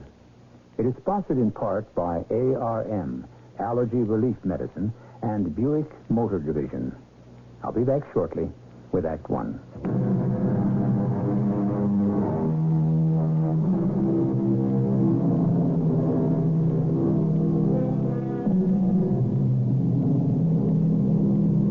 There are some people who are only honest when others are looking. And there are some people who are honest even when nobody is looking. And then we have that great gray mass in between that can go either way. They say you can't cheat an honest man. Don't you believe it? Honest men by the millions are cheated every day. Pay attention. You may learn how to save money. Oh, good morning. Good morning. Who are you? Who am I? Does any man really know who he is? How did you get in here? Well, there was nothing to it. I must ask you to leave. And you just asked me how I got in. I am not interested. Well, I told the receptionist, the tall, thin blonde with the English accent, that I was already late, and I just ran past her. Now see here. And I waved a piece of paper in front of your secretary, the tiny brunette with the French accent, and I said, the world would come to an end if you didn't sign this paper immediately. I am and not can you interested. imagine? She believed me. I shall call a security guard and have you escorted out of here. Oh, yes, indeed, the security guards. Do you want to know how I got past the two on duty down in the lobby? Of course you do. You and your fabulous security. I just flashed this badge at them. Now, you see what it says? Inspector General, the Fenris Security System. They even saluted me. How dare you? I had it specially made. You see how vulnerable, how helpless you are, how useless your so-called security... Who are you? Mr. Fenris? My name is Algernon Pepper. And have you chosen this dramatic way to sell me a new security system? Oh, no, good heavens, no. Then what do you want? Oh, if you could only see yourself as you said that. Poor Elwood Fenris III, the last of the Fenris line. You're worth billions, but all of it inherited from Dad and Grandfather. Oh, come to the point. The point is, you're sitting on all that wealth, and you're so afraid people are trying to take it away from you. They are, aren't they? Yes, of course. But you mustn't look so threatened and convey the impression that you've got your arms around all your money and you're clutching it to your bosom for protection. Why have you come to see me, huh? Now, you must want something, Mr. Pepper. That's why you were a failure in politics, sir. You simply could not remember people's names. I just told you mine a minute ago. I asked a question that you are either unable or unwilling to answer. Mr. Fenris, tell me, what do you want more than anything in the world? I know. You have to answer my question, not one of your own. All right, I'm getting there. The answer is, you want to be a king. What? A king, an emperor, a ruler, a czar. That is absolute nonsense. Is it really? Well, just think about it. Think about what? Think about what I just said. A king. A crowned, anointed king. King Elwood I instead of Mr. Elwood Fenris III. Now, this is what? It's ridiculous. It's impossible. You notice? You haven't said no to the idea. You're merely overwhelmed by the mechanics. Now, you must answer my question. Would you be interested? No. No, don't answer it now. Just think about it. Consider it. Mull it over. Now, let me call you again in a day or two. Now, Mr. Fenris, I bid you goodbye. And now, you just wait. Now, if you were coming to me with a legitimate business proposition, why did you have to sneak in here like a crook, huh? Had I stated my business, you would have refused to see me. You would have dismissed me as a crank or a crook. Well, I still dismiss you as a crank or a crook. Oh, no, not really. And next time I shall have your secretary, the French one, announce me after she is notified of my presence by your receptionist, the English one. Good day, sir.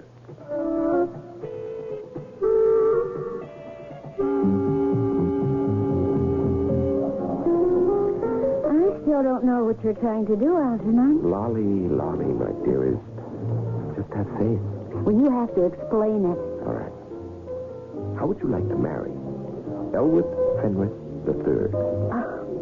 How could I ever get to marry Elwood Fenris? Well, darling, you're getting bogged down in the mechanics of the thing. Just give me your answer, Well, sure, but how... Look, it isn't really that difficult. After all, 6 women have already done it. And at least 4 of the 6 were not as good-looking as you were. Okay.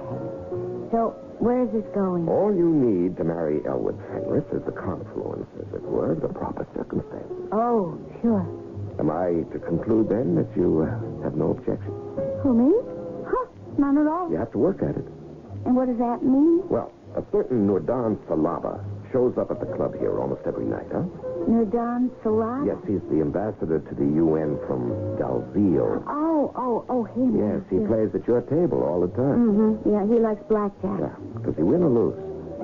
Well, why should you be interested in some small potato from that 2-by-0 country? Does he win or lose? Well, he loses, mostly. Does he have the look? The look? Yeah. Now, honey, you worked in the casino long enough to recognize that look on the face of a guy who's getting himself in a little too deep. He's got the look. Good. And what does this have to do with me getting married to Elwood Fenris III? This Nurdan Salaba is going to be the best man at the wedding. Oh, yeah? Mm-hmm. And what are you going to do? Oh, I'm going to give the bride away.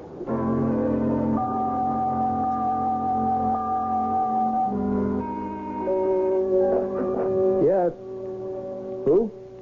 Mr. Algernon Pepper? I don't know any Mr. Algernon Pepper. Wait, Miss Hurtlow. Yes. Yes, have him come in, please. Good morning. Good morning. How are you, Mr. Fenris? I only asked you to come in because, quite frankly, you amuse me. Won't you ask me to sit down? Well, a little bit of humor now and then. It's good for the digestion. I don't have a chair anyway. Now then, have you thought it over? I thought what over? Confess. Confess you thought of nothing else. You were unable to think of anything else since I made you that offer. Which offer? I see. We must play our little game to the end, huh? Surely you didn't expect that I would take that offer seriously. Oh, why not? I am completely serious. The groundwork is already being done. What groundwork? Well, the necessary groundwork that has to be done if you consent, as it were, to wear the purple. State your proposition. It might be amusing. Oh, yes, it will be. And do you know why? Because it's so serious. What is it? I have been looking for a man of immense wealth, but he has to have other qualifications. Really? Yes, he has to be dissatisfied, restless. And what makes you think that I am? Oh, do you deny it? Well, absolutely. Fine. In that case, Mr. Fenris, I shall leave and return when you're ready to hold a meaningful discussion. Just what are you after? What do you do with yourself all day? The answer is nothing. You sit atop a vast and complex financial empire, but it runs on its own power without you. That is not so. And whenever you've decided to insert yourself into the actual management, the results have been disastrous. Hey, how dare you come into my office? Fortunately for you, your forefathers amassed more wealth than you could ever hope to dissipate. Oh, sir, I will have to ask you to leave. And so you tried politics. Now, many wealthy men have succeeded in that endeavor, but it didn't work for you.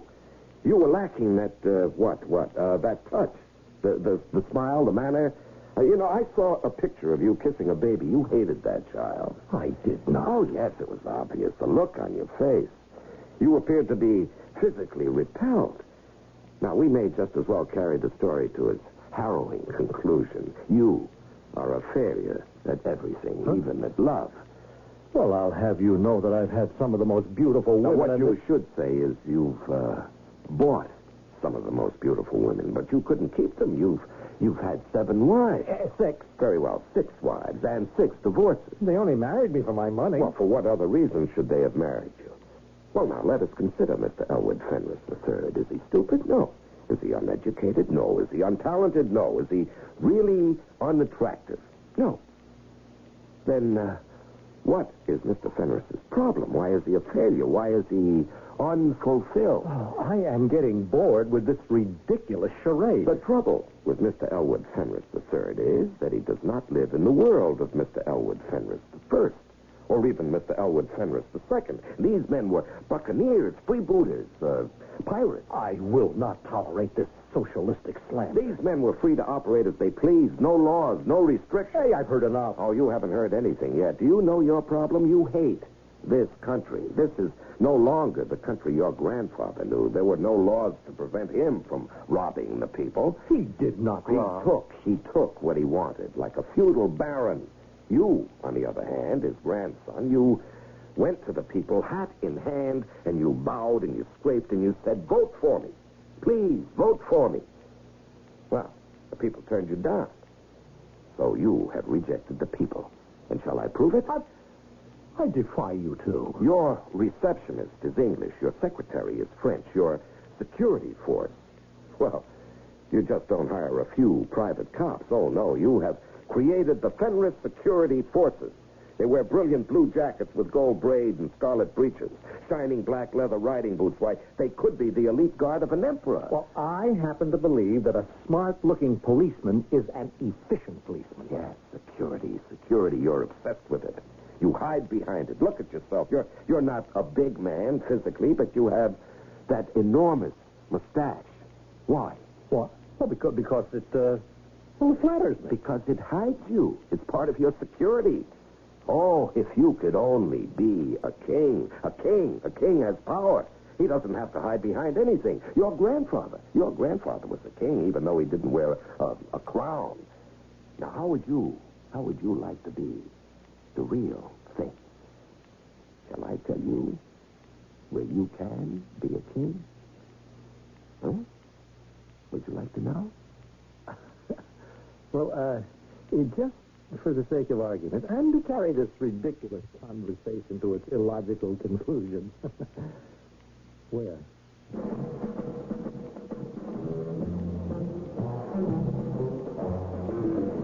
We always need a good curtain line, and that one should do the trick. You notice how Mr. Fenris is interested. He may be playing a bit hard to get, but he's listening. But isn't monarchy going out of style these days? Do you know of a country that's been advertising for a king? We may have a coronation when I return with Act 2.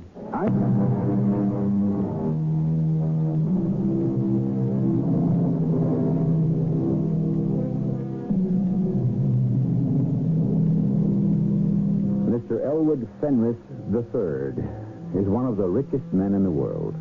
Still, you should feel sorry for him. He really isn't happy. Now, I realize that many of you will automatically respond, isn't that just too bad? However, let us not lose sight of the fact that we are all supposed to be equal, and that rich people are also human, which means they also have to suffer. You know the old saying, poor people, poor problems. Rich people, rich problems. Yes. Mr. Fenris, you're angry. Why? Because I offer you a chance to become a king? Do you believe in divine right? No. Then, if kings are not appointed up above, then they're obviously selected here below. Is that stating the case? Yes, I would imagine. Then, what we're concerned with is a selection process. You know, I wish I knew what you were really up to. All right, now, I happen to know of a country that's in the market for a king at this point. In the market? Well, in a manner of speaking. Now, for many years, they were a monarchy. Then the king passes away without male issue. There was a daughter, but because of the Salic law that pertains there, she was ineligible for the crown. So, do you follow this? I'm not sure. Yeah, well, it doesn't matter. But the country is now a republic. It's not happy. A powerful faction seeks to reinstitute the monarchy. What is this country? Now, wait. They were going to offer the crown to a member of one of the old and established European royal families, the Bourbons, the Habsburgs, and so on. But someone said, why not an American? An American? Yes. This would mean an immediate friendship with the United States. It would provide all sorts of military and economic aid, not to mention an increase in tourism. In addition to being wealthy, he must also be young, vigorous, and single. Single? Yes, he would be expected to marry the spinster princess. The spinster princess? Well, that's just their word for unmarried, you see. This alliance would cement the monarchy, as it were. It would legitimize it and give it the necessary aura of continuity with the old regime. Spinster? Yes, I just happened to have here a picture. Of course, it's only a snapshot. Yeah. She's beautiful. Oh, yes, there's no doubt about it. And I would have to marry her? Yes, that's the only acceptable arrangement. And now you're wondering, where do I come into all this? Yes. Where? Well, I am best described as a bringer together. It comes to my attention that certain people have certain needs and that certain others are in a position to satisfy those needs. So I then, as I've said, simply bring them together. For a fee, of course. Yes, it's called a finder's fee. You would expect me to pay you? Mr. Fenris, for making it possible for you to become a king, you will pay me the sum of $1 million. What? $1 million? No. Don't talk like a man who doesn't have it. But $1 million? It costs you that much and more to get rid of each one of your wives, Mr. Fenris. Now, first, your signature, please, here on the dotted line. How do I know you can deliver? If I can't, you owe me nothing. How could I entertain such a mad notion? How indeed? Look, if you don't deliver the goods, then I owe you nothing. Is that true? That's the truth. You leave that piece of paper here with me. I want my attorney to examine it. Do you object? Object? Sir, I insist.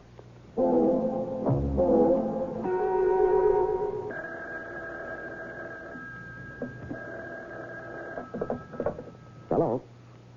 Algernon, I've only got a minute. I've got to get back to work. Your boy... Nudan Salava. Right. Hmm? Well, he's had a long night. Nothing's been going right for him. He dropped $10,000 at my table alone. Where is he now? He's at the bar, kind of nursing his wound. Well, we're right on schedule. Elwood Fenris III has already seen your picture. I never know whether to believe you or not. I think he's in love. And I think you're crazy. What are we up to, Algernon? $1 million. I do not know what to say to this proposal, Mr. Pepper. Really, I do not. Colonel Nudan Salava, you have gambled away not just your own resources, but also those funds with which you were entrusted to conduct your country's embassy. How do you know that?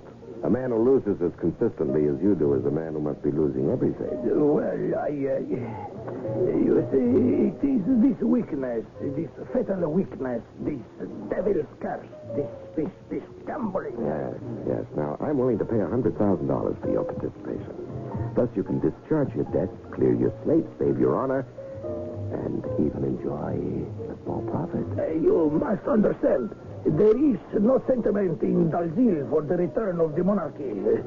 Indeed, it is quite the opposite. Well, it doesn't matter whether there is or there isn't. But you are trying to convince this millionaire gentleman that Dalzil demands him to become our king? Of course. And you represent Dalziel. You are known. You have credentials. You're an important official. You speak with authority. But the scheme... The scheme is perfect.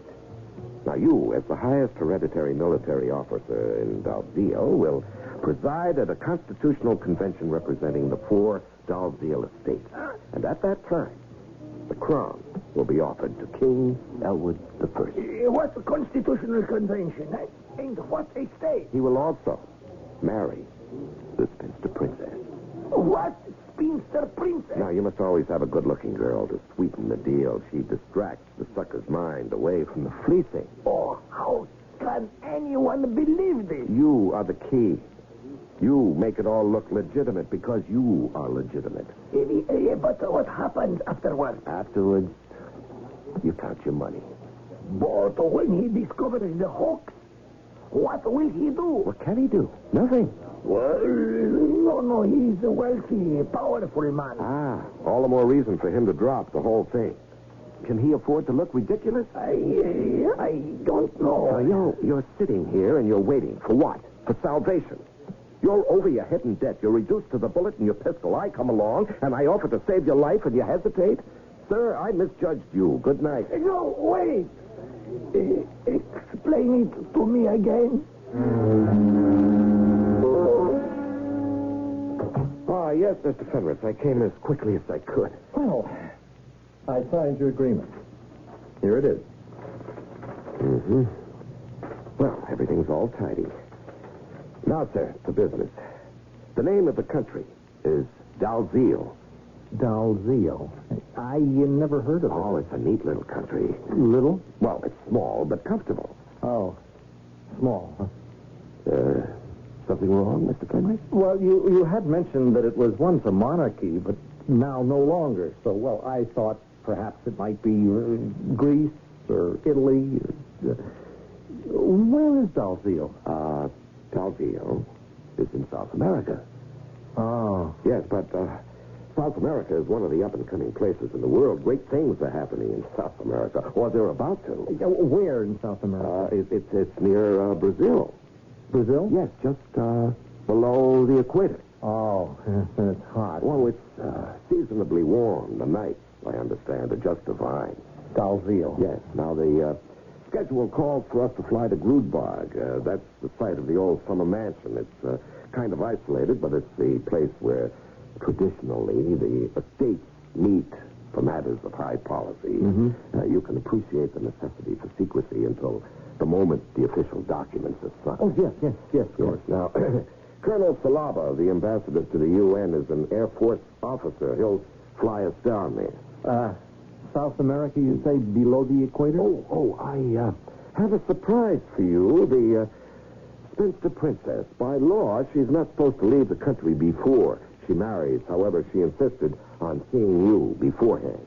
Oh? Yes, she's a very high-spirited girl. She has a mind of her own.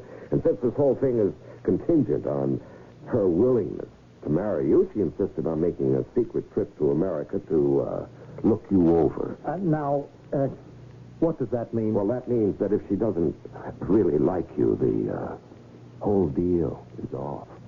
Are you saying that she would actually turn me down? Why not? Why not? Why, I'm one of the richest men in the world. Oh, no. She's not impressed by your wealth, your influence. Why should she be? After all, she has royal blood in her veins. She can trace her lineage back 1,000 years. As a matter of fact, she is here now. What do you mean, here? Here, in your reception room. Oh? Yes, she was determined to see you, and that's all there is to it. Excuse me. Mademoiselle Hurtlow, would you ask the lady with the veil to step in here, please? Thank you. Look, but you didn't tell me you were... Oh, here she is. Oh, please come in, Your Highness, Your Royal Highness. May I present Mr. Elwood Fenris III? So, you are Mr. Elwood Fenris. How do you do, Your Majesty? Highness. Majesty may or may not come later. Your Highness, would it be proper for you to remove your veil and allow Mr. Fenris to, You are about to say, look at the merchandise? Oh, no. Let us be become clear on their point? I am poor. My country is poor. But neither of us is for sale. You cannot buy me, Mr. Fenris. You must court me. Woo me. You must win me. Princess, the object of this meeting was for you to gather a preliminary impression of Mr. Fenris to determine if a union could even be feasible. Now, what is your initial reaction? Mr. Fenris has not exactly swept me off my feet. Your Highness, I think you're beautiful. Oh, yes. Mr. Pepper, you will give Mr. Fenris my secret telephone number, and we shall see what he does from here on. Good day to you, Mr. Fenris.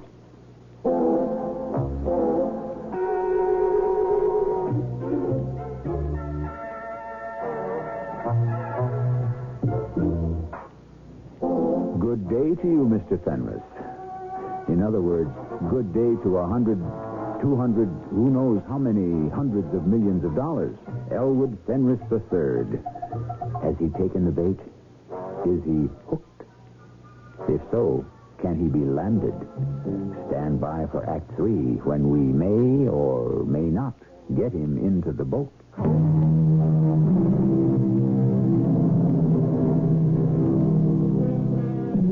Was it Mr. Thackeray who said it's just as easy to marry rich as it is to marry poor? What could he have been thinking about? He didn't exactly marry rich himself. The fact is, it isn't easy to marry rich. It's difficult, especially if you happen to be poor. But it's not impossible. It takes considerable planning and strategy and psychology. Sometimes, even if you accomplish the objective, you're not quite sure it was worth all that trouble in the first place.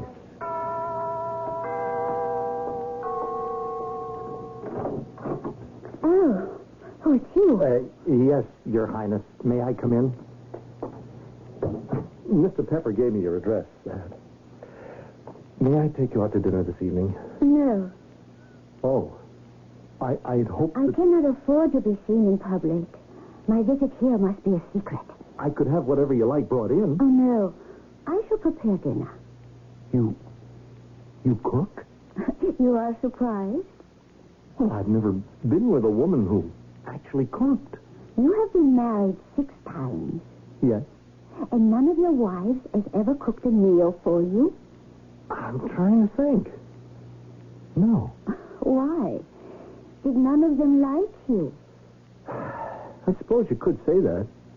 No, none of them really like me when you analyze it. Oh, I am sorry to hear that. I don't think anybody likes me. I like you. Why do you like me? Oh, you seem to be a very unhappy person. Is that why you like me? Oh, I don't know. Why are you unhappy? Because, well, I'm different. How? Well, I always got all the things I wanted, but nobody would ever believe that I could actually earn them or deserve them. People would say, well, why should he work for anything? He can get it all for nothing. Do you understand? Yes. Remember, I am a royal princess. All right. Well, people insisted that it all came to me because I was born rich. All my life I've been looking for someone who could just see past my name and my money, just see me. I see you, Mr. Fenris. What do you see? Well, I see a rather lonely person, unsure of himself. What else? I see a person who wants to do something, accomplish something, except he's not sure he knows what it is. He's a person who is looking to find his way. What else do you see? I could see more if you weren't wearing that huge mustache.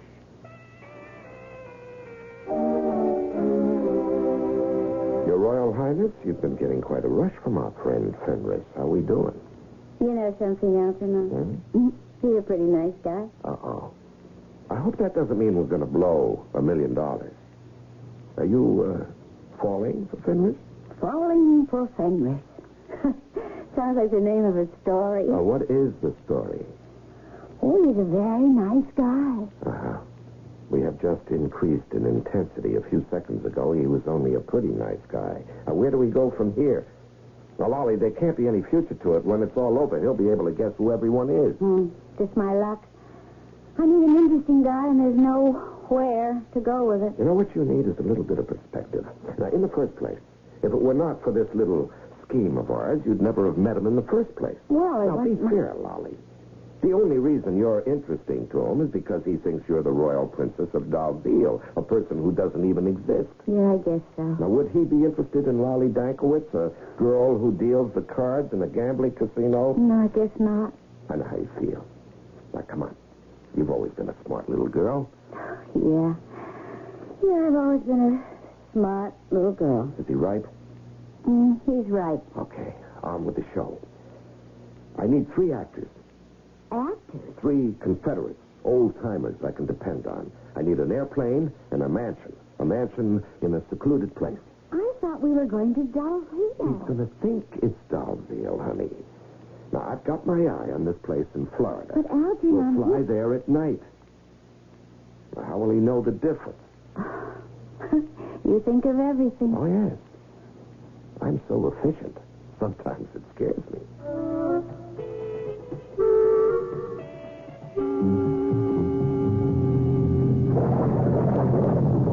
Is it much further? Oh, I think we're almost there. Your Majesty? Majesty? Well, you might as well get used to the title. Oh. Yeah, I am going to try to be a good king. Oh, I'm sure you will be. Ah, I think we're here. Where are we? It's the county airport. Oh. Yes, it's quiet, secluded. Smallest field in the area that can take a jet. Oh, you see, it's waiting for us. Oh, yeah. Now, we'll have to walk the rest of the way. Yeah, I feel very nervous. Well, that's normal. After all, history is being made.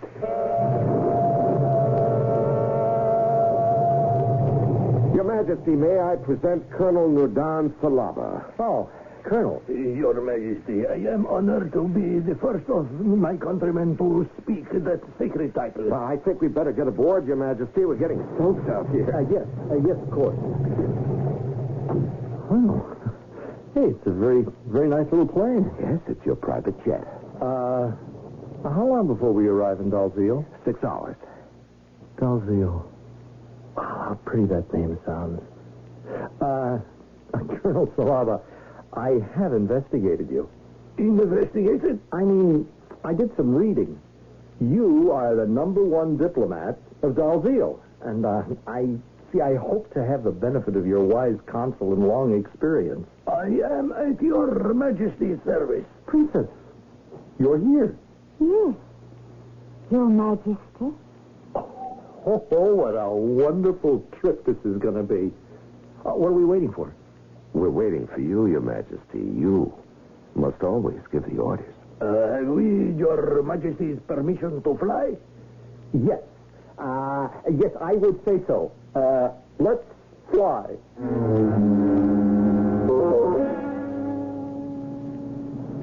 Oh, where are we now? This is the province of Grudbag. The summer mansion is located here. It's a pity the night is so dark. This is a beautiful country. Well, I'll see it all in the morning. I want to see everything and everybody. Oh, you will. What's on the schedule now? In just a few moments, we shall arrive. Waiting for us are the representatives of the 3 other estates. Estates? Yes, I represent the military. Then we have the nobility, the urbans, and the rurals. In a very brief ceremony, each will accept you. Then next Sunday, you shall be crowned at the cathedral. And married? Married at the same time.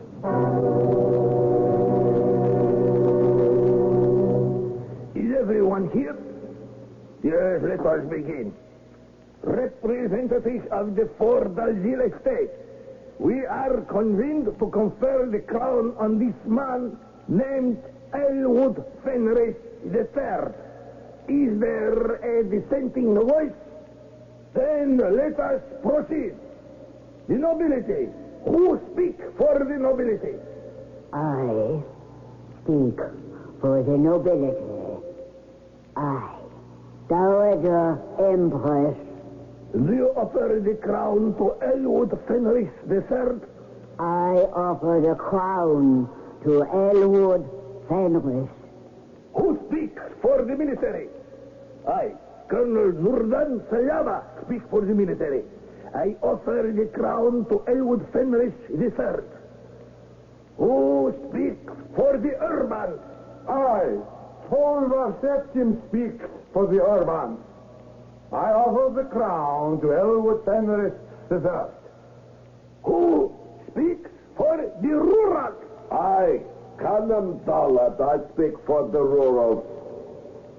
Elwood Fenris III, you have been offered the crown, the scepter of Dalzil. It is an awesome responsibility. You must retire to meditate, to seek guidance, then return with your answer. Your Majesty, I've been sent in here by the council to find out if you really want to be Your Majesty. Yes. Wait. For what? There is something I must do first. I must shave off this mustache. Oh, no, you're right. I've been hiding behind it. But I don't have to hide any longer. Could you give me a few minutes? Certainly, Your Majesty. Are you ready, Your Majesty? Oh, I see you're still shaving.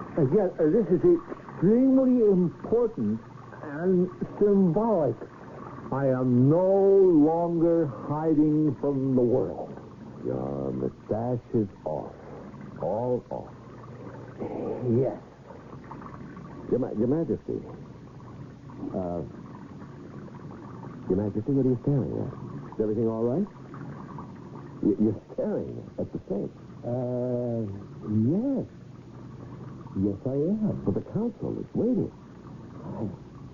It's remarkable. What is remarkable? It's Camelot. We have kept the council waiting long enough.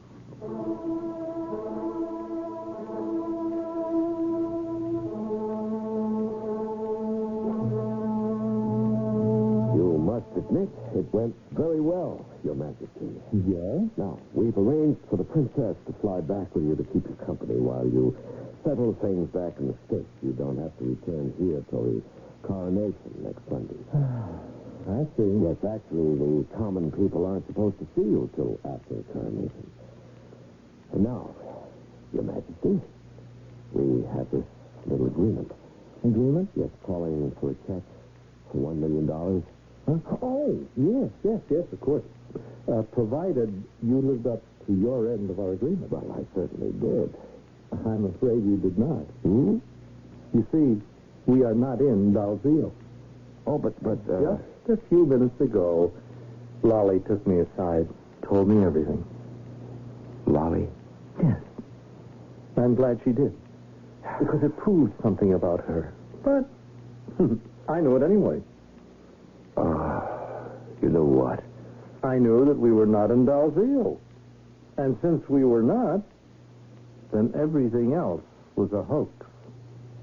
Well, how did you know? Oh, it occurred to me while I was shaving off my mustache. What? Would you step inside for a moment, Mr. Pepper? Now, let us turn on the water in the basin. Are you watching this? Now, there. You see how the water swirls down the drain? Huh? Well, that should tell you everything. That doesn't tell me anything. Well, it is a geological phenomenon. You see, when you're above the equator, the water swirls down the drain in a counterclockwise direction. But when you're below the equator, it swirls down clockwise. It does? Mm-hmm. So, from the counterclockwise direction of the swirl, it's obvious we are not in South America. Or at least in that part of it where you would find Dalziel. Well, Mr. Pepper? Yes, Mr. Fenris. However, one good thing came out of it. I found the love of my life. Lolly.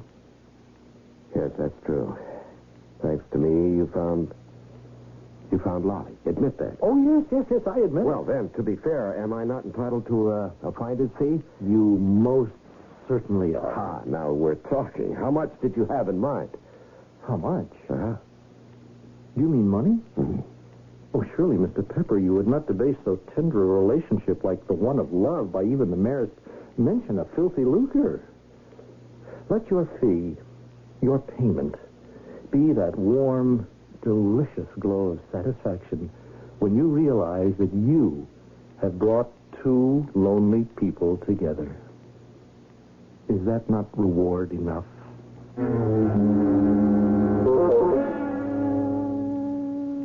Why, sure. And for someone in Mr. Pepper's business, the fact is, you win some, you lose some. And as far as rewards go, it is written that we shall all be rewarded one day according to our works. And what a day that's going to be. I shall return shortly.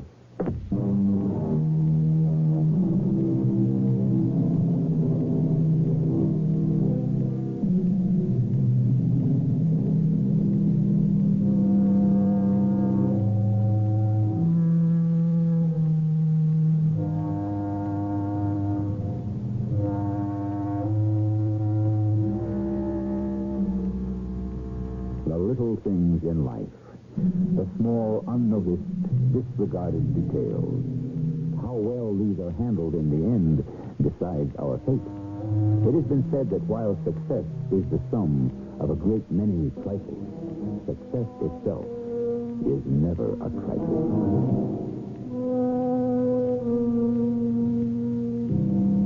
And those who succeed are not necessarily those who think big, but those who are able to think small. Our cast included Larry Haynes, Earl Hammond, and Evie Justice. The entire production was under the direction of Hyman Brown. This is E.G. Marshall inviting you to return to our Mystery Theater for another adventure in the macabre. Until next time, pleasant dreams.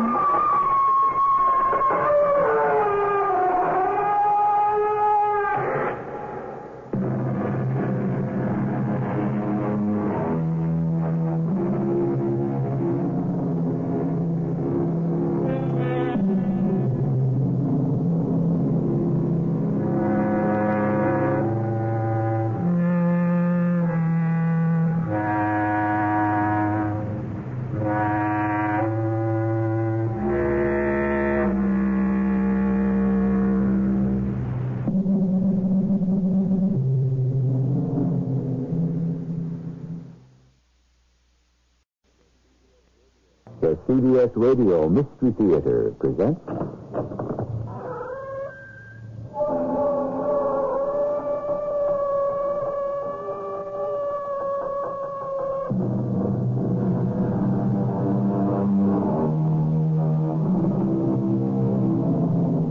Come in. Welcome. I'm E.G. Marshall. We are told that a wise child makes a father glad, but a foolish one is the despair of its mother. Somehow, it doesn't seem right. If the kids make good, it's a credit to Papa. And if they don't, who gets the blame? Why, Mama, of course. It isn't fair. Well, very few things are. But I saw her. Saw who, Mrs. Wicklow? Monica, Lieutenant Garfield. Monica. Mrs. Wicklow, Monica's dead. I know. Therefore, you only think you saw her. I did see her, Lieutenant. I did. And before you say another word, come with me. You'll see her, too.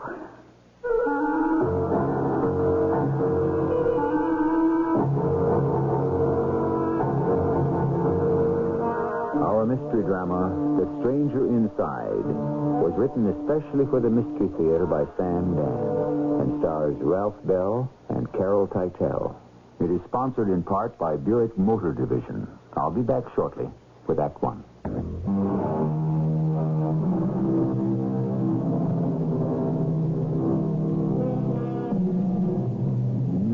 thyself.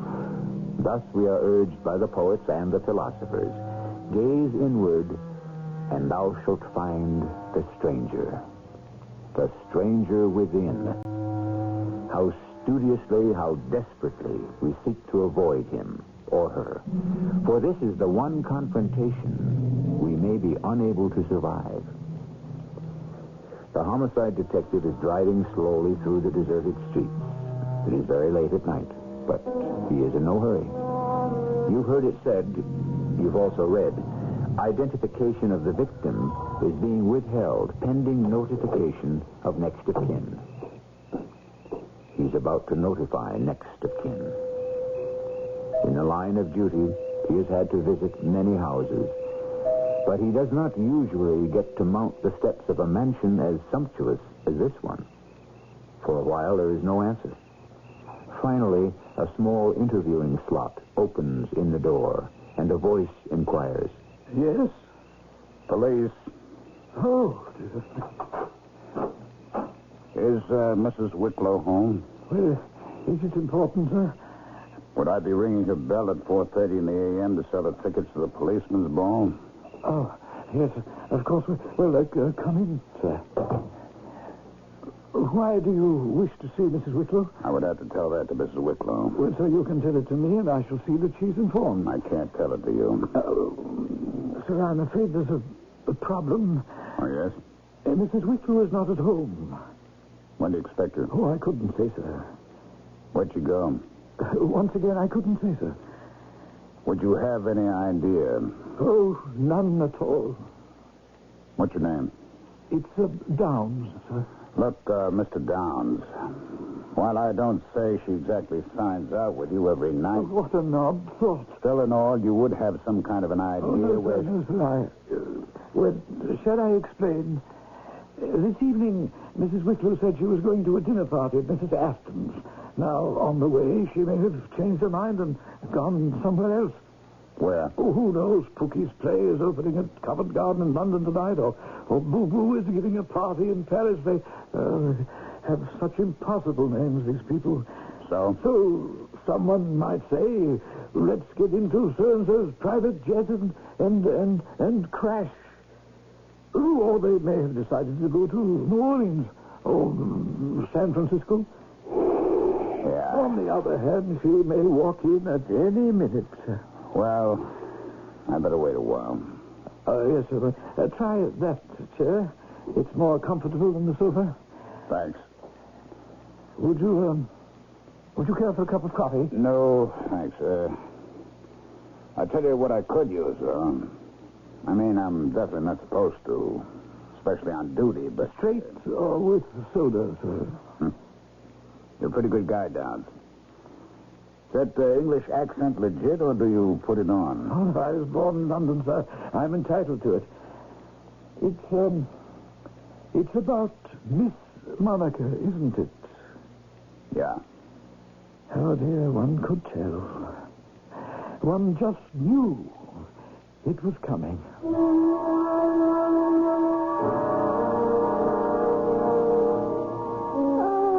Good morning. Mrs. Wicklow? Mrs. Wicklow, I presume. Dr. Livingston, I presume. I'm Detective Lieutenant Jerome Garfield. Oh, Downs told me there was a policeman waiting for me. Oh, don't shoot, officer. I'll go quietly. Mrs. Wicklow. Oh, did I park in front of a fire hydrant again? Mrs. Wicklow. Oh, you see, I'm going to keep doing it. Do you know why? Because I never get punished for it. Every time I get a ticket, why, Arthur or Harold fixes it. No, this time I will take my medicine here. Put on the handcuffs. Mrs. Wicklow, I'm here to inform you that your daughter, Miss Monica Wicklow, was killed at about midnight. Yes. We believe it occurred during the course of a robbery. Yes. The thief evidently lost his head and fired. Oh. According to the coroner's report, death was instantaneous. Monica is dead. She was definitely identified by the documents in her purse and, of course, by her fingerprints. Well, where would you get her fingerprints? I'm sure you know Mrs. Wicklow. She was arrested that time for possession of drugs. Well, who has identified her positively? I mean, after all, until a member of the family identifies her positively. I understand, Mrs. Wicklow, and therefore I should like to escort you to the morgue. The morgue? Oh, no. No. Take Downs with you. Downs? Downs knew her. He knew her better than anyone else. He was her friend. Take Downs. You are her only living relative, Mrs. Wicklow. Does it have to be me? You're her mother. Well, I'm only her stepmother. I'm afraid in this case it will be necessary, Mrs. Wicklow. Please. All right. When do you want us to go? Now.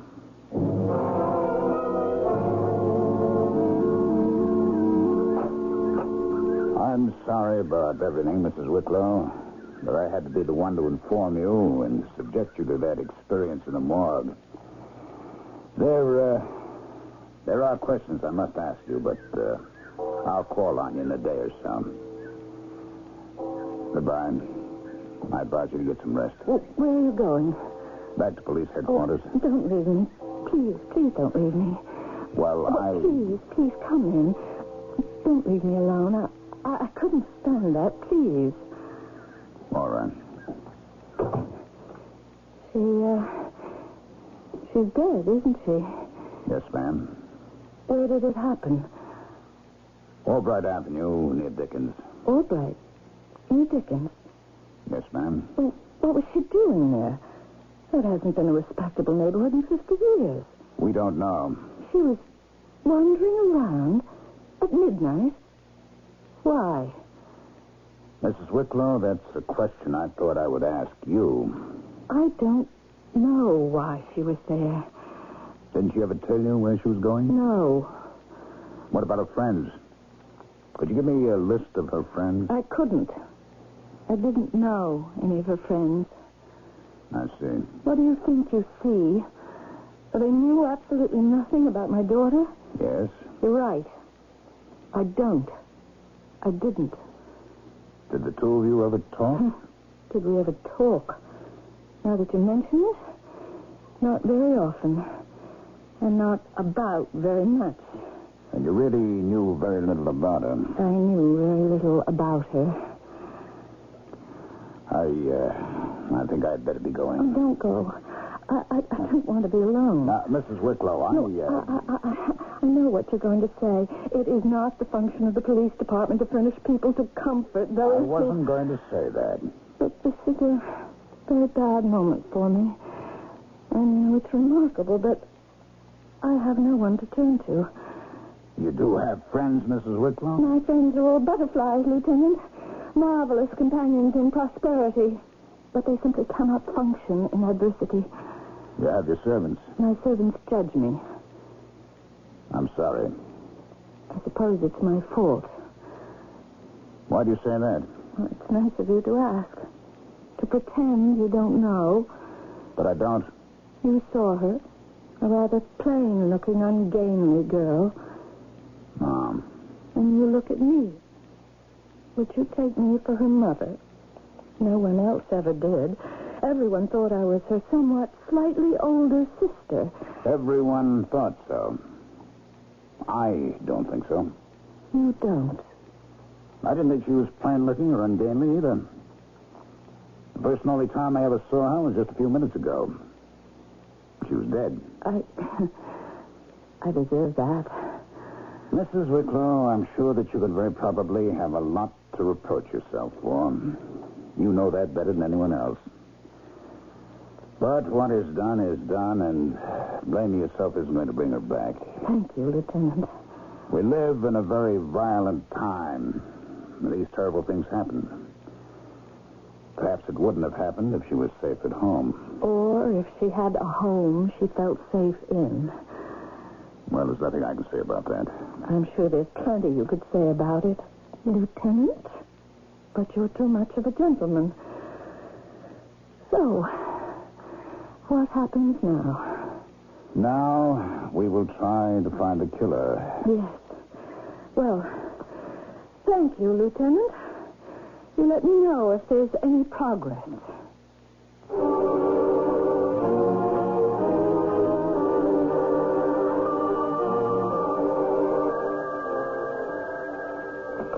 Homicide, Garfield. Oh, it's you. Come on. I'm not holding out on any of you guys. We just don't have any leads, that's all. Yeah, I know you have to write something. I don't know what she was doing in that neighborhood. I don't know why anyone should have wanted to kill her. Look, rich girls get murdered, too. That's democracy. Yeah, well, same to you. May I come in? No, it's you. Yes. May I sit down? Yes, please. Well? I was wondering if there'd been any progress. None at all. Oh, but you do have some leads.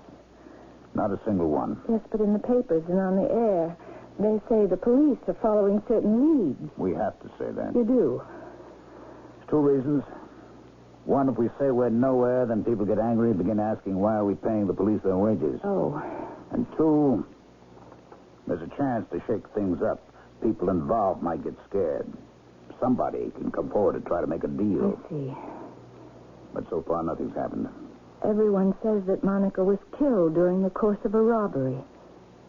Why? Why? Because it makes sense.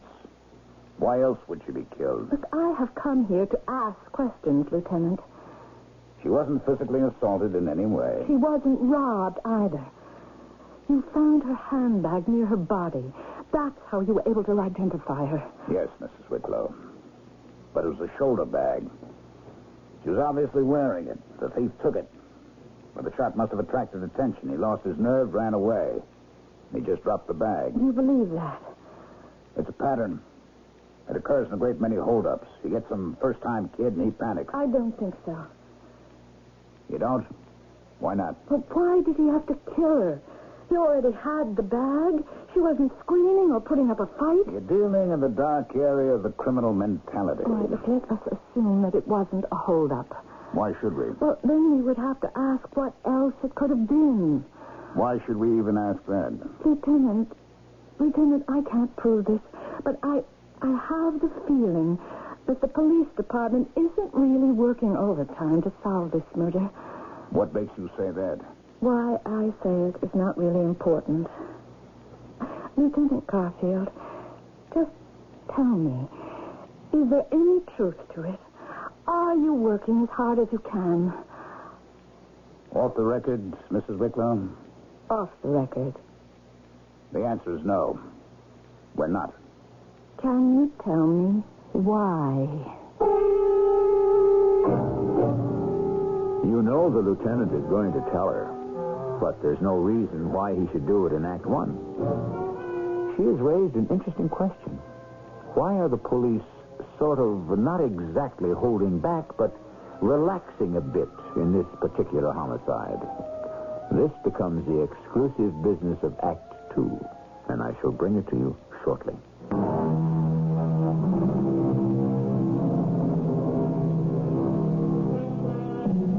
Do you know where your children are?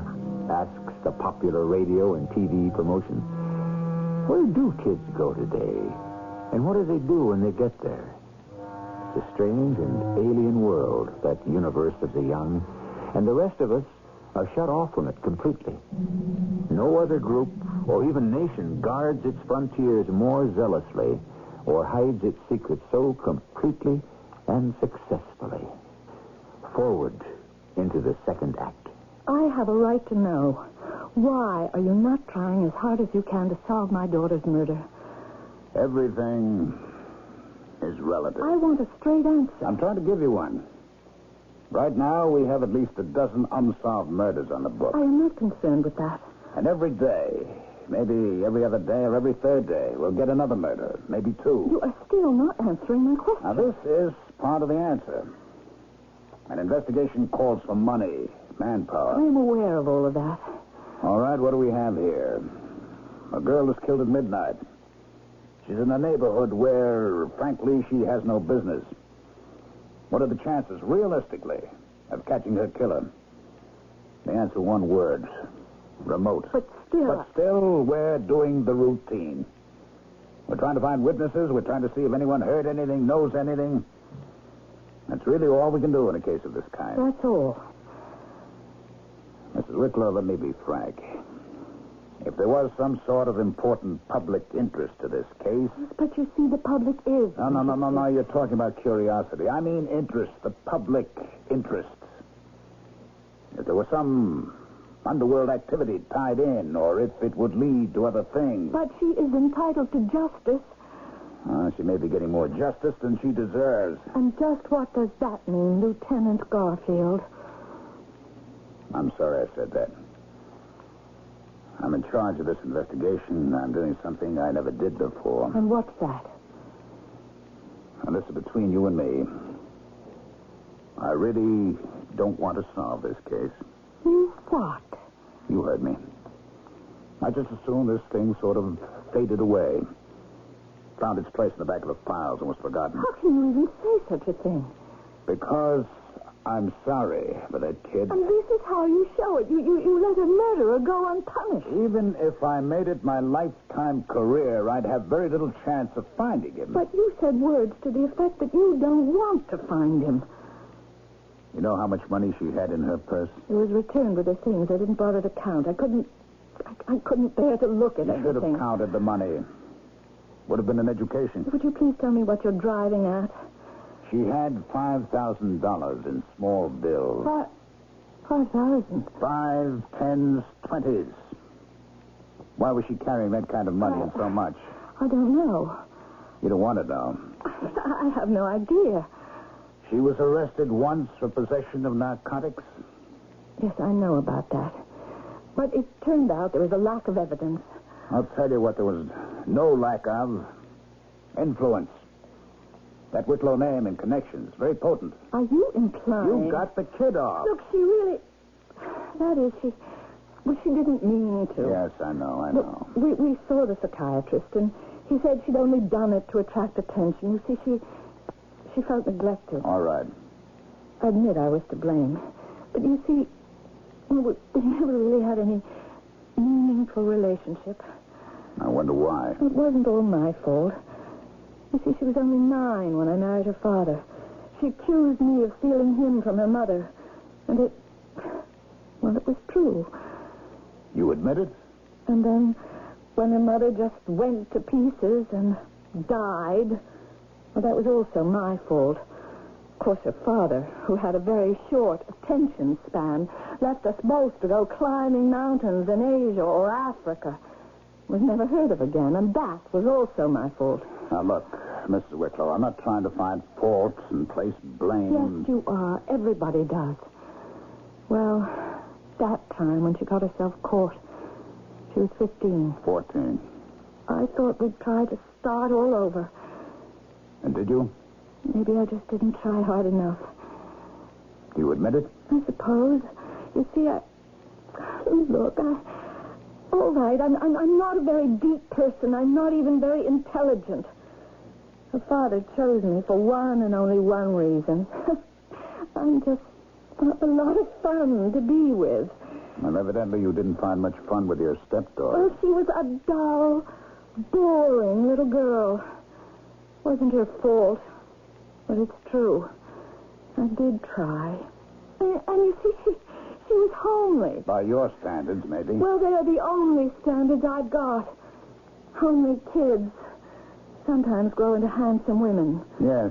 But she became 18, 19, and then 20. And nothing happened.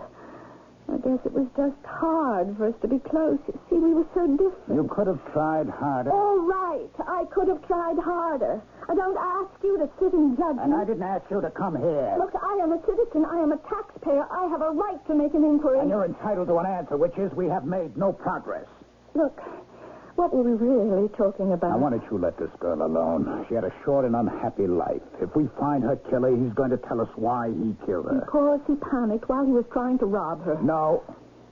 No, it goes back to the $5,000 she had in her bag. Why would she have so much money? She was a rich girl. To her, that wasn't so much money. In that neighborhood at that time of night? What are you driving at? She was selling drugs. I don't believe that. $5, $10, $20 bags. You can't prove it. I don't want to prove it. She was killed because she was freelancing. She didn't know she was operating in someone else's territory. The motive wasn't robbery. It was done by a hired killer. To be a lesson to other people like her. I don't believe she was pushing drugs. You mean you don't want to believe it? There must be another reason why she was there, why she was killed. Yes.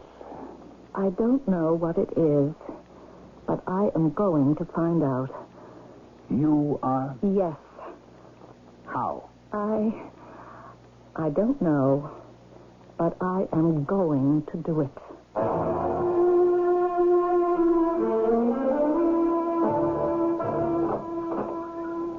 Oh, it's Lieutenant Garfield. Hello, Downs. May I come in? Oh, yes, sir, of course.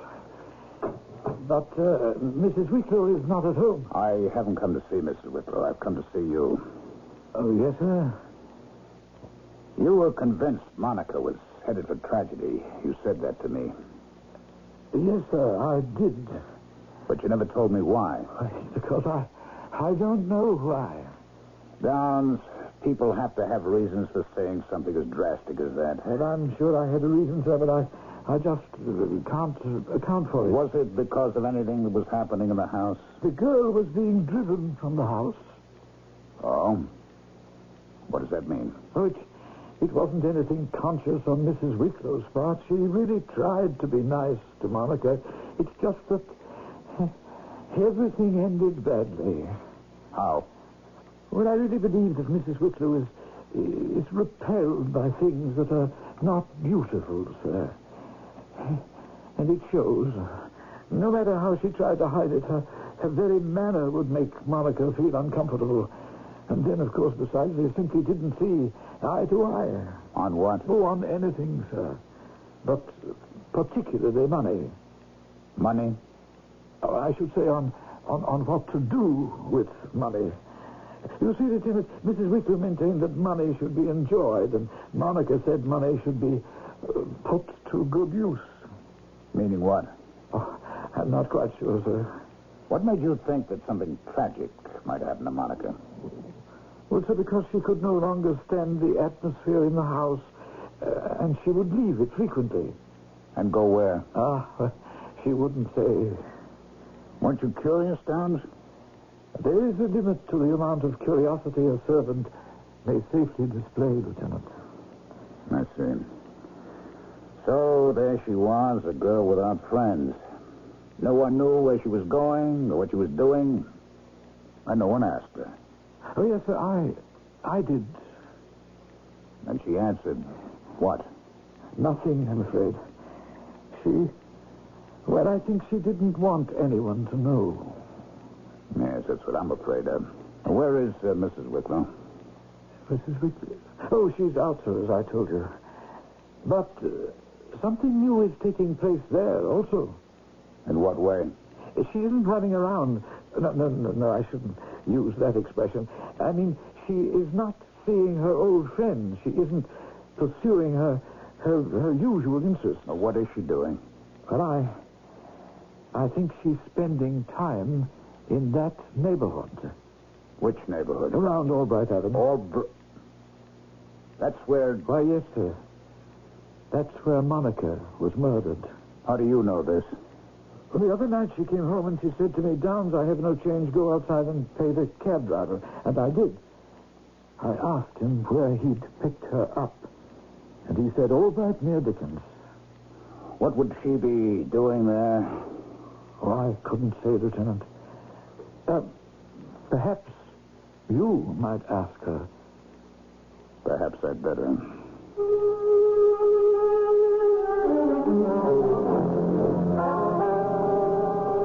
Hello, Mrs. Wicklow. Oh, it's you. What are you doing here? Shopping. For what? This isn't your kind of neighborhood. What are you doing here? Looking for you. Why? You've got no business here. Oh, I thought it was a free country. You could go anywhere you like. Yes, that's theoretically true, but the fact is you have no business here. Why do you say that? You have a guilty conscience about your stepdaughter. True. I'm guilty that she considered herself my stepdaughter. Perhaps if I'd looked on her as my real daughter, she'd still be alive. About your guilty conscience. I'm entitled to have one. I earned it. You're doing the detective fiction bit. Because the police seem to have given up, you'll be the amateur who goes to the scene and pokes around and finds the killer. Maybe. Your way doesn't work. Well, so far, neither does yours. All you can do here is get yourself into very real trouble. Really? You're an alien presence. You ask questions. You make people suspicious. In addition, you can be robbed, mugged, killed. These days, that can happen to anyone, anywhere. Mrs. Wicklow, why don't you go home? I can't. Something keeps pulling me here, drawing me here. What? I don't know. If I try to explain it, you'll think I'm crazy. But somehow, I feel close to Monica. So very close. You know something? I even think I may have seen her. Mrs. Wicklow, do you know what you're talking about? Yes, Lieutenant Garfield. I know what I'm talking about.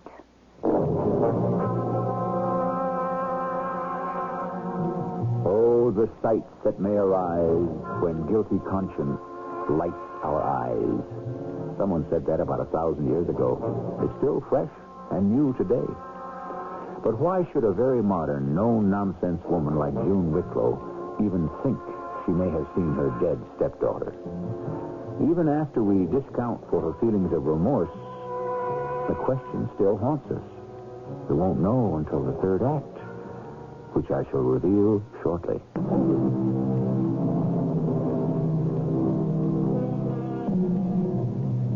There's no accounting for mother love where it exists, or understanding it where it is absent. It was a Mr. Amos Trent who coined the expression, a face that only a mother could love. But there are some mothers and some faces that would not fit the truism. Well, we must do the best we can. And in all kinds of love, we can always say, it's better late than never. Buenos dias, senora. Could you help me? Do you speak English? Si, senora. There was this girl. You see, here, this is her picture. Si. She was killed not far from here. And I want to see if anyone knew anything. Si. Well, no. I know nothing. Nothing at all. You can't tell me anything. Oh, I have never seen her. Oh. You are the police? No. Oh, no. The police, they have come. They ask. I know. I have seen you before. What do you mean? I stand by the door of my shop. I see you walk down the street. You go into stores and houses and you ask about girl. Well, yes. Why? Because I was her mother. Ah, the mother. Yes. And no one will tell you of this girl. No. Is there something to tell? Senora, she was good. Yes, I know she was. But do you know, Senora, how good?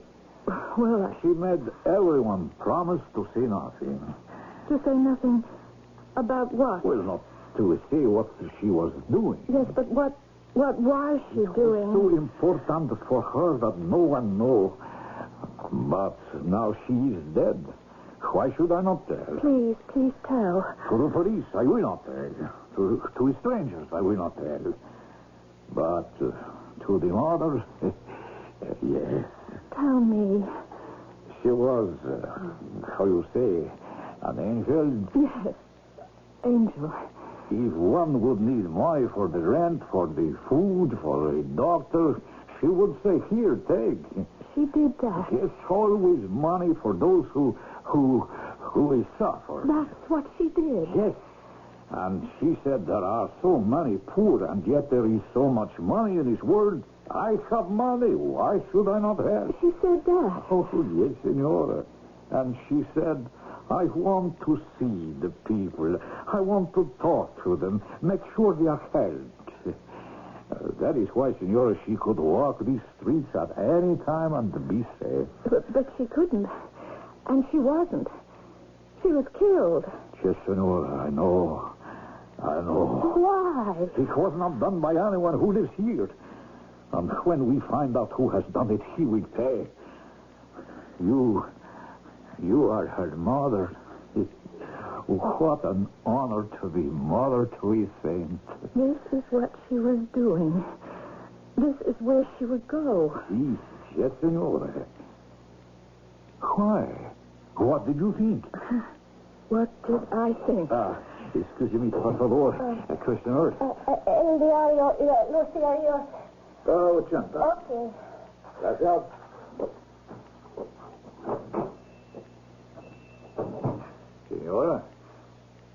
Senora, something is wrong.